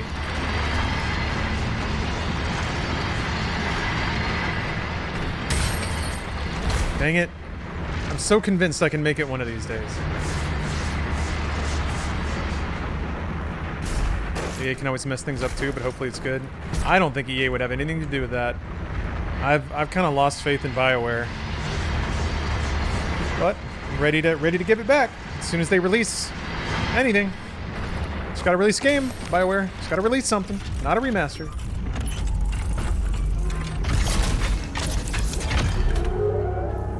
It's a pizza-sized ring of pastries. Oh my god. Ever done a speedrun of a game? No. I don't think I've ever played a game that I liked well enough to learn it to a speedrun level. This, I'm kind of getting there. Only... Like, in no way am I even remotely speedrun territory with this game. There are people who are just so much better at Doom than me that do that, but I played it enough to where, like, there are parts of the game I do wish I could shortcut or skip.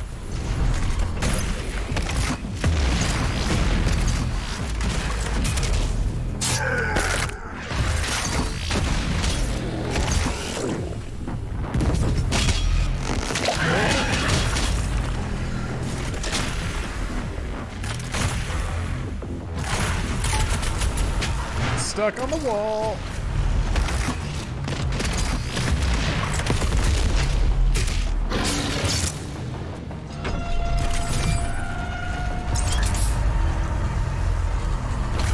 Never cared until the Ghost Runner demo. That was really fun, getting the time lower and lower. Oh yeah, and that's really cool too, because like I remember feeling that same feeling with Mirror's Edge, which unfortunately people just refuse to see as that kind of game. It was essentially like a free running game. I mean, that's what it was. The time trials are really fun in that game though. But yeah, the Ghost Runner demo was really good about sort of having that metric in it. Stress some other renders out. The VH1 is interesting. I've tried them all. I'm aware of them. I'm just doing this one for funs.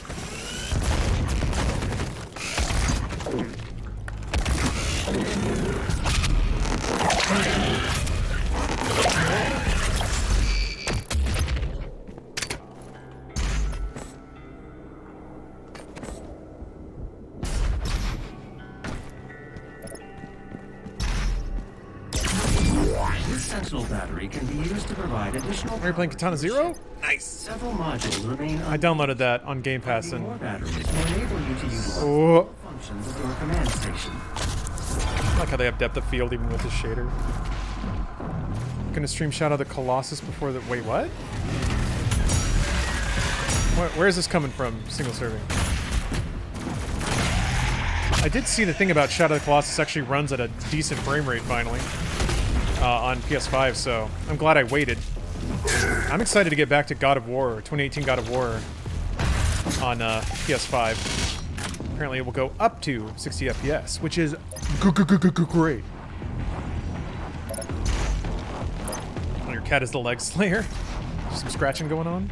All PS4 games digital, Foundry tested, ran at 60 FPS on PS5. Ooh! Get me tingly! Man, there are so many games I just could not stand because the frame rates were so trash on PS4. God. Which makes me think it's just going to be that all over again. Instead of actually making games to run at a decent frame rate, it'll just be all show-stopping graphics. Running at 20 FPS. Cinema. So, I'll play all the PS4 games I couldn't stand on PS5, and then I'll play all the PS5 games that'll run like shit on the PS6. It'll be perfect. Yeah, 4K 20 FPS, right? I keep forgetting to chainsaw. There we go. Apparently Bloodborne would just break in 60. Yeah, there's some things in the game that just don't work. I was reading about that mod. Did they test Bloodborne on PS5?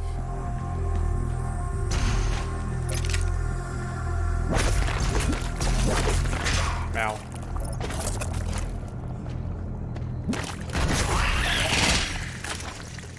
Oh, cat is too sweet. He doesn't claw people. He just slept on my legs and weighed a ton. Ah, okay. Yeah, you get pins and needles.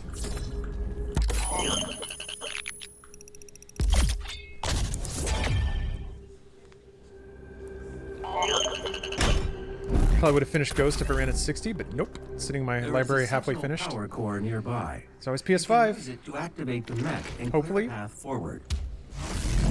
It's a bummer that PlayStation didn't really message about their backwards compatibility more, because that has me way more excited than most of the launch titles.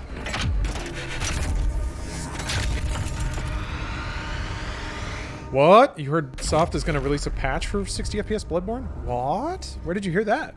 Single serving friend. That interests me greatly. Yeah, I can't wait to get a PS5 in April. I'm so lucky. Steph got a PS5 pre-order, so at least I'll be able to see it. And then Microsoft, with their unbridled generosity, decided to send me a Series X.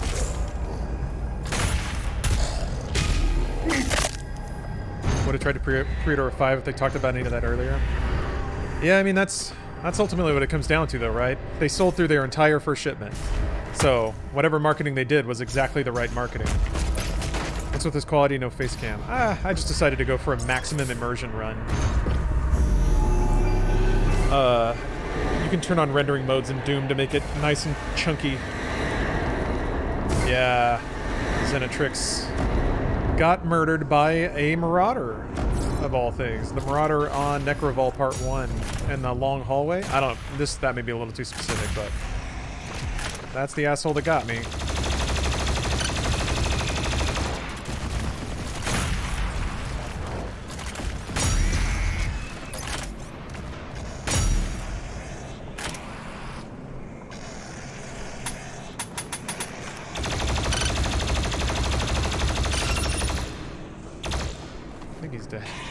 No, he's not dead.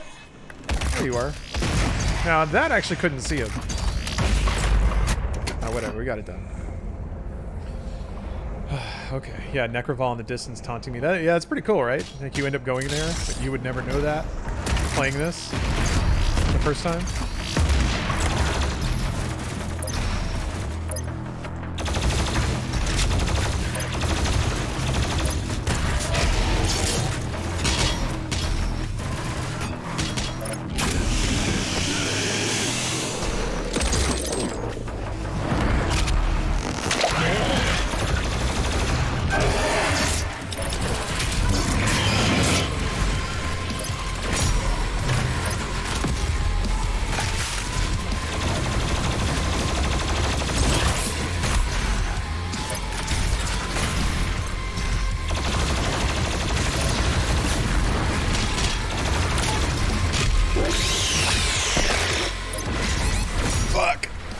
Hell!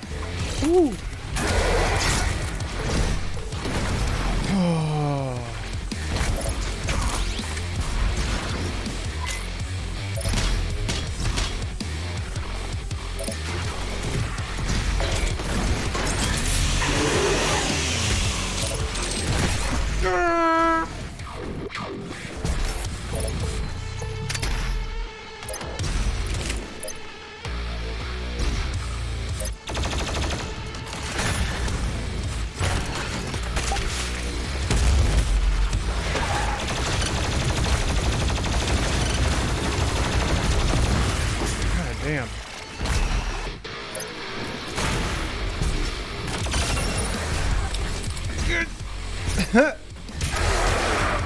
Don't have the air control. Alright.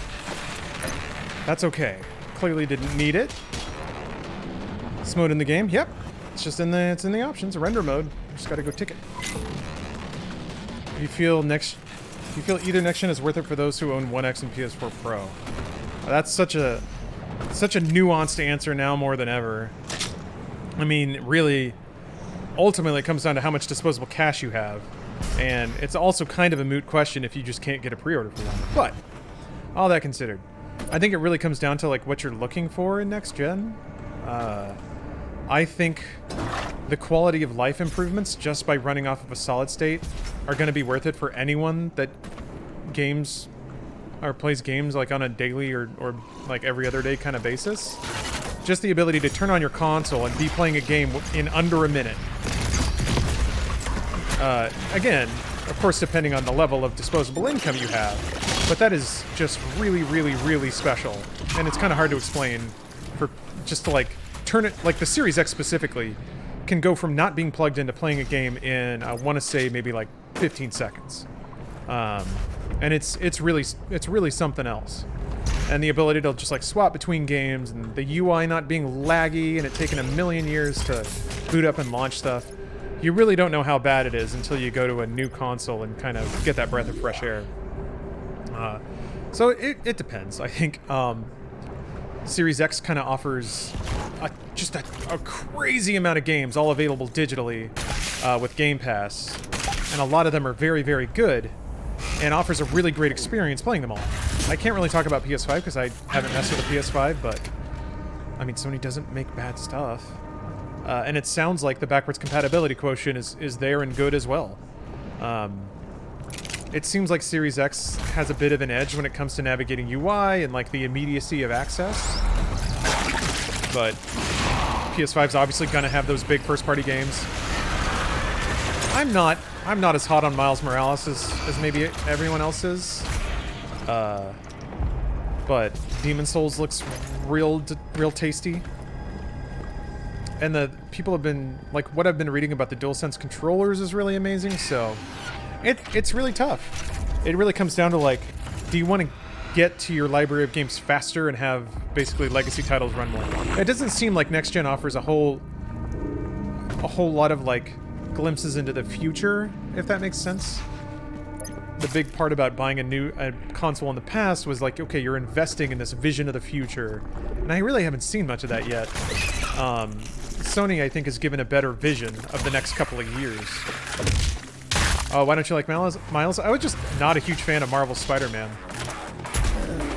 And I haven't really seen anything from Miles Morales that indicated that it's anything but more Marvel Spider-Man.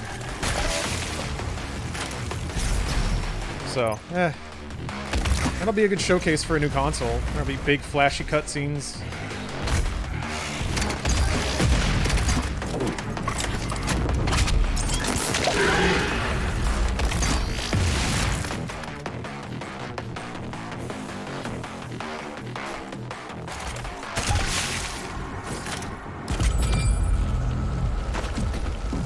Oh, it's fair. It sounded like you didn't like the character. Oh, my bad. No, I got nothing against the character. It's more the game. That's it. It'll be fun for an evening, and then you'll move on with your life. Whereas, like, Demon Souls, now that's a game you could probably play for a month. But people have already played it, so there's that too. It is a remake.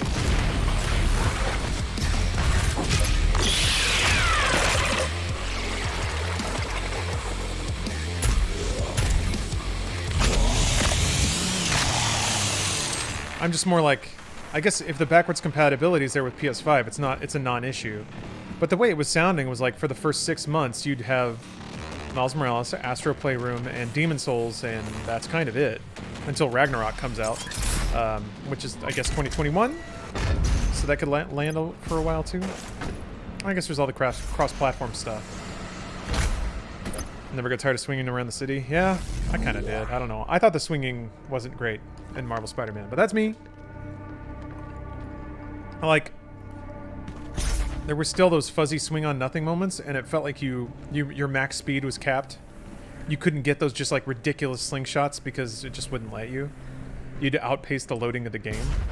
Which is something that actually should theoretically be way different in Miles Morales. Like, it's running off an SSD, they had that, like, tech demo of you flying through the city. So, to me, I think the swinging was a little bit capped by, again, just the fucking old hardware, man. Why didn't you pick that up, dude guy? What's your problem? Where is you? Okay. Anyone know the reason behind Xbox Mandalorian tweet? No. The most obvious and direct interpretation is that Game Pass could be bundled with Disney Plus.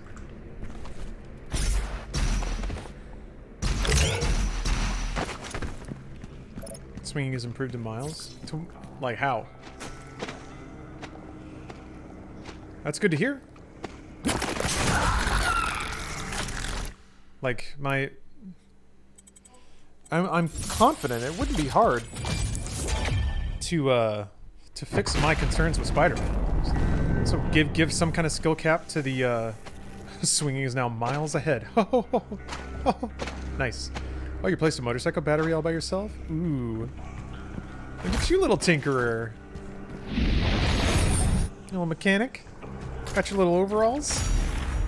Even if it's just replacing a battery, you gotta walk in like sweaty with one cinematic smudge of grease on your cheek. Wiping your hands on a rag.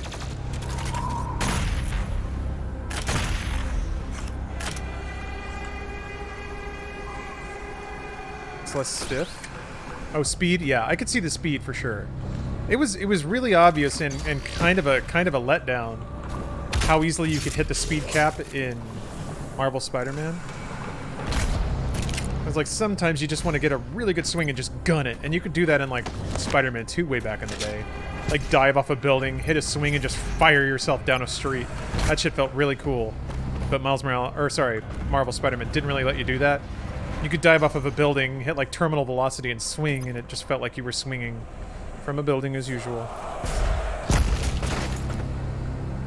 Just like Cindy from Final Fantasy 15? Exactly. I was thinking, was it Winry from Full Metal Alchemist?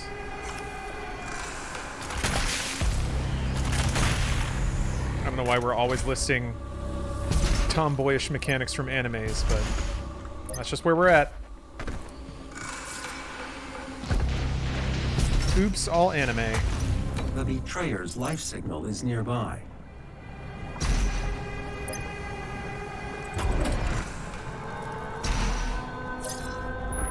Probably should have watched that cutscene. That would have been cinematic as shit.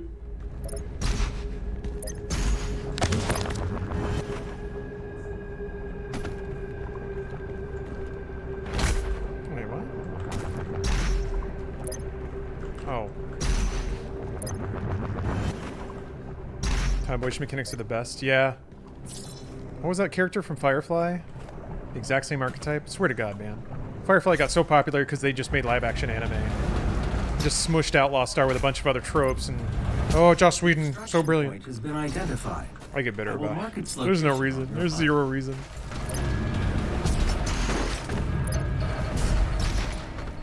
Oh, yeah, no, I'm... yeah, Steph got a PS5 pre-order, so you bet your ass I'm playing Demon's Souls right away. I mean, we got a whole Drunks thing planned around it.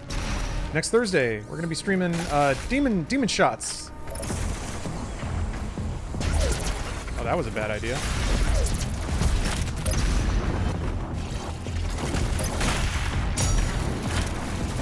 I'm really excited. I'm really excited.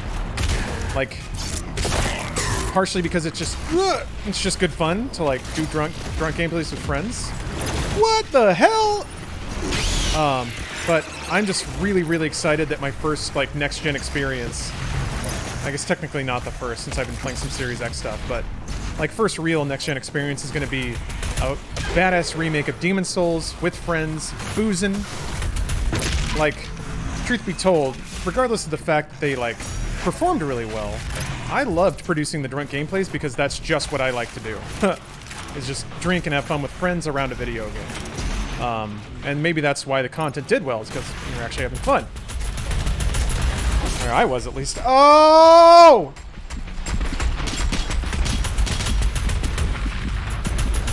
God damn it. Oh well, I shouldn't have been playing so silly. I'm playing without a HUD, so some of that shit's to be expected. Your email says the drunk stream for 3 days? Yeah. Well, wait. In my email? No, I said Thursday, didn't I? Alright, fuck it. Didn't I say Thursday? Which is 4 days? Hold on, I gotta up the death counter. That was dumb. I was like looking at chat and like I was distracted. There was no reason to do that. Go again! Actually, wait, I need a snack. I need a snack, but I'm gonna go again, so I'll be right back. You won, and we will use the ceramic knife to cut it. We're back at it. Against It's all the evil that hell can conjure. Again, the wickedness that mankind can produce. We will send to them only you. rip and tear until it is done. Should do regular graphics? Well, I can do that. Let's mix it up a smidge. Let's mix it up a smidge. Most they have. Yeah. VHS is okay. It just has scan lines, and I don't think the scan lines are going to read through Twitch compression. Actually, I know they don't, because I tried that before. I can't remember what retro console looks like. Oh. Well, it's got like VHS barn dooring, but again, you probably can't see that through Twitch compression. Probably just darkens it. But it's meant to look like a CRT display, which is cute. I like that. What about greedy? Okay, desaturated. And a little film grain. Cinematic. I will mark it on your HUD. Oh, it seems like it's just, again, film, whatever. Big colorful game.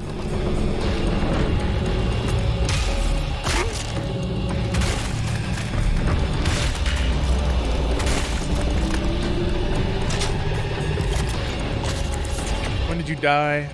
I died at the end of stage 2, at the end of Exultia. I was dicking around.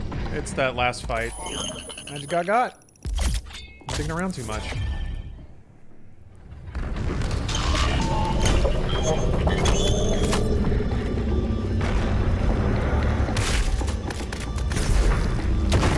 Actually, here. I still like looking at the guns. So I'm going to turn off classic pose.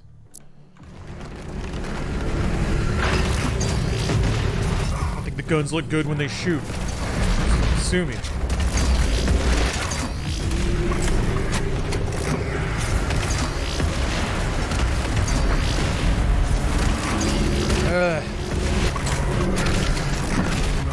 What?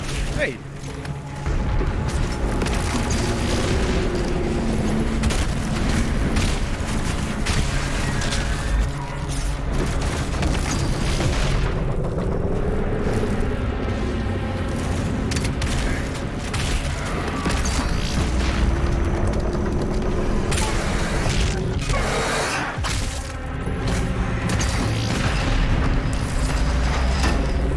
Somebody's bringing up Henry Cavill. You guys, what's happening here? Are we talking about beautiful men? We've got some beautiful men in this world right now. It's great. Oh, well, thank you. Thank you, Loof. Yeah, I lucked into a lot.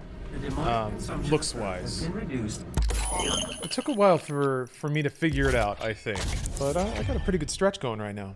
36.8%. There are 2 hell priests remaining. Thank you, Pop-Tart.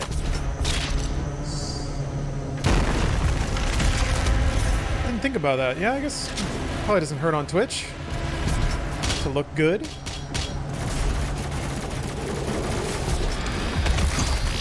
Again, world's #1 e-boy. 1 million subs. Can I get a 1 million subs? Oh shit! It just kind of stood in the way. Oh my god. I am routinely amazed with how fucking inconsiderate these demons can be sometimes. They can find ways to just be places. They just materialize. And sometimes it's it's quiet. They don't make a big mess out of it. They're just there. Like a creepy coworker who's you just turn around and you're like, shit! Holy fuck! How did you get there? It's like, hey, I like that shirt you're wearing, and you're like, fuck me. Now I gotta deal with this guy. I was about to go to lunch, now Eric is here. Apologies to Eric's in chat. I was trying to think of a name. Eternal has more randomness and enemy spawning than 2016. It's... yes, it does. But also, what I'm talking about is more like the AI in this game is harder than 2016. The arenas are designed that there's really no good like place for you to go, and the AI's pathfinding is astoundingly great. It's something I noticed pretty early on because I tried to play this game like 2016, and the AI basically did not let me. It would cut me off. So the AI does a really good job of like choosing alternate pathways to get to you, and specifically somehow they don't just try to get to where you are, they try to get to where you're going. They will actually like motion track you, not with their shots but with their movement. It's really incredible. So you have to kind of be aware at all times, and it's really hard to run away from shit because they will basically cut you off in an arena. So I think that's what leads to them just getting behind you and standing there sometimes. Oh, I forgot about ammo. I got in my thoughts. God damn it. Okay, now I can't chainsaw this guy. Okay. It'll be fine. It'll be fine. Whoa! Thought you were gonna go all the way upstairs. Okay.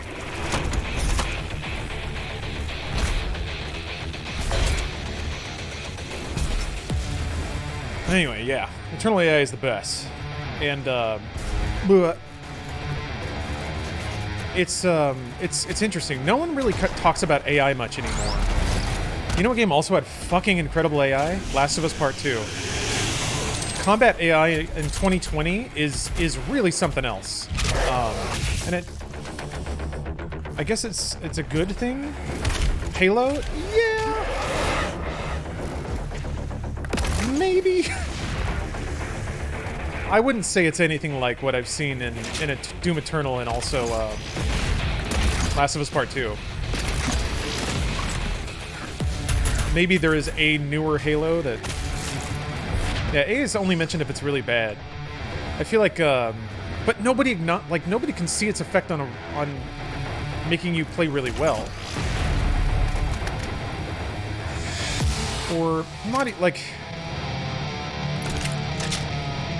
Halo Reach AI changes every time you play? Oh, really? Okay. Now that's incredible. I thought Last of Us 2 AI was kind of hit or miss with NPCs seeing you?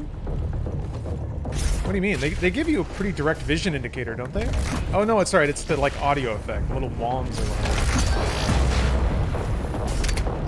I thought that was good because they find ways... I mean, maybe they were overly chatty, but they find ways to kind of communicate their alert level to you. And I thought that was pretty cool. Codfish AI? No, that's the real shit. What's up, Cute Naga? Okay, Reach? Huh. Maybe I'll put some more time into Reach. I really liked Reach.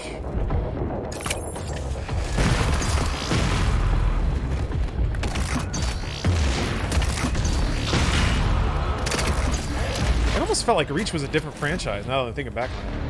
Reach was so serious and somber, and like it just felt like the levels were on a whole other tier. Yeah, Reach is really good now that I'm thinking about it. Damn.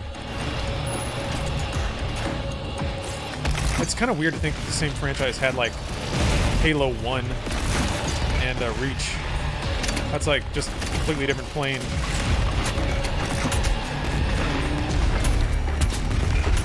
Reach wasn't very goofy, huh? I'm trying to think, like, most Halos don't take themselves super seriously, but Reach was like dead serious the whole time. Yeah, it was a very sad game. Super well done. You know what? You know what just occurred to me? I took such exception with how relentlessly depressing Last of Us Part 2 was. Like, it was depressing to no end. To me, Halo Reach is a game where, like, you know it's tragic going in, and they don't go out of their way to rub it in. Which I guess is maybe what helps, but that's a game where it's like, something can be sad and still be... That sadness can mean something, and it can contribute, versus just being, I don't know, sad for sad's sake. I'm kind of rambling right now. These are not, like, well-formed thoughts. Just kind of comparing them in my head. ODS2 is like that too, other than Butch. That's true. Yeah, Butch is kind of the wacky goo-goo, hey, remember Halo character. Now, you understood that's a fall of Reach. Isn't contrived what you mean? Yeah, maybe. I mean, yeah. It's me, I just can't help the thought, well, like, well, everything's made up. So, being contrived is kind of always a degree. I don't know what I'm...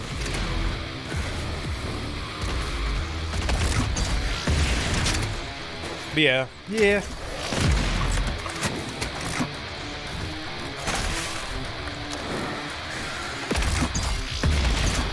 And I guess, you know what, what else it's like all the sadness is because of nobility, in a way, for Reach. It's like soldiers fighting and dying for a cause that's greater than them. Whereas Last of Us 2 is just steeped in self-feeding misery and, like, remorseless revenge. So something about that tinges it different, for sure. And that's intentional, so that's a mark on the board, I think. That wasn't an accident, basically. Not because of the lack of craft. Oh, go back. Oh. Wish they made more ODST games? Yeah, why didn't they do that? That feels like an easy swing for 343. Instead of, I don't know, instead of trying to reinvent the very notion of Halo or whatever the heck's going on with Infinite, just make an ODST. Or like, maybe have another studio do that? How cool would it be? And things like this are explored and rarely done for reasons I can't quite... Maybe it's just the pace of release is so slow that you just can't do something like this, but it would be cool to have, like, a campaign, like, made in an engine and all that. But, like, a Battletoads scope Halo experience? And maybe, like, every 6 months? I don't even know if that pace is likely, but it'd be cool to have, like, a 2-episode Halo thing about ODSTs or some other side story every couple of months. I guess the issue there is you have to tutorialize every time. I might make it rough. Can you not see Health in Ultra Nightmare? Yeah, you can. I turned it off. I have turned off all HUD because I'm just goof playing right now. Just goofing. I'm trying to push a save forward so tomorrow I can start from just not the first level. But I'm not playing super serious. So I'm playing cinematic mode. Spartan Ops kind of tried to do that. Yeah, I was thinking about Spartan Ops. Spartan Ops was cool because you had a badass cutscene paired with a very bizarrely middling multiplayer experience. So maybe that's really just what it is. If you're going to release at that pace, the content is just not going to get the level of iteration that's required to make it AAA release quality.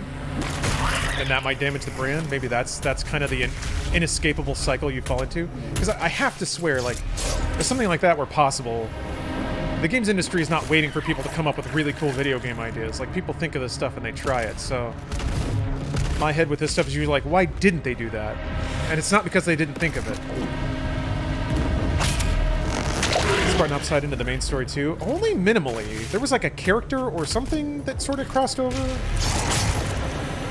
Yeah, Spartan Ops only Season 1. I remember being so impressed with Spartan Ops though, the cutscenes. And it was like diving into the Halsey shit and giving you like really cool background lore, and I was like, this is exactly what like entertainment properties could be. You get a big shooter campaign and then like little mini-sodes to go along with it to sort of flesh out lore.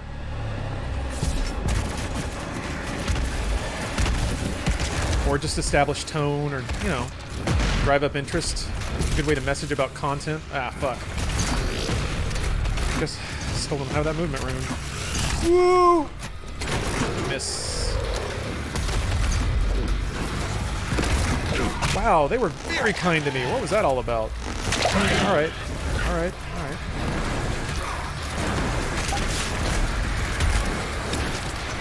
Fuck. I'm out of ammo. I don't know why the Arachnotron's not shooting me to death. Oh, there we go. Okay.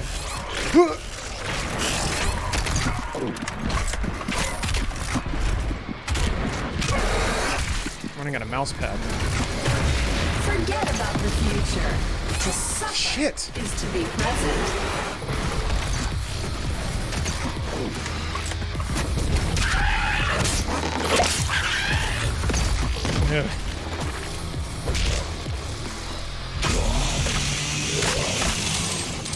Deja vu, we've been here already? Oh yeah. I died. Had to start the game over. Where'd he go? Where are you?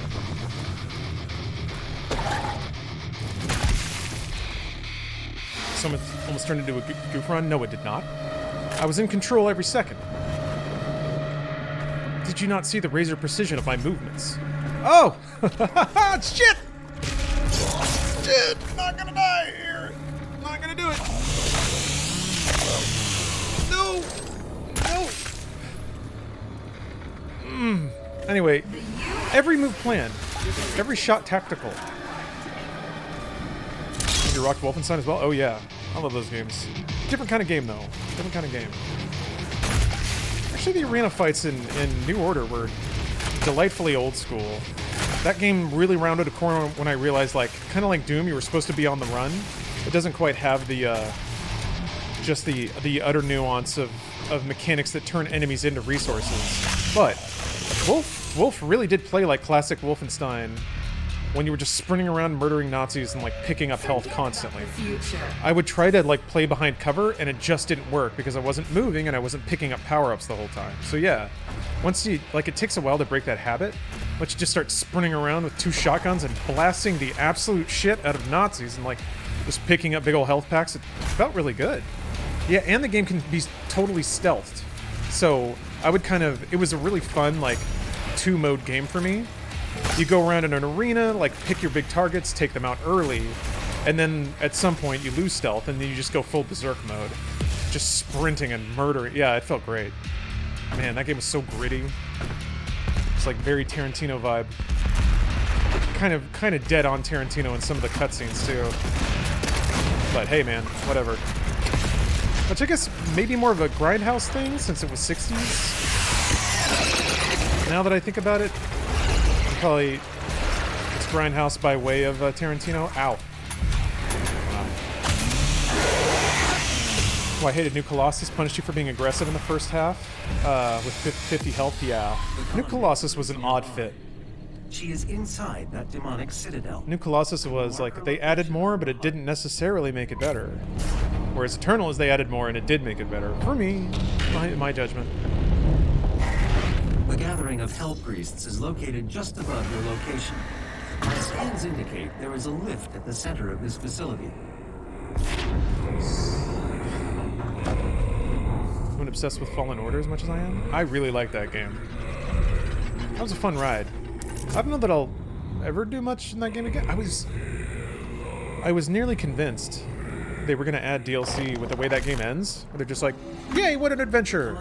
Okay then! And they're just all kind of standing in their ship. It's like, oh, they'll add more planets to the map. And then you can fly to those planets and have fun Star Wars adventures there. But that hasn't happened. Well, still waiting on that.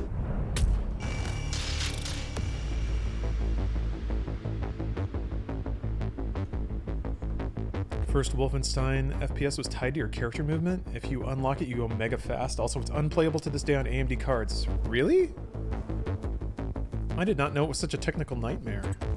I thought it was running on id Tech. Is it not?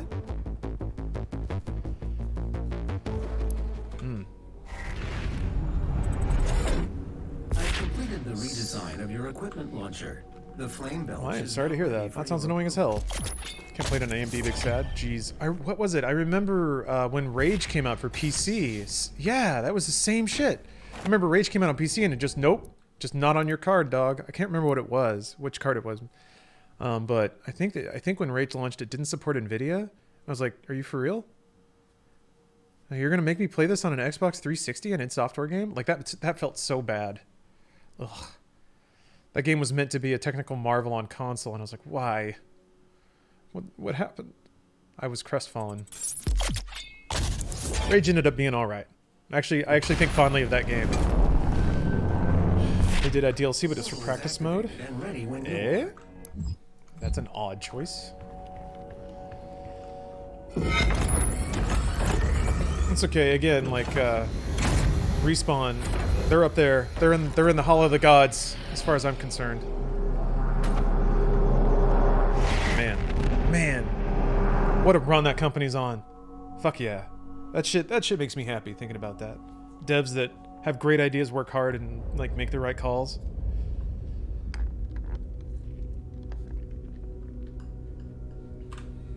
It's comforting to think that there are a few examples of like companies doing the right thing at pretty much every point and being rewarded for it. It's like, yeah, feels good. Respawn gets heat for Apex Legends every so often. Oh, for monetization? I wonder about, like, I know, okay, so I know nothing about it, but I'm gonna open my fat mouth anyway. I'm gonna submit it for your discussion. It is impossible to have an extended monetary hook in a game and not go through any amount of negativity for it.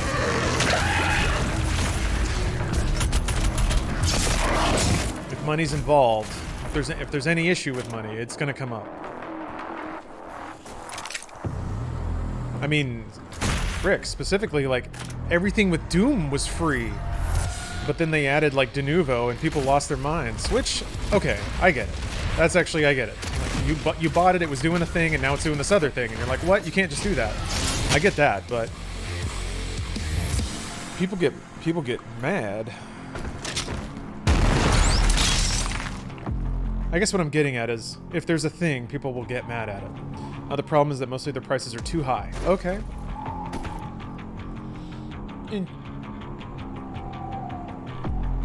That's interesting. I'll have to dig into that. Because, man, pricing is such a it's such an incredible thing to look at and see how people react to it. Because it's so relative. But there are certain things that are just kind of outside the range of acceptability. They charge $20 for a skin sometimes. Is it like... Yeah, I guess that's a little much. Oh, they're not making you buy it. Do you have to buy it? You probably don't have to buy it. Would it, like... I guess I can understand being a little aghast at the audacity. Like, come on, brah. But at the same time, like... What would it say if they had a $100 skin? You know? How would that feel? What would it, like, what if no skin was over $5? Oh. It's a $10 a legend. You get skins for legends you don't have. It's pretty lame. Oh. Well, I mean, for that, that's pretty clearly for, like, the most engaged players, right? So would you assume that they just have all the players? I get that setup. Like, it's so much about the perception of rules, I feel like. If I'm paying $70 for a game, I shouldn't have to pay for any skins. I mean, sure, it's free. Apex Legends is free to play. I think the skins are a reward for when you decide to support the devs monetarily. Yeah. I know way too many more hoarders or people, children, addicted to skins. It's unfortunate, but at this point the parents need to watch the credit cards. Yeah, Beefagetti. Ludi, thank you for the cheer. I agree that monetization in games is an issue, but like, is it an issue? It's creepy because it makes money, and it makes a lot of money from some people. That's kind of creepy, right? It just feels creepy. But I don't know that you can go down that line of questioning without being like, well, at what point are you questioning somebody's right to spend the money they want on what they want? Where's that line drawn? And certainly I think using wholesale gambling tactics on games that are targeted to kids is a problem that should be addressed. That's like a moral thing. Pretty easy to agree with that one. But man, if it's an adult and they're 18 and they're not getting tricked, and the only thing that's happening is they're getting shown some lights and sounds that just so happen to like make them happy at seeing those lights and sounds, it's really hard for me to find a problem. Because it's like, to take into extreme, it's like game developers found the magic formula to brainwash people into paying money for air. Maybe that's true. What's up, JC? How's it going? Yeah, businesses aren't charities. That's true too. And this is another weird thing that no one really thinks about, but when there's DLC listed at a certain price, you may not be buying it, but someone is. And that's money going to the people making the game that you're playing. So like, I always think about it that way. Like, I play Final Fantasy XIV, I haven't really bought any mounts, not yet. I'm sure that I would. Got that HD moss. Anyway. I'm sure that I would at some point. But if all that's there and all that goes to fund the game, and sure, you can get twisted on like, oh, is that money actually goes just go greedy executives? I mean, who knows? But if you're reasonably sure that the devs working on the game, you know, like it and enjoy developing content for it, then you can, with some amount of certainty, expect that some of that money goes into making more of the thing you like. That's kind of what I see. I'm glad that the people that own and operate 14 get money from people buying horses and shit. I haven't. God damn it. Come here.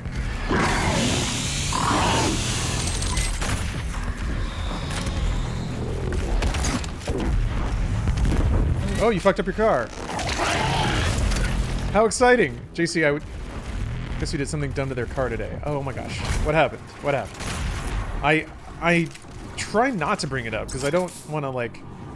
I don't want all of our interactions to be based around misfortune. No overlay? Nah. I'm just goof running right now. I lost a run.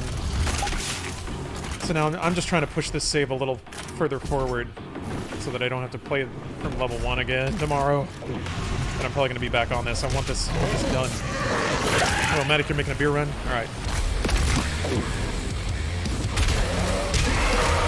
Good luck out there. May your Sixers be chill.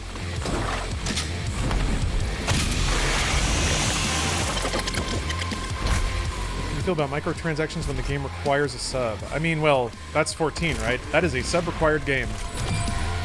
And it has shit you can buy on top of it.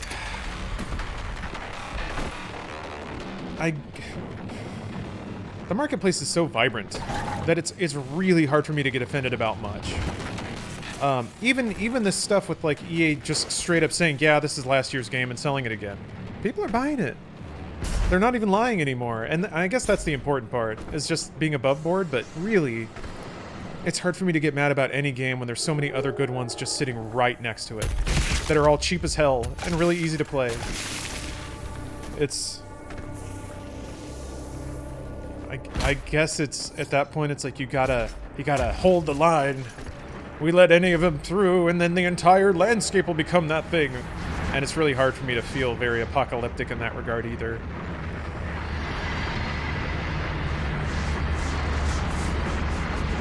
Oh, Fiend Dog, thank you for the raid.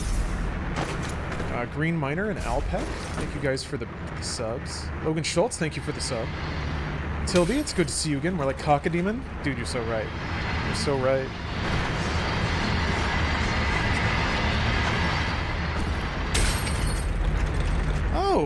Oh, JC, that's really good to hear. You getting some furniture? Oh, look at you getting all set up.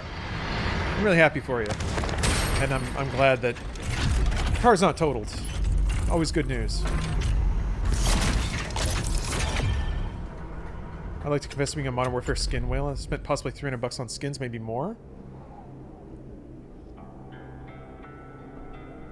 Taking a big old swig of water. I wasn't shocked breathless. Black Mage. That's totally... Have you played that game for an entire year? An entire year. Tell me one thing you can do for an entire year that costs $300 or less. It's really just video games. Like Netflix, like a Netflix subscription if you just ground through movies on Netflix. But you wouldn't have as much fun as you've had. Whatever. Like, I think that's reasonable. For the amount of fun you've probably had, I hope. Unless you're not having fun. Like, if you hate it and it's still sucking money out of you, well, then it's time to think about it, but whatever.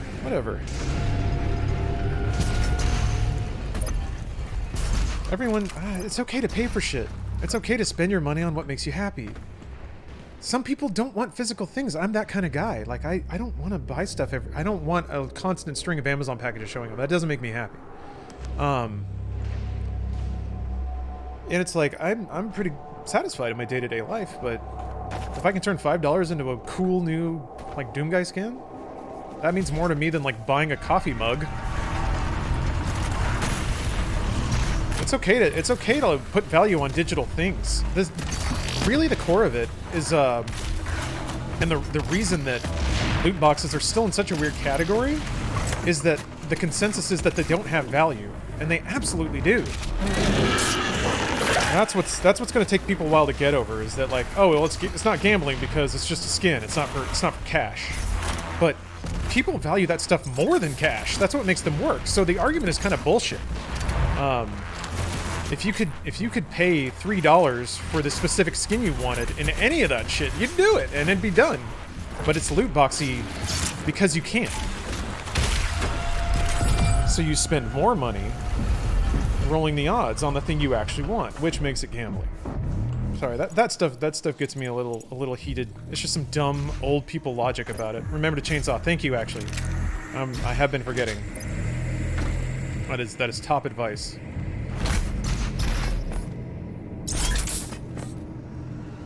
I don't care about the loot box thing. Child has access to your credit card. You're an idiot. You can't control yourself. That is your problem.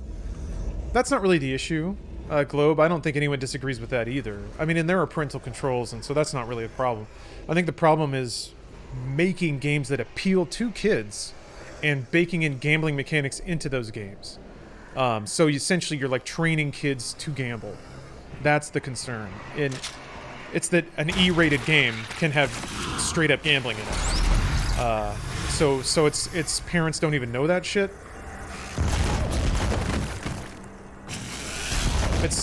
It's not really about like we have to parent for bad parents. It's more like parents probably deserve a more clear messaging about what they're getting for their kids, and maybe it should just not be okay to put that stuff in kid-targeted games.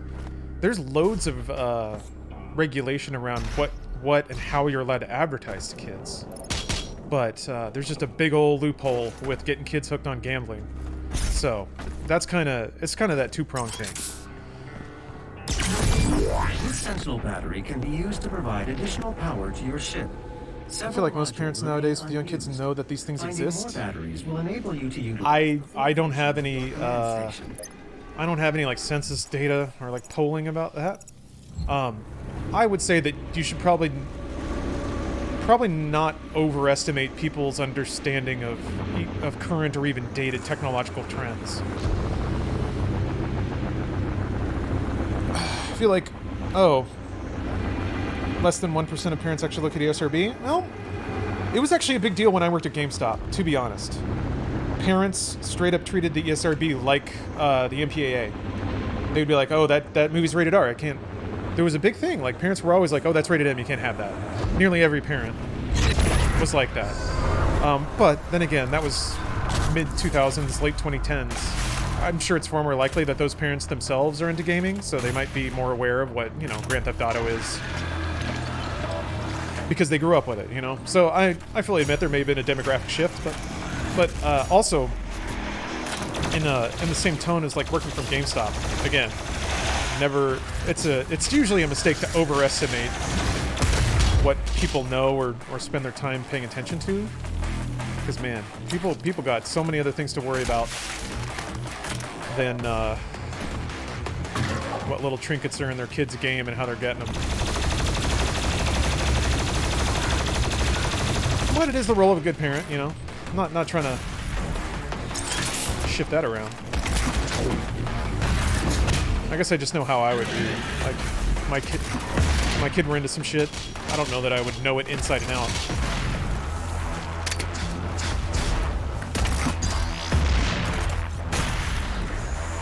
Share my Modern Warfare skin money. Sort of be an example to your point, the cosmetics can be overpriced for one person, but then someone like me is fine tossing money because I like the thing, just for examples of both. Gotcha, okay. Yeah, hopefully my rambling didn't make you feel like you were being picked apart too scientifically. I think that's great. Without the money from you and who knows how many other people, that game may not be operating, or it may require a monthly subscription, all sorts of things. I mean, it is Activision, so it's probably just more like, personally, I think it's setting a better example of how to do ongoing service games and how to monetize them. It seems like people are figuring it out. I'm not naked, no, I'm just sitting here. I'm doing a no HUD cinematic playthrough. Because I like this game and I like looking at it. I don't know what that was all about. I'm getting a little loose. Goal is to really just... It'd be nice if I could get a save past... if I could get a save past Doom Hunter base, that would be just swell.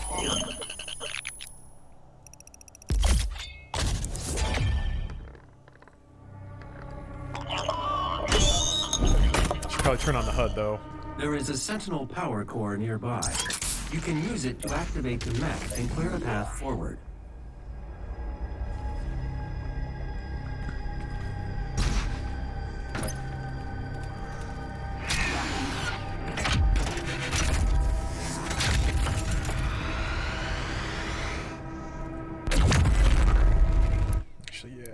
I wonder, well, I don't know. Look at all this dumb shit. Look at all these boxes and stuff. Blech. Low ammo, gross. What's amusing is most people don't even really notice until you bring it up. Or at least I've seen a few people say that. What happens when your game is cinematic? Why are YouTube ads considered predatory, but television commercials aren't? It's never made sense to me why YouTube creators have to be more ethical than any other form of media.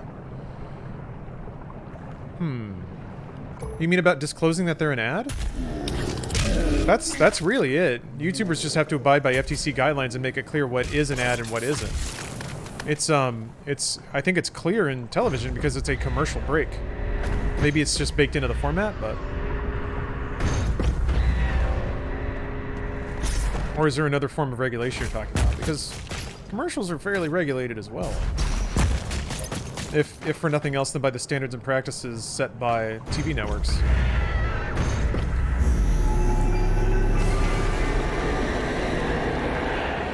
I have no shame. I spent $500 in MechWarrior Online for a unique skin because I wanted to support them and get a one-off in the world appearance. Dude, John Metz, that's awesome. And I love that part of your motivation was you just wanted to support them. I think that's totally fine. Like, it's another bad business move if your customers want to give you money but you have no way to take it. So, like somebody else in chat had mentioned it. Ah, shit. Mentioned it also being a form of like ongoing support. Kind of like Twitch. Like, are you paying for an emote or are you just paying because you feel like it? Or do you want to support somebody? Probably by and large the latter. Ooh. Okay.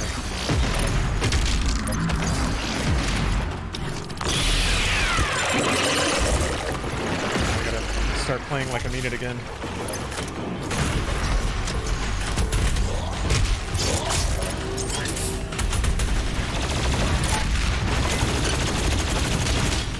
Oh.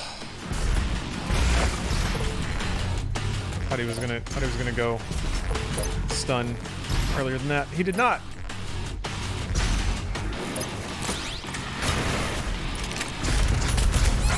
Fuck me.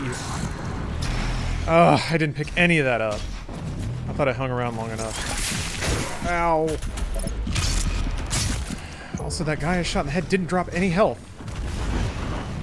Usually they do. What's going on? Dude!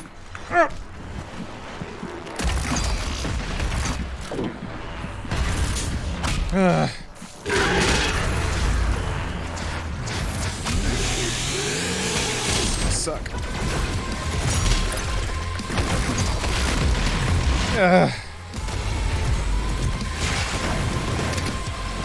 The other one spawned yet? Oh, I guess it spawned to kill the first one.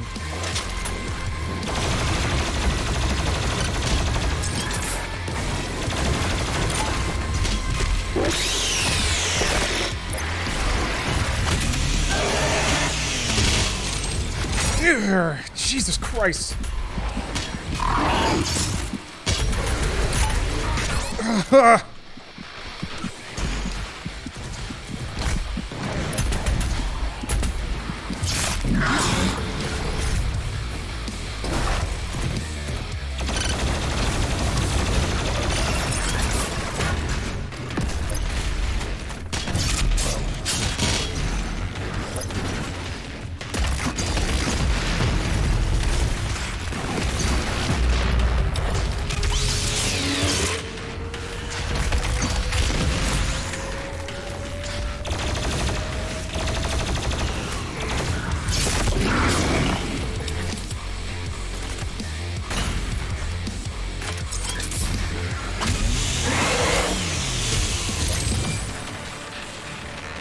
Oh, YouTube and Twitch money stuff for me was always about supporting the channels because I like them as a person, not just as a creator. Huh. So there's no content at all. The people aren't that well known. Like, it's just a host or like a tech or information thing. It's always just because of the personal affiliation. That makes a lot of sense, actually. That makes a lot of sense.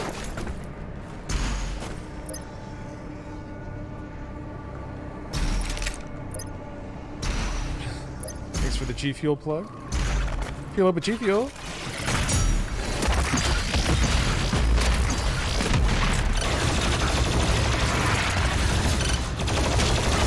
Gonna beat Demon Souls in the first day?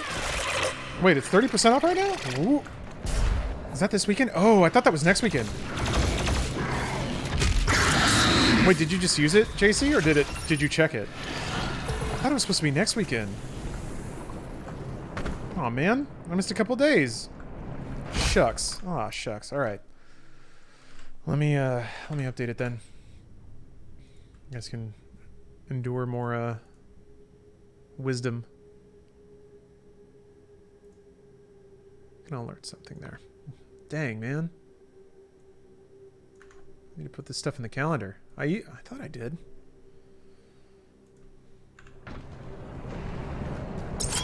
Well, there. 30% off G Fuel. Go buy it. You want to game hard? You want to game hard or what? Why no HUD tonight? I died pretty far on into the game, and I was crestfallen, so I don't know. I don't know how that somehow turns into me playing with no HUD, but that's what I'm doing. Oh my god! Fucking shit. Ugh.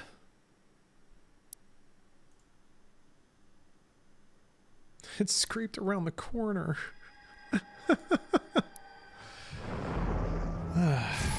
What time is it?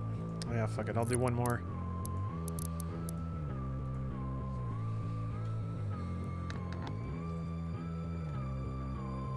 God damn, Cacodemons, man. I didn't know that they could do against all a pentuple shot and dash at the same time. All the wickedness that mankind can produce, we will send unto them. Only you. Rip and tear until it is done. Oh, whatever. Whatever. Whatever. Whatever. Click the demons. I will mark it on your HUD. Don't get hurt this time. I won't. I got the UI on. Everything's fine. Got all my information. All my stats. Yeah, it's the HUD. It's the HUD. It's the HUD. Thought you had to follow the channel to be gifted a sub. It somehow got gifted a sub to Kraken. There's an interesting spider web of features, and people in chat have spelled it out before. About how gift subs are decided. Come on here. Come on.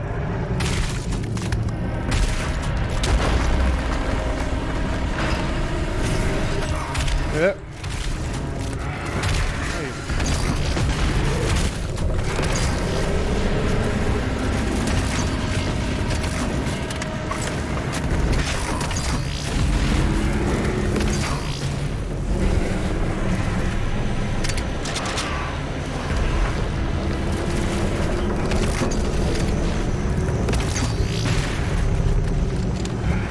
It's so weird. I thought when you were low on health, any killed demon would drop health.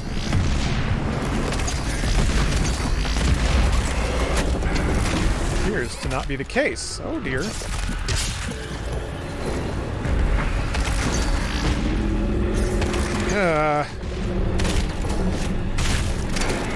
What the fuck?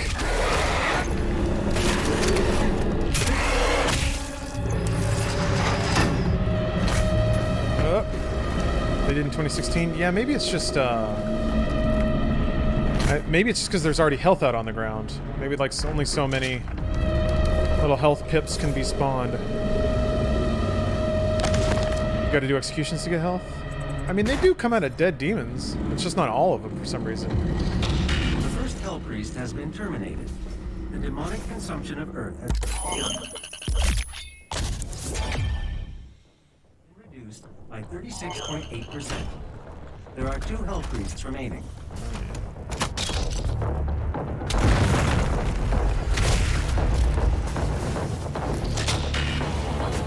Game tries to make you switch up your arsenal for your needs. Yeah. Gotta use all of them. Sure do. Oh, you're over here. Alright. Trying to come in here with those fancy feet. Hey! Well, how did he get there? I swear, I was looking, I looked away, and I looked back, and there was a dude swatting me in the face. I can actually lunge an interesting amount sometimes.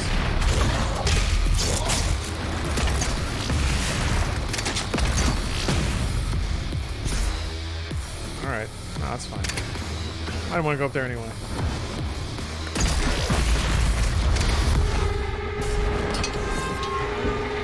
I've subbed to YouTube channels of people I don't 100% agree with, but when it comes to direct money support, I definitely judge their attitude towards their supporters.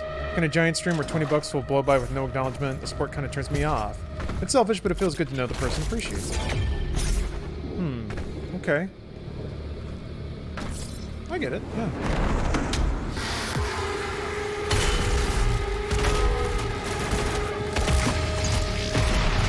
And I guess when it comes to, like, buying skins, then that becomes the sort of token of appreciation. I guess the emotional calculus of it is not quite identical. Oh, that's fun to think about. Hey. Hey! Whoa! Whoa, whoa, whoa, whoa! What the heck? Oh, I shouldn't have done that. No. He made me mad. And I just got done promising myself I would stop skimping on chainsaw. Take a moment to look around you. Witness the beauty of the world. Holy shit! That should have killed me. Ah! He was like pre-firing, what the fuck? This guy's got wall hacks. Yeah, it's like they'll shoot it where you're going, they'll shoot it where you're coming from. Yeah.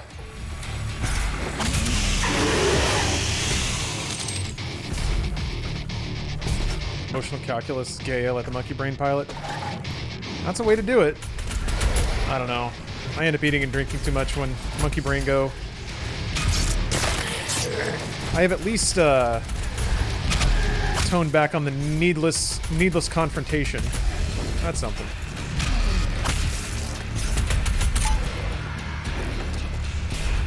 Yeah. Hey.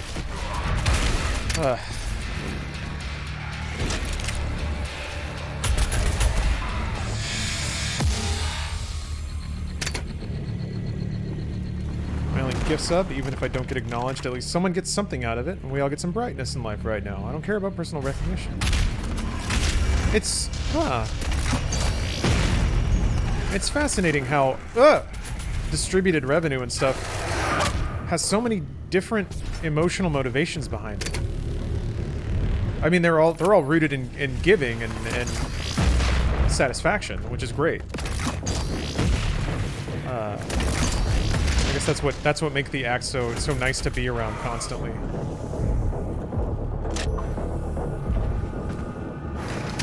Used to get a lot of subs, but I can't afford it anymore. Well, I'm glad you. It makes me very glad to hear that you like toned back. It's difficult to be the recipient of people's generosity, even extreme generosity, and not feel a little bit weird about it. But again, gotta get in that mindset. Adults can spend their money however they want. Like to see number go up? Hell yeah. Now we're getting it. This guy's a gamer. This dude games. The cleansing of Earth is a necessary step on the path. That last novelty was about while I'll monetarily support a creator, not skins, just to clarify. Yeah. I was making the connection in my head. Kind of drawing unsaid connections that may not be connections at all.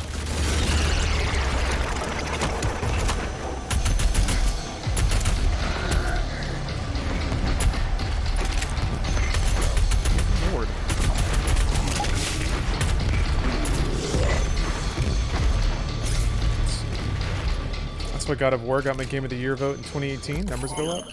Can't argue with it. Do the numbers go up? And if so, how much? Oh, sub-streaks and sub-trains. Oh, okay. Do you... So for streamers who have progress bars and meters and stuff on stream all the time, does that hit you?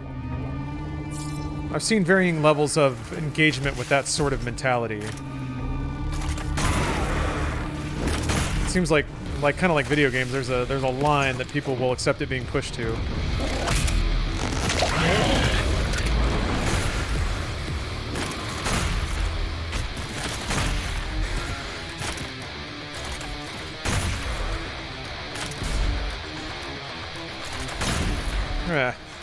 Meh. Numbers never go down. No. Bad number go down. Good number go up. Yeah, no, 24-hour stream, absolutely. No, that's intentional. Those are fun but money-driving endeavors.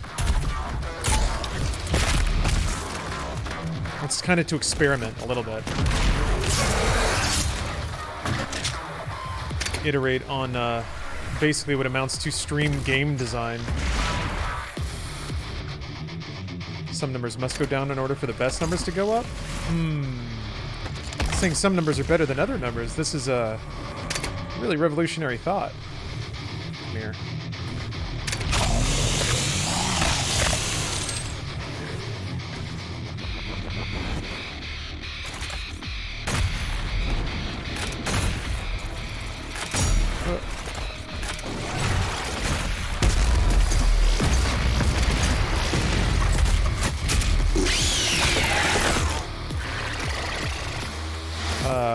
So you tried Witcher 3?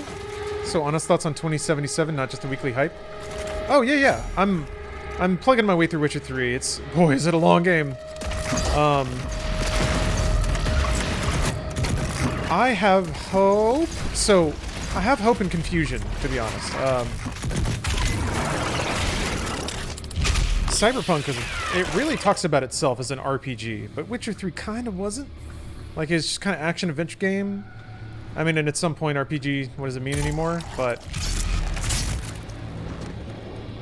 given how differently some of the quests in Witcher 3 went, if that's the aspect they're leaning into, then I think part of that will work. Like, the stuff they say about quests having massively different outcomes and your decisions actually mattering and all that stuff. That could actually pan out. You know, within limits.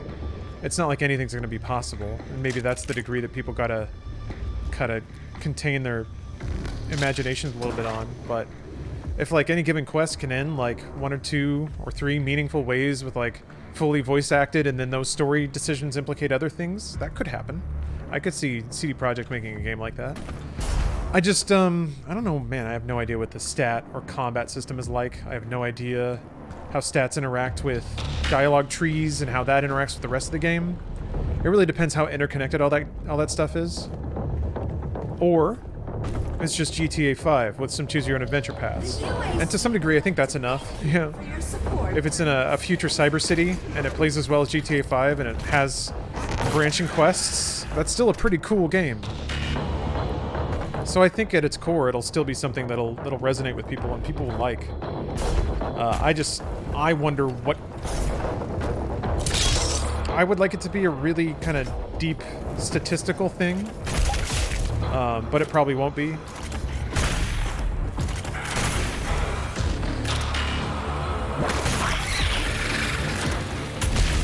So I think it'll be a crowd pleaser, and I think it'll have some depth to it. If anything, I was actually super impressed by the writing quality and the quest design in The Witcher 3. So I think there will be a lot of interesting content to play through. I think at its base. So I think that covers the bases. It just kind of depends what kind of experience it is after the fact. Whoa, did someone say G Fuel? 30% off apparently. Damn it, I'm so sure it was next week.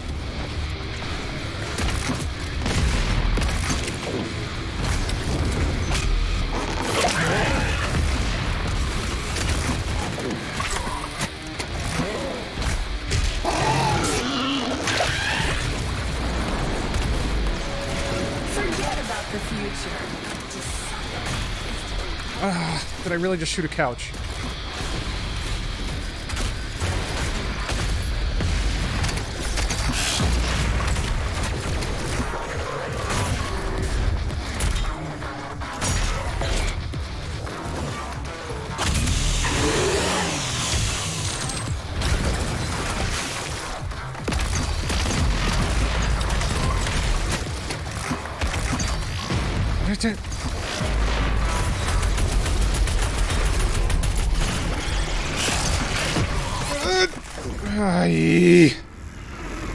That was just not working out. This isn't going anywhere. I'm just gonna hang it up.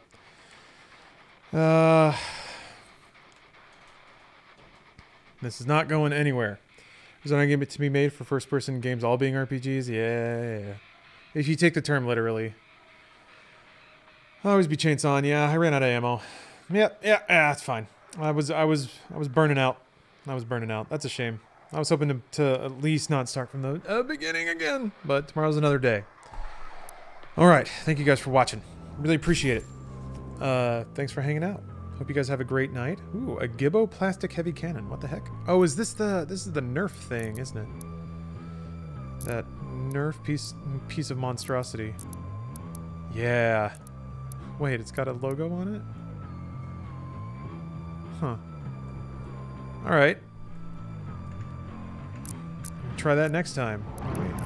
Edit profile. A new icon. Oh my god, you guys. New icon. Where is it? Oh. Actually.